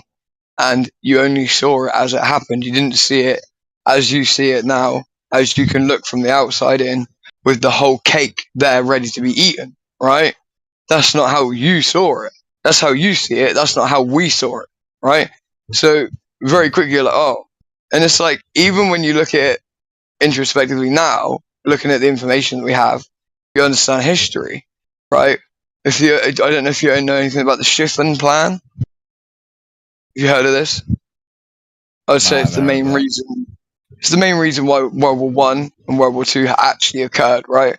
The Schiffen Plan was like basically like a quick sweeping attack that would need to happen in order that Germany would be able to establish some form of, like empireship over that part of the continent, right? You would have to very quickly take over France, but there was a caveat to it, which is, and the caveat is this, is that the German people would need to believe that the first move was made by the French in order to enact that plan, Exactly. right? Yeah. So from their perspective at that time, you have World War One, right? And World War One with the Kaiser Wilhelm. He effectively, with the shooting of Franz Ferdinand, we have a perfect sort of catalyst toward this happening, right? And then because that happens, it makes the Schiffen plan enactable, right? And then we fast forward to World War II. The sanctions that were placed over Germany were so bad that people would have, without a doubt, died of starvation, right? They would have, people It had was so bad. wheelbarrows It of was money. Yeah. The Treaty of Versailles was completely disastrous for the German people. So their pride is hurt, and so it's obvious why when a strongman right winger like Hitler stood up and was able to bring them out of economic ruin, right? And sort of show a strong arm, and thus sort of get some of the sanctions removed off the Treaty of Versailles. It was kind of like, oh wow, he is our chosen one, he is our savior. Because up until then, they were about to, they were dying of starvation. So it's kind of like, at that point, this guy's extremely believable in that he has the right plan. So the words that he spoke were pure gold to their ears, regardless of anything, because once you felt the pain of starvation, the man that got you away from that pain, you would die for him, right?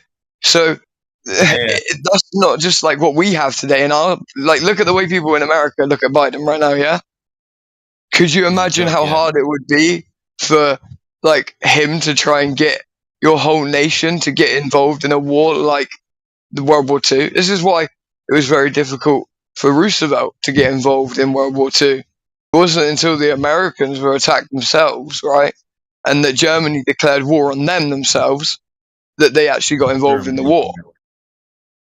And I understand what you're saying. So this is the thing in general, and I guess this can be kind of applied to flat Earth. I don't know if it can. Where it's like I don't know. It's like I believe some flat earthers hold. I'm not saying any of you guys in here.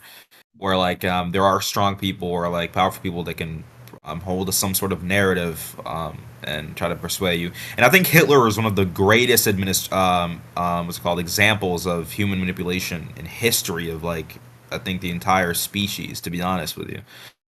Because he manipulated a bunch of people to the point where he gained so much power, and power is only gained through acceptance of at least a group of people, to the point where he was able to kill 6 million people.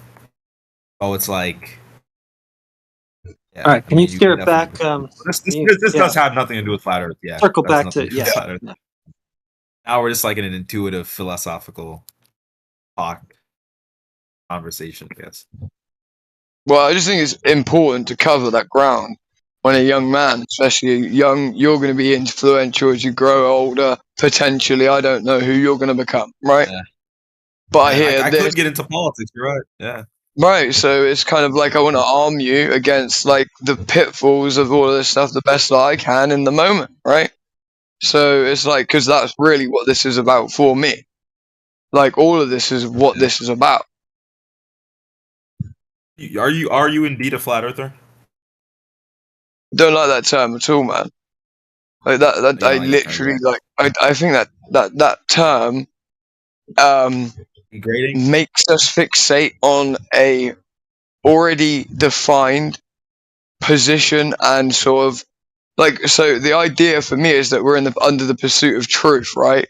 If you're calling out something that you believe to be either wonky or not correct about something that's already been said, or a narrative that's widely accepted, I don't think it's a great idea for us at that moment to have a full-blown positive claim when we have not only the tools to go and study something to its fullest extent, and then I also think it's a bad idea for people to accept labels that basically do what you call the wiping away of the board, which is what I said about earlier, which is where if I wanted to discredit a movement, for instance, or a person, I could do so with Newton, for instance, by continually talking about the fact that he died for eating mercury, that he wrote 9 million words on alchemy, and that was the main body of his work. And we don't talk about that, do we? At all? No, because then that would belie the so-called gold that came out of his mouth, right? So it's kind of like that. It's like, oh, okay, I'm gonna accept this label, right?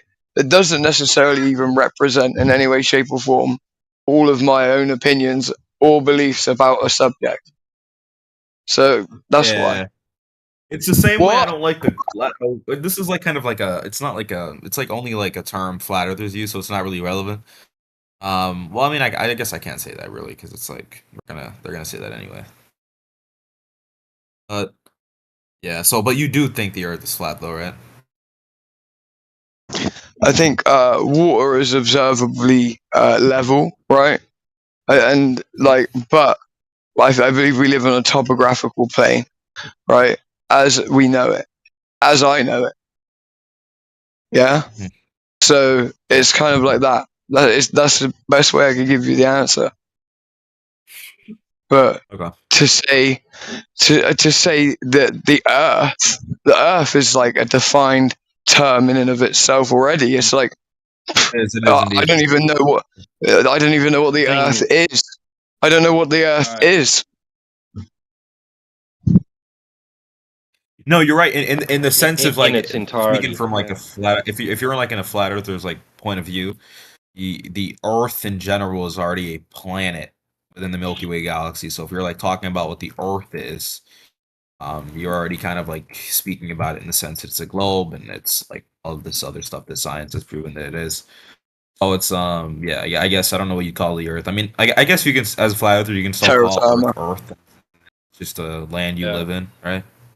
Yeah, that's why a lot of people, when they come in, they have this preconceived notion, right? That that the idea of what the universe is a given. Like we've got that figured out, that we know what that is, right? So then they automatically place flat Earth into that paradigm as this flat object floating in space, right? Yeah. And that we often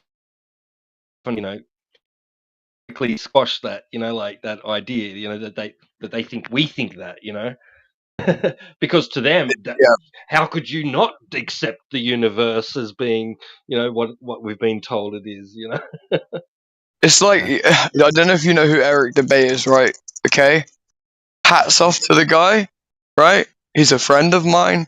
I love him to death. He's my friend. I would say this to his face, right? I'm not in any way being snide or a gossip, right? I know him. We've had this conversation, so it doesn't matter that I say this now, right? But I'm sorry, Eric. At the same time, I'm pissed off at you. You shoved a load of positive claims in my throat. And I've since then had to defend shit that I never said. That is why that term, flat Earth, is ridiculous. That's my whole point. That's kind of like but at the same time, we also know the only way to talk about the subject is to put the term down. Because the label is the way that people find the location to speak on the very subject now. No. So it's like the labels. Every label comes with a stereotype. I think most people would agree with me on this. Most labels come with a stereotype, unless you're talking about like objective things. But when you're talking about a label of a group of people, like for example, flat earthers, like immediately, when I think about flat earthers, I'm gonna be honest here, right? I'm gonna be honest, like be honest as you want. I'm gonna be honest, like the first, like even recently, like before I like joined this VC and stuff, like whenever I thought I would think about flat earthers before really joining this VC, is that I just think it's like I think flat earthers are people who believe that the Earth is flat, with so much evidence pointed otherwise, and it's like I almost feel like they believe it sort of, but it's like, how do you? It's like a lot of the things I understand, like a lot of conspiracies and why you believe in, like why the CIA might have taken out John F. Kennedy, right? I think that's possible, absolutely. But it's like when you're saying that the Earth is flat and it's not rotating, it's not spinning on its axis, and all this other stuff, I start just questioning whether or not like you're trying to figure out the truth or you're just trying to deny everything else and you wanna live in your own realm of thinking. You know what I mean? It's like that's how I view flat Earth. I don't want to just go on a rant, right? But it's like I almost feel that a lot of flat earthers simply don't want to expand their mind. Like I feel like, you know, because I've had conversations with people and it's like a lot of people already have this presupposition. I think Globers do as well. Presupposition of like I'm not going to change my mind regardless of anything. I feel like if you're going to ask someone questions and you're having a conversation about the Earth shape, you should want to try to reach a conclusion about what you think the Earth shape is and why that is. So I think a lot of flat earthers don't. No, I'll say a few flat earthers in here. I think they don't. I think they're like just negative in general, and they're not like really more open. I think you're more of an open flat earther that wants to learn and wants to think. I think a lot of them aren't, and they're kind of just fixated and kind of stubborn, and won't let it go. I guess. Well, up until very recently, like right, because you know it's only recently that there's a new generation being born that is being born into a family of flat earthers, right? we all were raised and taught the exact same things, right, about the Earth and the cosmos. We all believed it, right? We all bought that story, right? So how can we be the stubborn ones who won't change our mind? Right, exactly.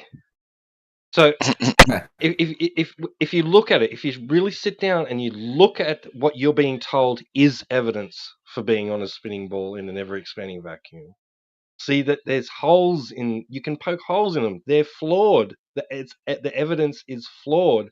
Now, I don't know. Maybe you need to raise your standard of your standard of evidence. Raise the bar a bit higher. I'll be honest with you, dude. A lot of like I'm still trying to learn and learn about physics and astrophysics in general and how they do a lot of stuff. It's usually why when I come in here, I try to talk about what I know because there's a lot I don't know, right? And there's a lot that you can confuse with something as sophisticated and complicated and complex in general as something like astronomy and physics and how a lot of these things make sense and how they don't make sense. But a lot of flat earthers do though is they try to make it. They try to like they try to do something which is like a shock factor. It's kind of like in manipulative psychology where they try to like make it seem like stupid, like oh you're in a vacuum and the Earth is spinning in a vacuum and like a fireball is there, and it's like they try to like complex it. I think you should try to like make things seem more simple to you rather than try to complex it, unless you want to actually go in and learn everything itself. But then if you learn it might be indoctrination. So it's like, is that indoctrination? So where do you get your learning standard from? You know, so it's like I don't know. You know, I'll say that there is probably holes you can poke that are like this doesn't make sense. I don't think that the holes you're poking is like okay, these are like real holes. I think that there is like a lot of stuff we either haven't figured out or a lot of things are just complex to the average person. You know, like I would probably consider myself a layman when it comes to like physics and stuff, right? I don't know everything about physics or anything, so it's like yeah, but wait there, but wait there a second. Here's a good example. Let me give you a good example. So it's like you would say, yeah, you're a layman in physics, right? So then you would also then state that somebody who's a layman in physics or even an expert in physics probably shouldn't be the one who is like the father of the main conceptual basis of, let's say, geodesy, for instance, and things to do with like, let's say, what the Earth actually is made up of in terms of its actual mineral content, the various layers of what builds it up all the way down to its center and in the concept of the globe, for instance, right? Like a guy who is a layman in physics because he's one of the starting points of what physics is known as in the modern day era, for instance. He shouldn't be the one who's teaching upon that subject, right?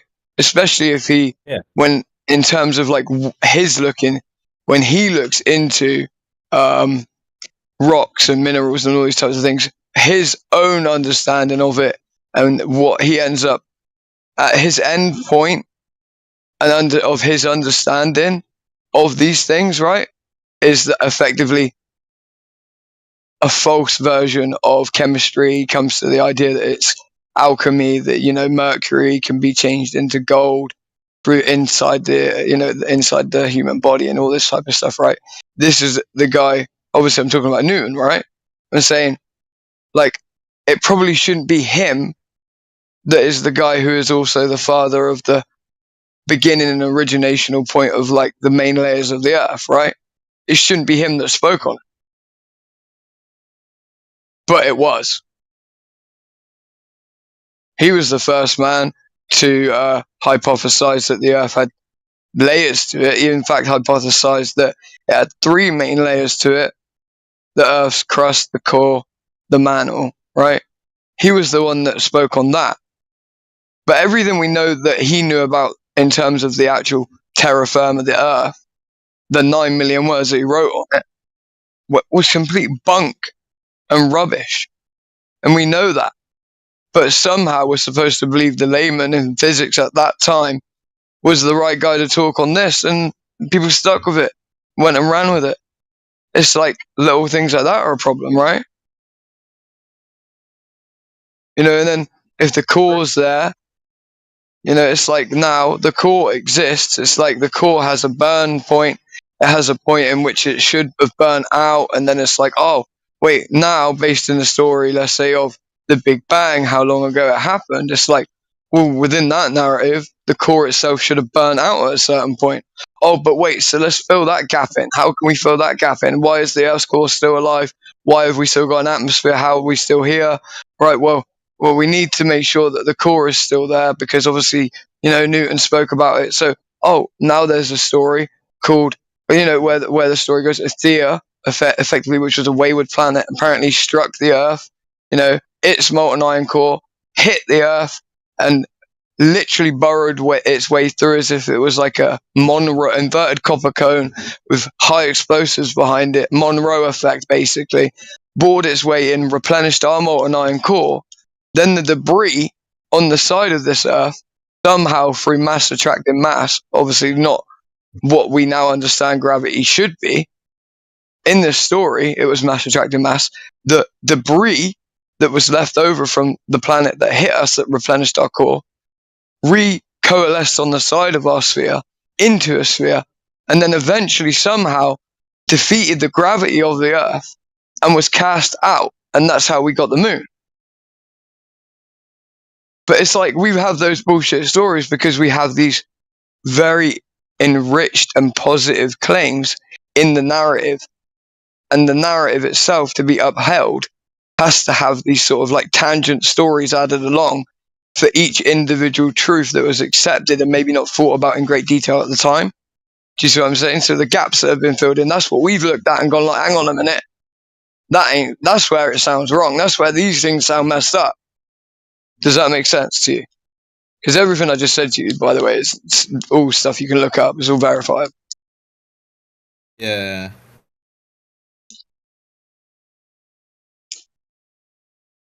So it's like that's where the problem lies. For some, I think some of the people that have been researching it for a while, and like he said, they already knew the story.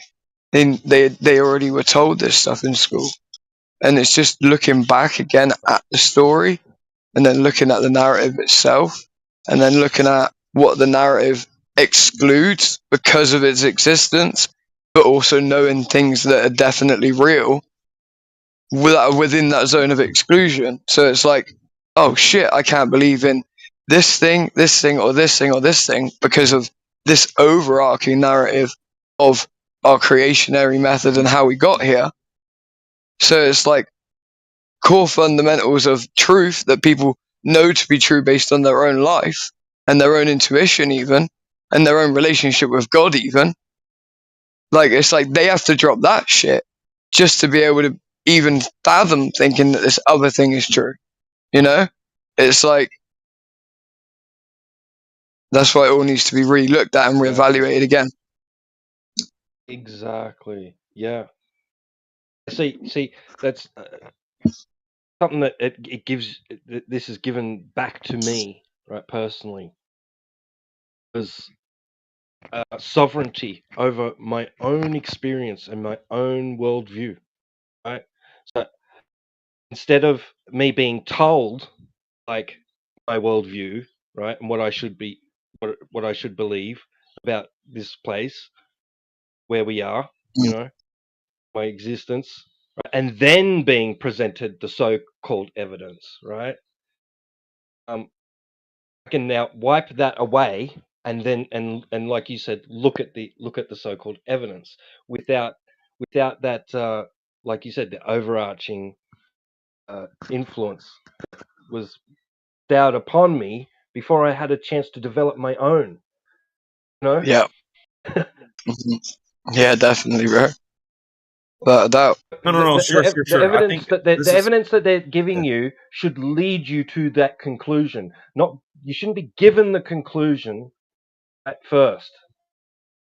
You know what I'm saying? Okay, I understand, T-Dub. I completely understand what you're saying, and I see I see what you mean by like you were like taught to believe this and whatnot. I understand completely what you're saying. So, the thing with school is it's not just like it's like a lot of things. It's like 1 + 1 = 2, right? That's like kind of like I know the Earth is like not as simple as that, but it's like it's kind of like what they do in school. So they're not going to teach you. They're like school can never start off as like welcome to like elementary school or like let's say they're in elementary school. They perhaps like preschool or some shit.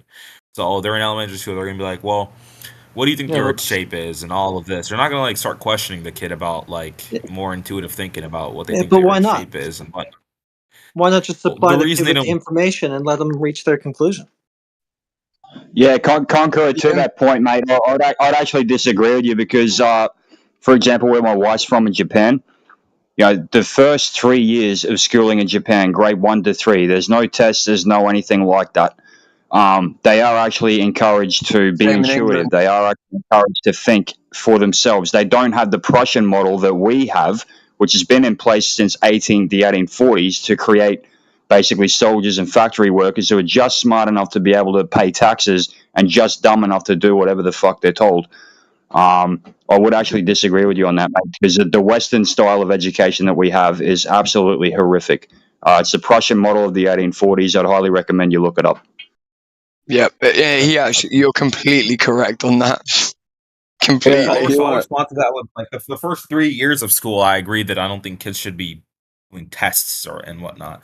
Any first 3 years of school. I would say in general, when you have like a school and you want to like conceptualize and generalize a lot of things and subjects, you would want to have like a subject where you teach what is already known about the subject that is objective about the subject, rather than just being like, okay, what do you think science is, right? You could ask the question to a kid like that, what do you think science is? But you'd have to tell them what science is because you already know about science, right? So it's like, do you just like live in inconclusivity with the kid and how they learn about stuff? Show Like, them what that is. But one thing you're leaving out though is like, I mean, because I had 5 kids, so I have a lot of experience with this in the educational system. Like when they go to school, yes, there's certain curriculum, there's certain things they don't even talk about. What do you think the Earth is? That's not even a question on the table. The reason why is because when they start reading them the little kindergarten books about space, it's already implied as this is fact. So you don't ask the child, is this a fact? You're telling the child, and even before they get into kindergarten, even in their preschool cartoons and their 3-year-old, 2-year-old, 4-year-old kids with programming that's direct or designed to target a 2, 3, 4-year-old, or before they get into the system itself, they already being pushed space, heliocentrism, sun, globe. Like that's already a something that's been embedded in their brains, like through images. So when they get to school and they see it, they go, "Oh yeah, I know what that is." So they don't question it. They look at it the same way you're showing them house, car, blue, red, green. They're learning that as fact, and that I think is the difference that you're it's leaving like, out. dude, it's like, okay.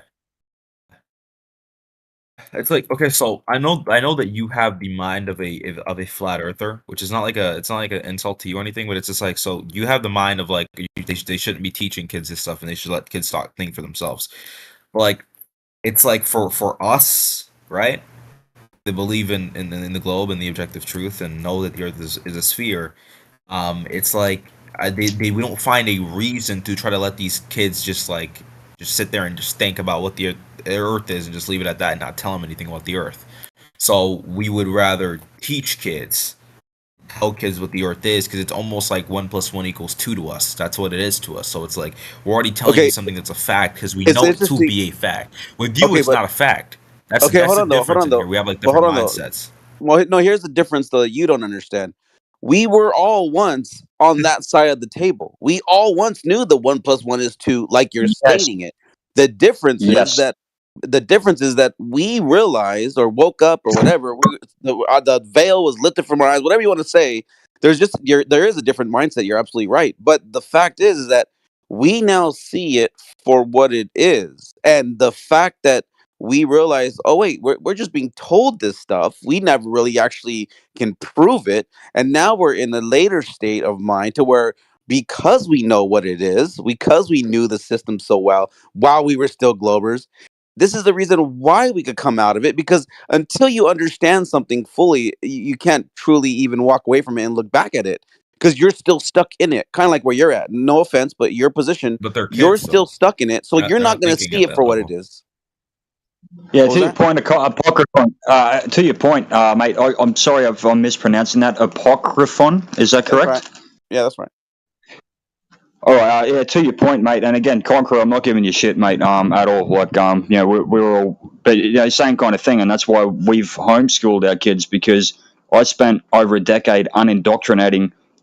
History is my thing. Like, history personally is my thing. I'm new to the science and the maths with flat Earth, but the bullshit that we were taught in school is so far off of what actually happened. You look back at the contemporary documents and everything like that. So, when it comes to Australian history, for example, when it comes to American history, when it comes to a lot of this, so much of it is taught by activistic shitbags that are pushing an agenda. And it's the same thing when it comes to the Earth in reality.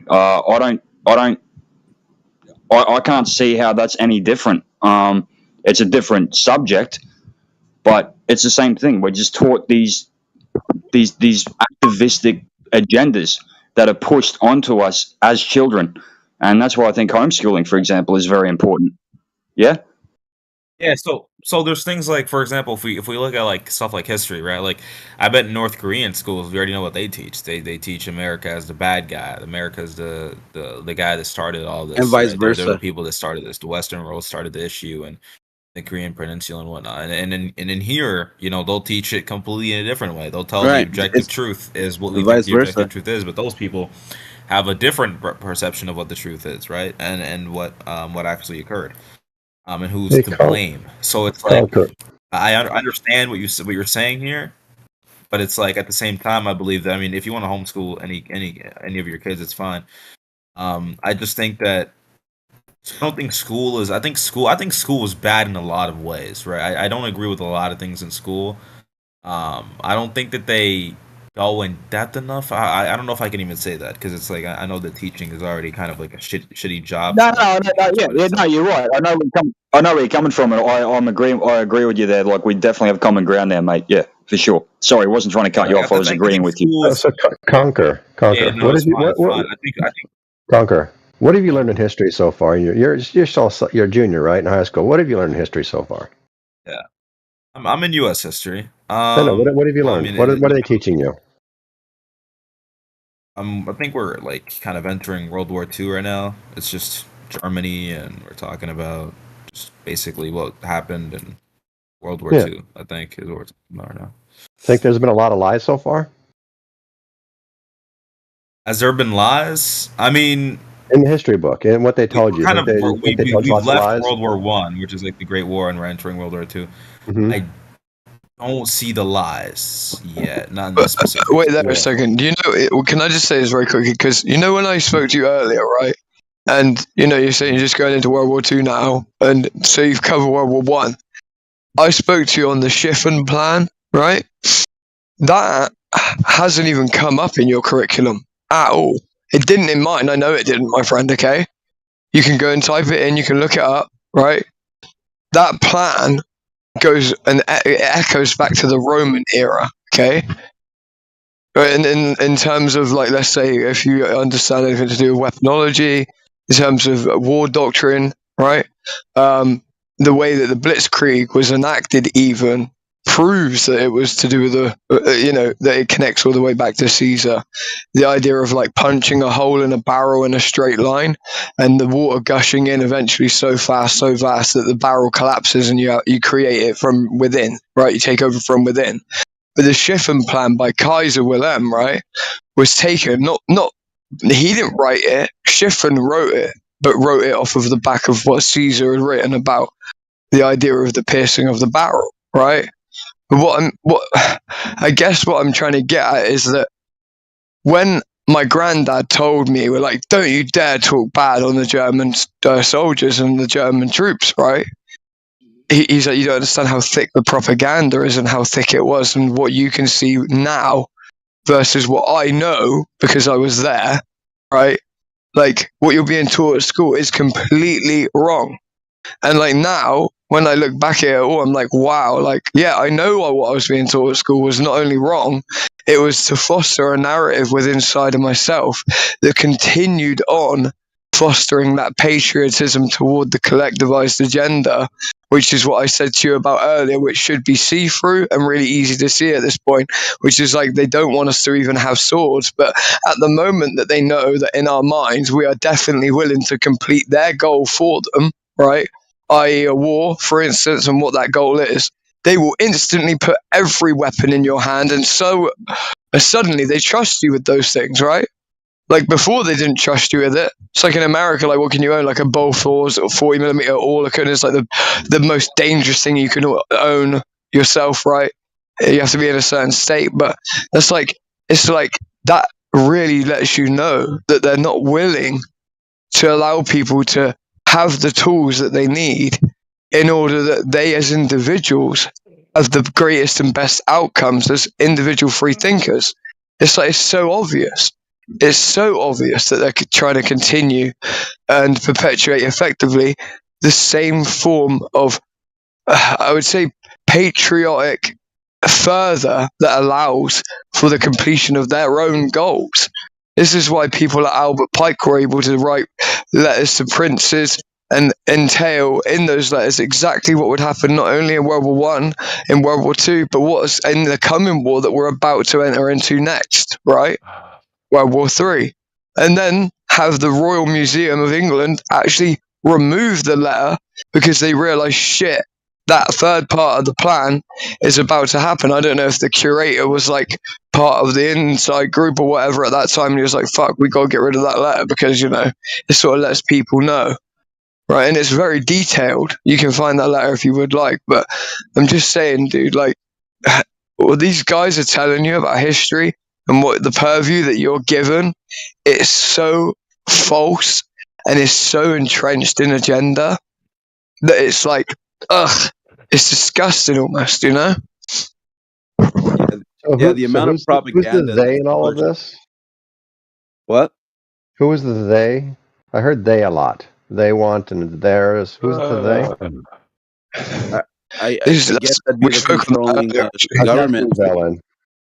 I guess that would be the controlling governments of each nation, because they are the ones that are technically responsible in pushing it ultimately. So, with regard to any of the democratic countries like Australia or United States or England, who are the they?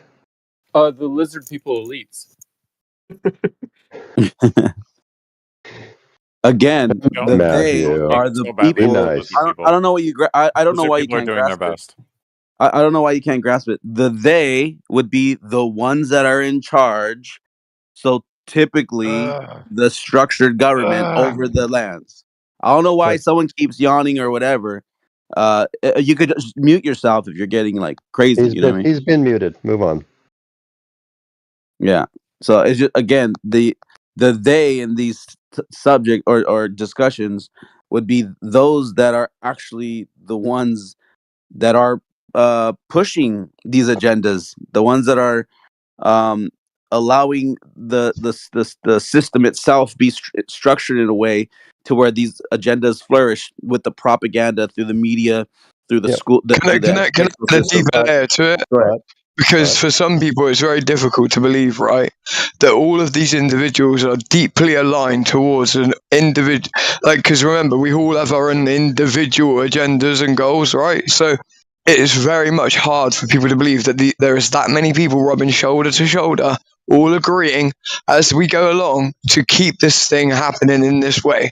It doesn't work that way, right? It does work the way that. Listen, everything that the last guy just said, I concur and agree with. I'm saying I want to add an extra layer to the way that it happens in an organic sense so that people can see that the idea of they, right, can be more ambiguous than the idea of lots of individuals rubbing shoulder to shoulder, all agreeing over a sort of an enacted ideal, right? So what I'm trying to get at and what I'm trying to press is this, is that what the way of looking at it organically is when you look into like game theory, right? Game theory 101 effectively is that as if there are controllers out there, they may be fewer and farther between than what we would think, right?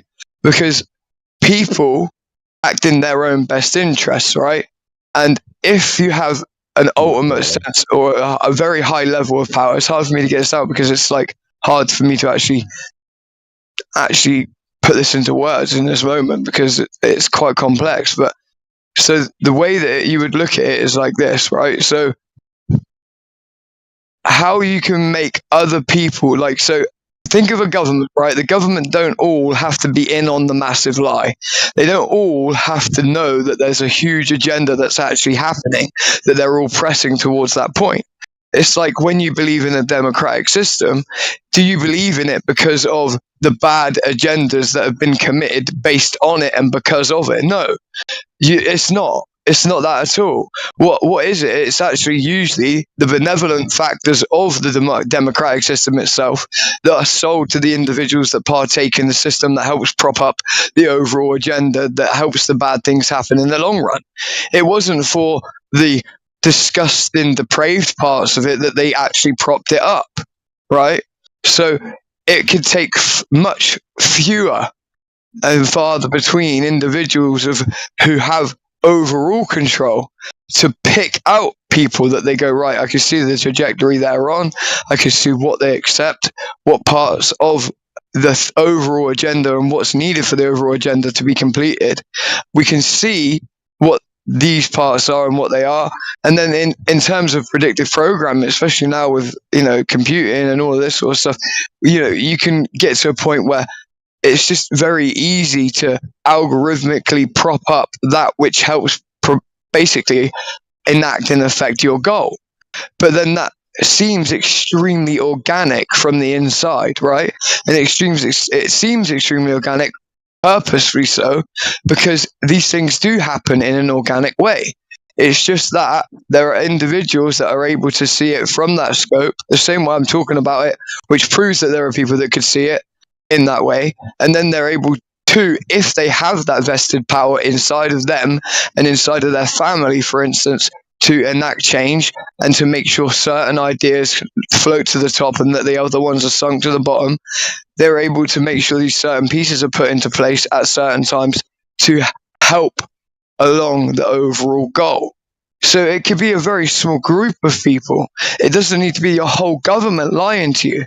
It doesn't need to be every one of them being evil, because to think in that way is why exactly it sounds stupid to say they and they and they, and why people go, wait a minute, that just seems way too far-fetched, that's way too simplistic, that seems way too evil and maniacal for some people's beliefs, right?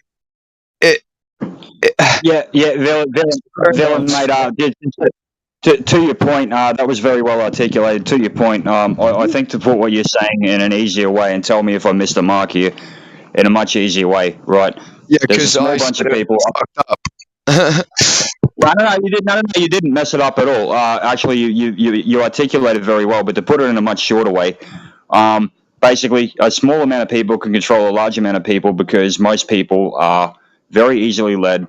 Most people are sheep that can't think for themselves, and governments could not do what they do, even a small part of these governments, if 90+% of the population didn't go along with them. It's really that simple. We've seen this play out time and time and time again, including recently a couple of years ago with a phenomenon that obviously we can't talk about on this server.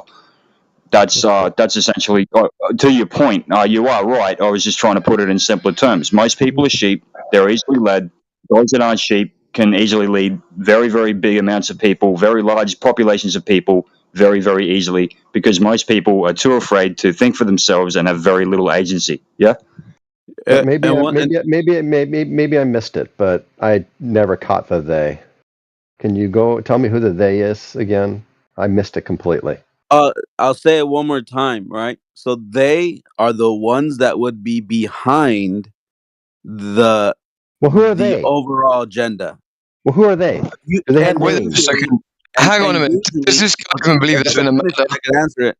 And usually they are through the forms of government that are kind of ruling over the people across the nation. So like usually the they, quote unquote, is either certain people within the government or people that are even behind the scenes of the government but are actually the ones calling the shots. Because either way, no matter who they are, it's still happening. It's still being enacted. It's still being played out. The propaganda is still going out. The commercials are still on the TV. Somebody's behind that. We don't know exactly. Probably, a handful of people, but collectively, that was my point to add to yours, was that the commercials of propaganda are still made. I'm saying that it's so deep that people could be making those propagandic commercials not because they think they're making a propagandic commercial to harm anyone, but because in their own vested best interest at that time, for instance, them doing that is what they foresee as being the correct thing for them and their family and for their salary, right? So I'm saying people with all of the best intent and all of the best, all the best interest in the world for everyone could still be involved very much so in basically creating maniacal, disastrous things in the future. That's kind of what my point was. Also why we have to say they, because we can't define the individuals. It's like the guy who keeps saying, so who are the they? It's like, do you even believe there's been a murder? Do you believe there's been a murder? Right. Yes, there have been murders. Yes, of course. No, I'm saying it in the metaphorical sense, right? So we're talking about a subject, yeah? The problem is that the they part's going to be very difficult for you to even understand or believe if you don't even believe that there's been a murder. It's kind of like this as well. It's like you don't believe there's been a murder. Not only that, you also want to know what the motive is for the murder, but you won't admit that there is a murder. Well, what murder are you talking about? Here we go. Can you not work that out? It goes over his head. No, I can't. Hypothetical, yeah. Maybe you can Basically, tell you're me. denying it's occurring because we can't, or because they can't articulate who the exact people involved are. What's occurring that I'm denying? Okay, so I'm just asking. The murder here in this conversation would have been like, for instance, how there's an agenda and there's propaganda to raising, from nation to nation, minus the Japanese because they actually know what they're doing over there. It seems. It seems like, but they're still brainwashing, by the way, even still. But there's this brainwashing and indoctrinating going on into the children to passing heliocentrism as a fact and as reality, and that stars are trillions of miles away, and we just know that to be true, instead of giving children a chance to actually not be brainwashed and indoctrinated and come to learn themselves by their own senses, through their own senses, that this isn't a spinning, rotating, moving ball hurling through space, just by their own senses and observation. This has all been about heliocentrism for the last 10, 15 minutes? Well, it's along the lines. Just the name of the room. Welcome to the room. We talk about the world we live in. We're not talking about like pigs.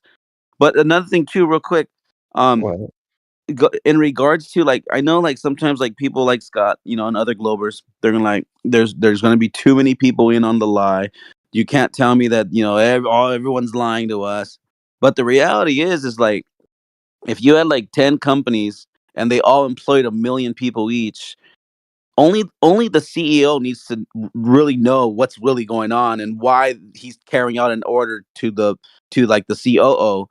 And then even the COO might not even know the real diabolical plan of the CEOs of these 10 companies. So imagine just those 10 people can know a secret, and they pass on information, not telling them as it's a lie or a secret, but just telling them, hey, you guys just do this. Not lying to them or nothing. Compartmentalization and departmentalization. Right. And then what ends up happening is, before you know it, when that information trickles down, it's not a lie because it came from the boss, but the CEOs are the ones that lied to their COOs. And then it didn't go out as a lie from the second step, but from the first step it did. But every step after that, it's not a lie. That's just information. It's just data. It's whatever. It's conversation. But ultimately, you're going to have 10 million employees believing the lies from 10 people. So that's kind of like the way it works in this world. Like, if you think, oh, there's so many people have to be on the lie. No, it's just that small little group way at the top, and everybody else believes it to be true and not as lies. And that's kind of like, I think, what Globers miss all the time. And so what Brackvillain said, though, I don't think Scott even thinks there is a lie. That's kind of my point. That's kind of my point about he doesn't even believe there's been a murder. Right. So when people ask about motive and ask about not only motive, but they also want to know actually the person that committed the murder. But it's like, bro, we haven't even come to an agreement that there's been a murder, let alone me tell you the motive of the murderer that we don't know who is. Like, come on. I just asked, point me to the murder. Point me to the murder. Show me the murder. Where do I look to see this He murder? just told you the proverbial murder. What is it? He just told you it a second ago. God, if you're not here to listen, then just go, bro. There are people here that are listening, bro. They're getting it. Anybody tell me what the murder is, please? The murder would be, in this proverbial sense, that there are two different factions of information, and the two different factions of information currently as it stands, one of them is what you would call the accepted, I would say the accepted pathology of a group of people in the world, right? I want to call them a group of people now because they're becoming lesser and lesser and fewer and further between one another as time goes on with this speed of information and how it's given out. The proverbial murder is the perpetuation of a lie. This doesn't need to just be a lie about the earth or the shape of the earth. It could be a lie. Man. It's basically just the propaganda that's played out against us every day in certain scenarios. There you go. That's it. The murder is that the elite has been telling us the earth is a globe. There you go. Can you guys just never get into specifics of anything? You guys speaking these just really... We said it 7 different times. Vague generalities. And that's because before you were here, somebody asked for very specific things about the very, very much minimalistic version that you're now portraying. We can't speak about because we were already put into the specifics by a different conversation. That's the problem. It's like you don't get to use that as like a counterpoint or an anchor point toward us being in some regard, either belligerent or in another regard, unknowing, stupid, and vacuous in our thought, because you have just come in at the tail end of a conversation and then thus used the way that conversation went as an anchoring point. It's like, use some originality, create your own arguments, don't utilize what's happened to be able to. This is the point. That's exactly my whole point throughout the whole thing, is that like people are able to grab hold of the tangent lines from a narrative or what they see in front of them and then thus use it for their own extent or their own gain. It's simple. Okay. Wow. Okay. To me, the murder you just did it. You just did it. That's what I'm trying to get at. I had no idea what you just said. The murder we get it, Scott. Don't worry about it, buddy. It's the claim that that people are capable of gaining a vantage point that the average person isn't able to be able to view Earth as they claim it. They've claimed to view it as one whole half of it. So this really does come back to the shape of the Earth for you guys. Dude, for me, it's just them lying about the capability of being able to gain that vantage point in the first place. For you to problem is, this is what I mean. No, it's that if you want to try and turn around and say everything that was just said in the last 10 minutes is solely around the shape of the Earth, right? Yeah, that is for you to try again, like I said, to perpetuate a narrative about what was said, to postulate it in a certain way, to minimize what was said as well, so that it makes us look stupid and crazy. That's the very agenda that you are currently driving forward and attempting to put across to other people. Then you're going to act now as if what I've just said was vacuous and didn't make any sense in order to continue it, right? I'm saying I can see through your bullshit as well as explaining exactly what was going on before. The problem is like you might not know that you're doing this shit yourself. Everyone else here understood what I just said, though. Right. So it don't matter. Okay. And look, guys, we were all Globers, man. At the start, we were all Globers. We were all indoctrinated into other shit as well. And I think one of the issues with, I like you, Scott. You don't seem to be disrespectful at all in any way, shape, or form. You're actually pretty cool, like Matthew and a few of the others, Alish. But we get indoctrinated into shit, and then when you break that indoctrination, you're called crazy and an outsider and all that kind of shit. And again, this is the hive mind that I was talking about earlier. And we these elites and that pushing a narrative, and then 90+% of people going along with it because they're fucking sheep. And I'm not saying that you're a sheep. I'm just simply saying that we focus on what we can actually prove. We focus on what is beneath our feet. We focus on what is actually provable via the scientific method. You guys focus on the sky. You guys focus on things that are really, at the end of the day, assumptions. And even Matthew Loans admits that a lot of the time. Yeah. But do you just called me indoctrinated, right? Yes, you see can. that. It depends on your personality and your level of indoctrination. No, I'm just wondering if Skinny Vet knows he just said I was indoctrinated. You are indoctrinated, and so am I, and so is every other man in this room. Yes, we all are. We all are. We all are. The difference is, Scott, that there are those of us that have actually, regarding Flat Earth, for example, or any other accident, we all are indoctrinated. It's just the level that we've managed to escape it at. It's got, I guess you could say, it's a mine shaft. Yeah, how high you've climbed. Yeah. Yep. Look, that's not. Again, I was not trying to insult you in any way. I actually like you. I'm not insulted at all. But I just want to know if you recognize that what you just said there is you're right, I'm wrong, I'm indoctrinated, you broke out of it. You realize you just said that, right? No, what I said is that we focus on what we can prove, and you guys focus on assumptions, essentially, like mathematical assumptions and what we've been taught from the cradle to believe. Okay. And look, I'm not saying that you come in here calling us stupid. I haven't been here long enough to see if you have. But a lot of people come in here calling us fucking idiots and fucking stupid and this, that, and the other. No, Scott has a different tactic. He comes in here with arrogance and with poise, and he comes in here with a belittled. You can hear his smirk. He comes in here like that. So he's a different breed. Yeah, he doesn't come in here being like an absolute asshole. He's not like a stupid flat earther. But but his answer to you is if he recognizes it. Wait, what? Of course he recognizes it. I want to know if Skinny Vet recognizes that. He just said he's right, I'm wrong, I'm indoctrinated, he's broke through it. Do you recognize, Skinny Vet, what you just said? He said it's a mine shaft. But even if Scott, what should be recognizing? I don't know. To answer your question, I don't know. Scott asked the question of me. Okay, to answer your question. So you're putting words in my mouth. I'm right, you're wrong, you're indoctrinated, I'm not. I just said we're all indoctrinated. It's just I've moved further along the path than you have. Yes, I am right, and yes, you are wrong.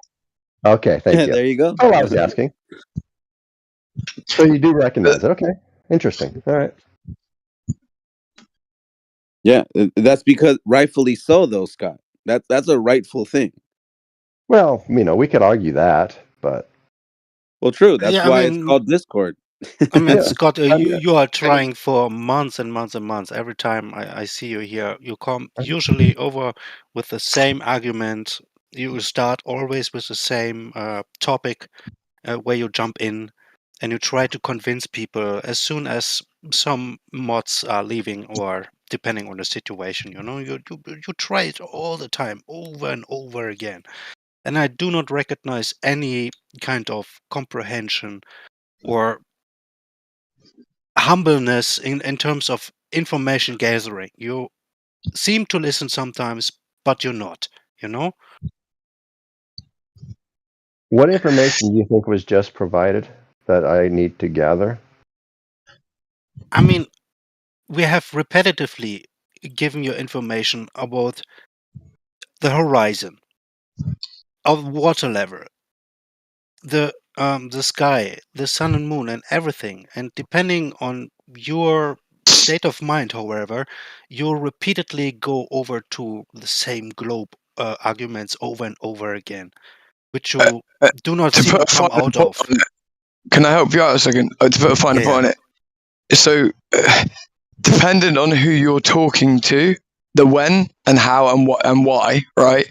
What you'll do is right. So you could be, let's say, one day put correct on a misassumption or a misapprehension of what you believe to be the held or regarded belief of I'll do a collectivization of the flat earthers, for instance, right? And I've seen you do this myself, right? Is that you will be put correct on that misapprehension and that assumption over the beliefs of what they held over a very specific thing. Which then he says, okay, I understand, and then you are silent for multiple times. Can you give me one example of one? Yeah, I probably could. I probably could, yeah, because let me think about it a second, because I could probably maybe give you more than that. We can open up to the room. Anybody think of anything that I was correct? Yeah, we've been told multiple times the water seeks its level, and you still won't believe it. Yeah. Stop.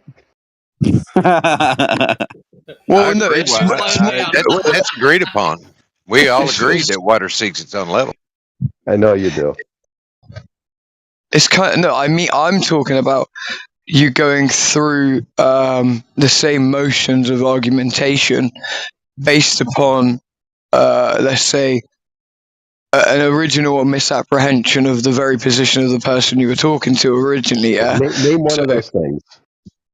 I don't need to, because everyone in here knows what you do. It's like I'm not going to bring that to the forefront of my mind. I'd empty that shit out immediately. What's the point? I don't think you can. You even know whether what I'm saying is true or not. But I know it's not. Well, then it's great if it's not, isn't it? Because then it's a false accusation towards you, and I repent for it right now. Well, prove me wrong in the future, because that's exactly what I don't want to be happening. That's fair. Yeah, I also don't want to perpetuate the same thing. I could bring up some things. I mean, that he constantly does over and over and over again. But that's why I don't want to do it, because I'm like, I don't want to be the one who's perpetuating that shit myself again. You see what I mean? That's why it's true. Yeah, man, but he specifically asked for it. So I did specifically ask for it. Yeah. Okay, so one thing that you consistently always come back and say the same thing. There can be an hour discussion long about it, and you'll come back and say, level is curved.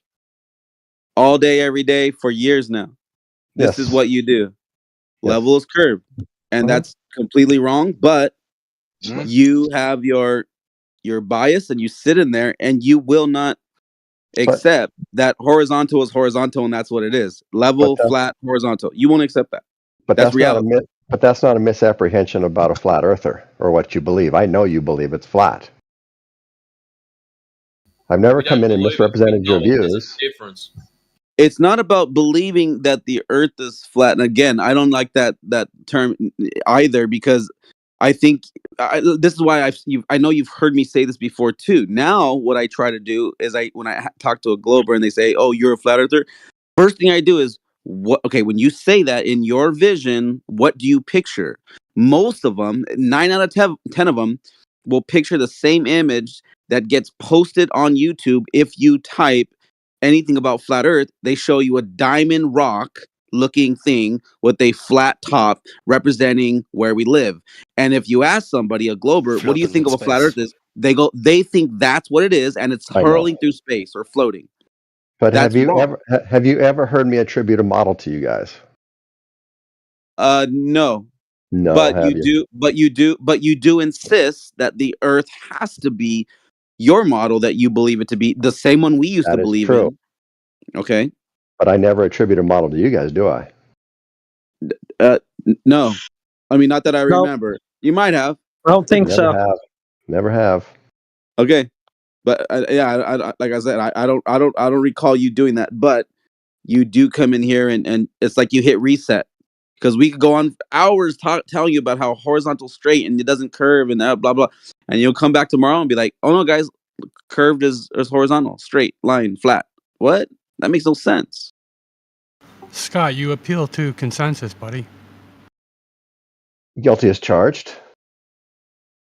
Yeah, Well, I mean, you if know, an the consensus is actually one of the worst things to go off. Like you can get a bunch of people on an island, for example, in a social experiment, and they all agree on what they think is the correct course of action. It doesn't necessarily mean it is the correct course of action. Yes. Well, I was going to say, it does not work for sure. Yeah, I was going to say, Scott. I mean, if aspects of what you're representing, if those facts don't change, and you say something different than you did last time, you wouldn't be accurate. You wouldn't be consistent. And I mean, representing points of your reality that are, factual, I don't see how that would change. The last guy who spoke, what's your name again? I think that's Left Lane. I'm not looking at the list, but I know the voice. Is that you, Left Lane? Yeah, that's me. What's up, man? I haven't talked to you for a Yo, while. I haven't talked to you in a while. You're not a flat earther, right? No, he's a glober. Yeah. Man, he's a glober, bro. I understood what he said. Wow. Oh God. Hey, what I tell you? I told you, Scott's not going to call you an asshole, but you got to listen to him. He's calling. He puts all of us down. He does it all the time. Real sneakily. I know you, Scott. I see you. You always do that shit. He talks like his shit don't sneak around us. I swear to God. No, but he's constantly saying, "How could all the scientists be getting this wrong?" Right? Like it's just his mindset, right? Yes, I will say that all day long. Yes. Yeah, well, Scott, we saw that a couple of years ago. Again, something we can't actually talk about here. And the damage from that has been absolutely catastrophic.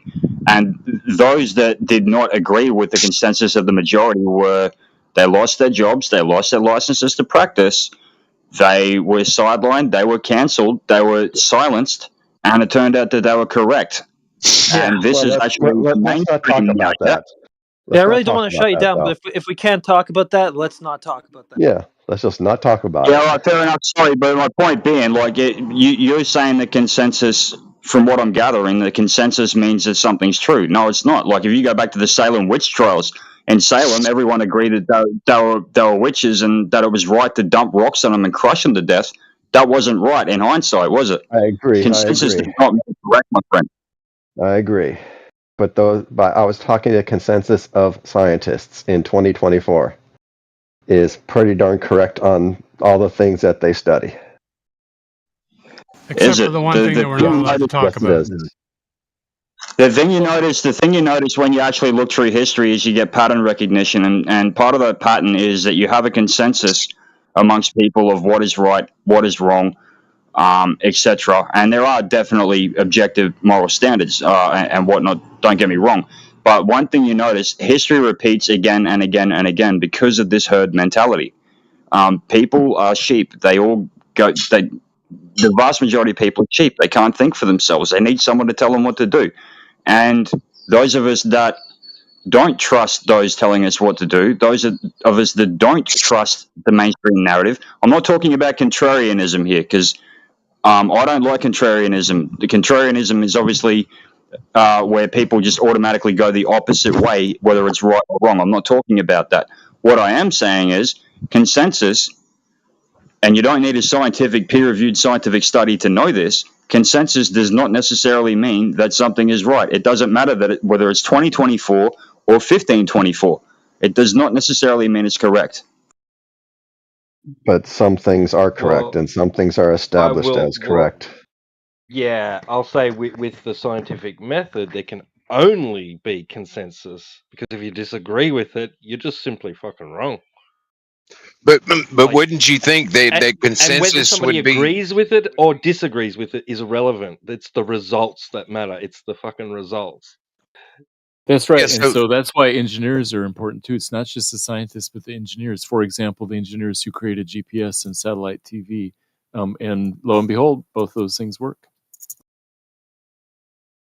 Oh, but you know, Matthew, that the contention is how it's fucking working, right? Yeah, so just ask the engineers who made it what they believe to be the shape of the Earth, and then you can trust them because we know that that it works. Which brings us back to Oh, mathematics again, and how the formula actually contributes to their point of view, you know? Or what about the way that the system works? And wouldn't consensus sort of be like a byproduct of the facts in reality? Not necessarily. Consensus is simply backing up whatever the narrative is at the time. And again, I reiterate, most people are sheep. Most people cannot think for themselves. And what we work off when it comes to quote unquote flat Earth, which none of us really actually like that term, is we work of what is actually provable via the scientific method, which is observe natural phenomenon, form hypothesis, test hypothesis. That test is either a yes or a no. There is no coming out of that. And what a lot of this globe stuff is assumption. And Matthew, you actually admitted this the other day when we were talking in the other server regarding flights, for example, between Australia and South America. Most of this is based off of assumption. Just because the mathematics works, it doesn't necessarily mean it's true. If it's an assumption, it's like Eratosthenes all over again. I'm not particularly very good at physics or mathematics or whatnot, but what I'm trying to drive at, and I'm not articulating very well here, is that just because the majority of people agree on something doesn't necessarily mean it's true. Just go to any feminist rally and you'll find that out. Yeah, so I would say that if the engineers assume that the Earth is a globe and use that idea to build satellite TV transmitters and GPS systems, even though they are using an assumption, the fact that their systems work lends credence to the assumption, and maybe is some evidence that maybe they were right. Another assumption there, though. Let right, me with the give you an satellite. example. Have you ever played a video game that recently came out? Let's say Skyline. No, I haven't. So basically, you jump into the game. You're basically on a globe, you know, and you have your spaceship which you can jump in, and as soon as you fly up, the shape of the planet you are on basically becomes round and you go into space, right? So there has to be a formula which has been programmed in order for you to see what you are going to see in the game. But there also is a formula which is the formula which we rely on, which is on perspective, which all lines converge on the horizontal line, which in every game which in that way it's programmed, you see it like you see it in real life, basically. So there's a difference. You can actually manipulate someone's point of view by showing them visually how it works or not works, you know. and depending on your belief, you believe both kinds of ways, but you are not actually thinking about it. So you're saying that because they use something in a video game, like they assume that the video game mechanics are flat once you get down to the ground? I guess I'm not familiar with that game. Yes, Microsoft Flight Simulator does the same thing. As soon as you go at a specific height, they start to implement a slight curve more and more and more, you know? But because of the limitation they have in the game, you cannot actually fly into space, for example. So they only present you the formula that you actually see from NASA and such in order to bring out their point of view.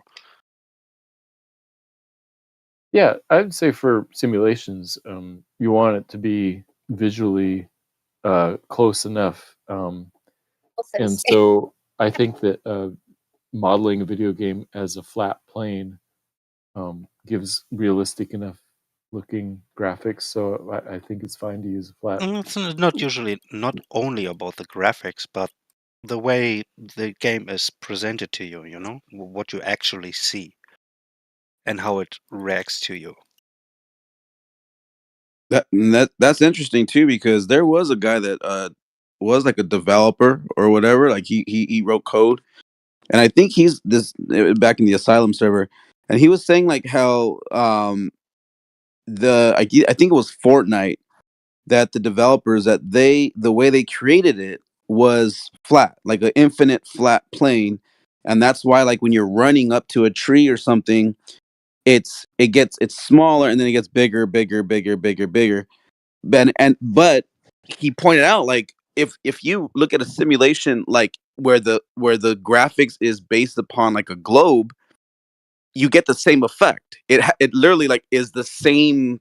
Yeah, it's called optical phenomenon. Yeah, it's called field of view, which you usually can slide between different variables. Let's say for 60 field of view, which is usually something like we usually see with our eyes, but you can go up to 90 or 120, which then brings it more like a fisheye effect, which Right. something is far away, but as soon as you turn, the object comes from your side nearer to you, which is the same effect as the fisheye. Right. And it's just interesting because we like you talking about like graphics in a game. The fact that if it because optically, if they both kind of like match our reality, then why does either side, I guess, use that as a reason, because it negates each other? Well, there's an exception to that rule, Apocryphon, right? The exception to the rule is that, well, because on a globe, right, there are lots of things that you can do assuming a flat plane, right? You can do a lot of things. But on a flat plane, there are some limitations where if you have to assume a globe on a flat plane, it stops making sense, right? So I guess I'd say, like, if you assume a globe and you don't even give yourself a reason for, maybe a few reasons, a few clues for why you think it's a globe, but you just assume it, right, basically, or presumption at best, and you could produce things that you weren't else able to produce assuming a flat plane, then, you know, people, I mean, I want to say that the globe is right, but then people will continue to do that over and over again, and, you know, they'll go into space or use a ballistic missiles or go to a moon, for instance, and all the while you have people who say, well, I'm not quite convinced the Earth is a sphere, but the people who put these things together had to assume a globe to do that, right? Or like certain but those are like just claims though. Like right? you just said, because we went to the moon, we know it's a globe. Because we were No, I able to didn't say go that. to the moon. I said the opposite. Remember, I didn't say because we could go to the moon, therefore we live on a globe. I'm saying that, let's say we live in we have two separate sort of realities that we're going to assume at different points for different pragmatic reasons. Sometimes we'll assume we're on a flat plane, sometimes we won't, right? That, I mean, assuming you're on a sphere, if you actually do live in a flat plane, makes no sense whatsoever, right? There's no purpose to that. I can't even imagine how you could even describe how that would be useful. But you can do that on a globe. Like if you were on a globe, you could assume a flat plane all the time if you wanted to, almost all the time, depending on what you're doing. So from that, you could say, look, let's put assuming the globe as one possibility. You do all of these things, right? Let's say in the future you go, colonies on Mars, but you still haven't proved the globe, right? It's just an assumption still. And then you could have people sitting on Mars saying, I'm not so sure the Earth is a sphere because they haven't proved it. I think few people will be very concerned about that problem at that stage, right?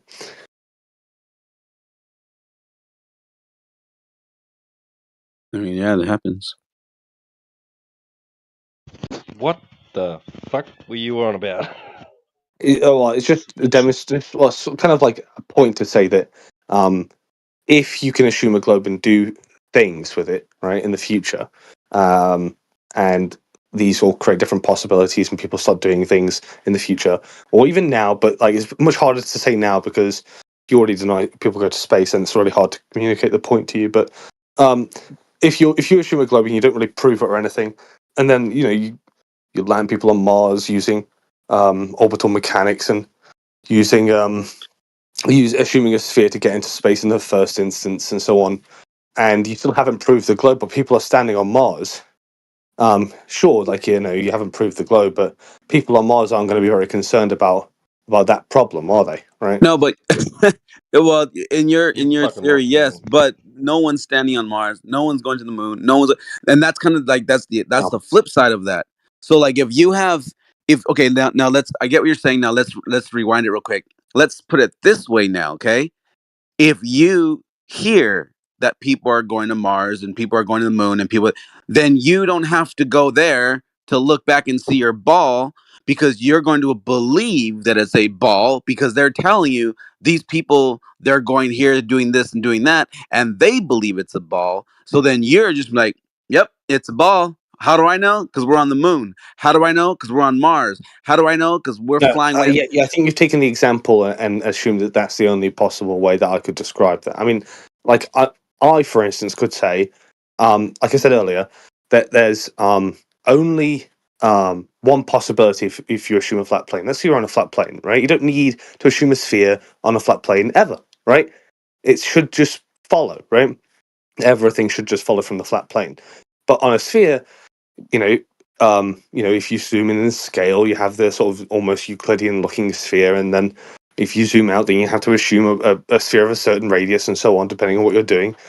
And the point is to say that if you have to send something into space, right, and the engineers and the people who develop the software for guidance, like if you're doing missiles or something, just had to assume a sphere for that purpose.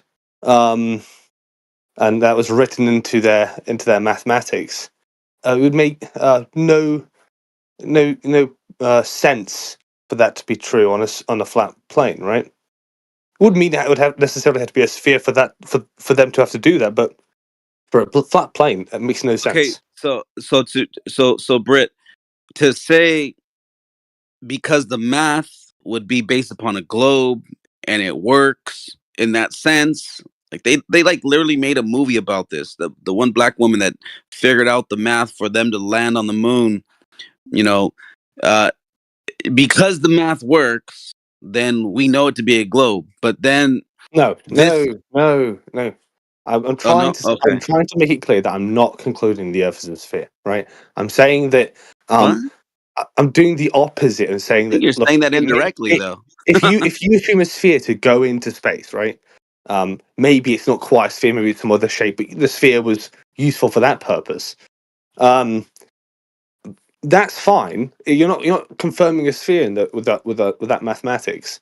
So I'm not concluding a sphere from it. I am eliminating a possibility, right? The flat plane, where assuming a sphere would make no sense whatsoever, right? But you're just a quick one, Jack. To go to space. Just a quick one, Jack, on the missiles, right? The guidance system for missiles.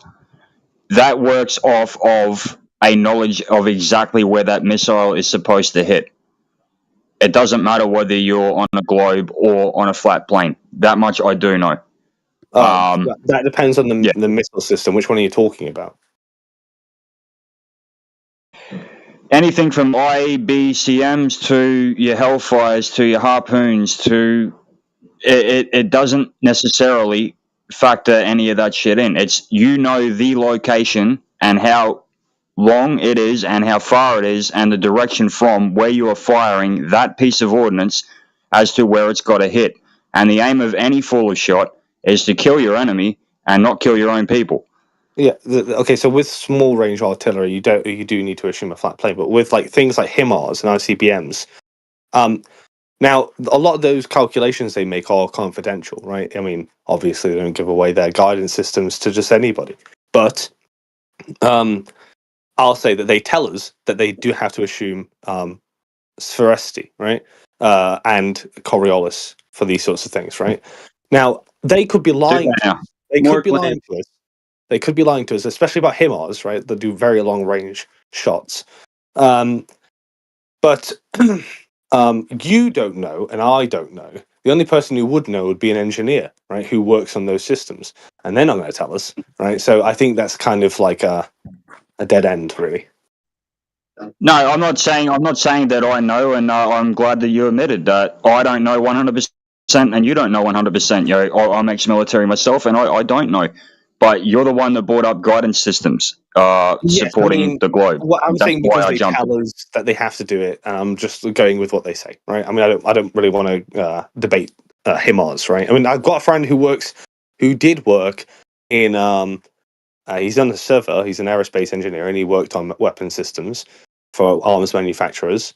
And maybe he could shed some light on it. I don't know if he'd want to, but we could ask him. I could bring him in one day. But until that point, I'm just going off what they say, right? Yeah, I got mates in that industry too, mate, and I've got guys that actually know those systems and that work with those systems. And look, I'm not claiming to know either. I'm just saying, with you globe guys, it's a really bad idea to bring in military ordnance into your arguments, because 9 times out of 10, from what I've seen so far, and just with the stuff that I actually do personally know that I have personally operated, you guys get shot down every time because Coriolis and Curve of the Earth does not come into play at all. Yeah? There was a sniper, a long-range sniper, who came into this VC once, and he said that you did have to take into account Coriolis. He came into this room. And I find it kind of like, yeah, you might have friends that say they don't. I've heard people say that you do who were working in the profession. We're not going to get anywhere, right? It's a dead end. It was just meant to illustrate a point, to say that there's things that you can do that you might have to assume is fearful, which would make no sense on a flat Earth. That's the point, right? And that would make no sense on a flat Earth. I guess we need a verified person, right? No, fair enough, Jack. It's a dead end. So it's a dead end. So how about on our side, we don't bring that shit up, and on your side, you don't bring that shit up? Because every time people bring weapons up, I am going to chime in because, yeah, it doesn't factor in. Coriolis does not factor in. Spin of the Earth does not factor in. Curvature of the Earth does not factor in. Well, yeah, I mean, we'd have to. Yeah, until the day that someone comes in this room and before all of us gives us an explanation, we're just telling each other what our friends said, and that's just not going to be useful, You're is it? talking to one of them, mate. Ask You're talking to a soldier, mate. Doing that shit. Yeah, but you're talking to a mortarman. You're talking to someone who has actually fired long distance. You are talking to someone who has fired sniper rifles. I've fired a lot of long-range weapons of many different types, indirect and direct, and that's why I'm saying it's a bad idea to bring up military weapons, military ordnance in your arguments. You will lose that one every single. Maybe I don't know. Maybe you didn't have to in your particular profession, but I don't know. The sniper that I spoke to that came in here said you're probably not firing over a certain range for that to really matter. I don't know. Anyway, it's a very difficult thing to traverse. So yeah, a dead end doesn't matter. Anyway, the point was, makes no sense to assume a sphere on a flat Earth. Why would it? I mean, like, why would it make any sense? And the other thing too is the Coriolis seems to only relate to snipers. Yeah. Why not airplanes? Why not hot air balloons? Why not anything else that untether? Also relates the guy that currently holds the world record. I think the guy that currently holds the world record shot. There's an interview with him I don't know the exact distance, but he said that the Coriolis wasn't affected or accounted for in that shot. There's long range artillery that as far as we're told, when they do the computation, do assume a sphere, right? In fact, there was a YouTube video from a guy who worked on artillery short range. He said, yeah, short range assumes a flat plane, but this kind of artillery definitely doesn't. So I don't know. Like, it's just it's just hearsay at this point. Someone's telling me they do, someone's telling me they don't, right? Mate, with me, it's not hearsay because I have worked with artillery as well, and I have actually fired artillery. And I'll say I'm telling you right now, you're digging a hole. So I would stop going down this road. I pulled you up. Two snipers that have told me that one has told me they don't, one has told me they do. You know, like what am I meant to do with that? You're telling me you're a sniper. How about unless you have experience in it? How about unless you have experience in it? Probably not bring it up. It's a dead end, like you said. So how about you just don't do it? Because I'm trying to say because now when I said it was a dead end, when I said it was a dead end, you started talking about how it's like definitely doesn't assume Coriolis. Now to like make it clear, there are people who tell me you do have to do that. Who were there, right? Jackal, do you have evidence? You said that this guy just came into the room and that he was a sniper. Yeah, do we have evidence that he is actually what he claimed to be? Well, no, but that doesn't mean that he's lying. No, it doesn't mean he's lying, but we do know that we get a lot of people that come in here as well and speak shit and want to win the argument and make claims that he wasn't really necessarily true. It is when those flat earthers were in here. He was here speaking to me, right? It is well, look, what I can do, Jackal, what I can do is I can actually find my ADO, my record of service, and exactly everything that I did, and I can screenshot it. It's going to take me a while. I probably can't do it within the hour, but I can actually find that, screenshot it, and put it in this live stream chat, so you know I'm not full of shit. I wouldn't dox yourself if I was you. I'll just take your word for it and just put it to one side, right? Likewise, so I believe you. Just to really put the effect of my point is to say that assuming a globe is fine if you produce results, right? And if you produce results, no one's going to really complain about how you assume what you assumed in the first instance. But right? then again, though, Britt, the globe itself is a construct, a model that was created off of the measurements of the plane Earth to begin with. So, you can eliminate a possibility and say that it would make no sense on a flat Earth. Okay, so if you have a from the center to 4,000 miles away, because they somehow figured out that's how far it is until that, which would optically make it be like where the equator is on a globe. But if you just took if all the measurements were based off of those same numbers, then everything you're saying would still be this, would make sense. But I think it's in the south, like south of the equator, where things get funny. Even in our reality, there's so many different, like you hear it. There's a lot of weird things that go on south of the equator because things work normally in the north and repeatable and all that stuff. But when you go past the equator, like south, like travel distances are different. Like things do change when technically they shouldn't be. Because if it's a ball, what's on the top should be happening at the bottom perfectly, with just like the way it is in the north. Like we're not. Yeah, I get it, Apocryphon. I get it. I just want to check with Matthew Learn. So is he still here? Yeah, I'm still here. Did I roughly capture what you were saying, or was that not exactly where you were heading with it? I'm sorry. In regards to which? No, when I said that if you assume a sphere and things start to happen, that would make no sense. I mean, like that sort of assumption, I think, like mathematics would make no sense to really apply from a flat Earth. But you're not necessarily showing it's a globe, but you are showing that it's got utility, and you've eliminated a possibility there. Is that correct? Yeah, I get what you're saying. I'm not sure it's going to be well understood here, or I mean, it's not going to hold much water here. But yes, it wouldn't, because if you assume, don't worry about Matthew. if well, obviously it wouldn't, because like it would like require you to agree on things like we went to space, right? And obviously some people here are going to say no, right? But yeah, I mean, for us who are quite happy to accept that fact, you might quite happily go along with the assumption. But you could, give reasons why you think it's a sphere, but you don't have to.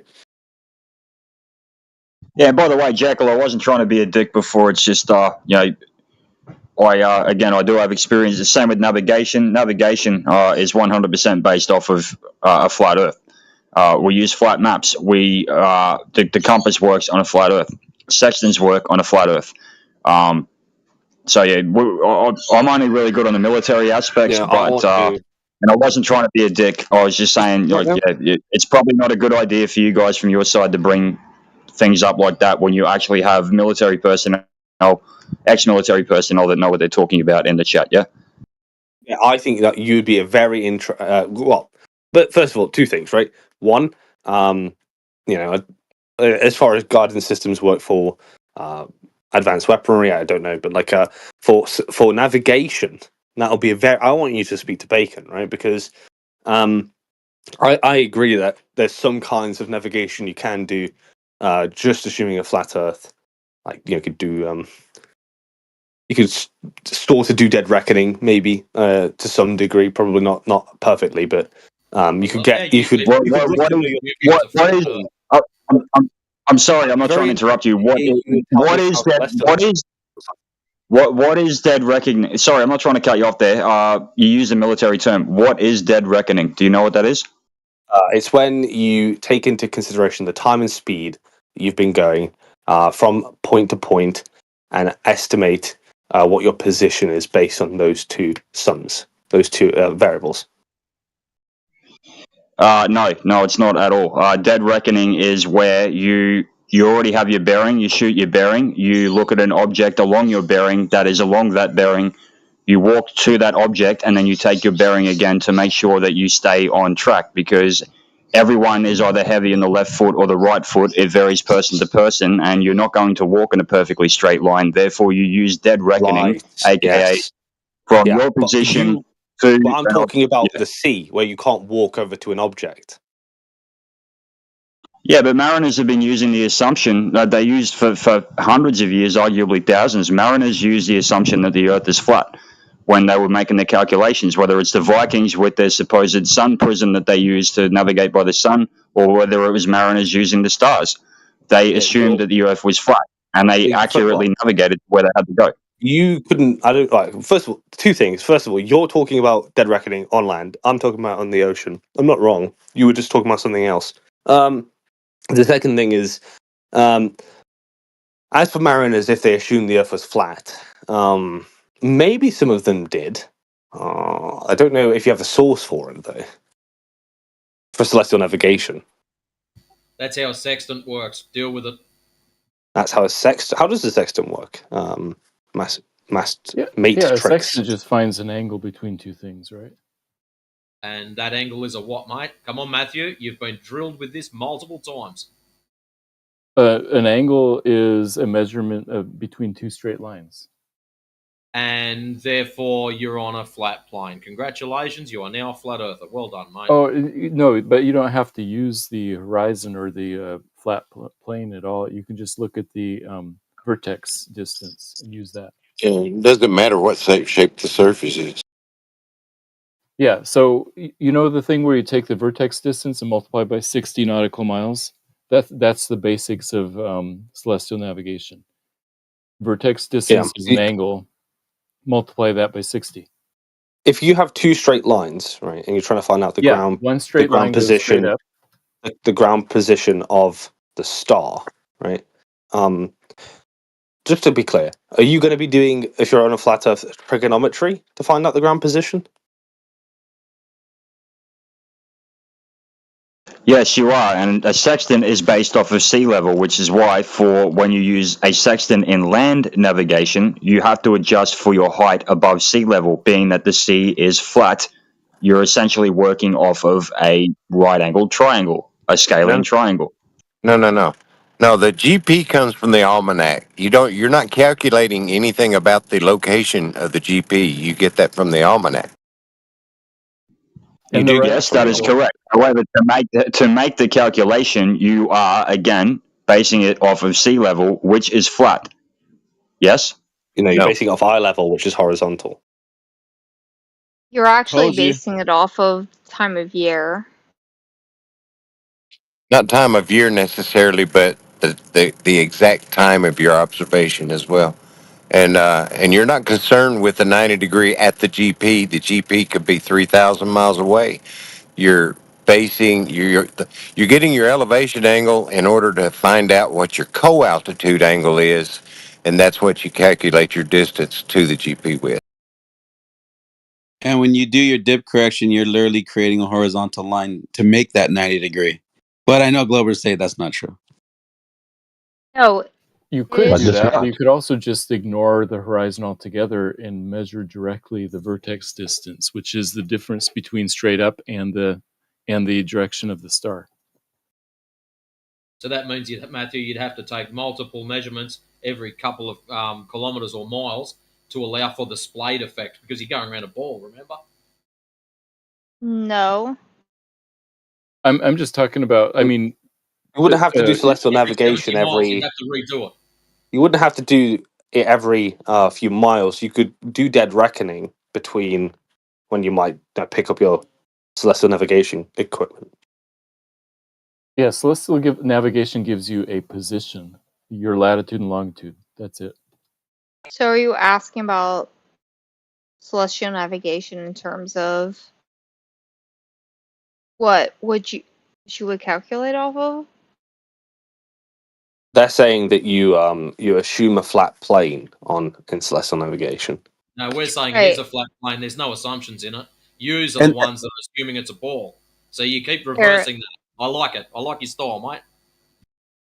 Yeah, let me post a celestial navigation chart based on times of year.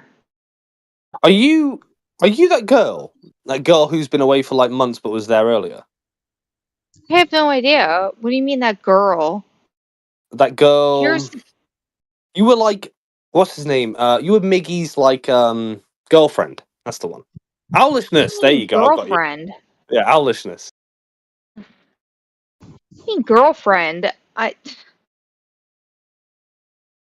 No, I'm seeing you.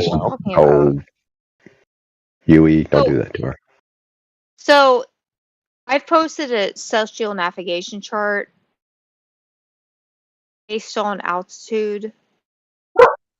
Is it better than the naval one you posted in the other chat earlier? That didn't actually have no prove idea. It's anything probably about the same Coriolis or anything like that, Darwin? No, it has nothing to do with Coriolis.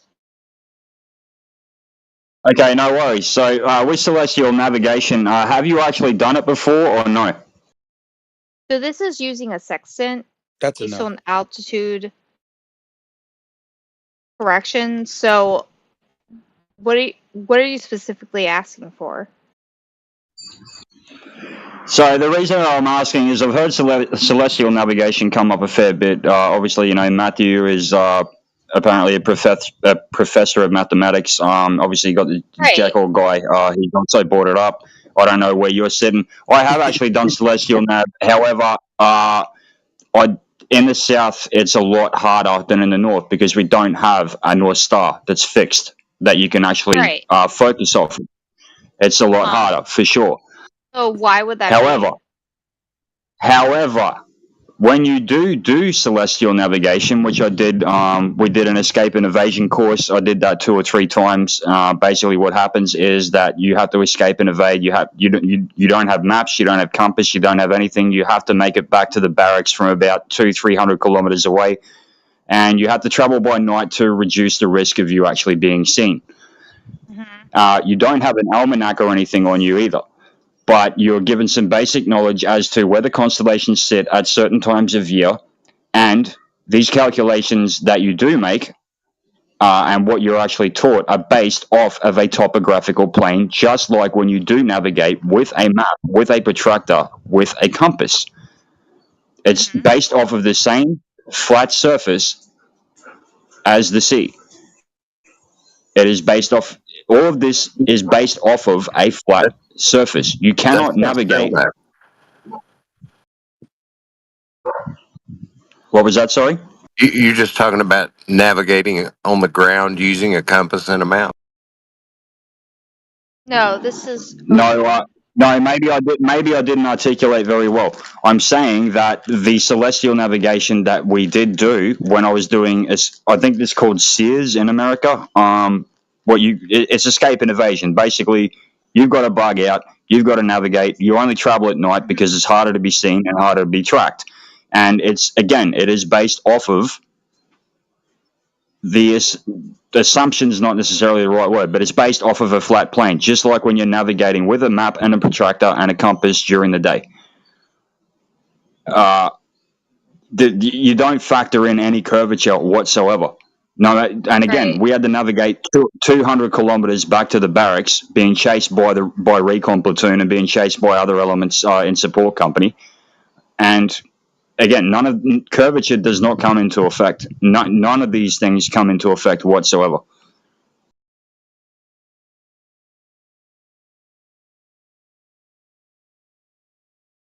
Yeah, I've posted some sources of altitude correction. Yeah, like before, I'm looking. Yeah, like before, I'm looking. But again, on a sphere, you would have to correct every fucking couple of miles. I'm looking through it. Give me a second. No, it's not every couple of miles. So basically, what you're describing is correct. You would have to determine the altitude of your Position? using your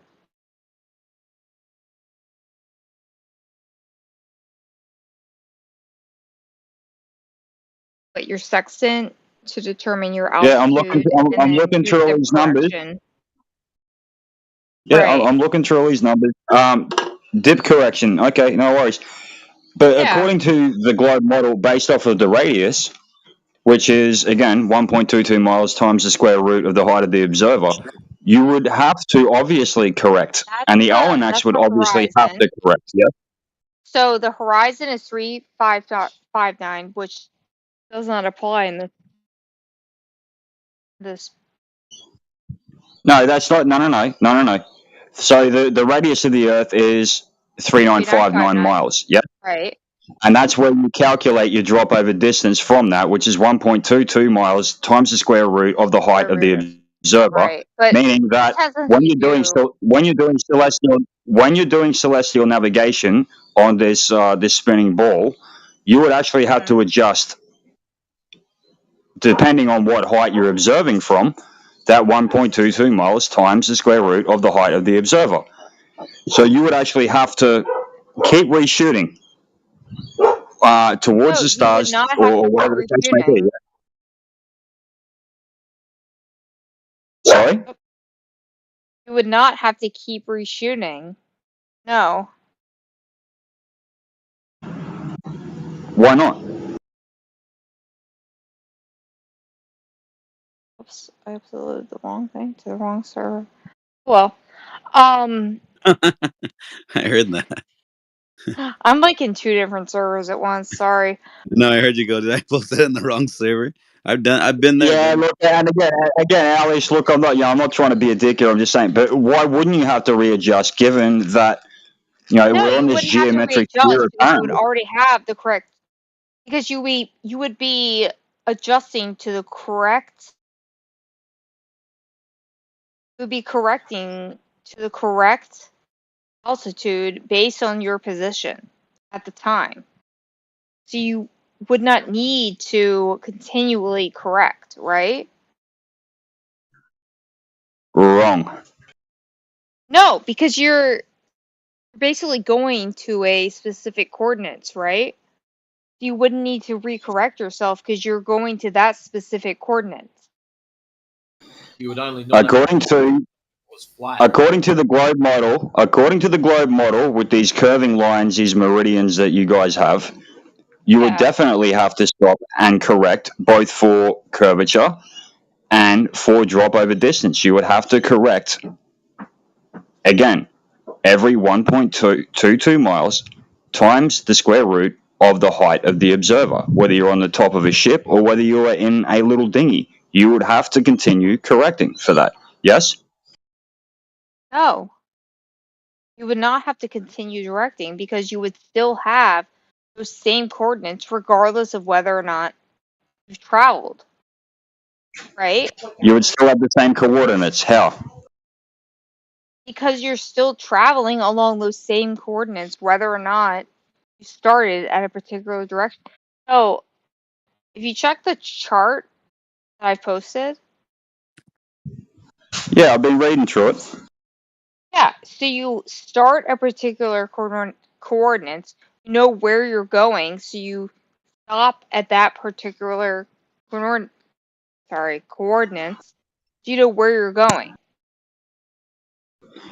Knowing where you're going doesn't mean you get there, sweetheart. And also on the water, you've also got to account for current. You've got to account for tide. You've got to account for swell. You've got to account for wind. You've got to account for other things as well. Not even just the drop over distance and the curving meridian lines. So again, yeah, you know where you're going, but Yeah, but that does not account for your coordinates, right?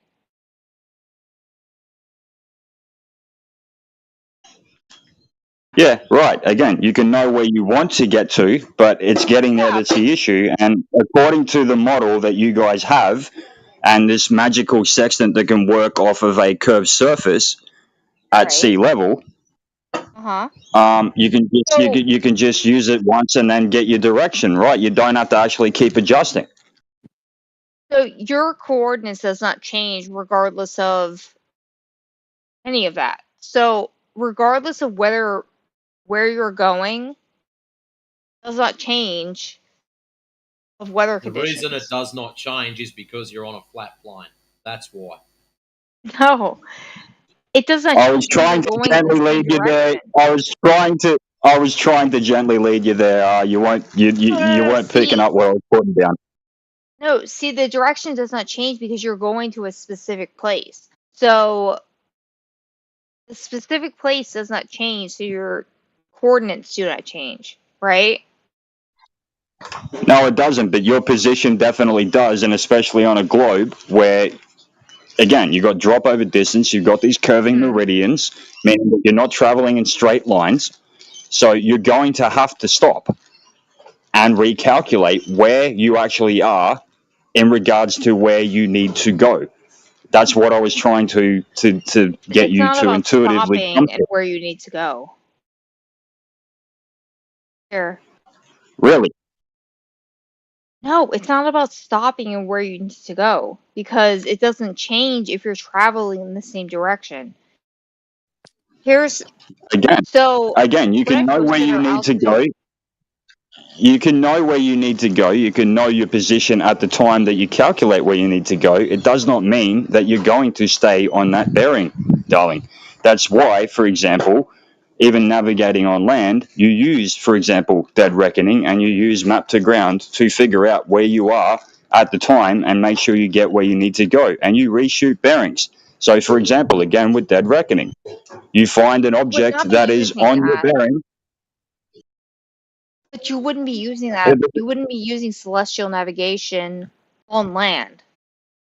You would use dead reckoning on the ocean though. So, I mean, when you leave port, you will use dead reckoning up until a point.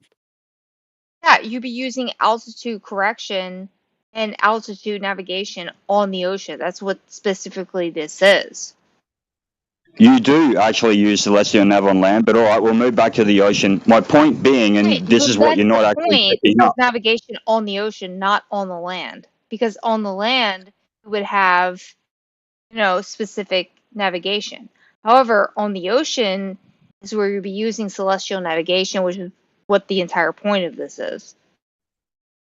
Yeah, you can use celestial nav on both. My point being is that just because you know where you want to go and you shot the bearing that you need to go, does not mean that relative to where your position is and where you need to go, that the same applies the whole way along. The only way that you can How do actually you not accurately know do it, where you need to go? darling, have you ever done any kind of orienteering? Have you done any kind of navigation whatsoever across water or across land? Do you not know where you need to go when you start navigating somewhere? I think you guys are talking past each other. Celestial navigation tells you a position, a location, latitude, Yeah. longitude. It does not give you a direction. Right. So Yes. you know where you need to go, right? And celestial navigation tells you where you are. No shit, darling. That's what I've been trying to get to. So, according to your That's what model, I'm trying to. according to your model, you would actually have to recalculate every 1.22 miles times the square root of the observer's height and actually factor in the curvature of the meridians on this globe to actually get to where you want to go. You can't just No. figure out where you are, where you need to go, plot a bearing, and then just go that way. It doesn't work like that. It literally does. I just posted a chart based Yeah, off you posted celestial a chart, but navigation. you posted a chart. That doesn't mean jack shit unless you've actually done it. Dude, you know where you're going, right? You plot and you find your location and you take a heading and you head off that way. You don't have to do it every 1.22 miles. You just do it No, occasionally. you like. So I posted a According, chart. according to your model, you'd have to. According to your model, you would definitely have to. The only way that it actually works, where you actually have a heading and you can continue to follow that heading, works on a flat surface. It does not work on a curved surface. Yeah, that's not not long true. range. Flat water. So I posted a model of celestial navigation based off of what you were talking about. And what you're He's saying rejecting it it? works because it's flat. You get it, right? It doesn't work off because it's flat. It works off It based does. of your relative position. Your line would be going curving, wouldn't it, if you were on a globe? So if you drew a straight line, how would that work? It doesn't work. It doesn't work off of a straight line. It works off. Well, It you're works saying off a of your heading, right? No, it works off your longitude and latitude. Longitude and You've been latitude. drinking. Absolutely. It doesn't. Yeah, look, so Jude just he just pointed out exactly what I've been trying to say, darling. You honestly, again, this is nothing personal. I'm not trying to be a dick. You got no idea what you're talking about. Did you check the altitude correction chart or no? For the third time, yes, I have read through it while we've been talking, and again, that does not factor into your position versus where you were trying to go and actually getting there. You can know where you are and know where you want to get to. How do you not know where Why you're trying not? to go? On your How do you model, not okay, know all where right. you are and where you're Okay, trying to go? let's try this out. Let's try this out. So you don't have a nav man in your car. You don't have, let's say, all right, let's say How are you in you your have to car navigate. on the ocean? No. I'm just using. You asked me a question, so I'm trying to answer it. So let's say you don't actually have a road to follow. You don't have a road map. You don't have a GPS. You know that wherever you're living, I believe you're in Maryland. I don't know any cities or towns in Maryland, but let's say fucking the next town over, all right, or whatever, and you're in the middle of the forest, and you know how far away it is, and you know the direction that it actually is. And you know where your position is. If you start walking that direction, do you think you're magically going to get there? No, because me personally, I would be using GPS, which is what I just provided you using a No, in celestial this situation, you don't have GPS, you don't have a road map, you don't have a map, you don't have a compass, you don't have any of that shit. But you know you know where you need to go, you know the direction you need to go. You start walking that direction. Do you think you're magically going to get there? No, that's why I just provided you a celestial navigation chart, right? Which again does not mean that. Again, I read through it. Yeah, that's great. So you got the celestial navigation chart. You got all that shit. What the basic fact that I've been trying to get into you the last fucking 15 minutes is just because you know where your position is and where you need to go, and especially on your globe model, does not mean you're automatically going to get there. When you know your position, you shoot your bearing or heading in Navy terms, does not mean you're automatically going to get there. You're going to have to recalculate. And on a globe model, especially given that it's curved and there's no straight lines, etc., you are going to have to recalculate very regularly to get there, to get where you want to go. Why would you need to recalculate? Because, again, drop over distance because of the curvature, because of the meridians that aren't straight, because of the lines that are not straight. A heading, a bearing, using a compass, which ships have a compass, is a straight line. It is a straight bearing, which, again, on the heliocentric model does not work. So you're going to have to stop and recalculate every now and then because you're moving in a curve. What do you mean a compass doesn't work on a heliocentric model? Of course it does. So if you're using this specific chart that I provided, you would be traveling in a specific direction at a specific altitude, right? So it provides for you. All right, I'm gonna break this down as simple as I can because you aren't picking up what I'm putting down. Okay. No, I absolutely am. So it provides A bearing or a heading is a straight. A bearing or a heading is a straight line. Yeah. So and on the globe model, there are no straight lines. That meridian is not a straight line. You are going to have to recalculate where you are, moving along a curved line. It's like walking in a semicircle towards that town. Yeah, but what I'm providing. You provided me with a chart. You provided me with a chart that can definitely be used, but you're still going to have to recalculate according to your model. It literally gives you the altitude and the dip correction for that navigation. What more do you need? Yes, from your starting point, yes, for sure. You can know where you need to go. You can know where you are when you start. But there's a lot that happens in the middle there. I think he's right about this. So if you're sailing from New York to London, you start off going northeast a little bit. And then by the time you get to London, you're going southeast a little bit. So in other words, as you go across the ocean, you're constantly changing your bearing. However, I don't think you have to do it every mile. I think you can do it less frequently than that. Well, he was saying every 3 miles or so, though, right? So, absolutely. So you can change your direction based on your bearing because it provides that in the chart. So, Alice, you're walking back what you said before, mate. All right, sweet as we've gotten past that. Listen, I provided you a chart. Basically, gives you the correction based on your altitude. So it even provides the date. So we're back at square one, even after Matthew came in to rescue you with that one. We're back at square one. I provided you 2 different charts. I'm not drunk. Is the argument here that compasses don't work on a round Earth? They only work on a flat Earth? It has nothing to do with compasses.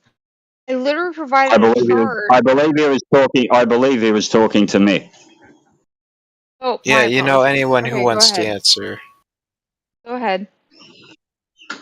Okay, to answer your question, with that one, I'll actually give this to you Globers. They work on both. However, again, a bearing that is shot by a compass that points to magnetic north is a straight line. And on a globe surface, on a curved surface, a straight line doesn't go very far before you have to change direction again. So yes, to an extent. If it's always pointing towards the same direction, it's just an arc that goes from one point to another. It's still straight. It has a radius due to the spherical nature of the planet, but it's still straight. It doesn't curve. I'll play along with your argument to this point. If you are heading directly north and you are following your compass directly north, your argument has validity. But if you're anywhere off of that, no, it doesn't, because 1 mil at 1K is 1 meter out. And when you're talking 20, 30, 40, 50, 60, 70K, that means you're a long way away from where you need to be when you get to the other end. The compass still points to the same direction. It's not No like shit. it's yeah. No shit. There's also these numbers around a compass that actually give you different bearings, which is how you actually navigate. Yeah. And if you go straight on one of those, right? Like if you take a heading and you just head straight from that heading, it's still a straight line. It's still an arc, right? If you're constantly referencing the heading, obviously you're going to get skew based off of, from your original position to your current position. There is going to be skew there. Yeah, thank you for actually backing up exactly what I was trying to tell Alish before. I appreciate it. Yeah. Here, do you want further evidence of this, or? So here's, I guess, more. Look, I've actually got to sign off. I am sorry, I've got to sign off. I've got to go. My family's downstairs now, but it's been a pleasure as always. Can someone else take over and maybe try and get it into this lady's head? I do not. I'm not giving shit in any way, but look, I've got to go.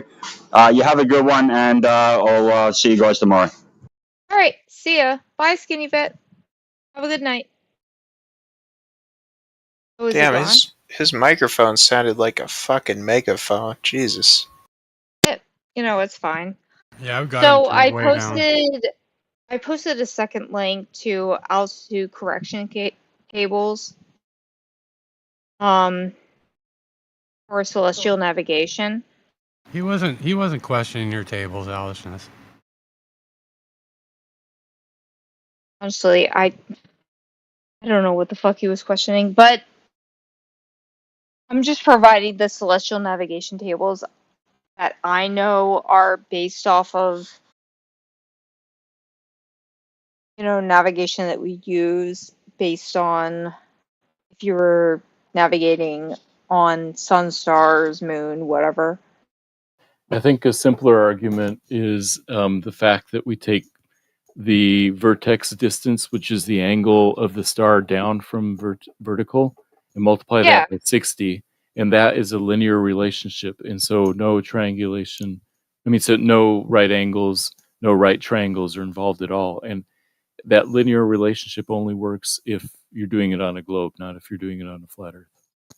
Right, because regardless, you apply those vertices, you apply those curvature regardless. Sorry. Also, some people like to say, oh, you can't get a right triangle on a globe because of the curved adjacent or whatever. Well, my response to that is that you don't even have to look at the ground or the horizon. All you need to do is get an angle in the sky, the angle between straight up and the angle, that line, and then the line of sight to the star. That angle is called the vertex distance. Multiply that by 60, and that tells you how far you are from the GP. That's all you need. So imagine that. Absolutely. So imagine that mathematically they figured out how you don't have to make a right triangle, which would be obviously relying on a baseline of that, straight flatness. But then mathematically they learned a trick to where you can come up with the same calculation of what that would represent, but in a different way. That's really genius. It doesn't work on a flat. No, wait. No. If you're saying we don't need to have the horizon or the GP, we're just going to take. He's saying the calculation's different. Again, if you're saying you can just grab from where you stand looking up at the star, and then you're going to do the opposite of that angle to the star above you, so you're kind of like creating a perpendicular, like you're creating a square in reality. You're creating a square because you're doing the one right above you, and then you're creating a 90 from where you stand to that, and then you're having another light, but you're literally creating a square, and you're gonna find out that the opposite angle of that, but you're still creating a baseline, but you're just not creating a baseline because once you get that 90 and you look up at an angle, and then you take the angle between the above you and to that position, well, it's gonna still equal 90. So you're still creating that square, Matt. It's just a tricky way of doing it. It's No, actually really genius, but hey, it's not whatever. tricky. It's not genius. It's just the way that it works. If you look at the thing I just posted at 17 past the hour, all you need to know is that 35. So you need to measure the angle to the star and how it differs from straight up. And if you do that, Exactly. Okay. You're not getting. Okay, Matt. That's what I'm saying. If you look at the star and you have the straight up, you are creating a 90, and your angle to that star is going to give you the angle of the star to above. And obviously, it's a 90, so you don't need it, but you know it though. You don't need it, but you know it. But you're still creating that square, these two lines over a flat plane. It's like the wool you're trying to pull over people's eyes and be like, don't worry about that. We can do it this way, but it's the same thing. You're It's just not. doing it opposite. It's not. Nothing like it. Yes, I heard Crack explaining this a little while ago, and he was saying it's almost like you guys are using a second observer. What? Okay, Bro, you can prove the Earth is round by yourself. Here we go. You could literally go out there, right? If you could buy $20 worth of equipment, buy a cheap ass laser pointer off of Amazon, some 2x4s from Home Depot, you can prove this shit. It's not that hard. So are you wanting to like take the conversation in a completely different direction, or would you I don't know what you guys are talking about. You're just ranting about Just stars get and out of angles it and then. stuff. I mean, you could Put yourself back on mute. Let the conversation finish then, man. You guys aren't going anywhere. You're just yelling at each Laser other. pointers I'd for- rather. Who cares? Look, Shut up. Laser pointers for 12 proof. We should probably just keep the conversation that we already had. Yeah. Okay. Let's go back to talking about angles and that sort of thing. right, because it's a good proof for the. I think it's good evidence that the globe exists. So you multiply 60 nautical miles Caught by yourself. what? When you're doing celestial navigation, what do you multiply 60 nautical miles by? 1 degree. You multiply it by the degrees that the star is from directly up. It's called the vertex distance. From vertical. Right. That's all you need. The vertex distance. Multiply that by 60, and you know how far you are from the GP of that star. Yeah, that reminds me of when they show you fifth graders learning a new way to do math and their shortcuts, and they're finding the same exact answer, just using a different way. That's all you're this is doing. how it works. All the Yeah, other it's just stuff how we're it works. talking I about get is to it. get to that Yeah. number. Yeah, long division or long multiplications. It's how it works, but it's just a different way to get there. Same answer, different way to get there. I'm saying And you're this is saying the only I'm gonna take a picture. I'm gonna take a picture of what I'm drawing right now because I'm gonna tell you what I'm. Oh, here we go. What I'm visualizing, and you're saying no, but I'm like So let me just draw this, and then I'll put it in chat, and we can talk about it. Give me a second. Make sure it has some numbers on it, though, Apocryphon. Oh yeah, gotta add the numbers. Got to have numbers. Yeah. We wouldn't want people to not take this seriously.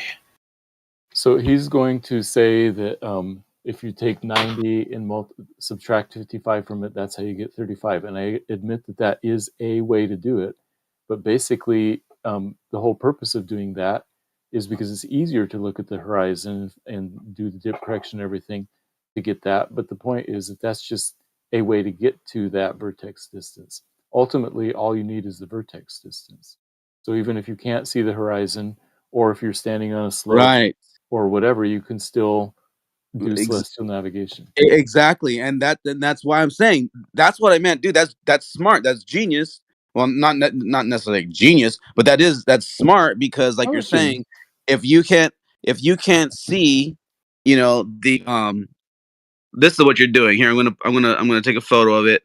If you can't see the horizon, but you can see the star that's above the horizon, then this is essentially what you're doing. You're getting that angle from above to there, but with that angle, you're able to also know the bottom part. But essentially, you're still making that square, and that's the whole point. But you're working backwards here. You're assuming that the Earth is already flat. Oh my god! I mean, if you can't see the horizon, the water's flat, right, bro. you can't. I'm sorry to tell you, break it to you. I know you've been indoctrinated since you're a baby, but I'm sorry, bro. But water is flat, doesn't curve and bend away from you. But anyways, It does. You can observe that water bends away. Where's the observer okay, in buddy. your picture? What was that? Which one is the observer? Which one's the star in your picture? Is it the bottom left or the top right? So the bottom left would be somebody looking up, and then they're gonna calculate to the star, and then also above them. So first they're gonna calculate that angle, and they would know. Is it upside down in your image? It's just sideways. Just tilt your phone to the left or whatever. Okay, got it.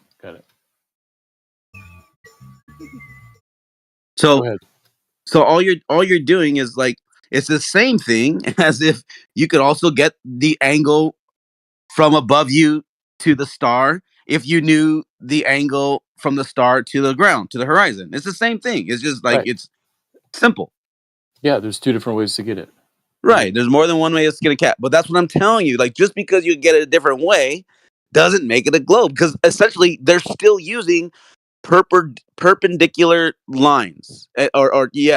Perpendicular lines. You're creating a box. You're creating one light in the sky to another light in the sky, and you're having vertical lines to it off of a plane, a horizontal line, and you're creating a square, which is where you can get your angles to begin with and calculate these things for your equation. I see what you're saying, but I'm saying you don't need the bottom line, you don't need the right line. All you need is the angle. Exactly. And I'm agreeing with you. I'm saying you're right. You don't need that because you could deduce that by finding out the top one. And I'm like, dude, that's smart. That's very, very true. I agree with you, Matthew. Okay, so it's not smart. It's just that the top one is the important one. The top one is what you multiply by 60. Right. Because it's the way the system the model has been created.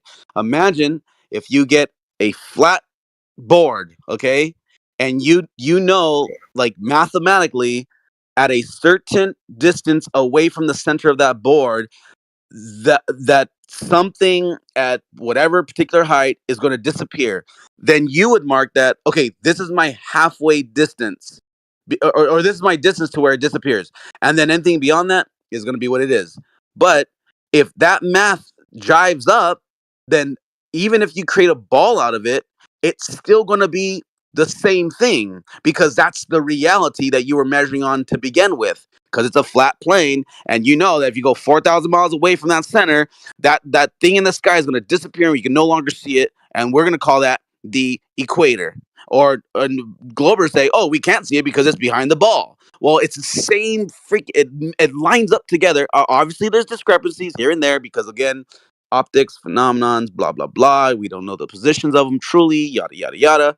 But I'm saying the star system, the celestial navigation that you're presenting, saying all we have to do is get the above star and just calculate by 60. Well, yes, because we know that even in the math of it, it's like every 60 miles is 1 degree or whatever it is. I forget what it is, but even still, that it right. makes 60 sense. miles 1 degree. So what I'm saying though, I think. Okay, thank you. All right, good. I'll shut up then. Can I ask why are there different constellations in the northern and southern hemispheres? If the Earth is flat, shouldn't we be able to see all the constellations all the time? Malformed question. You loaded it with your presupposition of sphere with hemispheres, so you got to rephrase it so we can answer it properly. The Hemiplane. Listen. Run that back through with a constellation Orion. Run that right back through your worldview, and then explain. Well, why can't you see the Pleiades from America? Why do you have to go down to the? Okay, run that right back through your worldview using all the constellations. No cherry picking. Right, there are some constellations you can see from the equator. Yeah, run that back through your worldview. But shouldn't you be able to see all constellations from, all the time? If the Earth is flat, right, then there's nothing blocking any constellation. You should be able to see all of them all the time, right? For that matter, there's nothing blocking the sun. Earth is flat, Right. If the Earth is flat, why can't I see the constellations? Seeing is a curve, right? The only way that you don't see to the end of the street that you're standing on is if the street is curving away from you in all directions. That's how that works. Yeah. Right. So why can't I see all the constellations? Why when I was in Australia, I couldn't see the same constellations I could see back here in the States? let me answer him real quick. Okay, so Are the you reason asking? why. Hold on a second. Are you Go ahead. asking that question, or do you have a claim about it? Which one is it? I'm asking it. Yeah. Why can't you see all the constellations all the time? I Probably should be due to able to see any constellation from anywhere on Earth. It's because probably due to everything's flat, right? perspective. You can't see forever. That's what the answer I would give. But 'cause with a there's no sufficiently yeah, powerful because there's no. telescope, I should So be if you able check to, the right? ground, so if you check the no, because you can't see forever through air. Okay. Well, have you ever So checked a weather report? Seen a thing called weather visibility before? It never says anything like 7,000 miles. Hey, You can't see never forever through used air. a telescope before? Okay, did you hear anything I just said? I did. It just didn't make any If sense. all the light attenuates, it doesn't matter which optic you use, you're not going to be able to see. Well, with a sufficiently The light powerful can't get optic, you through should all be able that to dense see. air. Okay, so if you take a sufficiently powerful optic and you point it down into the ocean, you can see right to the bottom of it. Yeah, with sufficiently You're- powerful. okay, you're just Oh man, guys trolling. I mean, I don't. But you're saying that air diffuses the light so much that you have to be. Yeah, this is just ridiculous, dude. Low tier. He's been ridiculous. He's been squawking through the whole conversation. I mean, if you don't get that, if you think you can just point a telescope at the surface of the ocean and see to the bottom of it, I mean, just go to bed.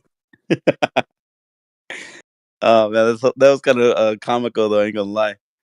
And I was just gonna say too is like this is a huge problem that a lot of these guys that come in here they have.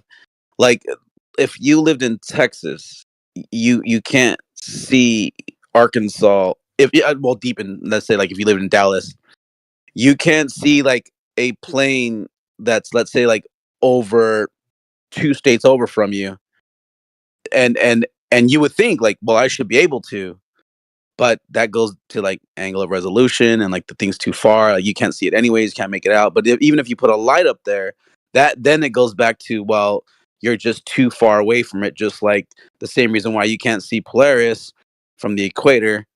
Well, actually, there's been reports where you can see it, but so let's say a little bit further south of the equator, you can no longer see it because the further away you get from something, it's going to drop to your horizon. That's just a known fact. That's physical. That's an optical thing. I don't know why these guys argue that. It's weird, but it is what it is.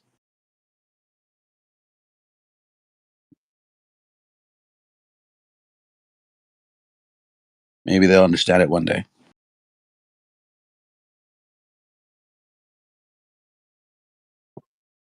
So south of the equator, you can see Polaris, but I'll put it this way: they had to tweak their ball model.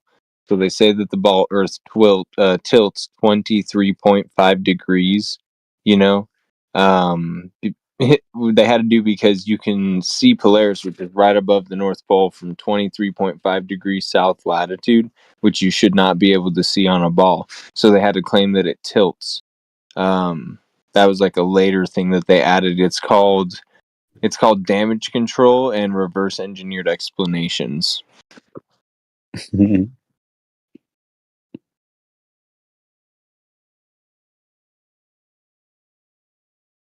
To be fair, none of us Globers say that you can see Polaris anywhere south of 20 degrees south. Yeah, so there, yeah, even you guys know, like, you can see it. The furthest ever recorded was 23.5 degrees south. We don't believe that. Why would you? What do you mean we? Why would you not believe that? No Globers say that you can see Polaris anywhere farther south than. But you do. The furthest that this is NASA. These are NASA numbers. This is like NASA stuff. The furthest south that you can see Polaris ever recorded at a point probably on a high peak or something that you can see Polaris is 23.5 degrees south latitude. Is NASA doing mountain climbing now? Yeah, I don't know what the fuck they're doing, but these are numbers that they're putting out that they're claiming because they had to tweak their model a little bit because now you can see Polaris from 20. You can probably see it a little bit further, but these are the claimed numbers by people who I don't really believe. But new things that they're claiming to fit their derogative. Can you post it in the side chat? To fit their derogative? That's I actually think he meant prerogative. Um, It does so the sound kind of 23 cherry point- picky, but I'll post the source. 23.5. It's not NASA. It's something from the 1800s, and it's just written down and whatever. But I'll post the source. Yeah, 23.5 comes from the difference in solar noon between the equinox and the solstices. It has nothing to do with Polaris. Yeah, the main focus here is that they tell you it's like pear-shaped. It bulges. There's like a large bulge at the equator. Tyson wrote a book about it in his Accessory to Murder, or Astrophysics in a Minute. No, a different one. Accessory to Murder. So he tells you it lifts up. That's why you can see it like that.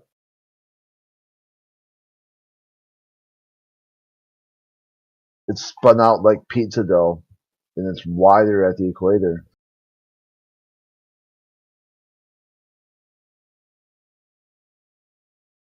One thing you can do too is take this 90 degrees times 60 miles and see if that matches the distance it should be from equator to the pole. And then try to explain why you've got missing land.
Someone snoring.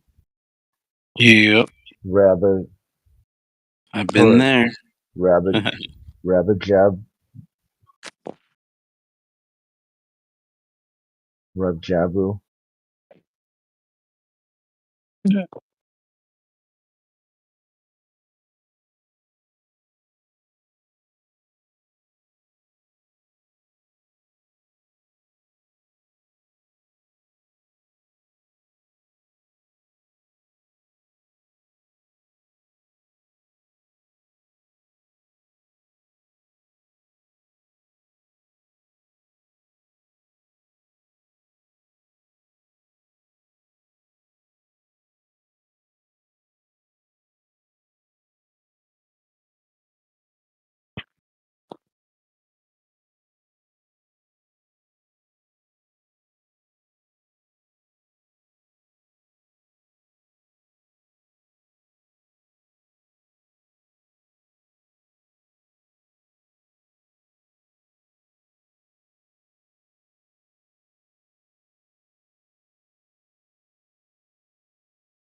Hey, can I unmute that dude Chard say? He's DMing me that he wants to stay on topic now.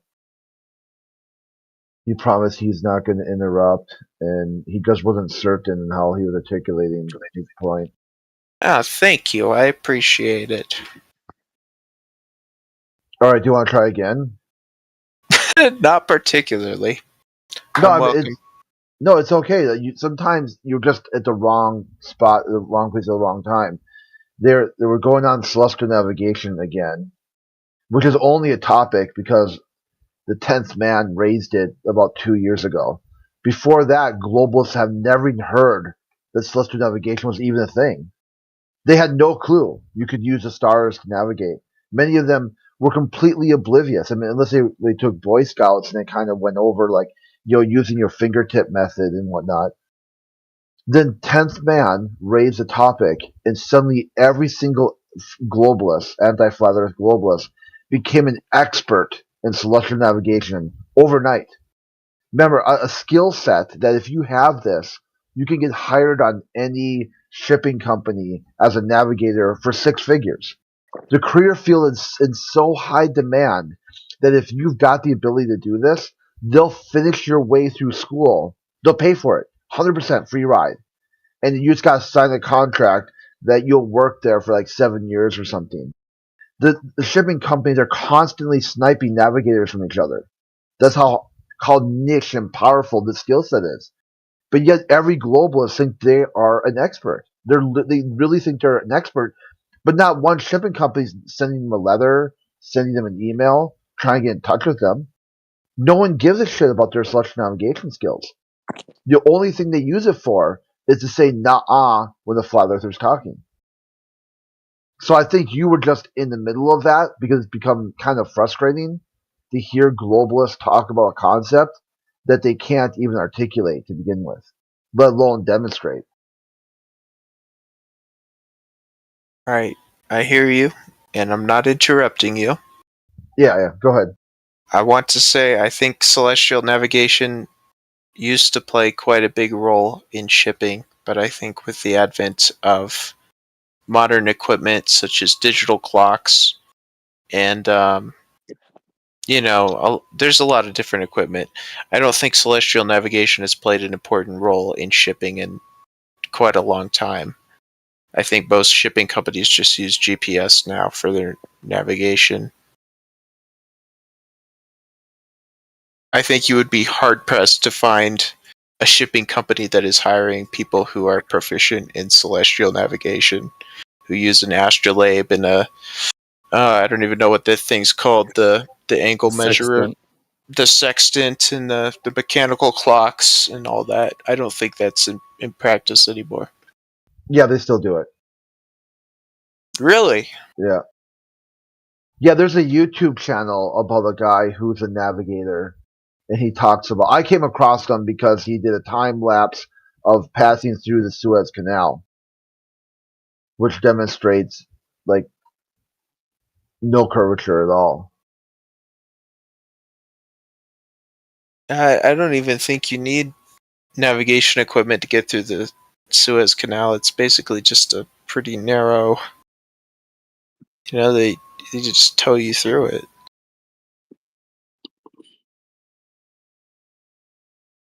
Yeah, you just follow the path. The main focus is that using the Suez Canal, you can measure the Red Sea versus the Mediterranean Sea, and they're exactly level all the way across.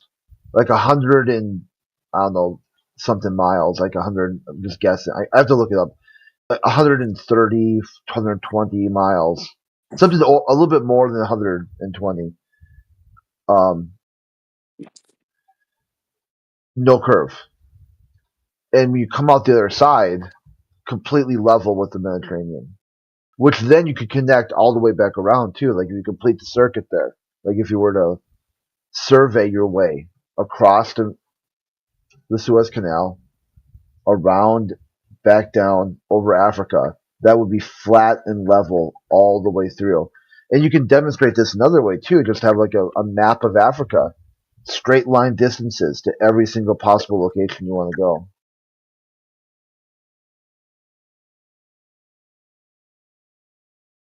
See, this is the type of stuff that globalists would have to explain.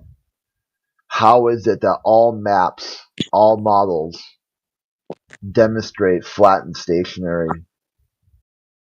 And then when you ask them that, they start pointing to the sky. Well, Sky can magic. I don't want to interrupt.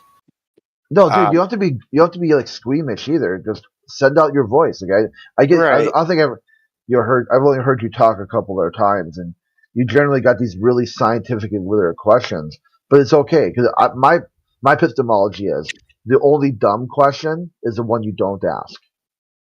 Yeah, earlier we were talking about a topic, and you just started up with a different topic. That's what we were complaining about earlier. But now, we're done talking about that. So, floor is open. Go ahead and bring up whatever. Yeah, I thought it was relevant. I don't know. Celestial navigation.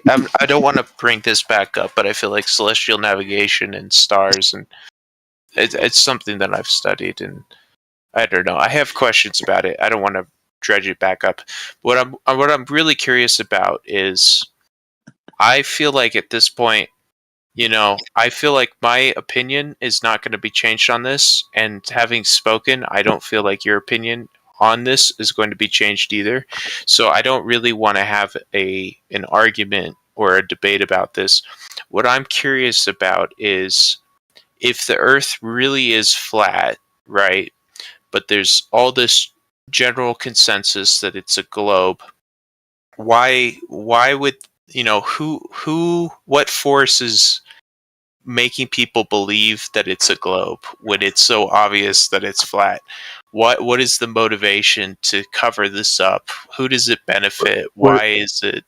Would it surprise you if you found out that they've been saying it was flat for many, many hundreds of years, when in contention, when people were saying, "Oh no, it's a globe"? Would it surprise you to learn that they've been fighting this from a long time ago? It's not something new that just sprung up like in the 2000s. No. I think there's definitely historical precedent that people have claimed that Earth is flat before. I don't think that's ever been the general scientific opinion, even in like Galileo's time, even in the time of the ancient Greeks. I think that was never the general consensus, but the theory's always been there, right? Well, you have it the opposite though, actually, because the general consensus was that it's not heliocentric model. Matter of fact, I believe they just believed they were the center of the Earth. Yeah, but they still thought they lived on a globe, right? Apocryphon? What was that? They still thought they lived on a sphere. Right? No, they didn't believe they lived on a sphere. They believed that the other day. What was that? I saw the other day that there's a misconception that that people were debating the idea of whether or not they lived on a sphere 1,000 years ago. Well, it's founded in all their illustrations and drawings from a long time ago. There's illustrations and drawings of a sphere from the Middle Ages, and also before that. They didn't have Spaceballs going on back then. They showed half domes, if you will. They showed, because it was understood to be that way from so many different cultures that they never even communicated with one another, and somehow they all had the same line of thought, which is very interesting to me. I found Apocryphon. I'll post the source, and we can put that one to bed immediately. How about that? Oh, you post the source of what? That it's a misconception that people were confused over the shape of the Earth. A historical misconception. It's a folk history, right? And that it was quite understood at the time. So we went over this already, right, Chris? Right? And I posted a quote from Bede the Venerable from the 700s AD. When Columbus was making his trips. This is the article, and this is the whole article. So I've got you an article you had to pay for usually, right? That's all great. You got an article, dude. Like, great. But when Columbus was making his journey, America wasn't even discovered yet, dude. Right. Yeah, he wasn't saying his argument with the monarchs of Spain wasn't over ferocity of Earth. It was over the size of the Earth. Right? But what you're not understanding, though, is It's like saying the guys who rob the banks are the ones who get to pick the jury and actually ask the questions, and that way they're the ones that push the model. Of course, they're gonna be like, "Oh yeah, we knew it was a ball, guys. That's why we did it this way." Like, dude, are you serious right now? Just to be on the same And then you page. can look at Just be on textbooks the, as well, dude. just Like be on the in the same page. 80s, we had There's two textbooks things that here, taught right? this. Britnat, in the Yeah, 80s, we had just one second. we had textbooks that taught this. Yeah, Brit, Teachers were Okay. teaching this. Just Brit. two things. Two things, right? The Okay, first thing Brit, is apocalypse. Brit, we get to talk to you all the time, okay? There's kind of a semi-new guy here who has some questions, and you didn't need to trigger as soon as Apocryphon started talking, okay? Go ahead, Apocryphon. Finish your explanation there. No, actually, I think that was Jerry. Oh, was it Jerry? Okay. I'm still there, Was it Jerry? Jerry? What's I up? thought I heard it. Oh no, it Charzy wasn't. is trying to figure out if the Earth is really flat. How come people believe the ball, even if it's flat? That's like asking if Santa doesn't exist, why do people believe that he exists? It's just a belief, Charzy. It's a model. Like Matthew Learn says, it's a model people use to explain shit in the sky. That's it. And I think it provides the best explanation.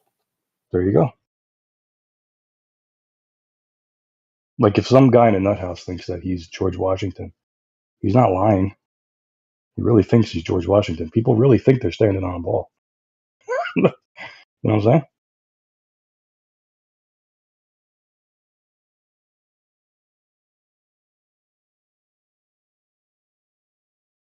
My take here is that, see, nothing changes. As soon as someone said the Earth was a globe, that was supposed to mean something.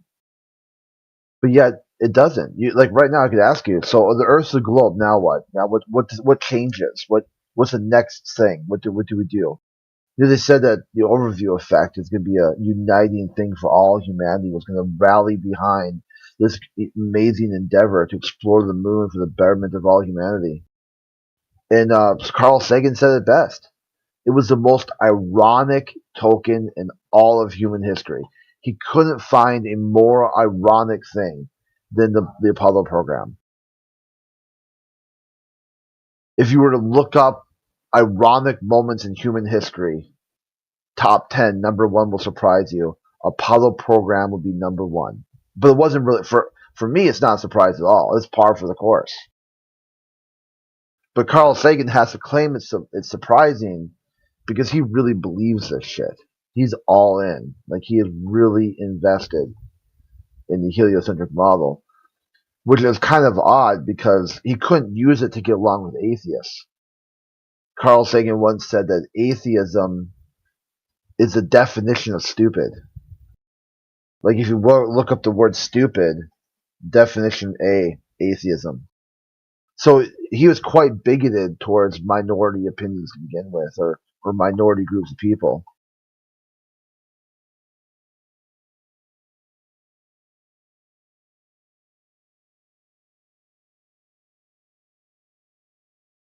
Does that make sense to you, or you seem like you're a little lost there?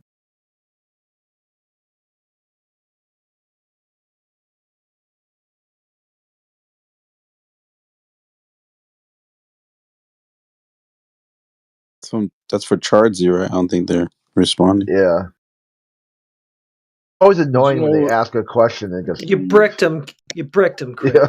Did you know that Carl Sagan, my mistake. Satan. Mistake. Same difference. He wrote Cosmos, that Jodie Foster movie. Yeah. And ultimately, the book is much better than the movie. Yeah, the movie just ultimately the book, the message doesn't come from the stars, but it comes in the digits of pi, necessitating an intelligent designer, which I thought was really interesting. Yeah, he was really all in on that. And one of the funny things he did in the book was he demonstrates just how dependent the Japanese space program is in America, on NASA. How it's just pretty much a shell game. It's like, yeah, if you can have one space agency for $2 billion or 20 billion, why not have another one for another 10 billion? He goes, this is government spending for you. Yeah, it wasn't a transmission like they show where she's sitting there kind of listening in, with the headphones and just having a picnic right outside the satellite.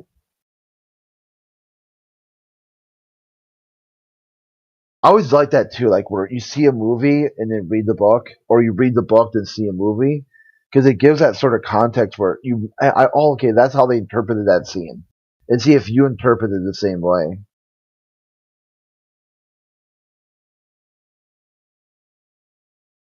Yeah, it is interesting.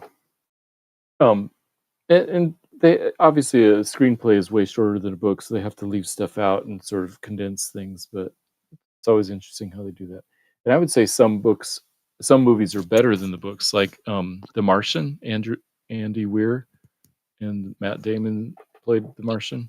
I think the movie's better. I thought The Neverending Story was better, the book, than the movie. The movie was just kind of like, huh? Like, I guess so. It's like kind of loosely based on a kid reading a book about Fantasia. Because this isn't a kind of small spoiler. When he finally figures out that he has to make the wish and he has to name the princess, he says he can't do it. I can't. There's no way I would be that important. Because he had just been beat down so badly by bullies and everything. So he's there with the princess and the guy who writes the story of Fantasia. There's like a sort of like a neutral deity that has like a book. Is constantly writing everything that happens in the world of Fantasia, and he's getting ready to close the book. It's over. Fantasia's done. And the princess slides her hand into the book and says, "No, it's not. Sebastian, what would it take for you to be important?" And he said, "I'd be a prince, and I'd travel the world and fight monsters and save fair maidens." And the second half of the book is all what it takes for him to be important. And he learns that he's important already.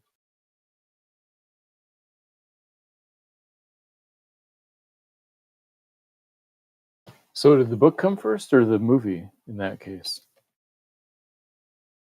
Yeah, I'm pretty sure the book. I mean, like, I'd be surprised if the movie came first. I mean, without looking at the dates, Well, but I think though, maybe I misunderstood. In the movie, the kid's being read a book. I don't know if Matthew if you're confused by that or not, or if that's what you're saying, Crit. And I think that's what you're saying in the book, right? Where the story's over, or no? We were talking about the difference between movie adaptations of books. So I was just asking if. I was confused. Yeah, no, he understood what I meant. I thought you meant because like the book is in the movie, but maybe you actually. It's both, yeah. Because the whole story is the grandfather reading a book, right? Yeah, I guess it was. It's from originally a German novel that was republished in 1979. It translated to English.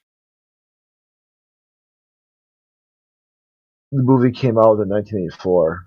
The grandfather reading the book is Princess Bride. I think you're mixing them. Yeah. Oh yeah, well that too. Wait, I wasn't or maybe I'm wrong. Never-ending Story. That's not also a story, like where they're reading. Maybe, but it's been since I was. It's been a lot of years. Yeah, I saw that show over 30 years ago. Man, that's the whole fucking movie. It's like some stuff they're not trying to reboot, huh? Like no one's trying to reboot that. Oh, I got confused with the other one. There's another movie like that where the grandfather is reading a book. Remember the one with Fred Savage? Like these monster dudes. Oh yeah. That's another book where the grandpa's reading. Princess Bride. What? Yeah, Princess Bride. Fred Savage.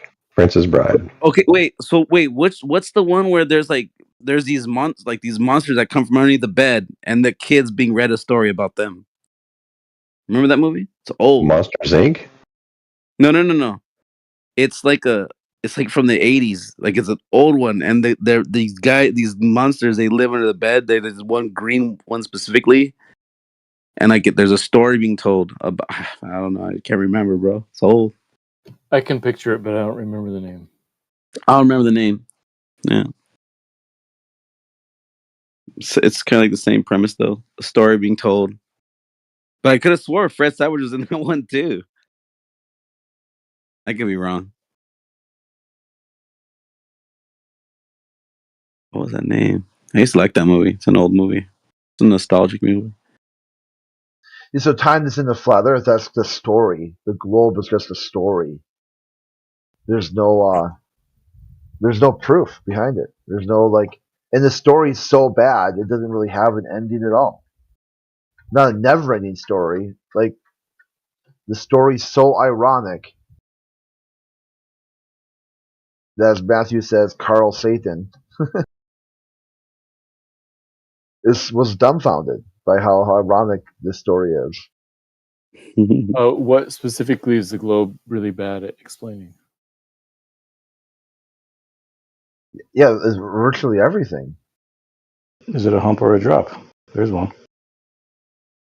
Ever expanding and contracting. I mean, there's not one topic you can go down into the globe model and try to find how it matches. Like Karen, so there's people on the globe who think the Earth is flat. Why do people care about that? They have a baked-in explanation for why people disagree. It's all recorded human history. People thought the Earth was flat and stationary, and it's just the Catholic Church came around and suggested something in other words. So you got some people who disagree with the Catholic Church, and that is a big deal that people would go on to ChatGPT and try to troubleshoot someone's intelligence.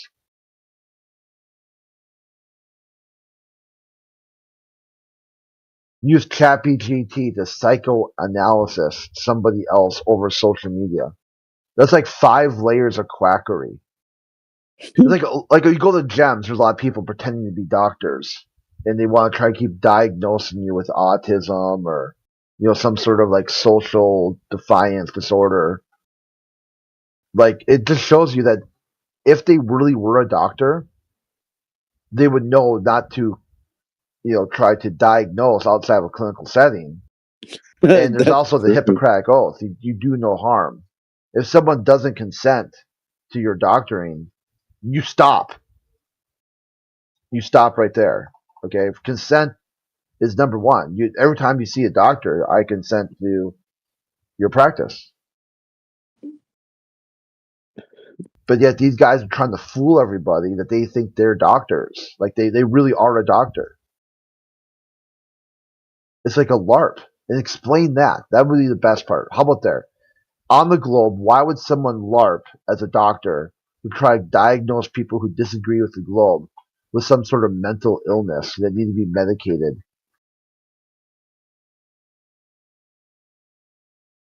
Can I ask to that point, is there a motivating factor that would cause people who know the Earth is flat to try and say that it's not flat?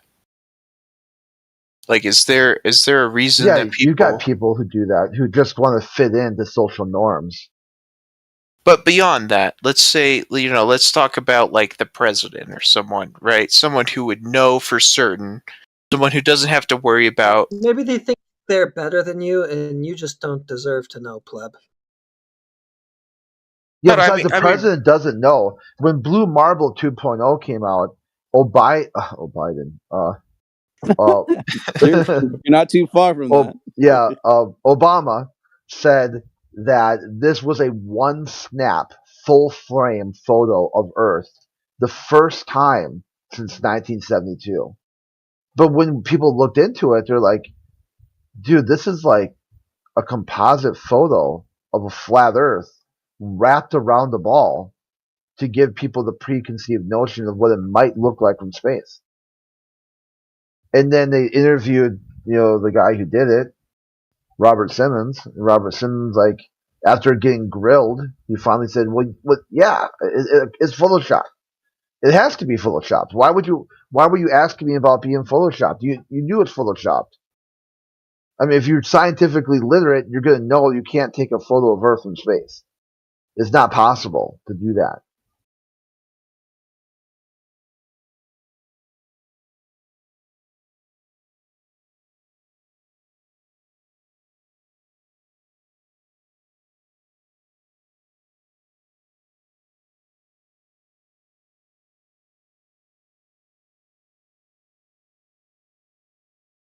Just look around the world today, tomorrow, the upcoming weeks, and just try to match which does all this stuff make sense on.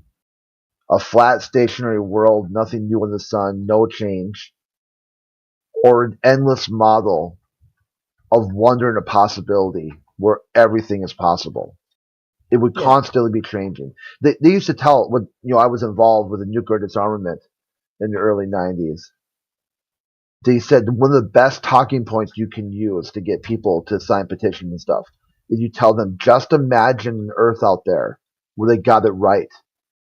There's an Earth out somewhere. The model's so full of glory and splendor. There's going to be an Earth out there, just mathematically possible, where they're able to achieve nuclear disarmament. So why can't we do it here? Give peace a try. That's all you'd say. Give peace a try. Why give it a try? Because it's possible, but yet not possible at the same time. It highlights that the globe model is so full of paradoxes, they started naming them. They started the whole laundry list of globe model paradoxes. And all those paradoxes go away just by saying the Earth is flat and stationary. They all are explained. Every single paradox. Could you provide an example of a paradox in which... Yeah, possible and not possible. I don't understand. Okay, so if you've got anything possible, how do you also have not possible at the same time?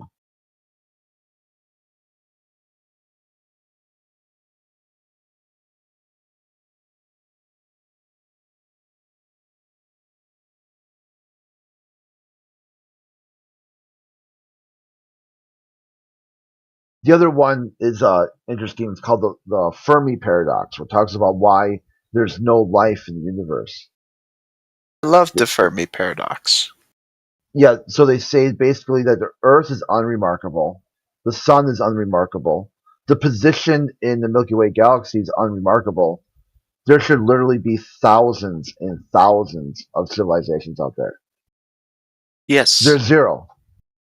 That we can observe. Yeah, but there should be, the whole universe should be full of life. There's nothing unique about the Earth at all. There's nothing unique about the Sun. Everything in all the variables that they track for Earth is completely normal. It's normalized throughout the universe, but yet no life.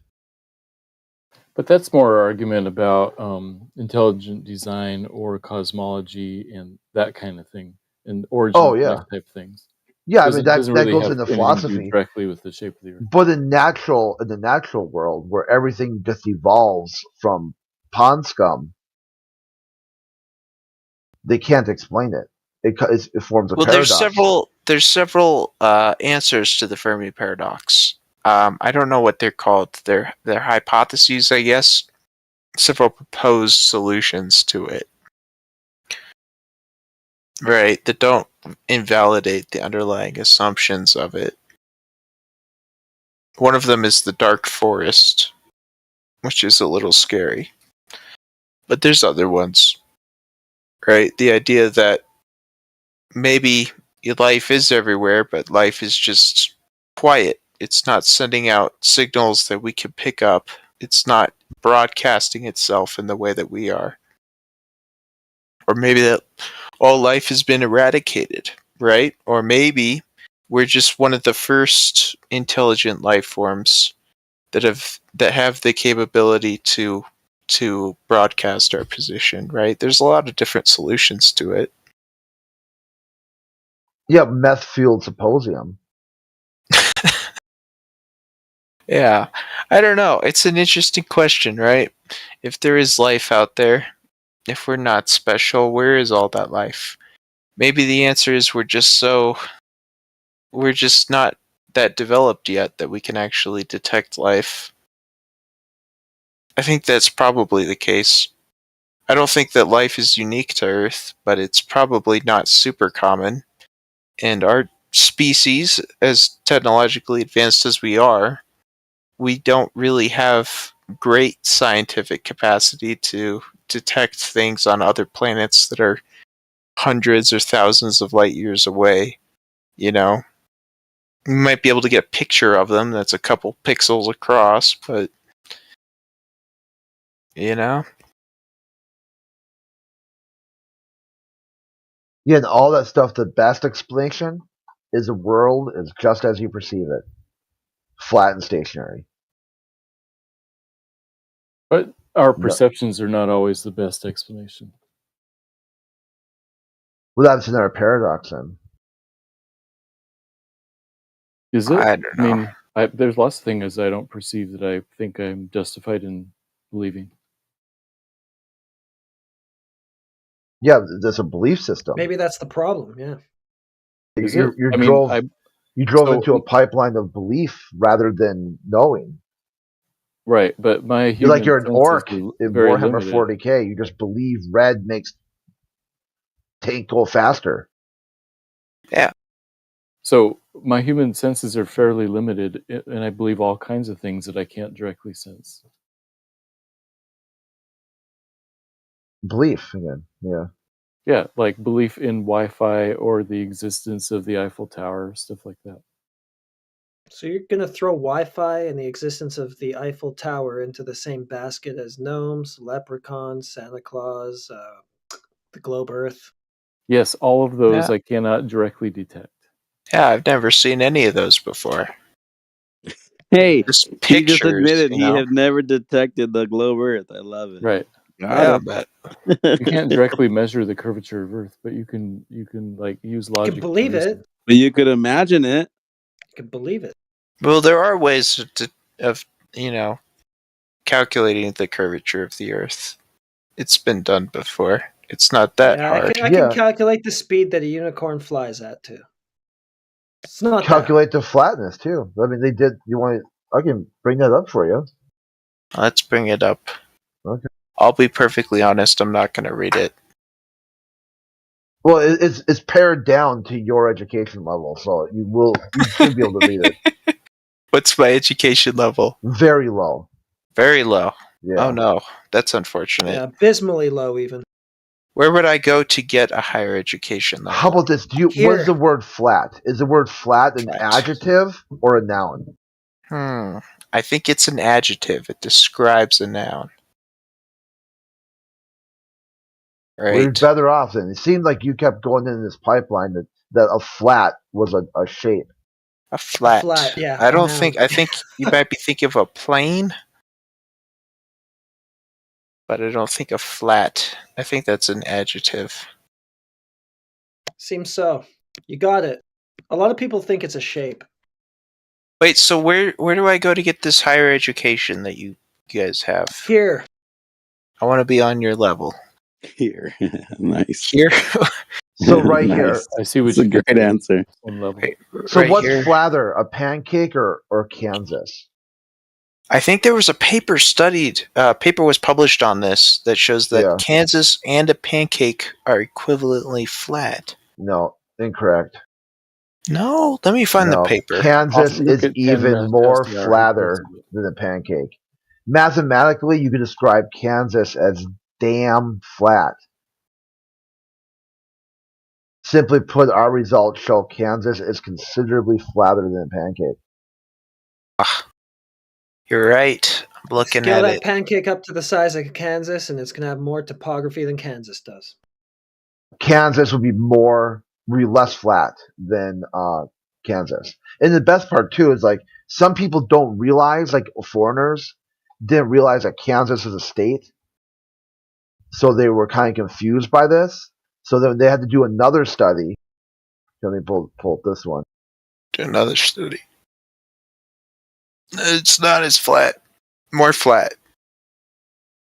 To break this down, to say not only is Kansas flatter than a pancake, you've got like 6 other states that are even flatter than that. The top one being Florida. The whole shtick is like, go to Florida and watch a rocket go up in the air. That will demonstrate the Earth is a ball. You're like, well, how about Florida itself?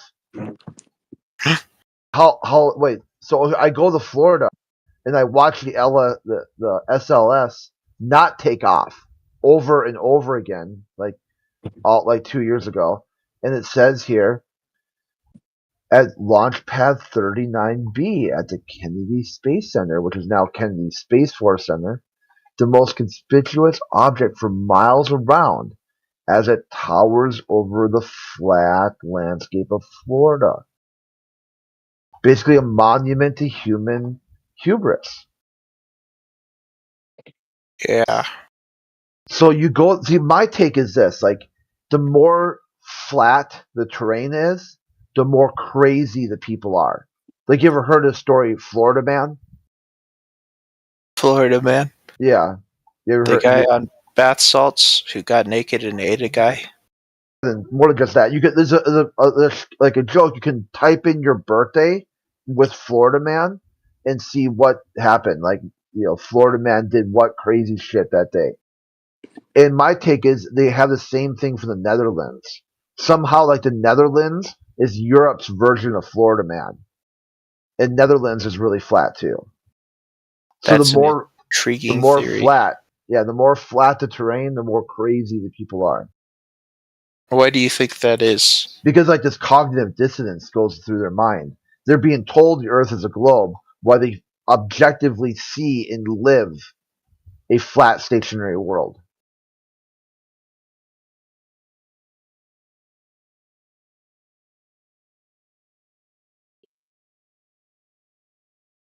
Wow.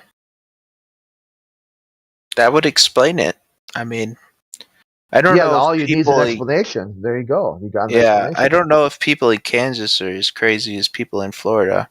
Well, I yeah, that's personally because think look at the the chart. equator. It's the heat. They're closer. It's a lot hotter there. The heat makes people go crazy, man. Yeah, but just you gotta look at the chart here. Florida's first, then Illinois. Illinois is pretty crazy. North Dakota, like, fucking crazy. Louisiana, like, holy shit. Minnesota, Delaware, then Kansas, then Texas, and then Nevada, and then India. You could say maybe it's crazy everywhere, right? It's like that's just maybe there's an explanation. It's just really crazy everywhere. Like Florida, crazy? Is crazy like Florida crazy? Not really. Like Illinois crazy? Is crazy like Illinois everywhere. Like Netherlands crazy? I mean, I think it's funny too. It's like a lot of the really psychopathic, deranged, crackhead freak, anti-flat earthers are all from the Netherlands.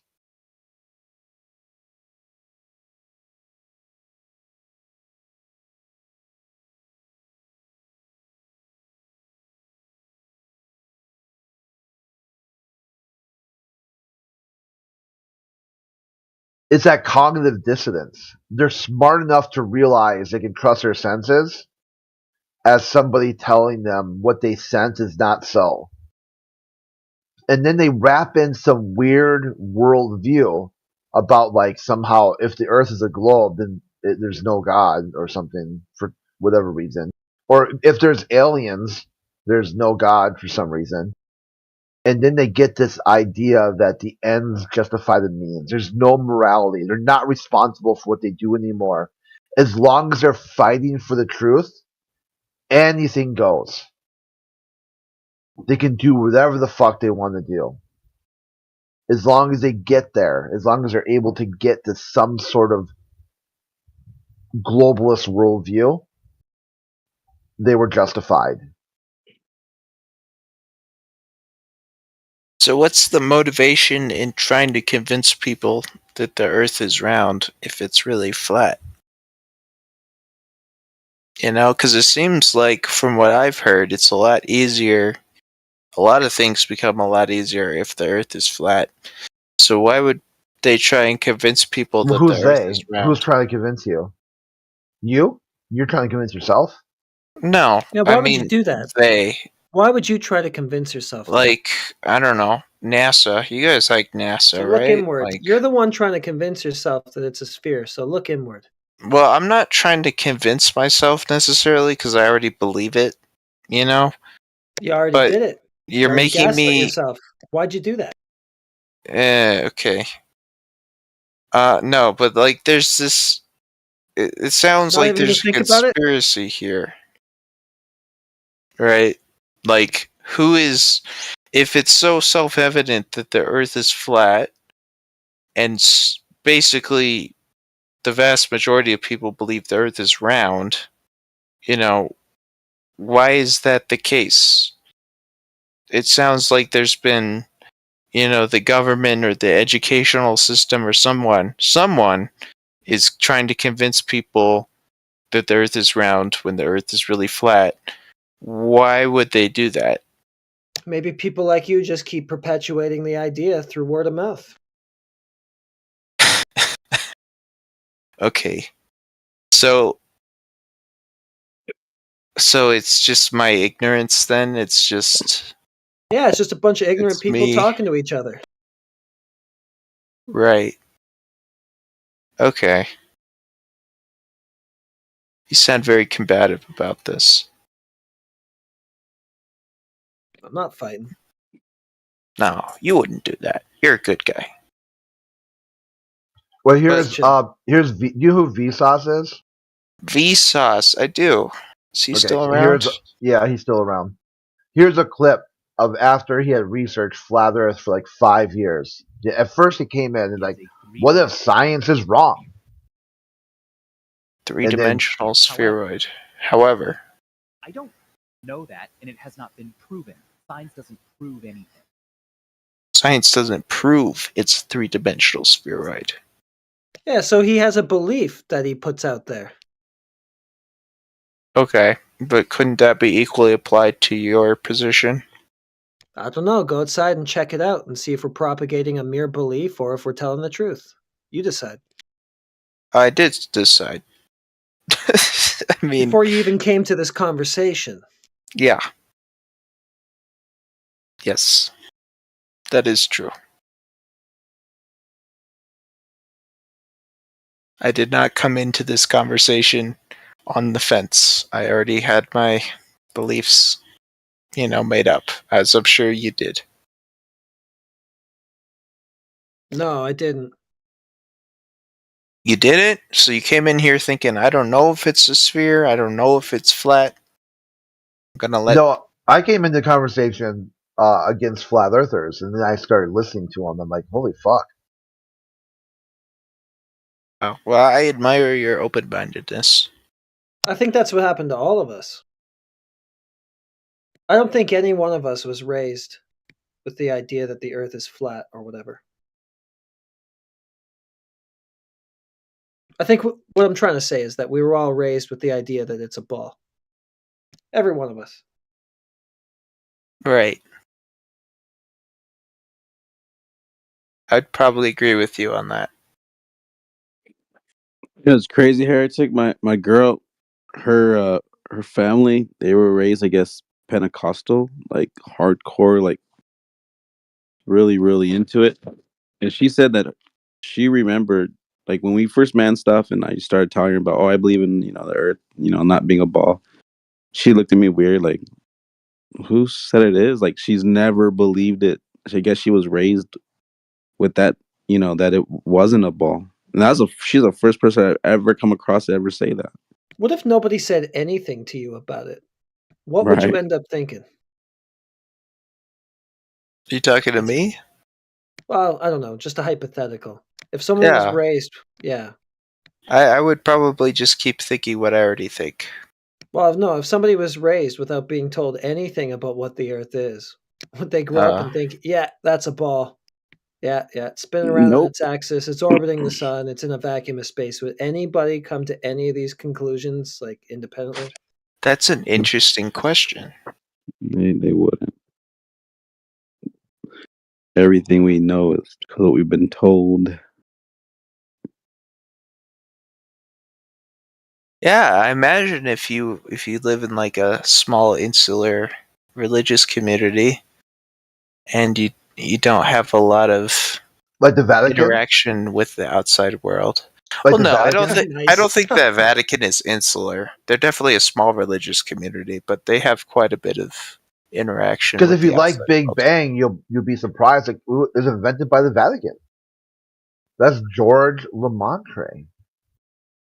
That's incredible.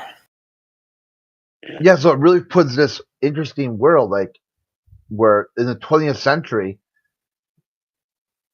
priests from the Catholic Church said, "Hey guys, look what I found! This amazing thing, the Big Bang." Atheists are talking about, "Stop spreading this Christian propaganda. The universe is eternal." And then now, atheists, neckbeard, cringe atheists online, Big Bang disproves your foolish Christianity. And they're like, bro.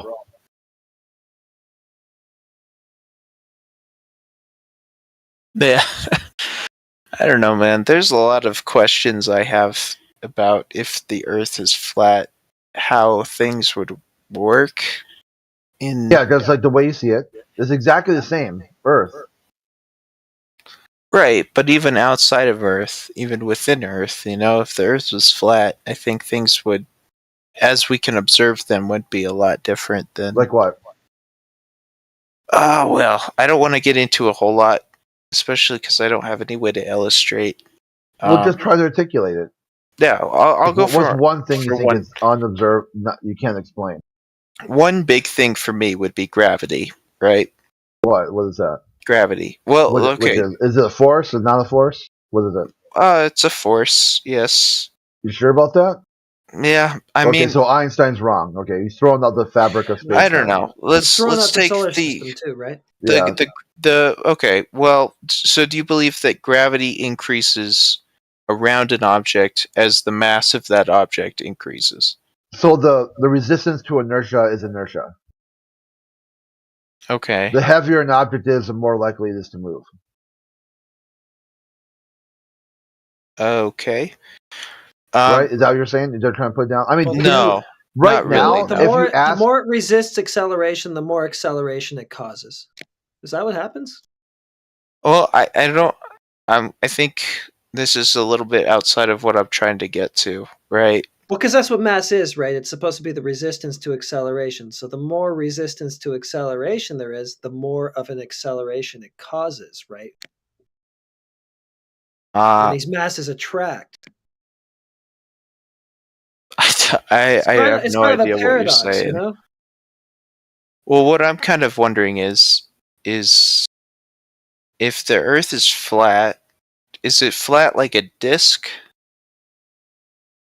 Right? Because if it's flat like a disc, well, that's what I'm asking. It's a question.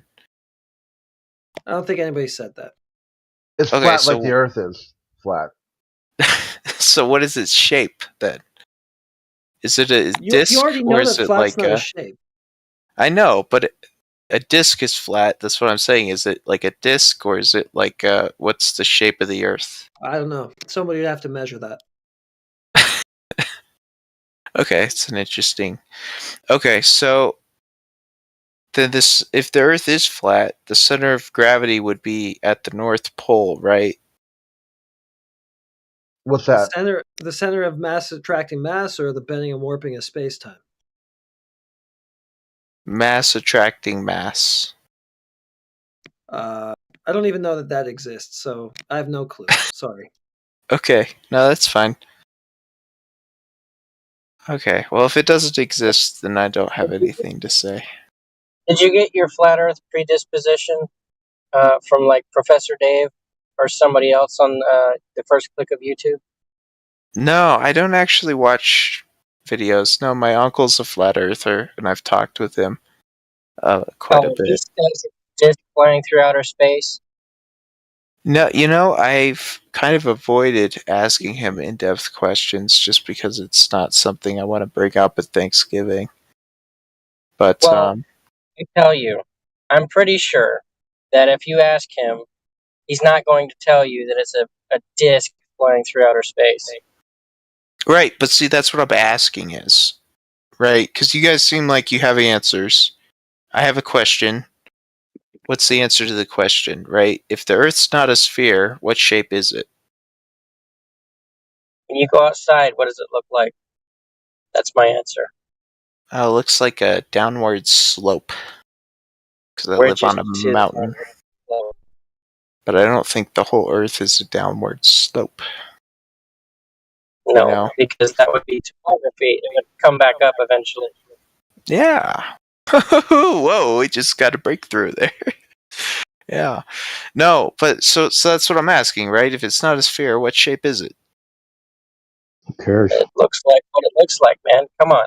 It's a curve? If you want to know what shape it is, go get one of those cartography jobs, and then get a boat, go to everywhere you can, Bro, and then you see what know happens. what's absolutely crazy? You know who I work for? The United work States Geological Survey. Oh shit! Yeah, guess what I do for a living? Do you really? I do. I think you're making this up. No joke, man. I'm a physical scientist, GS9. No way. Yeah. So Now, what do you do? granted, I'm not a cartographer, right? I work with satellite imagery. But, satellite imagery relies quite a lot on cartography and our understanding of the Earth. You can't work with it in a vacuum. From my When you get your images observations, from your satellite, what does it look like? you could see some distortions, but for the most part, they're grayscale. It depends on what specific bands you're pulling off, but I don't know. You can see it it's not flat like you would want it, but it's because the satellite takes them at an angle. So, So it's looking ahead of it as it travels. Kind of, yeah. I don't think they're ever at a straight perpendicular, looking straight down. So it always looks a little like it's curving. What kind of coordinate system do you use? I don't know what the prefix is. 4836. It's the main one. And Would then that be a Cartesian coordinate system? Yeah, I think it is. I don't know. Perpendiculars and parallels. Yeah, but it's projected onto it. It's not, the raw coordinates. It's a coordinate projection system. So is it Cartesian or not? Yeah. Okay. Yeah. And what again are you getting this telemetry from? What are those things in the sky called? Well, right now we got Landsat 8, we got Sentinel 2, we got DESIS, which is on the International Space Station, and then I've also done some stuff with Prisma, which is by the European Space Agency. And so all those things would be called satellites. They're orbiting around the Earth? Yes. Cool. It's very neat. Now, if it wasn't a ball, why would they be flying? What would it look like over a plane? Well, see, that's what I was thinking, right? All satellites would have polar orbits because they would be going around a flat Earth, so you'd be able to see, no matter what the satellite's, orbit was, you'd be able to see the South Pole at some point in its orbit because the South Pole's in a ring, right? But that's not the case, unfortunately. Yeah. Does the inverse square law affect satellite? Yes. I mean, it's all light, right? So yes, they're they're spectral imagery. So, but even then, I mean, if you could see the Earth from the azimuth of a satellite, you should be able to see the South Pole when it's closer to the ground, right, on a flat Earth model. Is that like you presuppose you should see the ring because it's out in the distance, but then is that like ignoring the inverse square law? Or No, are these I mean, that would be in support of it, right? Because if the satellite is orbiting a flat Earth, then nearer to the horizons from our perspective, the satellite would be closer to the ground, right? So the inverse square law would mean there would be more reflectance at those points closer to the horizon, which is the ring at the outer edge of the flat Earth. But, you know, I have a concept that you're ignoring the inverse square, right? Like the propagation is going to be out of the base, and then the reflection is going to be a smidgen, and then it's also going to expand as it comes back, and it's going to disperse, and its intensity is not going to be as it was when it left. I don't think you'd see it. Well, you know, you're welcome to believe that. You're cutting out quite a bit, so I can't quite hear your entire statement. Do you measure elevations from up there? For what I do, elevation's not super important, but the satellites do have a lot of stuff on board that measure the azimuths and the angle to the ground. I assume they do measure elevation, but it's not stuff that I personally deal with. So I got to ask, what are you all thinking right now? I'm thinking I want to pick his brain. Do you think he's lying? Do you think he's fooling you? I mean, do you think he's being lied to himself? Listen, everyone knows it has to be a globe. Like, see, that's what I'm wondering. It's like, I believe it's a globe, and I have all this stuff available that substantiates it. So if it's not a globe, obviously I'm being lied to. And what my question is, and I've posited this question before, if I'm being lied to, why are they lying to me? What purpose does that serve? You know? Like what's the point of it? Yeah, I'm more interested in how they think they're lying to you. I mean, how are they fooling you? Can I just ask a practical question? Oh, Malanta, no. Go ahead, Hang on. Hold on. Without breaking your, oath to secrecy, what exactly is it that you do? I don't have an oath. I'm a public trust, dude. I don't have any. I'm not like a fucking...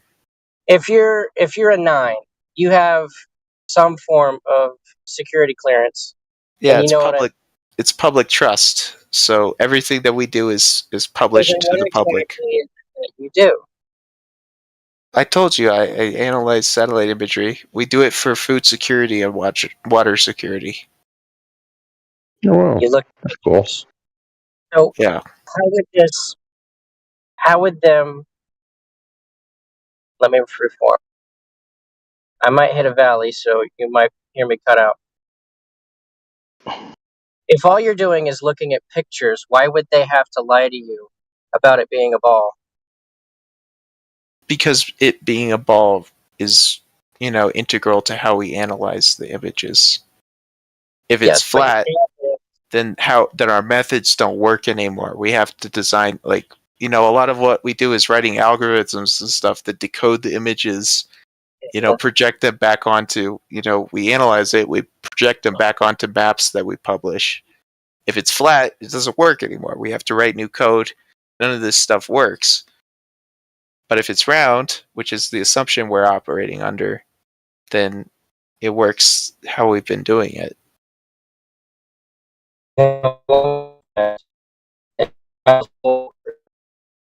Maintaining altitude, taking imagery of the ground below it. You get those images or those calculations or the projections of the ground below it. You interpret the information, right? Mm-hmm. That's all you do. It doesn't have anything to do that is shape required to be a sphere. It does, because a lot of this stuff, like the images, a lot of the time the images don't line up with how we want them to. Like the satellite will say, here's an image of this area, but when you actually go to look at it, it's not it's skewed, it's off center, it's not where it's supposed to be, so you have to correct it, right? And knowing the shape of the Earth, knowing how the coordinate systems work, is how you correct those images. And if the Earth is flat, then when you go to correct those images, it's a completely different, algorithm. It's different methods for correcting everything, getting everything to line up, than if it were a flat Earth. It's important to know. Are you making it change flight path? No, we correct it based on, it says we took an image of here, but you look at it, you visually inspect it, and you say, oh, it's actually an image of here, so you have to correct it back down to where, it's supposed to be. We don't change the flight paths of the satellites. Are you changing the angle of the camera, or are you telling it to reposition itself in its mind? No. Well, then I don't understand what it is that you're saying by making the correction. We take a picture of this location. It says it's at location A. You look at it, you recognize it's actually at location B, and you correct it. Are you making it fly to location B? No, you don't retake. Memories so that it says at B. No, you don't retake the image. You update the metadata for the image. Saying take the image again. I'm saying adjust the memory. I'm sorry, man. You're cutting out really bad. Yeah, I said I would. Let's jump into Bev. He's got a practical test here or something. Yeah, man. So you're getting images that have been taken from a moving thing of something that's stationary. Mm-hmm. Okay, so do you know how the calibration procedure works? No. I mean, they just publish get the it, images. Yeah, they publish it. I don't. It's not. No, but you get the images. That's what you have. Is it? Is it an image that you're dealing with? Yep. Right. So that image has been taken from a moving object, like a train, if you will. Yeah. Of the land that you're looking at. Yeah. And that you deal with that data, and do you end up changing the picture that you get to make it fit? I mean, you don't change the picture itself. You adjust. You move it. You translate it to where it's supposed to be. Right. But that is the from the picture. You move the positions that are on the picture to another location. Yes, I think I get yes. Would there be anywhere within the picture that would stay stationary? I'm not sure. A particular region or anything, or I'm not sure what you're asking. Like, it's a picture of the same area, right? Yeah. Do you have anything to compare it to? Yeah, we use base maps to compare it to. That's our, how we compare it. So you're comparing the picture to a map. Now that map that you're comparing it to, is that like a 2D map? I mean, there's lots of different ones. You can get 3-dimensional ones. Yeah.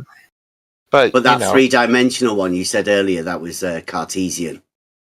Yeah, I mean, topo maps. Yeah. Yeah. So they would be, let's for all intents and purposes call them flat maps. I guess. Yeah. Now, when you get the picture and you compare it with the map, the picture differs to the map? Does it? No, I mean it's this. It lines up with the map, but the satellite will say it's of this area, but you look at it and it's actually of a different area. It's not that it's inconsistent with the base map, it's just that the location that's reported and the location that's actually lined up with it are not the same. Okay, so the data that comes from the picture that you end up with, is there a location for where that picture was taken that comes with it? Yeah. And you're saying that is different than the actual picture that you match to the land? Yes. So your job is to reposition these pictures to get them to match the land on the map. I wouldn't call it my job. It's kind of something you just have to do sometimes, because if you're looking, if you say, here's an area I have defined, I have the pictures, say, give me the pictures for this area, but it turns out that the pictures are, they're 10 or 20, sometimes 100 meters offset. You have to line it back up so that you can actually use it for what you're trying to do. But you don't actually have to move any of those positions. You just have to rematch them to the maps already existing.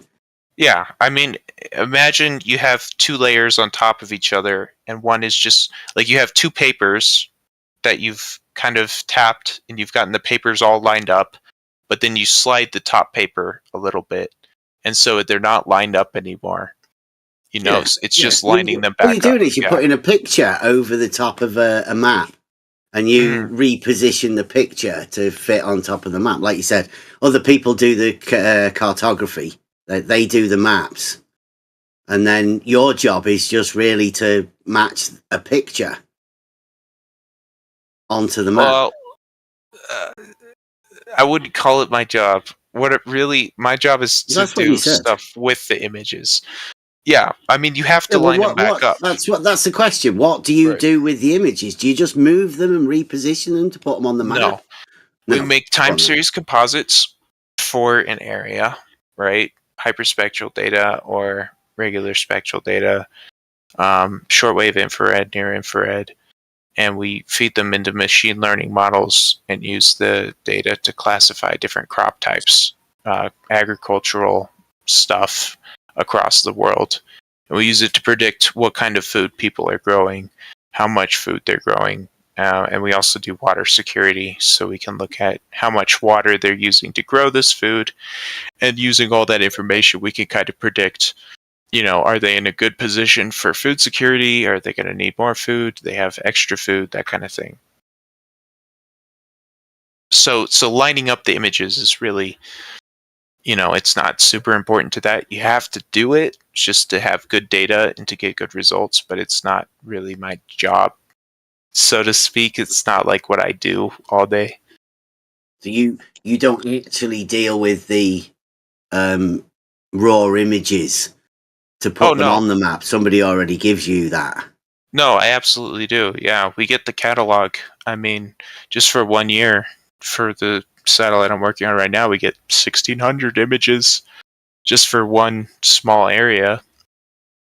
And you have to make sure all those images are actually of the same area, that they're not skewed, that there's no error in, the reporting of just like jigsaw them onto the maps to sort of overlay. Yeah, kind of. I mean, and you said the grayscale. Yeah, grayscale. How do you tell what crops they are? Do you have to sort of reference with the farmers and all of that who have the stuff on the land? Yeah, absolutely. We went out to California last year, and we did a survey of at least, I think it was 10 different fields. We worked with the farmers and the PCAs and all that stuff, and it sucked because it was in the middle of the summer. But we get the ground reference data, and then we go back, we look at the satellite images, and we'd look at the reflectance from each of the different bands, and we kind of match them up. We build, I build machine learning models. That's really my big thing.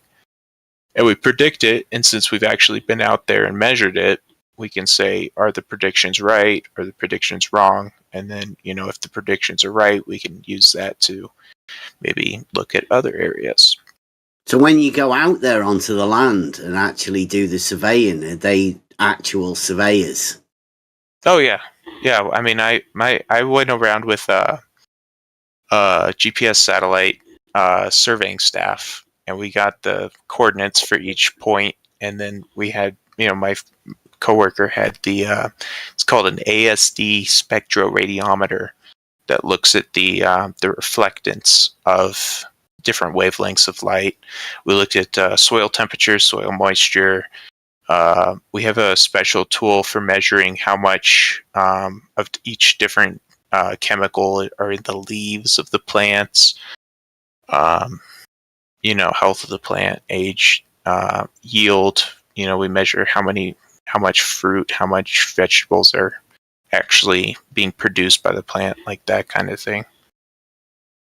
Yeah. So the actual the surveying that you did on the land with your GPS systems, was that what, to corner points of crops and stuff like that? Yeah. Because we don't look. We'll look at a field, but we take specific data points from within the field, and the GPS point lets us know exactly where each point was measured from. So did you actually do surveying then? Yeah. Okay. Have you trained in surveying? No. No. It's not really surveying, because we're not creating polygons. We're looking at specific points. So we don't need to know the topography of the land. We just measure the coordinates at each point. You said before there's no elevation, is there? You're not bothered about elevations. You're just after the plot of the square plots, let's say. Yeah, I mean, to match them up. I don't really care about the elevation. No, it's not relevant for what I'm doing. I don't even think GPS measures elevation. No, probably doesn't. Yeah. So, have you dealt much with that? Is it a big thing? Did you say the U.S. Geological Society? Is it called the Society? Survey.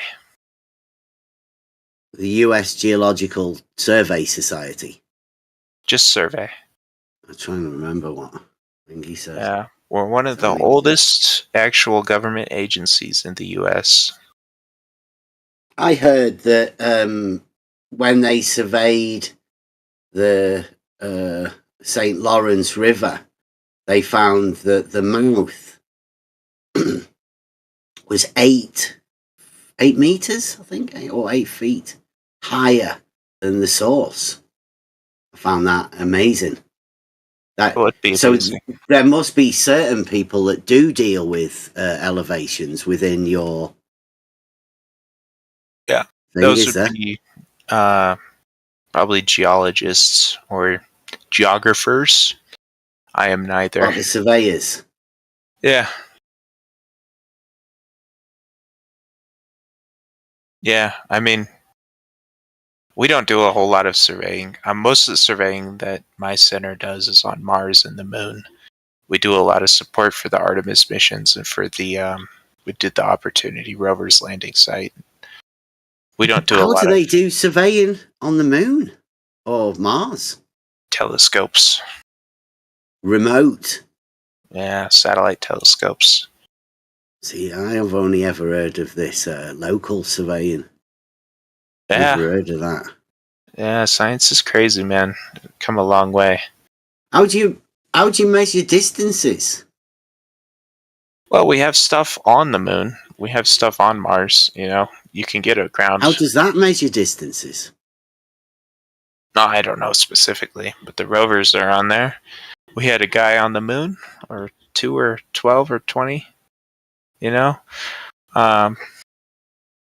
I don't think I ever saw a tape measure or a theodolite. Did they ever do that?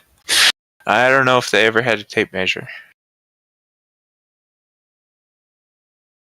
It's always fascinated me how they do that measurement by optics.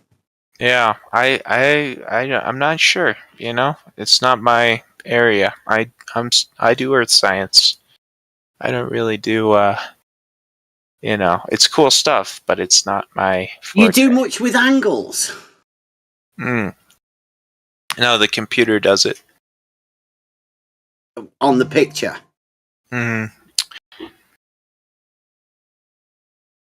Yeah. It's not because you'd have to work out the distance and the optics of the satellites. Like, what sort of quality do you get? 30 meter squared resolution, which is admittedly not great. Some of the satellites can get 10 meter. You know, but we're not the picture that you get. That's 10 meters by 10 meters. On some of them, Sentinel can do that. I think I'm working on Landsat right now, which is 30 meters. You know what sort of distance? No, I have no idea. Like what it's orbiting at? Yeah. No, how far away these pictures are coming from? Quite a ways away, I would imagine. Yeah, I can imagine what sort of the optics it'd have to get 10 by 10. Yeah, man. And what's crazy is we don't even have the good stuff. All our stuff are hand-me-downs from NASA. NASA had some of this shit just sitting on the shelf for like 20 years. And they don't even have the really good stuff that the CSA or the CIA and the NSA have. Those guys can get like fucking 10 centimeter resolution. They can read what you're reading on your phone. Those guys are fucking, you know. Give over. No joke, man. From what? From a satellite? Yeah. Yeah, bro. Wow, I mean, this is a lot. It almost sounds unbelievable. It is, man. I mean, what we have is like 30. Our shit is old as fuck. I mean, what they're using for defense and that kind of stuff, it is scary. I mean, do you have any sort of proof that they can get that close? I want to know what sort of a picture you end up getting. Is that like a Google image, let's say? You know, I don't know what Google uses for their base maps, but theirs are actually higher resolution than ours. What you see on Google Earth is higher resolution than what I'm using. Google has access to a camera on top of it. Oh, mic check. Hello, guys. Hello. I want to say why Google does have such images with high resolution. Because they do have high altitude drones, and they also have access to NASA's pictures, which were given a gift by the US Air Force in the 90s from the military project Argus IS. And this military mission project was a high altitude drone with a new kind of technology camera where they made a network array of 360 5 megapixel cameras, but they made a software which uses all those cameras in the same time to make a one single picture. Now those cameras are looking through 4 lenses, special lenses. It's a secret technology still, even today, very well guarded by the US military. And though one of those pictures taken with these cameras, it takes like 1.8 gigabytes. Well, just remember there was a conversation going on. Do you guys think that you reached a conclusion there, or? So I was just learning more, but it seems like we've got a Google expert here. Yeah. Fair. Why do they say it's so magic? Google has access to satellites? No, they don't have access to anything. Yeah, I know. I've seen aeroplanes flying over taking pictures, so you know that's why Google has images like that. But you say they're better than the images that you have. Yeah, well, our stuff, Yeah. I mean, Landsat 8 is hand-me-down shit. I think it just got decommissioned, or they stopped supporting it. It's not super new. I mean, Google has stuff that's new, and there's a lot of free or commercial satellites that have higher resolution than what we use. The only reason that we use it is because it has specific wavelengths on it that we use for our thing, and it's not, it's not higher resolution, but it's got wavelengths that a lot of commercial cameras or a lot of commercial satellites Have you ever tried to hack one of those satellites so that you can program it to go in a certain place in the world and take a picture of the ground from the space to your will? No, I've never tried to do that. Well, I did this. I tried this in my childhood, and it was never possible to find any such satellite in the sky. Can I just finish off here, because I've had enough of this already. Virtual machines. Can we say that you just deal with 2D images, or what the thing that you end up with would also be a 2D representation? Yeah. Oh, I mean, all images are two-dimensional. Yeah. But after you've altered and changed it to fit on the map, you said you didn't change the pictures or anything; you just repositioned them. So whenever you finish doing your work, whatever's left would be like a 2D. Yes, that's generally how images are. Yes, two-dimensional. Mm-hmm. Okay, so you were to do triangles, both on the land and on the paper, or whatever the image, right? You'd have a 180 degrees, right? A traditional triangle. Yes. I mean, depending on where you draw it, the lines on the triangle aren't going to be straight. And you can see that, you get kind of curvature, but the angle's still kind of,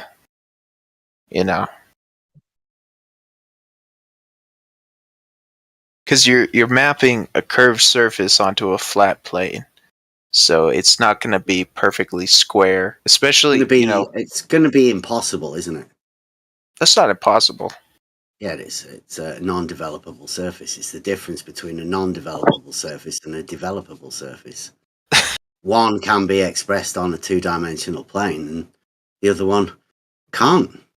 There's got to be distortion. There is distortion, yeah, but we're not mapping an entire sphere. Where's the distortion, though? That's what I was asking you. Okay, I misunderstood. It comes from the fact that you're trying to take a square section of the surface of a sphere, right? Which obviously isn't going to map onto a flat plane. It's impossible. Well, it's possible, but there's going to be distortions. It's impossible. Have you not heard of the fact that there's no parallel lines on a sphere? So you can't have a square. They literally don't exist because it's a curved surface. Right. So you're mapping it to a square from something that's not a square. So you're going to have distortions in the image. Right? Your final product. Yeah, I was asking where is that distortion? If you're using loads of separate images and you're placing them all on a two-dimensional map, where would the distortion occur? Well, I'm not sure I understand what you're saying. It comes from the fact that what you're looking at is not it's not a one-to-one representation of what the situation on the ground is, right? You're mapping it to it. But it's a projection. Yeah, but the maps that you have done, right? They have been actually measured on the land, one-to-one. Yes. Right, so that map that you're putting it on has actually been mapped one-to-one. Yes. And you're saying the pictures that you're getting aren't a direct representation of it. The question is, how do you get the ones that aren't a direct representation to the ones that are a direct representation? You map it to it. The map's already been done, though. No. It's not making a map. It's a No, mathematical. the map's already done. That's what you've already established that. You fit the pictures to the map. The map is already established. That's the bit I'm trying to work out. The map's already established, right? You get a load of pictures given to you, and you say you have to match these pictures to the map. Right. And you do that through mapping. And I'm not talking about mapping like creating a map. I'm talking through mapping like mathematically creating an algorithm which maps the values from an input set to an output set. It's mapping.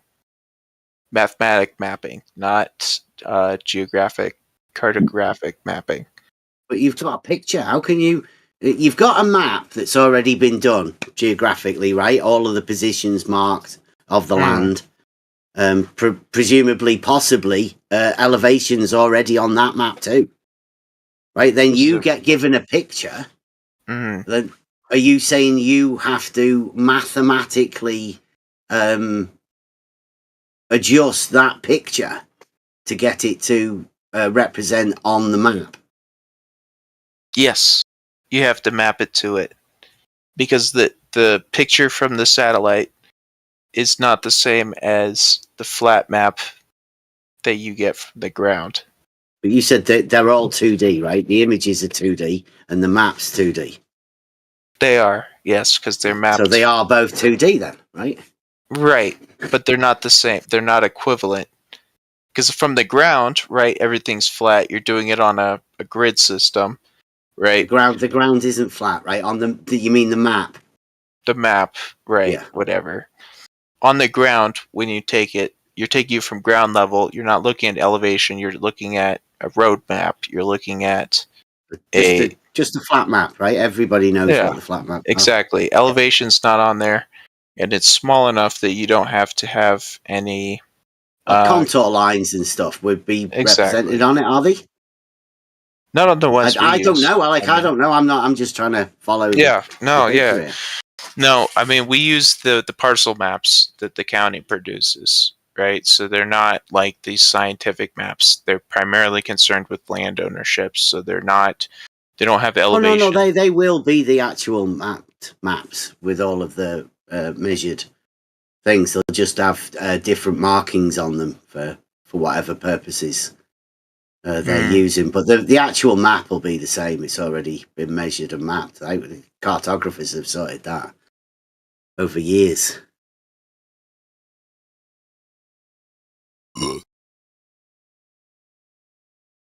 So the process that you do, your particular job, is to take these pictures and to get them onto this map. This is where we started, right? But you're now saying there's some sort of difference between the 2D maps and the 2D pictures. So what is the process of you getting this map to fit this one? You say you make it mathematically, but what's that? Surely it's just the positions of the things on the maps, overlaying them over the actual map to find the positions. What do you find is the difference? You said earlier that there was no difference. You just had to move it. Exactly, yeah. I mean, depending on what the satellite is and the azimuth of it. I have it pulled up here. Would it be helpful if I shared my screen and showed you? Don't know, these guys will have to... Yeah, you can share your screen. No problem. Okay. Share screen. What happens is, right, because the maps, the straight lines, you said curved. Yeah. I mean, they are curved. It's a projection of a... Straight lines aren't curved, though. Well, a straight line on a sphere is curved when you look at it. No, there's no straight lines on a sphere. Sphere is a surface of constant curvature. You can't put a straight line on a curve. Let me see if I can get this.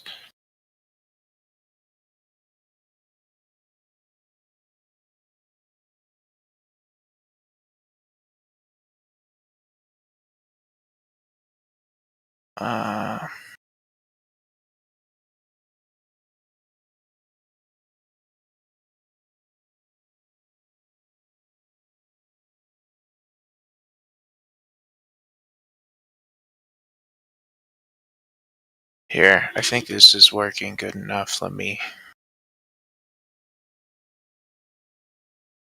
There we go. Can you guys see that? Is that working?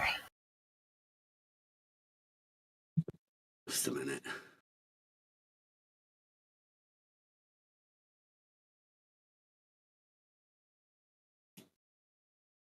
I don't know. Why can I not see it? Does anyone see that? Yeah. Okay. So what you're looking at here, this is California. This area right here is Fresno County. So that's what all this blue area is right here. This is Fresno County.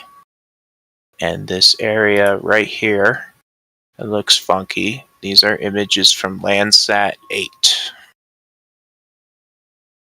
So if we scroll in, we could see, I've done some masking here, so you can see the base map image through the satellite images, the Landsat images. But you can see that the Landsat images are not the same quality as the base map that Google has underneath it. And these are actually really good images, but you can see that sometimes they don't quite line up here. Like what you see from the satellite, the Landsat, is not as good as it doesn't line up correctly with the base map underneath. And these ones are actually really good, it looks like. But you can see that it's not the same resolution. I don't know what Google uses for their base map, but it is definitely higher quality than the Landsat 8 ones that we're using. But if I really scroll in, you can look at the buildings over here. You can see the Landsat images are really low quality compared to some of these other ones. Right, so that picture there that we're looking at, the blocky one, that's what you have to deal with, is it? Yeah. Why do they make you deal with that when they've got better pictures of the crops? You say. Right.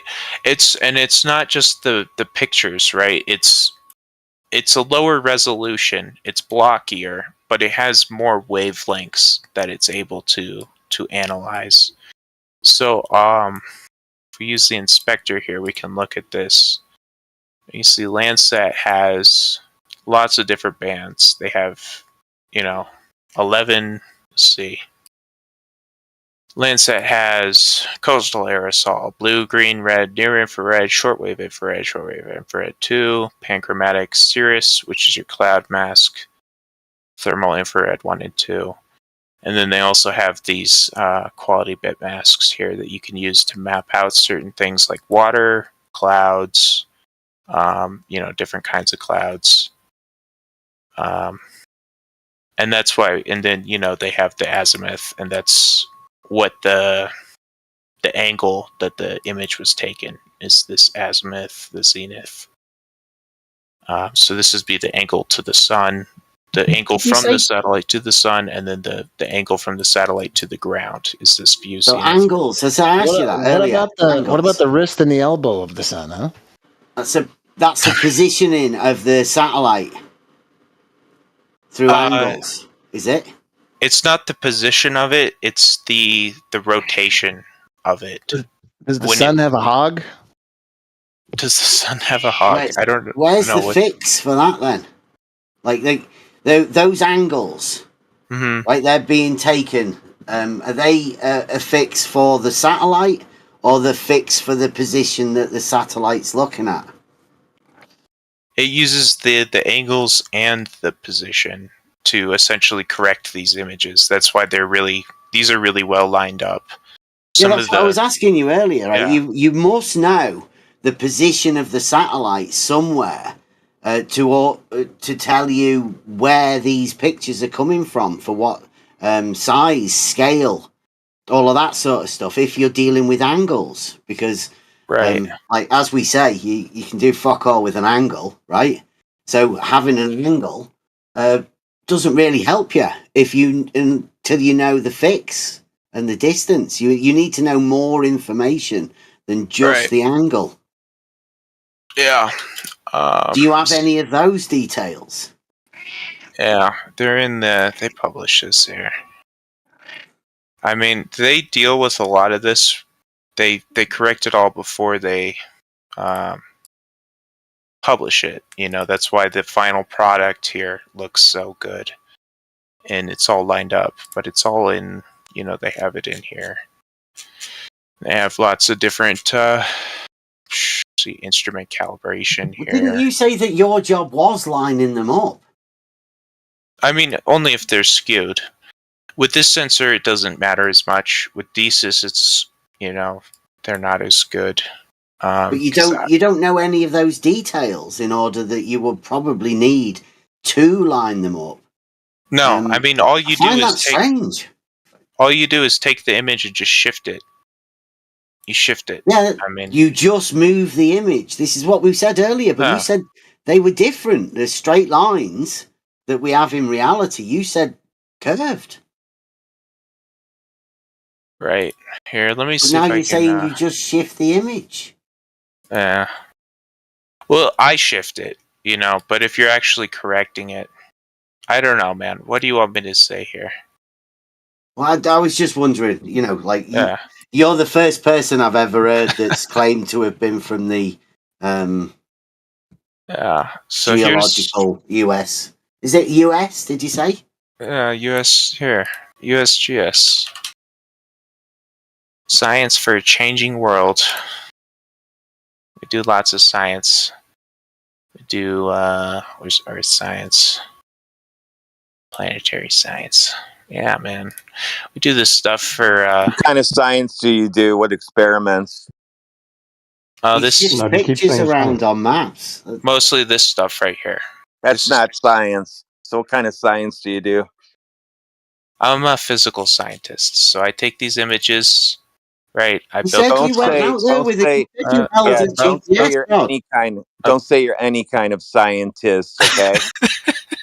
I'm saying that's my job said title. He went out there, right, with a rod. You have done physical stuff. Don't be saying you don't. You claimed earlier to have done that. That was once. It's not a frequent thing that we do. We had to get a lot of funding for that, and that was not a. No, but this is really what I do. This was machine learning. We predict, not science. Agriculture from satellite images. So not science then. What do you think is science? What experiments are you doing right now? Yeah, we're seeing if we can generate yearly Landsat 8 composite images. Not Landsat 8 science then.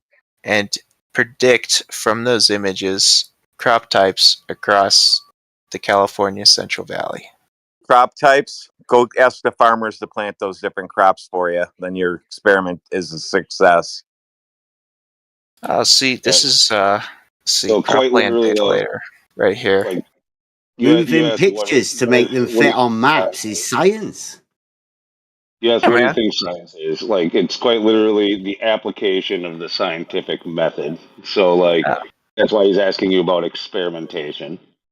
Yeah, and this is what I do. I know it doesn't look glamorous, but it's, creating methods that can analyze images from satellites. Using machine learning models right here. How is that the application of the scientific method? Because we form hypotheses and we test them and they sometimes work, sometimes they don't. We go back, we redo the thing, and we get these. Talking about imaging, like you'd have to determine your independent variable or the dependent variable. Like cause and the effect. Yes, the independent variable here would be the crop classes, which are these right here, and the dependent variables are the different spectral wavelengths of the pixels in the sound images. insane, actually. Nothing that you just said is related to each other. When you went out into the field surveying, that's not a normal job you do. And you said you had to get extra funding. That's not something you do regularly. No. It wasn't to get extra funding. We got extra funding just to do that because we got validation data on the ground from that. So is that a regular part that you validate all those actually in the field? You validate those positions before you shift them, or? I mean, we use validation data, yes. We specifically don't normally do it, but we did in this one instance because nobody else had done it, and we needed the data, so we were the ones to do it. Which bit does that data relate to then? The pictures that you're taking, or what are you verifying? Yeah, there? did you verify that the positions on the maps were good, or did you verify that the positions on the pictures that you use were good? We're not verifying the positions, we're verifying the data at the positions. Yeah, but which does that relate to? Actual locations of the positions, isn't it? That's literally How are you what you're verifying dealing with. something you're not with going GPS. to? No, he used GPS. He stood there with the GPS rod. He said that. Yeah, That's what we're asking. They're verifying the locations of the positions on the map. So, I feel like there's some misunderstanding here. So, we went there to verify the spectral signatures of the crops so that when we get these images, we can look at the same place and say, oh, this is the spectral signature that the satellite is giving us. It's the same that we measured when we were there at this specific field right here. Spectral, so what, the colour? You're trying to discern the colour so you know what crop was there, or what? Yes, that's a very broad said you had GPS. We did, yeah. We go to a specific point in the field. We go to this row, this whatever, and we say, hey, we're going to measure this tree right here. We're going to take the GPS coordinates, and we're going to have the data for this specific area at this specific time. Then we get back to the lab. We can look at the satellite image for that same tree, the same location, and say, hey, what is the signature for this? Is this what we measured? Is it the same thing? Is it different? If it's different, how much is it different? Do we need to correct what we're doing so that everything lines up? Right. So just I think for that one tree. So you're not doing anything to verify the GPS data. You're just using the GPS to find a location. All right, that's what I was interested. So you're just getting spectral analysis from with your stick or whatever tool you're using there. Mm-hmm. You're not looking for a GPS position or to verify Google Earth or to plot your new image on top of. You're looking for something else, spectral, something to do with color. Yes. Okay. All right. That's my wonder. That's all. That's fine. Yes. I don't know what's in a looser term of science, like the study of. I suppose it fits in that way. But as far as applying the scientific method to like taking photographs or imagery for I don't know if that's really qualifies as science, but I know like spectral photometry or whatever it is, like sure, that's a science, like whatever it is that they're doing. Right. What area of science do you work in? Physics. Ooh. Yeah. I've got a study of the straight line really, and I'd like to hear more about this, how it was different from the map, or because I'm aware that in reality, the shortest distance between 2 points would be a straight line, as would be shown by the GPS and the Cartesian coordinate system of your map and everything. That is true. The shortest distance between 2 points is a straight line. You are 100% correct. But you said that earlier, that if we were to draw a triangle, somehow the sides of it would be curved? Yes, because the Earth is curved. So if you... But that doesn't curve the sides of a triangle if the shortest distance between 2 points is a straight line. I guess. So in that case, the sides of the triangle would pass through the Earth. They wouldn't be flat on the surface of the Earth. They would pass through it. Yeah, this is no new argument. So it's basically you're begging the question of the shape of the Earth being a sphere, and then saying that we can use spherical geometry and make spherical triangles. In which case, over the surface of a sphere, the shortest line from point A to point B over the surface of a sphere is a curved line. I don't think he'd say that. I mean, the shortest he'd say point... yes to you saying it, but I don't think he'd say that. I don't know what you guys are talking about. I don't... No, I'm missing the Triangles point. are not curved, son. No, they're not. You're then correct. Stop using the word triangles for curved lines. I don't know what the question was earlier, because he had a square, but he curved the sides of a triangle, therefore... Right, I don't know, because the you're study trying of the to straight project line... a flat... You're trying to project a flat shape onto a curved surface. But they're both, the picture and the map were 2D. Yes. Right, the curved surface would be 3D. Right, so but you're not how mapping... do you get your 2D, both images and maps, into this idea of curve? You've got a notion in your mind of a curved surface. Well, that's 3D, but you're only dealing with 2D. Right, so you have to map it onto a two-dimensional surface. Which is a two-dimensional surface is like a flat map. Yes, that is a two-dimensional surface. Yes, that is flat. Mapped in Cartesian coordinates. Yes. Yeah. So you know, a sphere, that's 3-dimensional, right? Mm-hmm. Not 2-dimensional. Yep. So the difference between the 2-dimensional and the 3-dimensional is the 3-dimensional is what we call a non-developable surface, meaning it cannot be expressed on a 2-dimensional surface without distortion. And we'll go back again to the beginning. Right. And I asked you where the distortion was. Right. And you said there was none. You just reposition the pictures. Right, because it's already been corrected. These images are not distorted because they're already processed to fit with the base map. The base map is distorted because obviously Greenland is not this size, right? It's smaller. Right. Right. It's 2D though. It is 2D. This is a flat picture. The distortion comes with the Cartesian system that you're using to show the images. So the images that you get have already been adjusted. Yes. So they fit.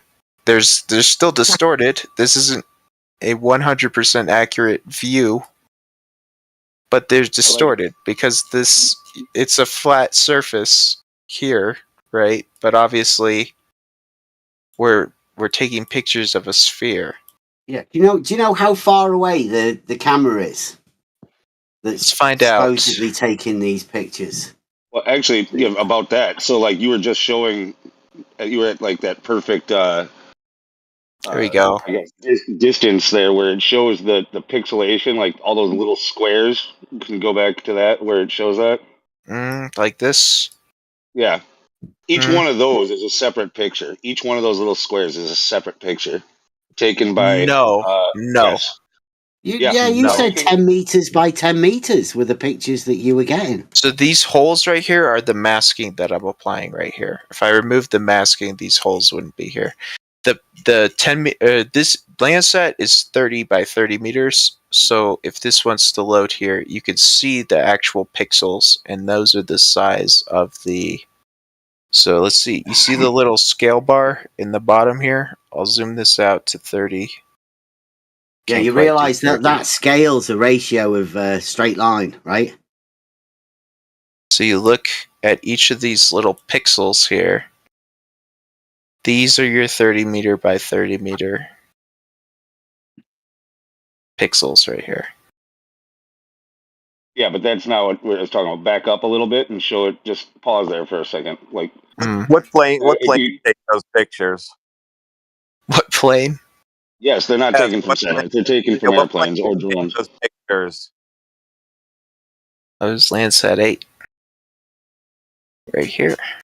Oh god! You can literally find where just in one of those squares it's clearly taken during the day, and then the square right next to it is taken during the night. Like they just they're taking them from probably around whatever from an airplane. Like I don't know how high the airplane goes. I doubt they're even going as high as commercial planes. But they're taking each one of those little squares, not these little ones like you're zoomed in on now. But when you were backed up a little bit farther, like each one of those is a separate picture, and then they're all stitched together. You can wave to the planes when they go over. They're not that high because they fly Each over one us of these all is the time. not a separate picture. Each pixel here, like these whole the size of the images that these take are pretty large. Let me see if I can get a single image from it and show you here. So go to Landsat 8.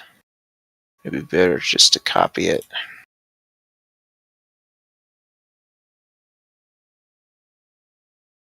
But they are quite large. I mean, if you only take the first image of it, we do map.add layer Landsat.first.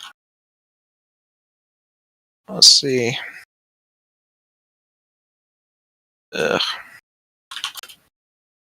What does Google own all those planes for with those cameras on them? They're kind of like an air version of those cars that like to come through your subdivision.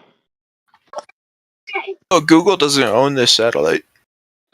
Oh god! They own the airplanes. He didn't ask you about satellites. He asked you why Google owns all those planes. Does Google own planes? Yes, they own planes and they own cars. Have you ever seen a car driving around with a camera on top that says Google on the side? I have not.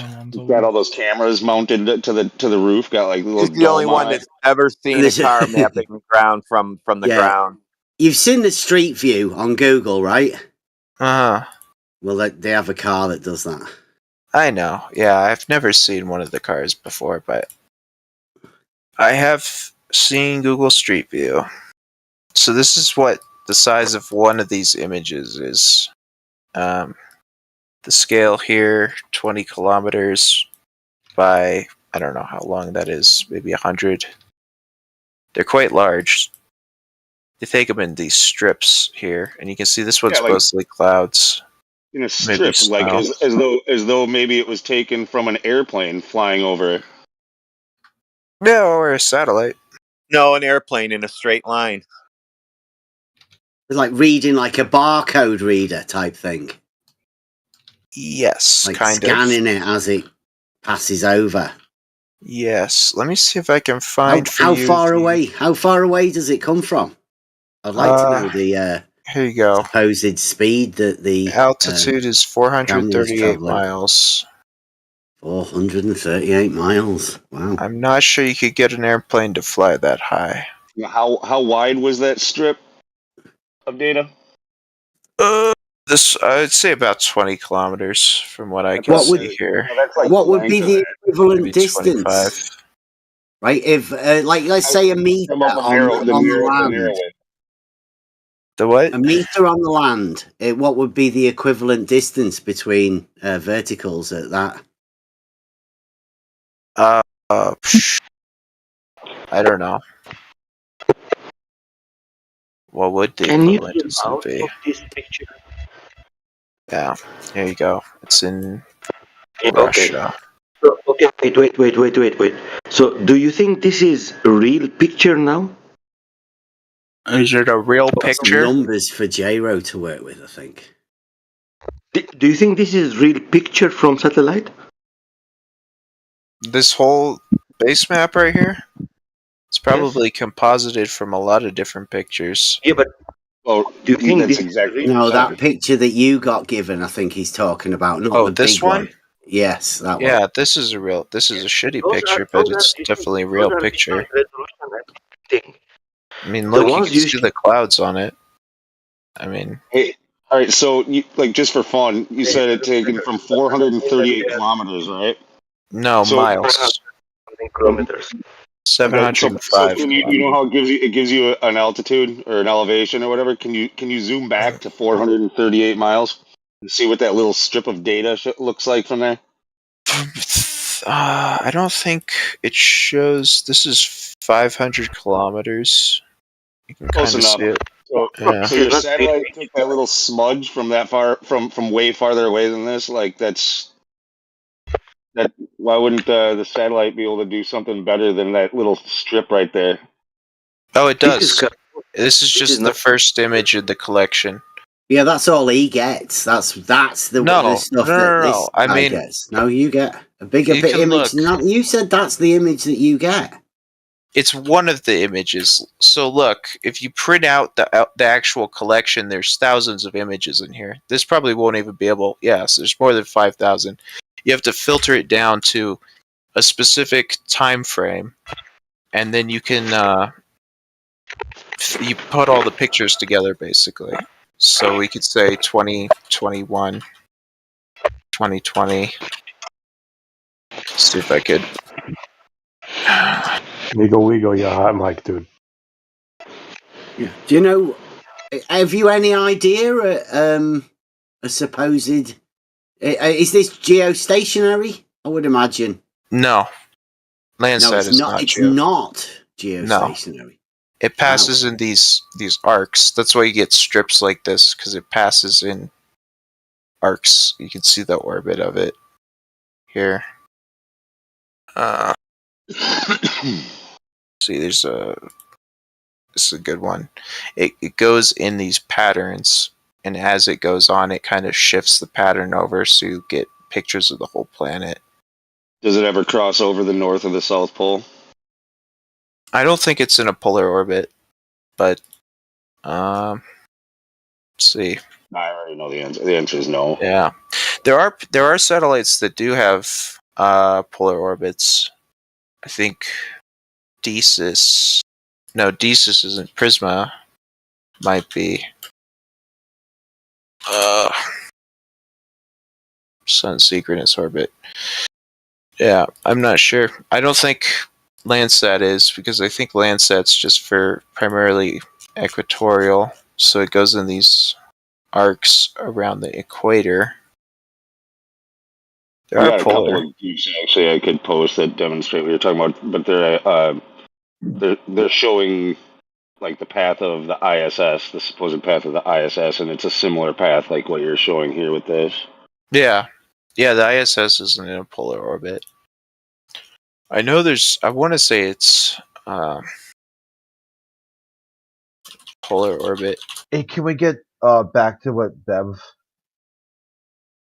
I know we're trying to make space for you, Bev. Just bear with us. It's all right though. I'm not too sure this guy can help me anymore. I think he's. I'm indoctrinated, bro. You can't trust me. No. I'm not, dude. I'm completely. This is independent. This is just dealing with the straight line geometric sort of reasoning. You aren't a surveyor. I thought when I initially heard you say that you were from the National Geodetic. Was it? Did you say geodetic? No. No. There. What? I'll send you the USGS. U.S. Geological Survey. Geological. Like, I'm pretty sure that's what Zanuck said at the beginning. I'll have to check back to that. Geological Society, I think. Survey. Yeah. Maybe a different group.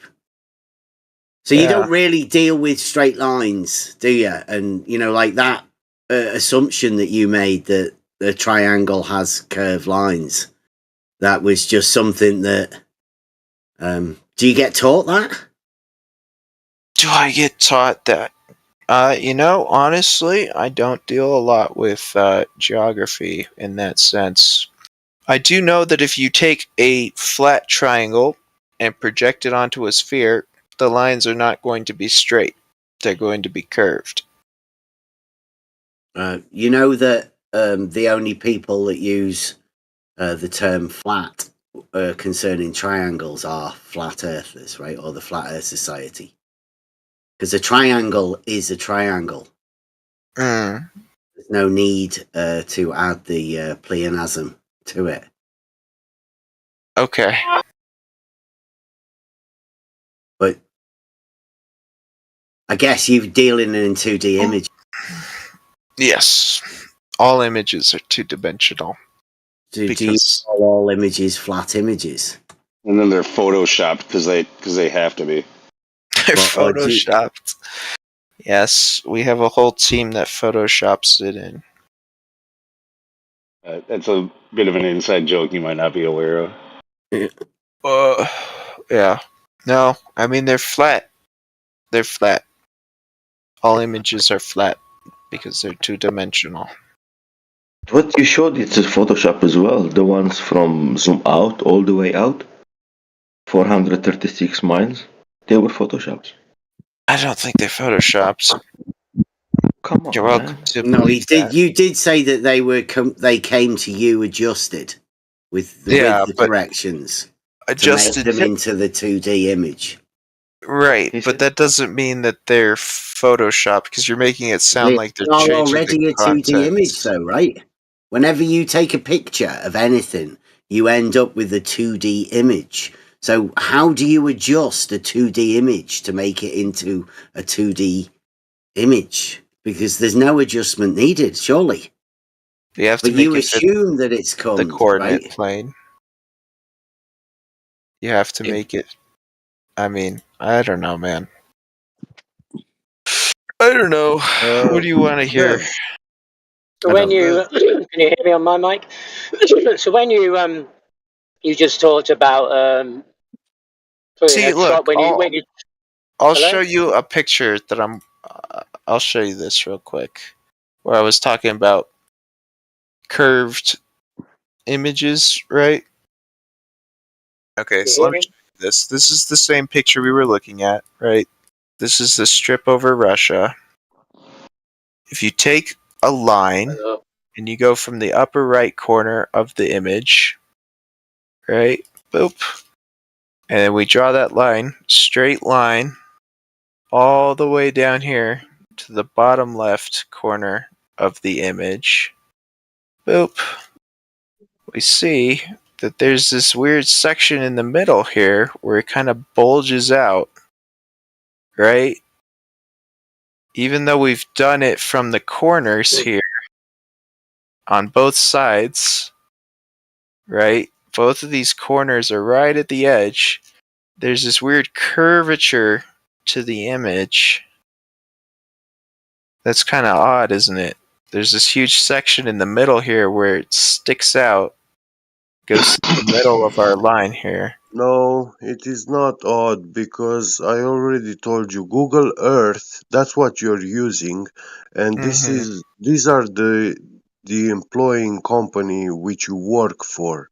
So all those measurements that you do, actually they get to Google Earth. I do not work for Google. Yeah. No, probably you know don't about their work planes and cars directly every day, for right? Google, but your company that you perform your measurements for, they provide this data to Google Earth. Yeah, because what they did is actually, listen, they took the image database from BAE Systems. From BAE Systems. Yeah, BAE Systems. Yeah. Yeah, I love those guys. They make weapons. They're pretty cool. No, See, they so now don't we make have. weapons. They don't make weapons. So now you're Those just guys. gonna say any kind of fucked up shit. I'm here now, so don't worry. You can't get away from me.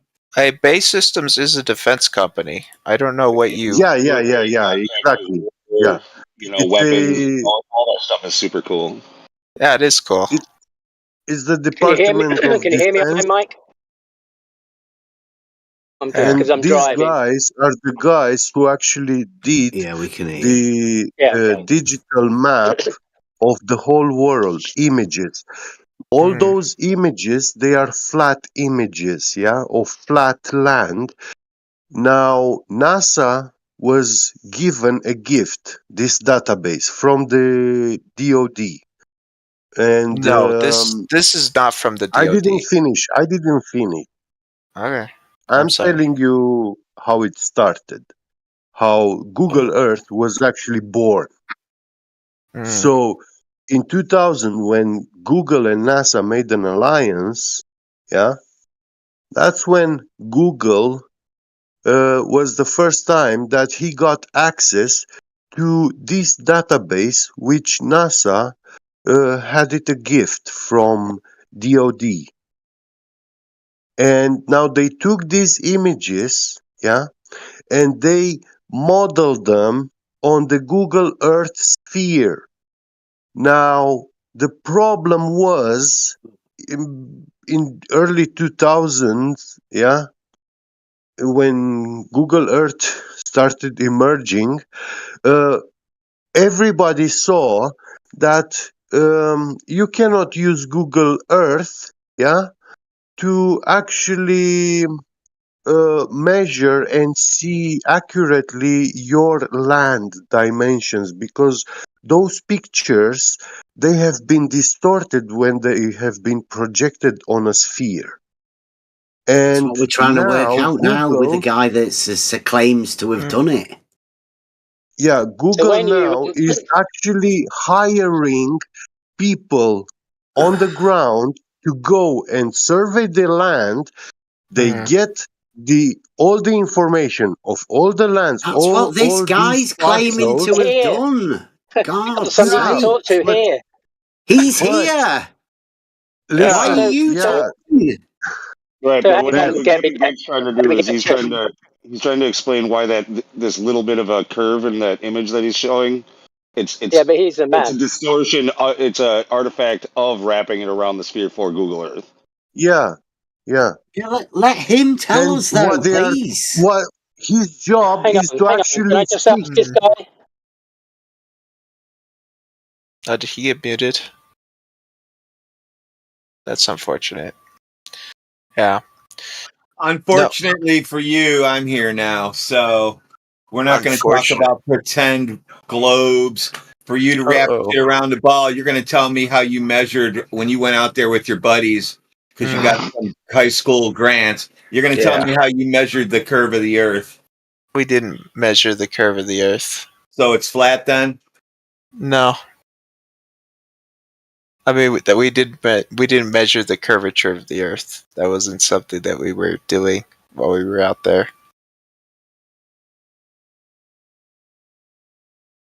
I don't think that means that it was flat. It's not what we were looking at. If the curve wasn't there? I don't know, man.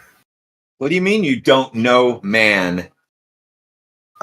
Don't be upset, man. We didn't look at that.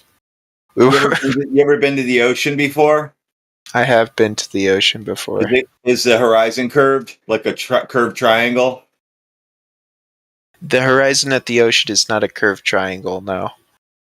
Are triangles curved?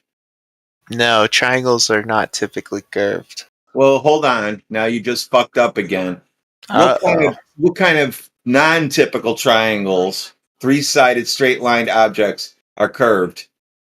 Triangles that have been projected onto a sphere. So not triangles. No, maybe not. Why are you using the word I don't know triangle? what you would call that. It's not a triangle. Okay. Somebody screwed you all up in school telling you triangles have curved sides. Yeah, I remember that day. I was like, Miss Bangle, I think triangles have curves. And she's just like, you know what? You're right, kid. Triangles do have curves. It's funny how you're spiraling now into just delusion that that I'm right, that you calling a triangle with curved sides is basically retarded. Yep. That's definitely the situation here.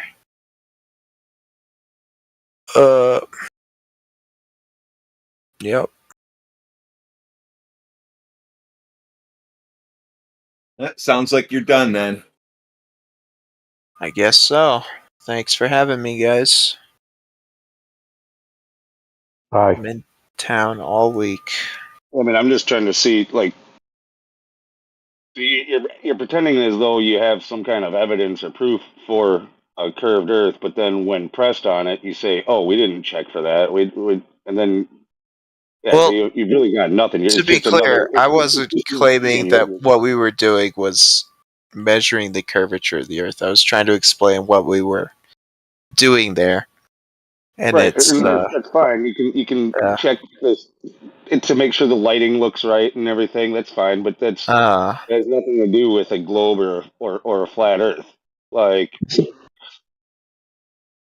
So, what was the purpose of your job again? What are you trying to do for people?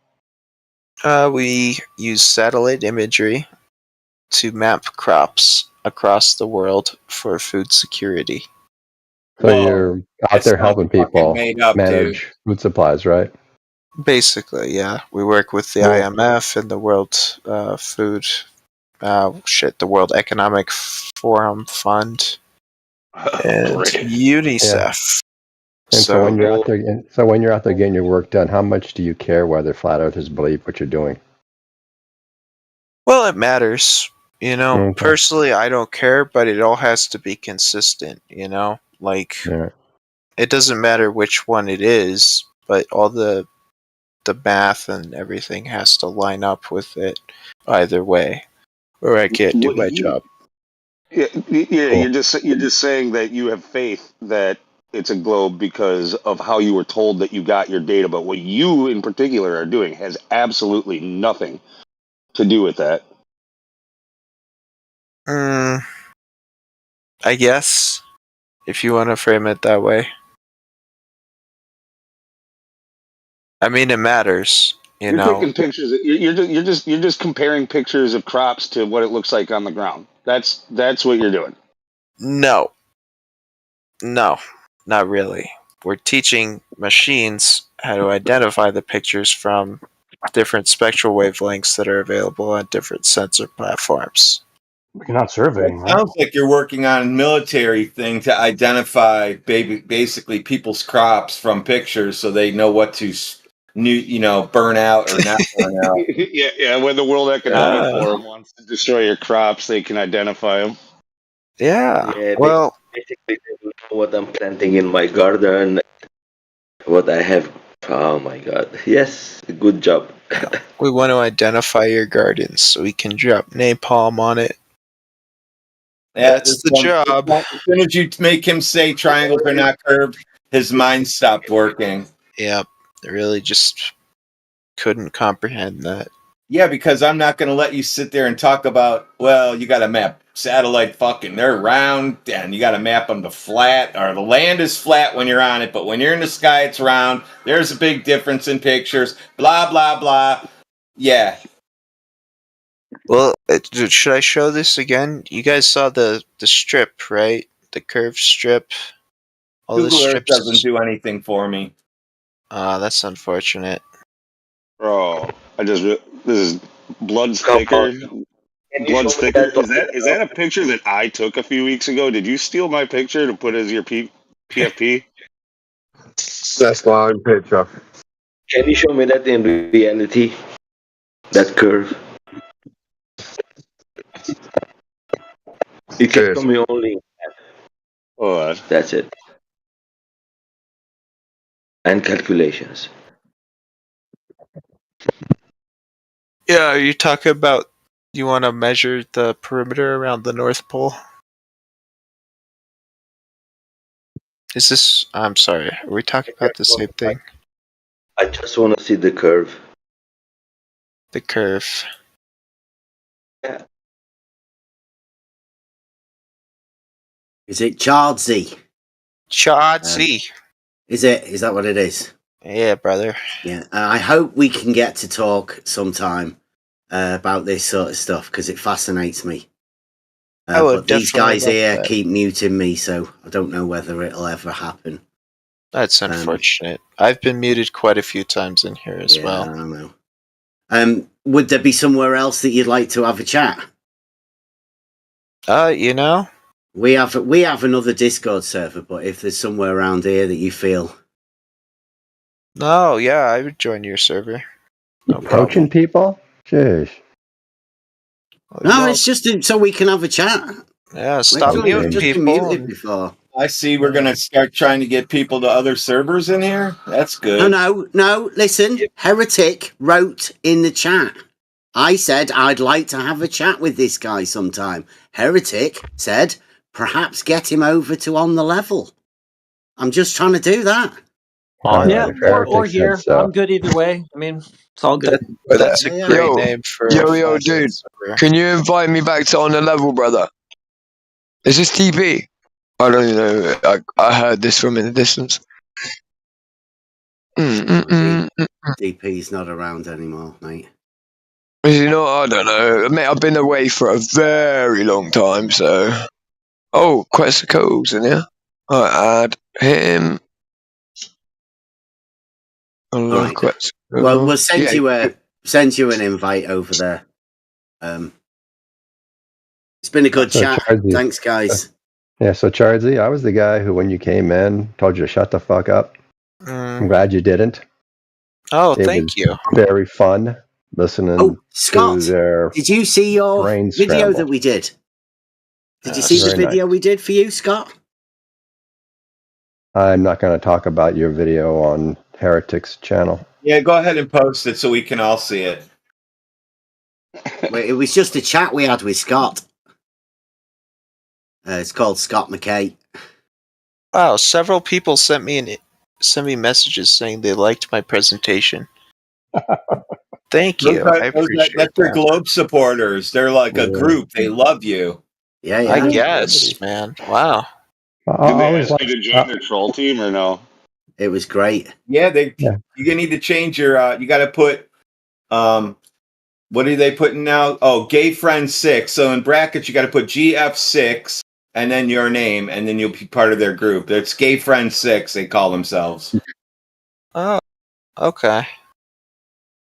I'll definitely do that. It's always good to see what people are doing with technology in this world to try to help people and lead better lives. You know, I just realized. Yeah, no, thank you guys. I appreciate the reception. I appreciate not being muted. I don't really appreciate the insults, but I understand that comes with the territory. So, thank you. Don't say triangles are curved. Yeah, okay, here, I'm going to show you something, right? Look at my screen real quick. Look at my screen. I'm going to draw you a triangle, okay? We're in Google Earth Engine right here. I'm going to draw you a triangle. You're not sharing. Okay? Oh, you're sharing. All right. All right, look at this. I'm going to draw a triangle. Look. Up. 3 sides. Oh, that's a funny looking triangle. Ah. Is this a picture now? Right, Is this a picture? We'll try again. You think right? that's a triangle? Draw a triangle, right?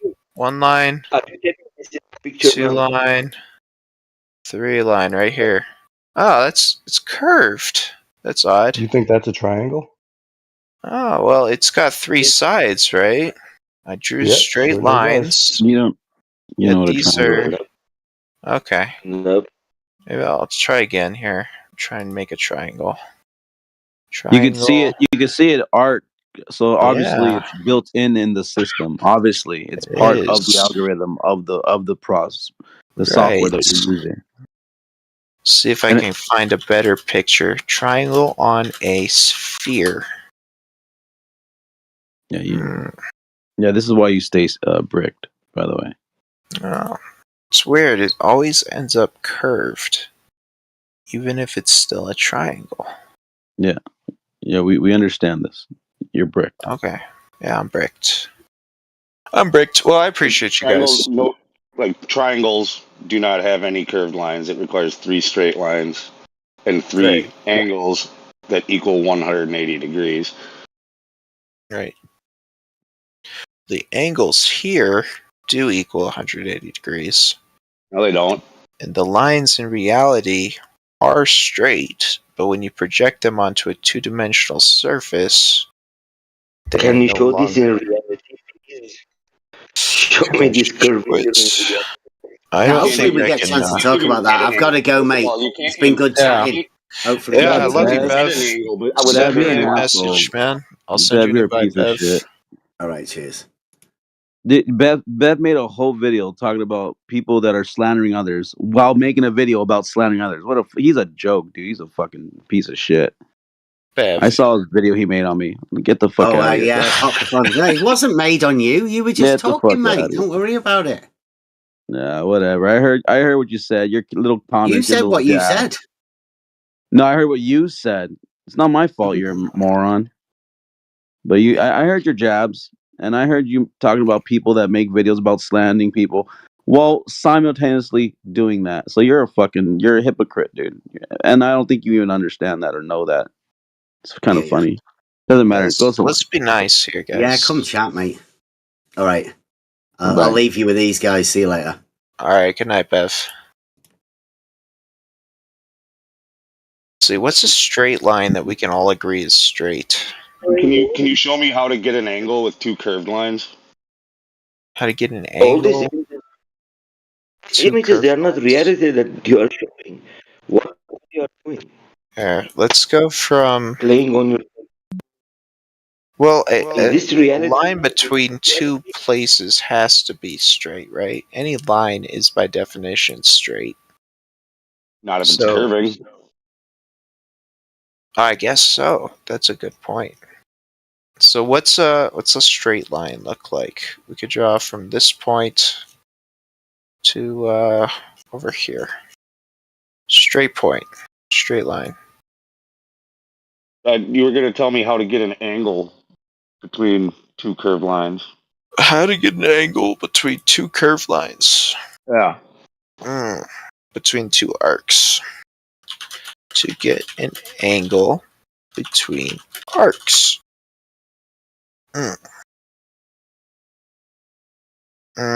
I guess you could measure from the radius of the arc. Yeah, that's a straight line.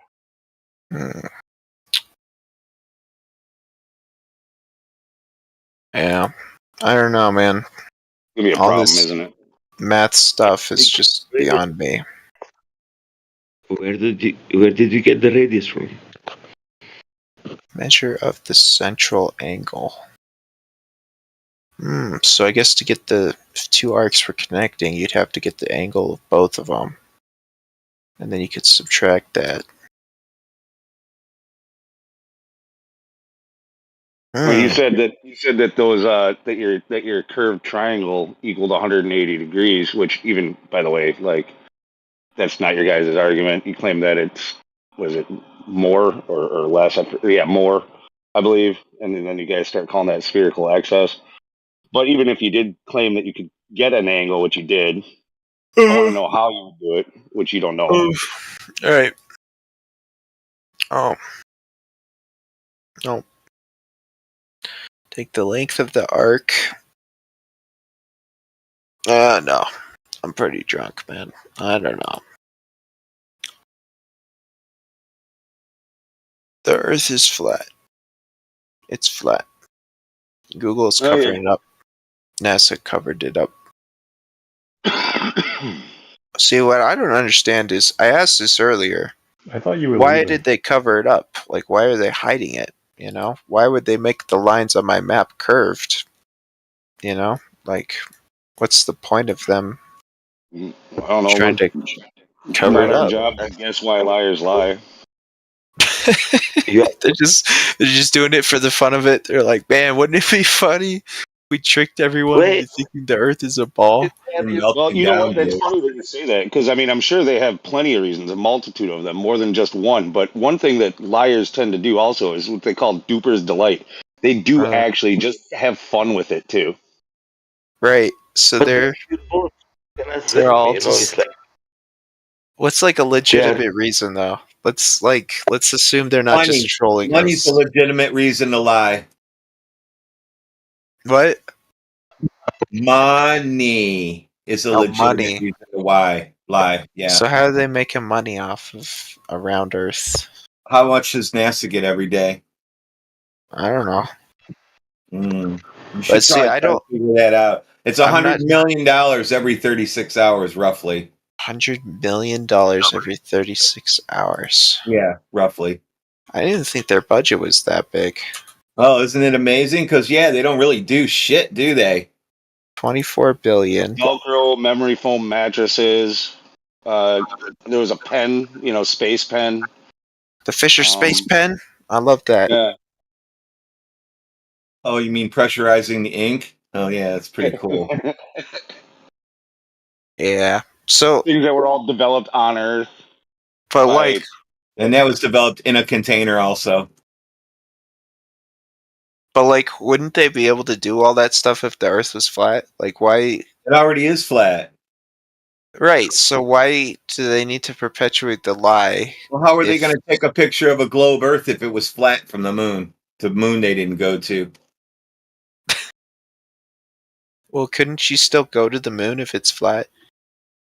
You think that's a big floating rock that you can land on? That's what I assume. Is it a hologram projected in the dome that keeps the air in? So now you got holograms and domes you're running to. Great. Well, that's the flat Earth's. No, you're in the wrong channel. You're in the wrong channel. I don't know where you've been before, but people have been lying to you. When it comes to stuff like that, like the sky or anything like that, cosmology, you're going to get different answers depending on who you talk to, and it's all speculation no matter what. It's not anything that we can actually test. Well, thank you for answering that. I wasn't aware. Well, and you guys are doing all the speculation too. Like you can't verify the things that you're told about space or the limits of the universe or any distances to any celestial body, what they're made of. You can't test and verify that. It's just a story that you've been told.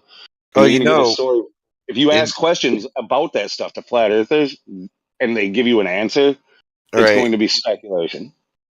Okay. See, I didn't know that. I assumed that there was a sort of general unified theory.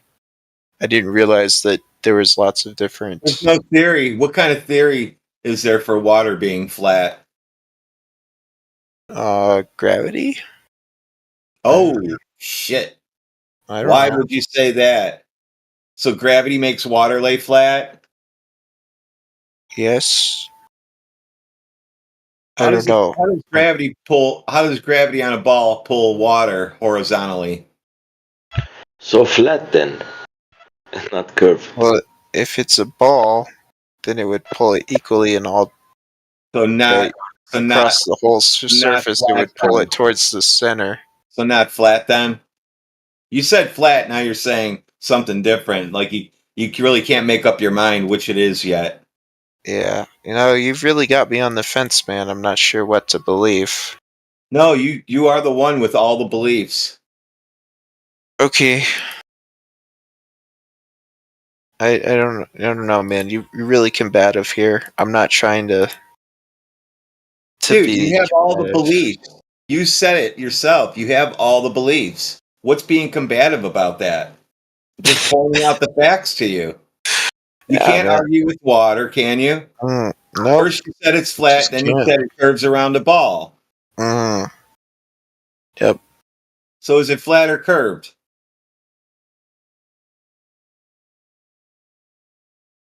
I don't know.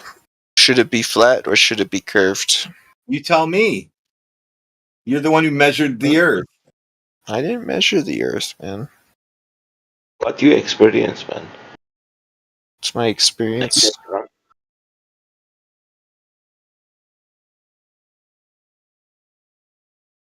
I mean, locally water appears flat, right? But over a large area, you can observe it to curve with the Earth. Why you assume it will curve? And how far it curves? Do you know that? How far it curves?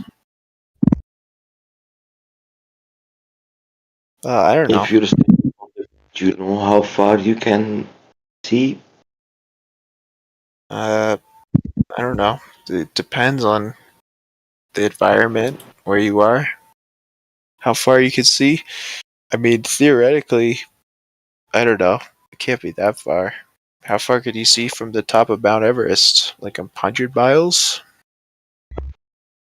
But if you have a geometric horizon, so that will be your horizon, right? You cannot see further than that. You're right. So what is that measurement? I assume it would depend on the elevation. Apparently, from the top of Mount Everest, you can see 335 kilometers.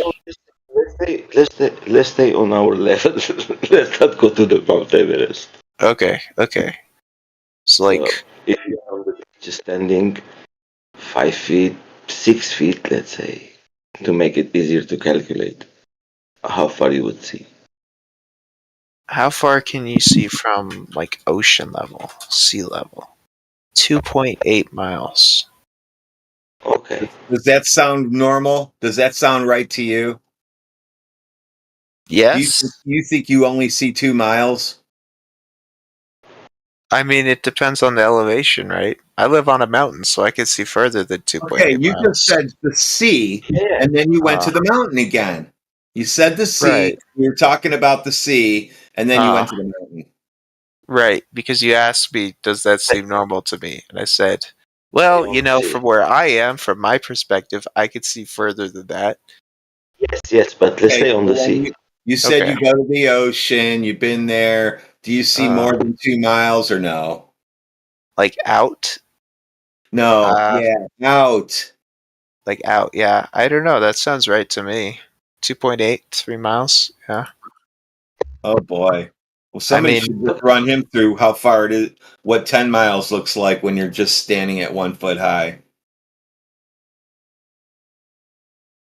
You think you can see 10 miles standing at 1 foot off the ocean? I don't know. This is from sea level. Yeah. The average person. How far you would see? This is 6. If your eyes are 6 feet above level and your weather is great, you can see about 3 miles. Let's go to 1 feet. 1 feet? Well, this is from 6 feet. Go to 1 foot. Go to 1 foot. From 1 foot above sea level. 1.225.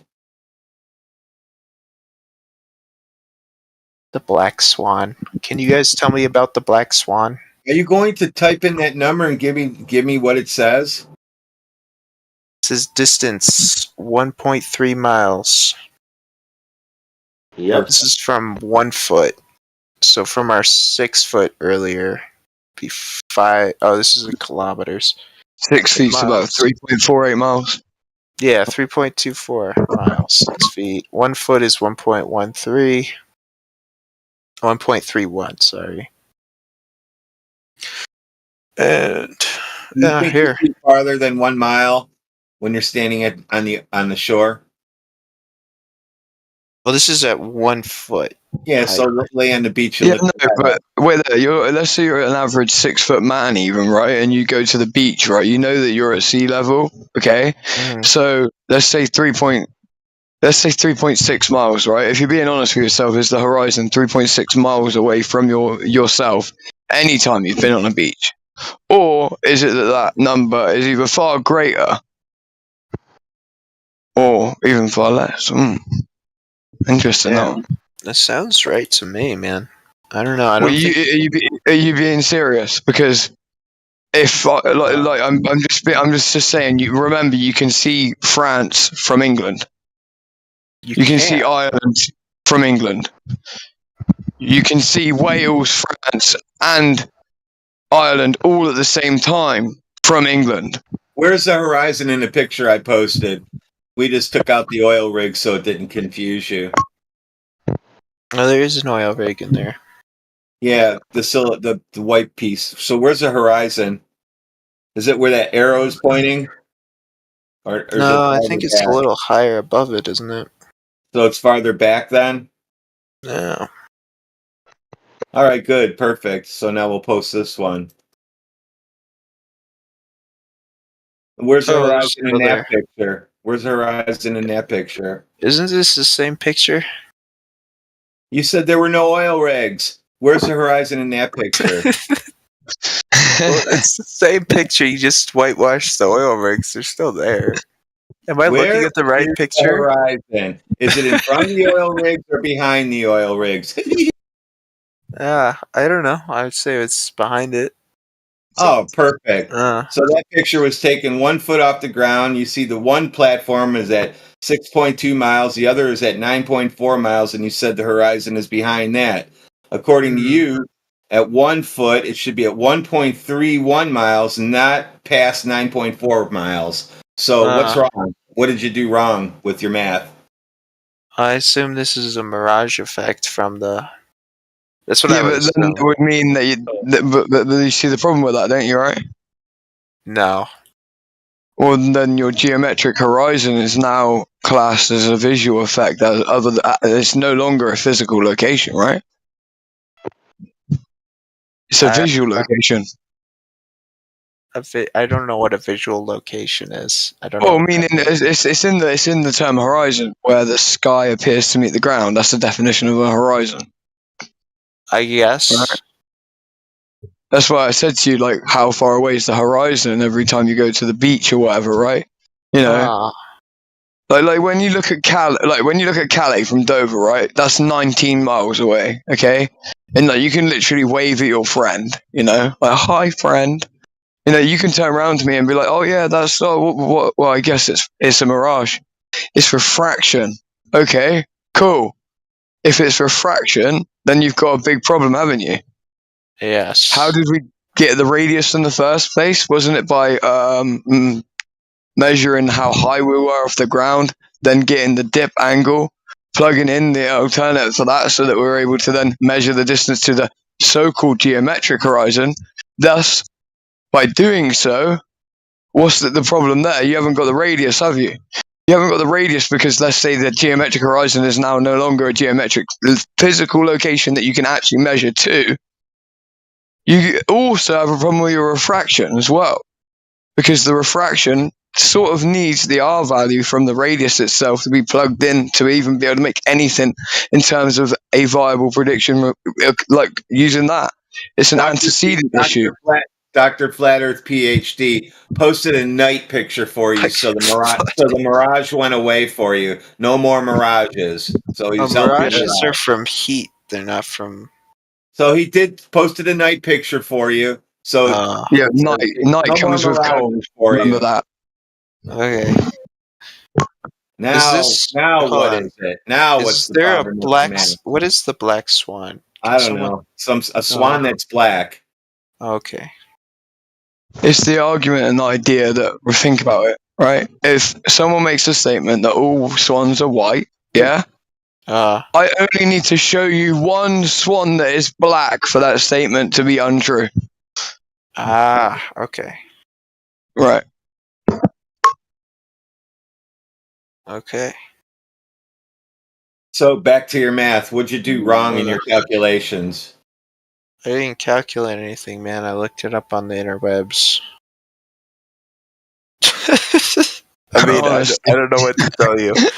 I'm not sitting here with like a fucking scratch pad and a calculator. I think he copy pasted it mostly. What? Where did you get Black Swan from? Oh, one of the fine denizens of this channel successfully predicted that we would be talking about oil rigs and Black Swan event or something. Is that why you're having a meltdown? Because you just realized that that's farther than 3 miles? I'm not having a meltdown, man. I think this is fun. I mean, You guys are being kind of aggressive with it. No, wait, that meltdown, sorry, you took it in the wrong way. Like, he doesn't mean like, oh, you're having a meltdown, like, you're hissy fit, it just means like a meltdown as in like, you're being brought back down to the ground, like a little bit. Do you know what I mean? It's like a little bit of a realization, you know? Like, it is fun. Trust me, we've been being grounded. I don't know, man. Personally, I'm not really here because I'm open to having my mind changed on this. And personally, don't take this the wrong way. I don't think you guys are open to having your mind changed on this either. I'm not really here for that sort of debate where I'm looking to have my opinion changed. And I don't think you guys are either. So that's not. I don't think anyone actually wants to change your mind either, because, like, remember, like, the whole point behind all of this is that people were, people were corralled into a certain way of thinking. It's more about having critical thinking skills overall, right? Mm-hmm. It's more about, when you go away from this, right? Like, these images he shows to you, it could be doctored, it could all be bullshit, right? But at least now you know, right, the mathematics for what you should be seeing, what should roughly be the case in terms of the trigonometry, right? Like, those numbers, you can look them up. He's not lying to you about the size of the radius purported by the people on your side of 3959. He's not lying about that, right? He's not lying about the circumference to you that they tell you. So he's not lying to you about what they would tell you, the distance to the sagittar, the legion edge of the sphere, where the horizon should be, basically. He's not lying to you about the 1.225 times the square root of Zelda's height in feet, right? Now you can go out and observe the world for yourself and sort of, see what purports in terms of with the numbers, right? You can maybe take it a little bit further in your own brain in the future and then think about maybe arguments against why it would be that way and why this and why that. But what you should do is sort of look at the chronological state of the argument as it goes, right? 5 years ago, everyone was saying that the horizon was a geometric physical location that was tangible, right? We can get the videos for you that show people at the tops of their fields that were saying that. We can show you Bill Nye, the science guy, saying the reason why the boat disappears bottom up is because it's a physical obstruction that is getting rid of the bottom of the boat. And, you can go back and look at many different people that would have said that then. But you won't find a glober today, not at least one that's up to date with this argument, right, that would ever say that the horizon's a physical location. They will all say it's not. It's an apparent location. It changes based on the atmospheric conditions of the day. It's just that the chronological argument where it started with Al-Biruni and how he claims he got the radius and the circumference is through exactly measuring the now admitted place that is not physical anymore. So that's like one little bit. It goes way further. So I'm just saying, like, you're not meant to change your mind. You're meant to go out yourself now and see whether or not you have any gripes with the story you've been told. Well, that's it. I appreciate that, Ben. I do. But in the end, you go and experience the reality for yourself and see what it represented for you. It represents itself however it is. We are not like preaching a belief or something. It's something you can do your job, dude. Believe me, I do my job. You can still do your job. It doesn't mean anything. You don't have to. They don't walk around at your job talking about globes. So they talk about pictures of fields. I've got a globe on my desk. We like globes. You do. Of course you do. Everybody does. Yes. And that doesn't mean anything. I don't want to interrupt. I have a Radwin, you can speak for yourself, motherfucker. I have a Cleveland Browns football helmet on my desk. So now what? What do you guys think about the Coriolis effect? That just came to me. What is it? Go ahead and tell me how it works. Well, you know how when you flush the toilet in the north That's hemisphere. Nothing to do with the Coriolis effect, by the way. The shape of the bowl itself is what informs which way it goes, and I promise you, So if we talk about like hurricanes, then or typhoons. Two things. When you say it just came to you, do you mean somebody just DM'd you saying talk about the Coriolis effect, or did you just think of it on your own? I did think of it because I was thinking you were talking about observing the world, and I was in Sydney for a couple of months last but the year. reason that made me laugh was Hey, because where's you the said when you flush the Australians toilet. at? So we can. Where's the Australians at? So they can tell me. One guy's house has. Lou's laughing, and I'm the one to laugh. Gosh, you guys are all talking over each other. So like, All right, so how do toilets prove Coriolis, Earth-based Coriolis effect? well, you guys didn't like that, so we can go to something else, right? I thoroughly enjoy it. I want to hear this proof. Well, I think he realized that he just said something stupid though too. Well, I mean, you can I'll talk about toilets, right? The water swirls in a different direction, Dude, right? But that's you can how also observe that's how that. they're made. They're engineered to do that so they can clean the inside. That's why they do that. But they go in different directions. Yeah, I have 4 in my house, and 2 of them go one way, and 2 of them go the other way. So does that mean my house is on the equator? One half is spinning one way, and one half is spinning the other way. But hurricanes also do it, right?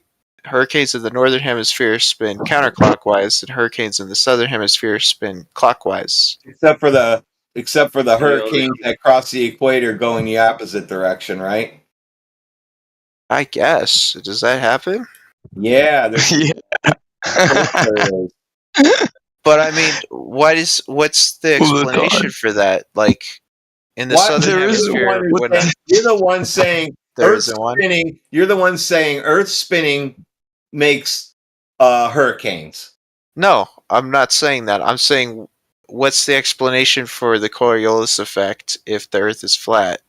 Because the Coriolis effect depends on an equator in a spherical model. Dude, the way that you actually don't even know what the Coriolis effect is. Just let you know. Okay. By the way, that's the biggest, funniest part about all of this is you actually don't. And that's not your fucking fault either. I'm not saying that as like a snidey cunt. I really am not. The Coriolis effect has zero to do with that at all. And you can look. I would actually prefer you to look it up instead. The Coriolis effect has a lot more to do with it's to do with inertial frames of reference, my friend. And centrifugal acceleration. Yeah. If it's centrifugal acceleration, then on a flat Earth, it should be consistent across the entire planet. But we're not claiming fact. We're not making any claims about a Coriolis effect existing, though, are we? So it doesn't exist then?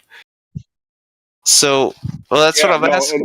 That's exactly right. So, Earth-based Coriolis doesn't exist. Coriolis effect is a real thing, but it's a real thing, but not in the regard you're thinking. Okay. Inherent deflection. It's like okay, if somebody's on a merry-go-round and you got 2 people throwing a football over the top of it, right? The ball is going in a straight line. To the observer on the merry-go-round, it appears to be a curved path, but it's only an apparent deflection. It's not a real one. Okay, that's Coriolis. Flat Earth PhD posted it at 21 after the hour. You can see what Coriolis is. The actual thing, not hurricanes. 21 after? That was like 7 hours ago, wasn't it? Did you? You know that, like, if I could tell you a way of making a tornado for yourself, would that freak you out? Now it's posted again. I see. Okay, so what I'm wondering is right, I understand your explanation, but wouldn't that mean that the direction is consistent across the entire planet? Like, wouldn't it mean that no matter where on the planet one of these you got to things think about what first causes something like a hurricane or a tornado, right? You got to think about the causation and then the effect, right? Okay, and then so again, we live in a very dynamic system, right? And that is a fact. Okay, and I think the idea that all hurricanes like happen in this direction and this place, and it's a little bit sort of, I think, shallow-minded of people because they just have been told the result. what I mean by that is that they've been told why the result occurs, right, in the way that it does, without thinking about what's actually happening to cause the thing. So, are you stating then that the Coriolis, right, is what causes the hurricane too? Oh, no, I'm saying that it's an explanation of why it happens. I'm not saying that it causes it. Well, go ahead. So think about how if it's an explanation. How does the hurricane happen then?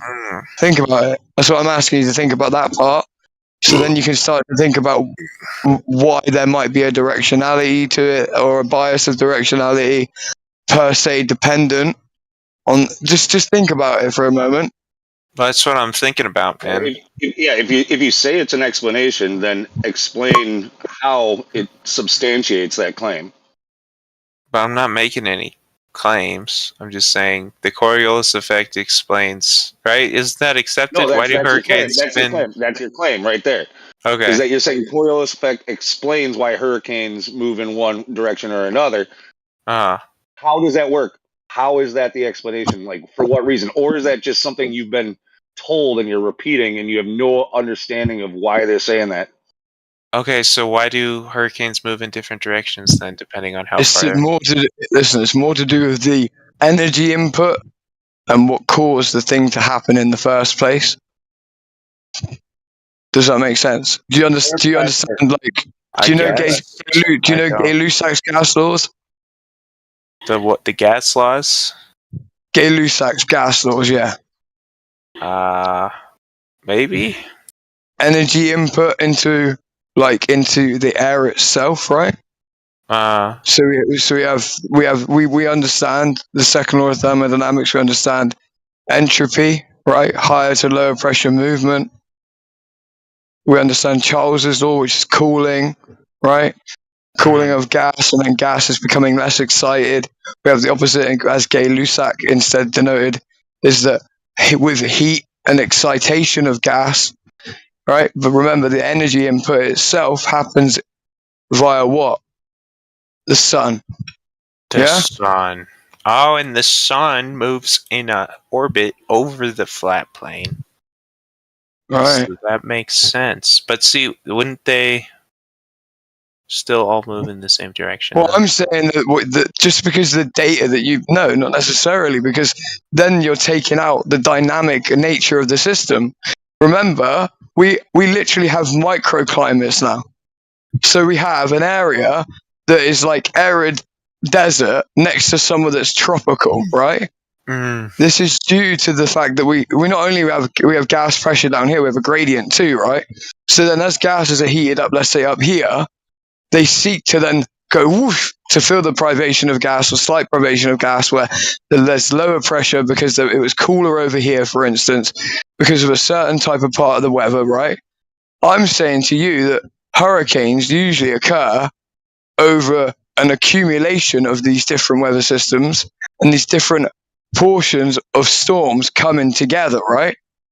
And what they've recorded and reported back to you has roughly been the data sets that suggest this, right? What you stated from the beginning.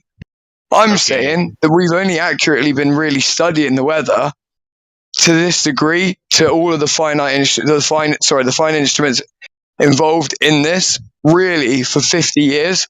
We've only been studying the weather really drastically closely for just over 100 years, to the extent where we could say these instruments would help us to sort of have a pattern about exactly what we're talking about. I know we've been recording the weather to great depth before that, but I'm not going to break down every individual portion at this second as to why those different dates are important. But what I'm trying to get at to you is where did you verify in the first place that they only spin that way in that part of the world? And then not only that, if, again, much like the Black Swan, if I can show you where that doesn't happen one time, does that sort of undo the whole thing for you already? Because I can tell you right now, in Australia, you can get a toilet that spins the opposite way. So we could have just stopped there and been pricks and been like, well, I'll show you I'll just show you a toilet spinning the opposite way in Australia. And then that would just undo the whole thing for you, right? But no, we're like, no, we're more interested in the truth. We want to talk about it in depth, right? Yes. We want to actually get to the truth. So that's really where it's at. So look for it. See if you can find a hurricane that isn't spinning in the right direction according to that. Because if you look into it, you'll find out exactly. This is what Radwin said. And then, so when it comes to the hurricanes, also, just like the energy that Crack was just talking about is, the thermal energy from the sun, which is, between the tropics and warmest at the equator, right? Like that's where its most average time is spent. It's where you get the most direct sunlight, supposedly, right? But so hurricanes don't ever happen along the equator.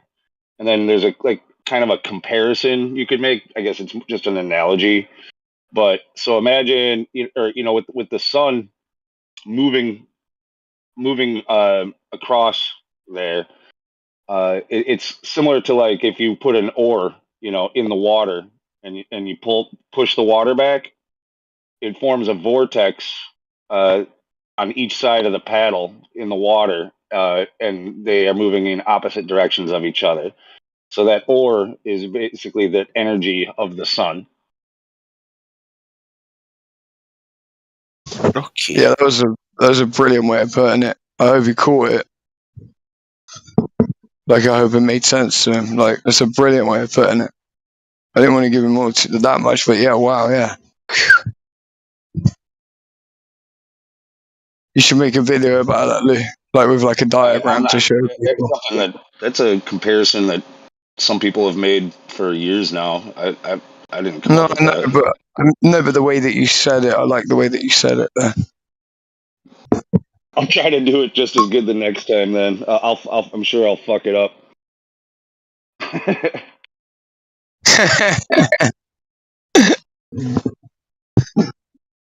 Guys, I gotta go to bed. Yeah, appreciate you educating me. It's a common occurrence. Have a good night's sleep. You definitely will. Definitely will. Thank you. God bless you. God bless. Good night, everyone.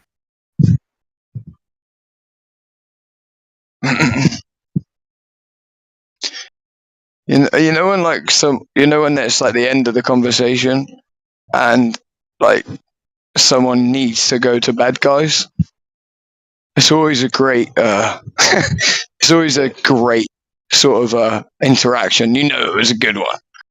Well, I believe he did have to go to bed, but yeah, that was a good ending note for him. No, I'm just I'm just saying, it's like, you hear the deflation and the cockiness is sort of not in the voice anymore. So that's what I mean. It's like, yeah, guys, I gotta go to bed. Yeah, well, I ruined his party, his satellite imaging party, and his cockiness went away after that. Ah, shit, I missed that bit. Damn. God damn. It was all downhill after that. I was being mean to him, all kinds of shit. So, that's just you, though. You're just a mean motherfucker. Why? People need it. Because I tell the truth directly and to the point in as few words as possible. Mate, people need it. Like, yeah. Like, your style is exactly unique and needed. I'm telling you. You gotta keep that going that way anyway. He's all giggly and happy when he's talking about satellites and Google Earth and how he works with that stuff, and I just brought him back down and said, yeah, so when you were out there measuring with your sticks and all that, was it flat or curved? Oh, we didn't measure for that. And then I just brought him way down back to Earth, and other people in the room got sad because we couldn't talk about satellites anymore. So sorry, everybody. Sorry to ruin everybody's day, but we had to knock him back down to Earth. Man, he wants to talk about satellites.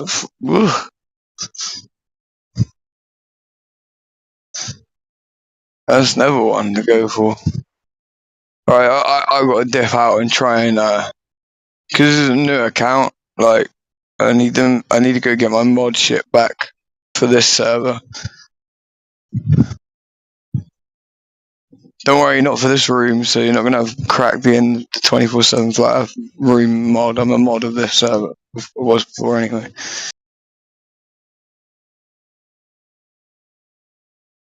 I keep hearing you flex that muscle, but you still don't. You're not actually a mod. You I still got to can't be get it bothered. back. I can't be bothered to like go and speak to who I need to speak to. It's like fucking long. You want to wait till So, you fix your voice first, so they can recognize you. yeah, a little bit, but Yeah.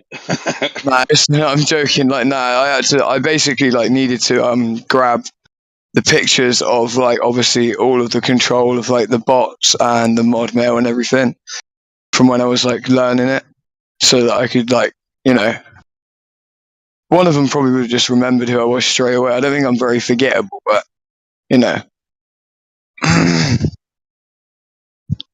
wasn't here for long enough.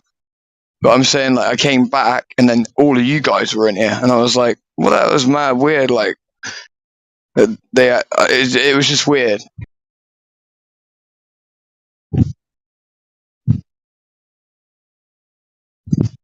I'm glad for it, for sure. So they letting you live stream onto like their YouTube as well, or is it staying on to the other one? Because that would be It's still on Helio's channel. He's most of the time he's got the bot recording in here. So that's going to be my next move then, is be like, well, you guys don't actually really have a 24/7 live stream, do you? So you could live stream this 24/7 You on got your 3 of channel. them running. Yeah, no, I know, but I mean, their YouTube's like quite big, so it's like I think it's quite big anyway. I don't know how big it is. That's what winds me up about Matthew Learns. I'm like, you should be doing at least like one day a week of live stream, so he gets enough out of it. You know, he's in there masturbating all day, so it's just like, come on, bro, pay for your porn.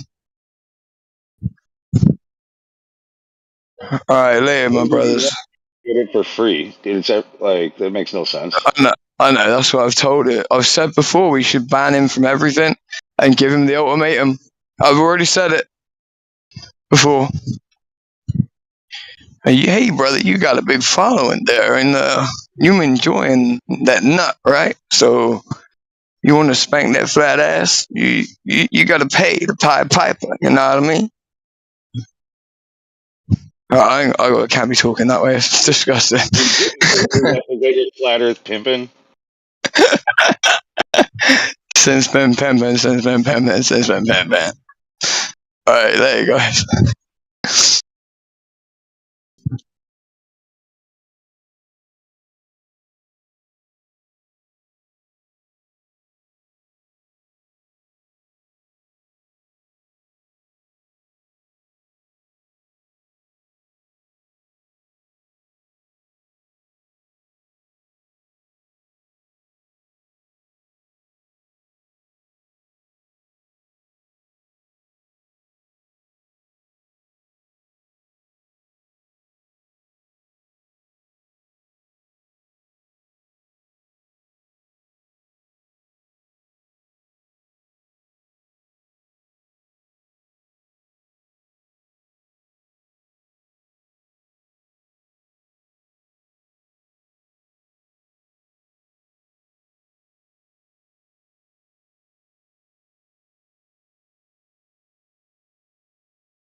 Budding.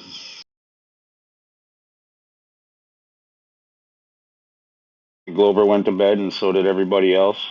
Jesus Christ, there's a lot of people in here to be quiet. Yeah, there was a pretty good conversation going until about 5 minutes ago, and then that guy took off, and everybody shut up. Seems to be kind of like common occurrence between different things.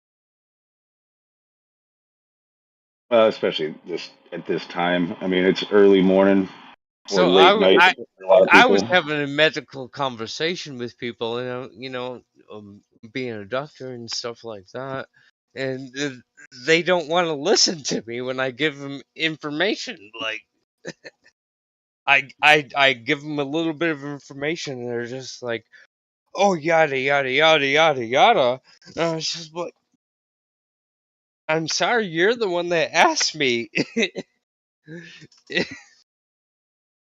Well, I'm not sure what your conversation was, but No, I it's don't just want to get into it's it. common on Discord, especially in debate forums where people are more waiting for their turn to talk than listening to a response. And that's the thing is like, so I had the conversation with the person. I said, so hold on, I said, hold on 10 seconds. Wait. And then I said, which one of you is a doctor? And none of them could say that they have either that they have had 8 years of medical or educational experience, but Again, I mean, they're not so this doctors. is this is this is live streamed, and any medical talk we're not going to do in here. No, So so obviously, no, I would never give any kind of advice or any kind of anything like that. No. But it sounds as though you're trying to appeal to your credentials instead of. I mean, you can't just. Well, no. So basically, what I was trying to say is that a lot of people will try to say something sometimes, and then once you tell them what you know, they still won't listen to you. It doesn't matter. It doesn't matter what you know. It doesn't matter if you're a doctor of medicine or if you're a doctor in veterinary science. They won't listen to you because everybody else knows more, right? So obviously no. I'm not going to try to give anybody kind of advice over No, but here that wasn't. That unless wasn't my. unless it's permitted. Yeah. No, good. Leave it at there. But it sounds like I said, the point of what I just said is that you were trying to appeal to your credentials. Like, hey, who's the expert here? Well, I mean, it's a good point to bring up because. Well, you can't just use like. What an appeal to authority or an appeal to experts or anything like that. I'm sorry. It's the evidence that you provide that's important. Sorry, it's not exactly just from this server. That's also a good point to bring up. It's not just from this server, but what I'm talking about is a cumulative experience between these people. So I have never been on this obviously server. this is just generic because we're not talking about. I've never been on this server and said that I need to have X, Y, and Z information to be able for anything. No. So I have had conversations with people on here, but no. So I've never had any kind of X, Y, and Z tell me why this is or why that is or anything like that.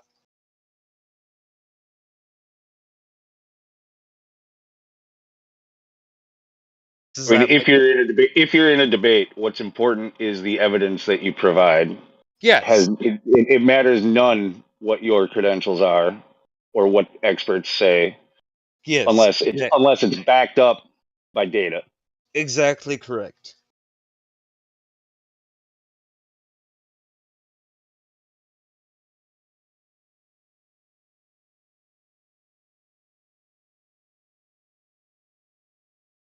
And so, like, I'm one of the people that most people don't even want to talk to when it comes to actually giving data, is because I will give the data, you know. And so what I would say is that, you know, sometimes people that are less educated, they don't want to listen to the spiel of what you're trying to say. It wouldn't have anything to do with you being drunk, would it? Yeah, you do kind of sound like it's I mean, you don't really sound like a doctor, honestly. Not right now, but maybe it's because you've been drinking. Well, I mean, pardon me. I think that I do have a lot of knowledge. I'm not trying to. I'm sorry. I'm not trying to be abstract, but it's Saturday, and what time is it? Well, it's almost 6 a.m. where I'm at, and Yeah. if you're so, I mean, that's been a long night of drinking for a doctor. Well, so I think that part of the problem is that you're mostly faceted on the drinking, but not the actual knowledge of what we're talking about. Well, we haven't even talked about anything because we're not going to get into those details. Remember? We have I mean, been we talking haven't talked. about We haven't this. talked about anything specific. You are refusing to It's acknowledge. just been a generic conversation about how people behave, and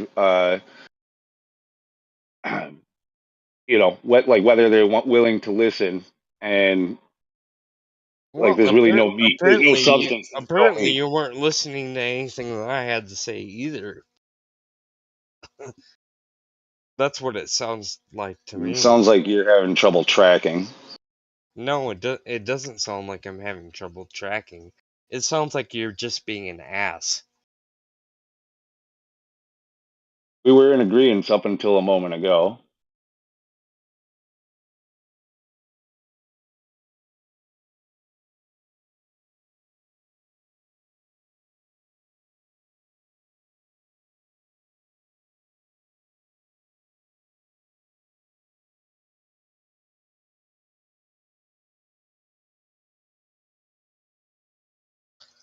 Anyway, we both know how to speak English.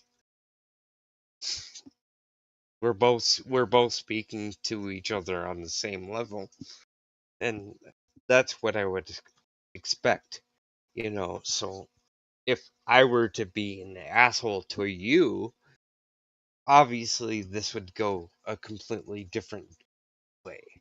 Well, look, I'm not trying to be an asshole, but somebody did point out something that I picked up on as well. That No, you do sound tipsy, and you agreed that you are. But what does that have to do with anything? What did I say?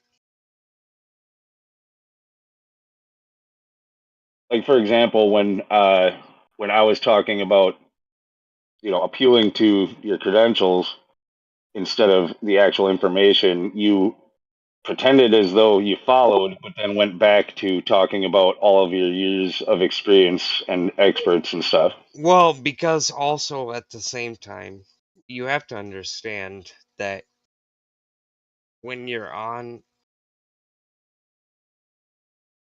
this kind of platform, you have to be very careful about who you say you are. Well, then quit telling everybody who you think you are. I'm just not talk saying about the topic. I never told you who I am. Well, you told me right off the bat that you're a doctor with 8 years of education, or you know, and it doesn't go back to me who I am. Right? No, I mean that's a major part of like your identity. So yeah, you should know who somebody is, but just because you're pissed off because somebody else has an opinion that's different than yours doesn't mean that you need to be so pissed off that you need to fucking block Anybody people. else? Do I sound pissed off, and do I sound like I'm being like overly aggressive No, or a but dick? Or is so he just taking it that way there's because he's been in his feelings? multiple people have blocked me because they don't like my opinion. Maybe because you're drunk and intoxicated, man. That's the truth. You're a fucking retard. Shut the fuck up. Exactly. This guy's not a doctor. No. No, I'm just a person that has some fucking common sense. He's that type of guy that comes into a grocery store. I mean, in America, it's a typical store for drinks, I guess. And he talks about how he went to the moon or something. No, you guys are the type of guy that would go into my store. Yeah. Yeah. My store. Wow. My store owner, right? You're a store owner now? Tomorrow you might be an astronaut. Like I said, you guys are fucking you own a idiots. pharmacy? What kind of store is it?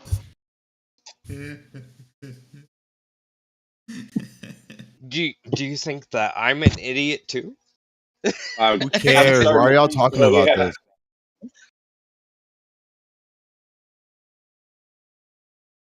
Golly.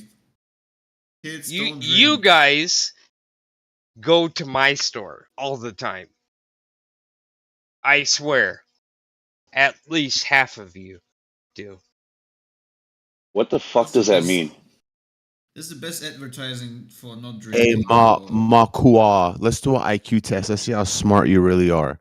Yeah. Do circles of latitude south of the equator get smaller or bigger the more south you go? Jesus. That doesn't make any sense. That's fucking retarded. Okay, Circles of latitude. That's a plus for him right there. Jesus Christ. I've been to college. I know all this shit. I've been to American college. I can give you a lifeline, okay? If the equator is a circle of latitude, if one were to go south of the equator, would the circles of latitude get bigger in distance or smaller in distance? Shut the fuck up, dude. All right, question number 3. Is the Earth concave, convex, or flat? Go. And I would say shut the fuck up again. Guys, you're That's not even a question. Guys, you're really challenging him intellectually with these questions. Don't you realize that? You guys are fucking idiots. Yeah, exactly. Like, listen to this guy. He is really much way above your guys' level. He's the expert on it, so we'll just have to take his diagnosis and run with it. No. You take whatever I have to say with a grain of salt. I'm not forcing you to do anything.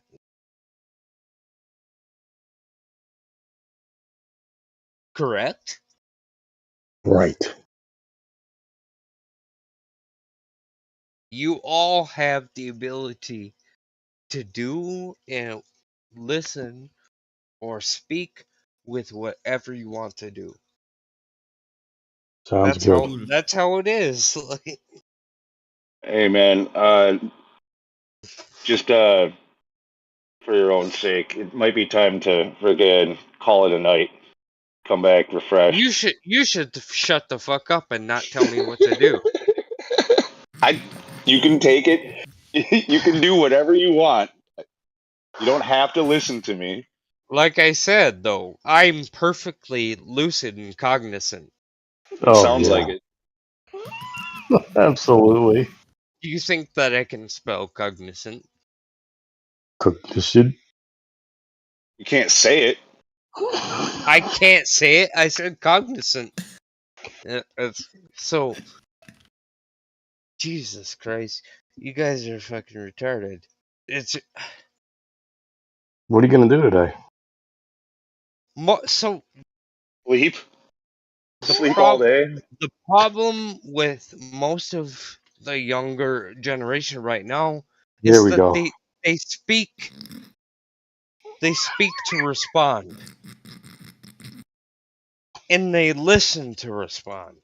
Doctor, They don't don't you need to listen have a... to speak and speak to respond. You know, it's a circular fucking thing. And most of these fucking kids, they just talk and talk and talk and talk and talk, and they never listen. Right. Hey, doctor, maybe you're missing an appointment or something. Have you checked No. your calendar? No, I have one. Oh. It's You have an appointment Saturday, or a dude. calendar? It's fucking Saturday. How many appointments do you think I have? Probably none. Idiot.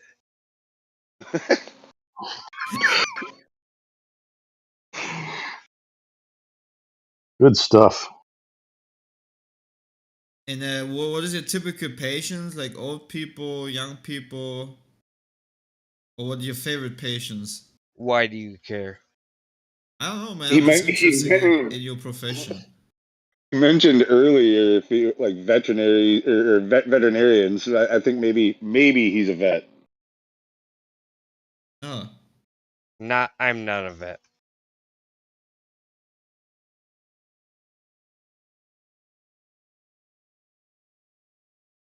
But I am awake most of the time, if that helps. Not for much longer. No, I'm gonna be awake for probably 14 more hours. Whoa. Golly. That's not very healthy. It's for not a doctor. easy. No, I agree. I take small naps. Is this how they do it? Like most of the time within the industry? Yeah, that's how it has to be. Oh, okay. Now I get it all, man. Now it all makes sense. You know that they actually have rooms and showers and stuff in the hospital for doctors. I bet. They actually do have rooms in hospitals and By any chance, are you in a hospital right now? I'm sorry. Hold on.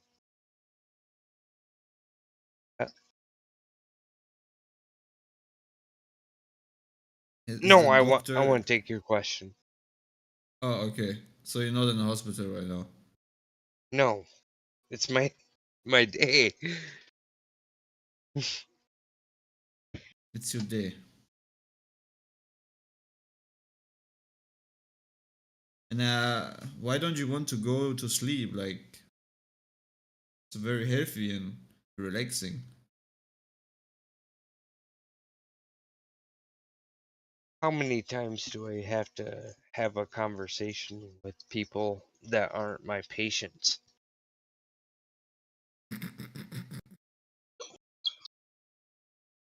I mean, does that make sense? Yes. Absolutely. Can I be your patient? No. Why? Legally, it's like a gray area, and it's not good. Oh yeah. Okay, I get it. Yeah.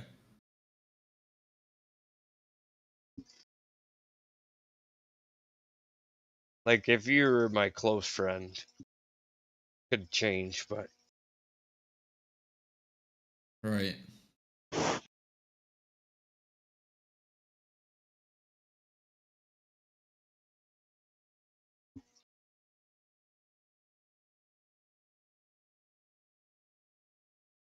I mean, so like, can you imagine that you have to cut a little boy's penis? Oh, come on. Okay, I'm out.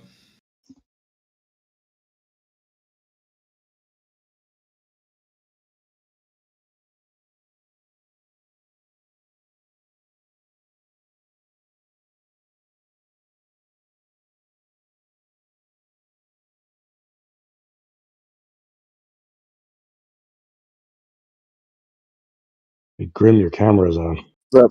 Yeah, I know. Oh, okay. Looks flat, right? You can't really tell. A little bumpy.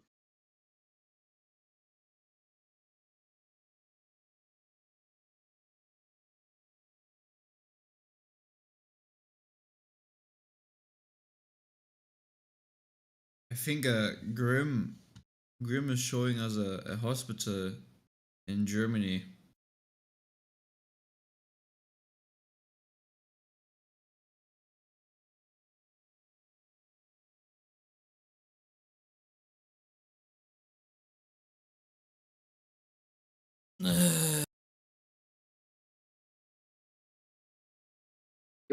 Sorry.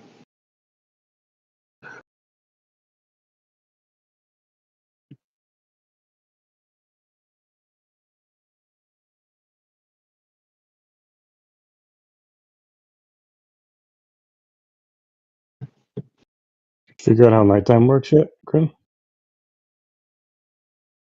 What's that? So did you figure out how nighttime works yet? Not yet, man.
Anybody here What a is the fan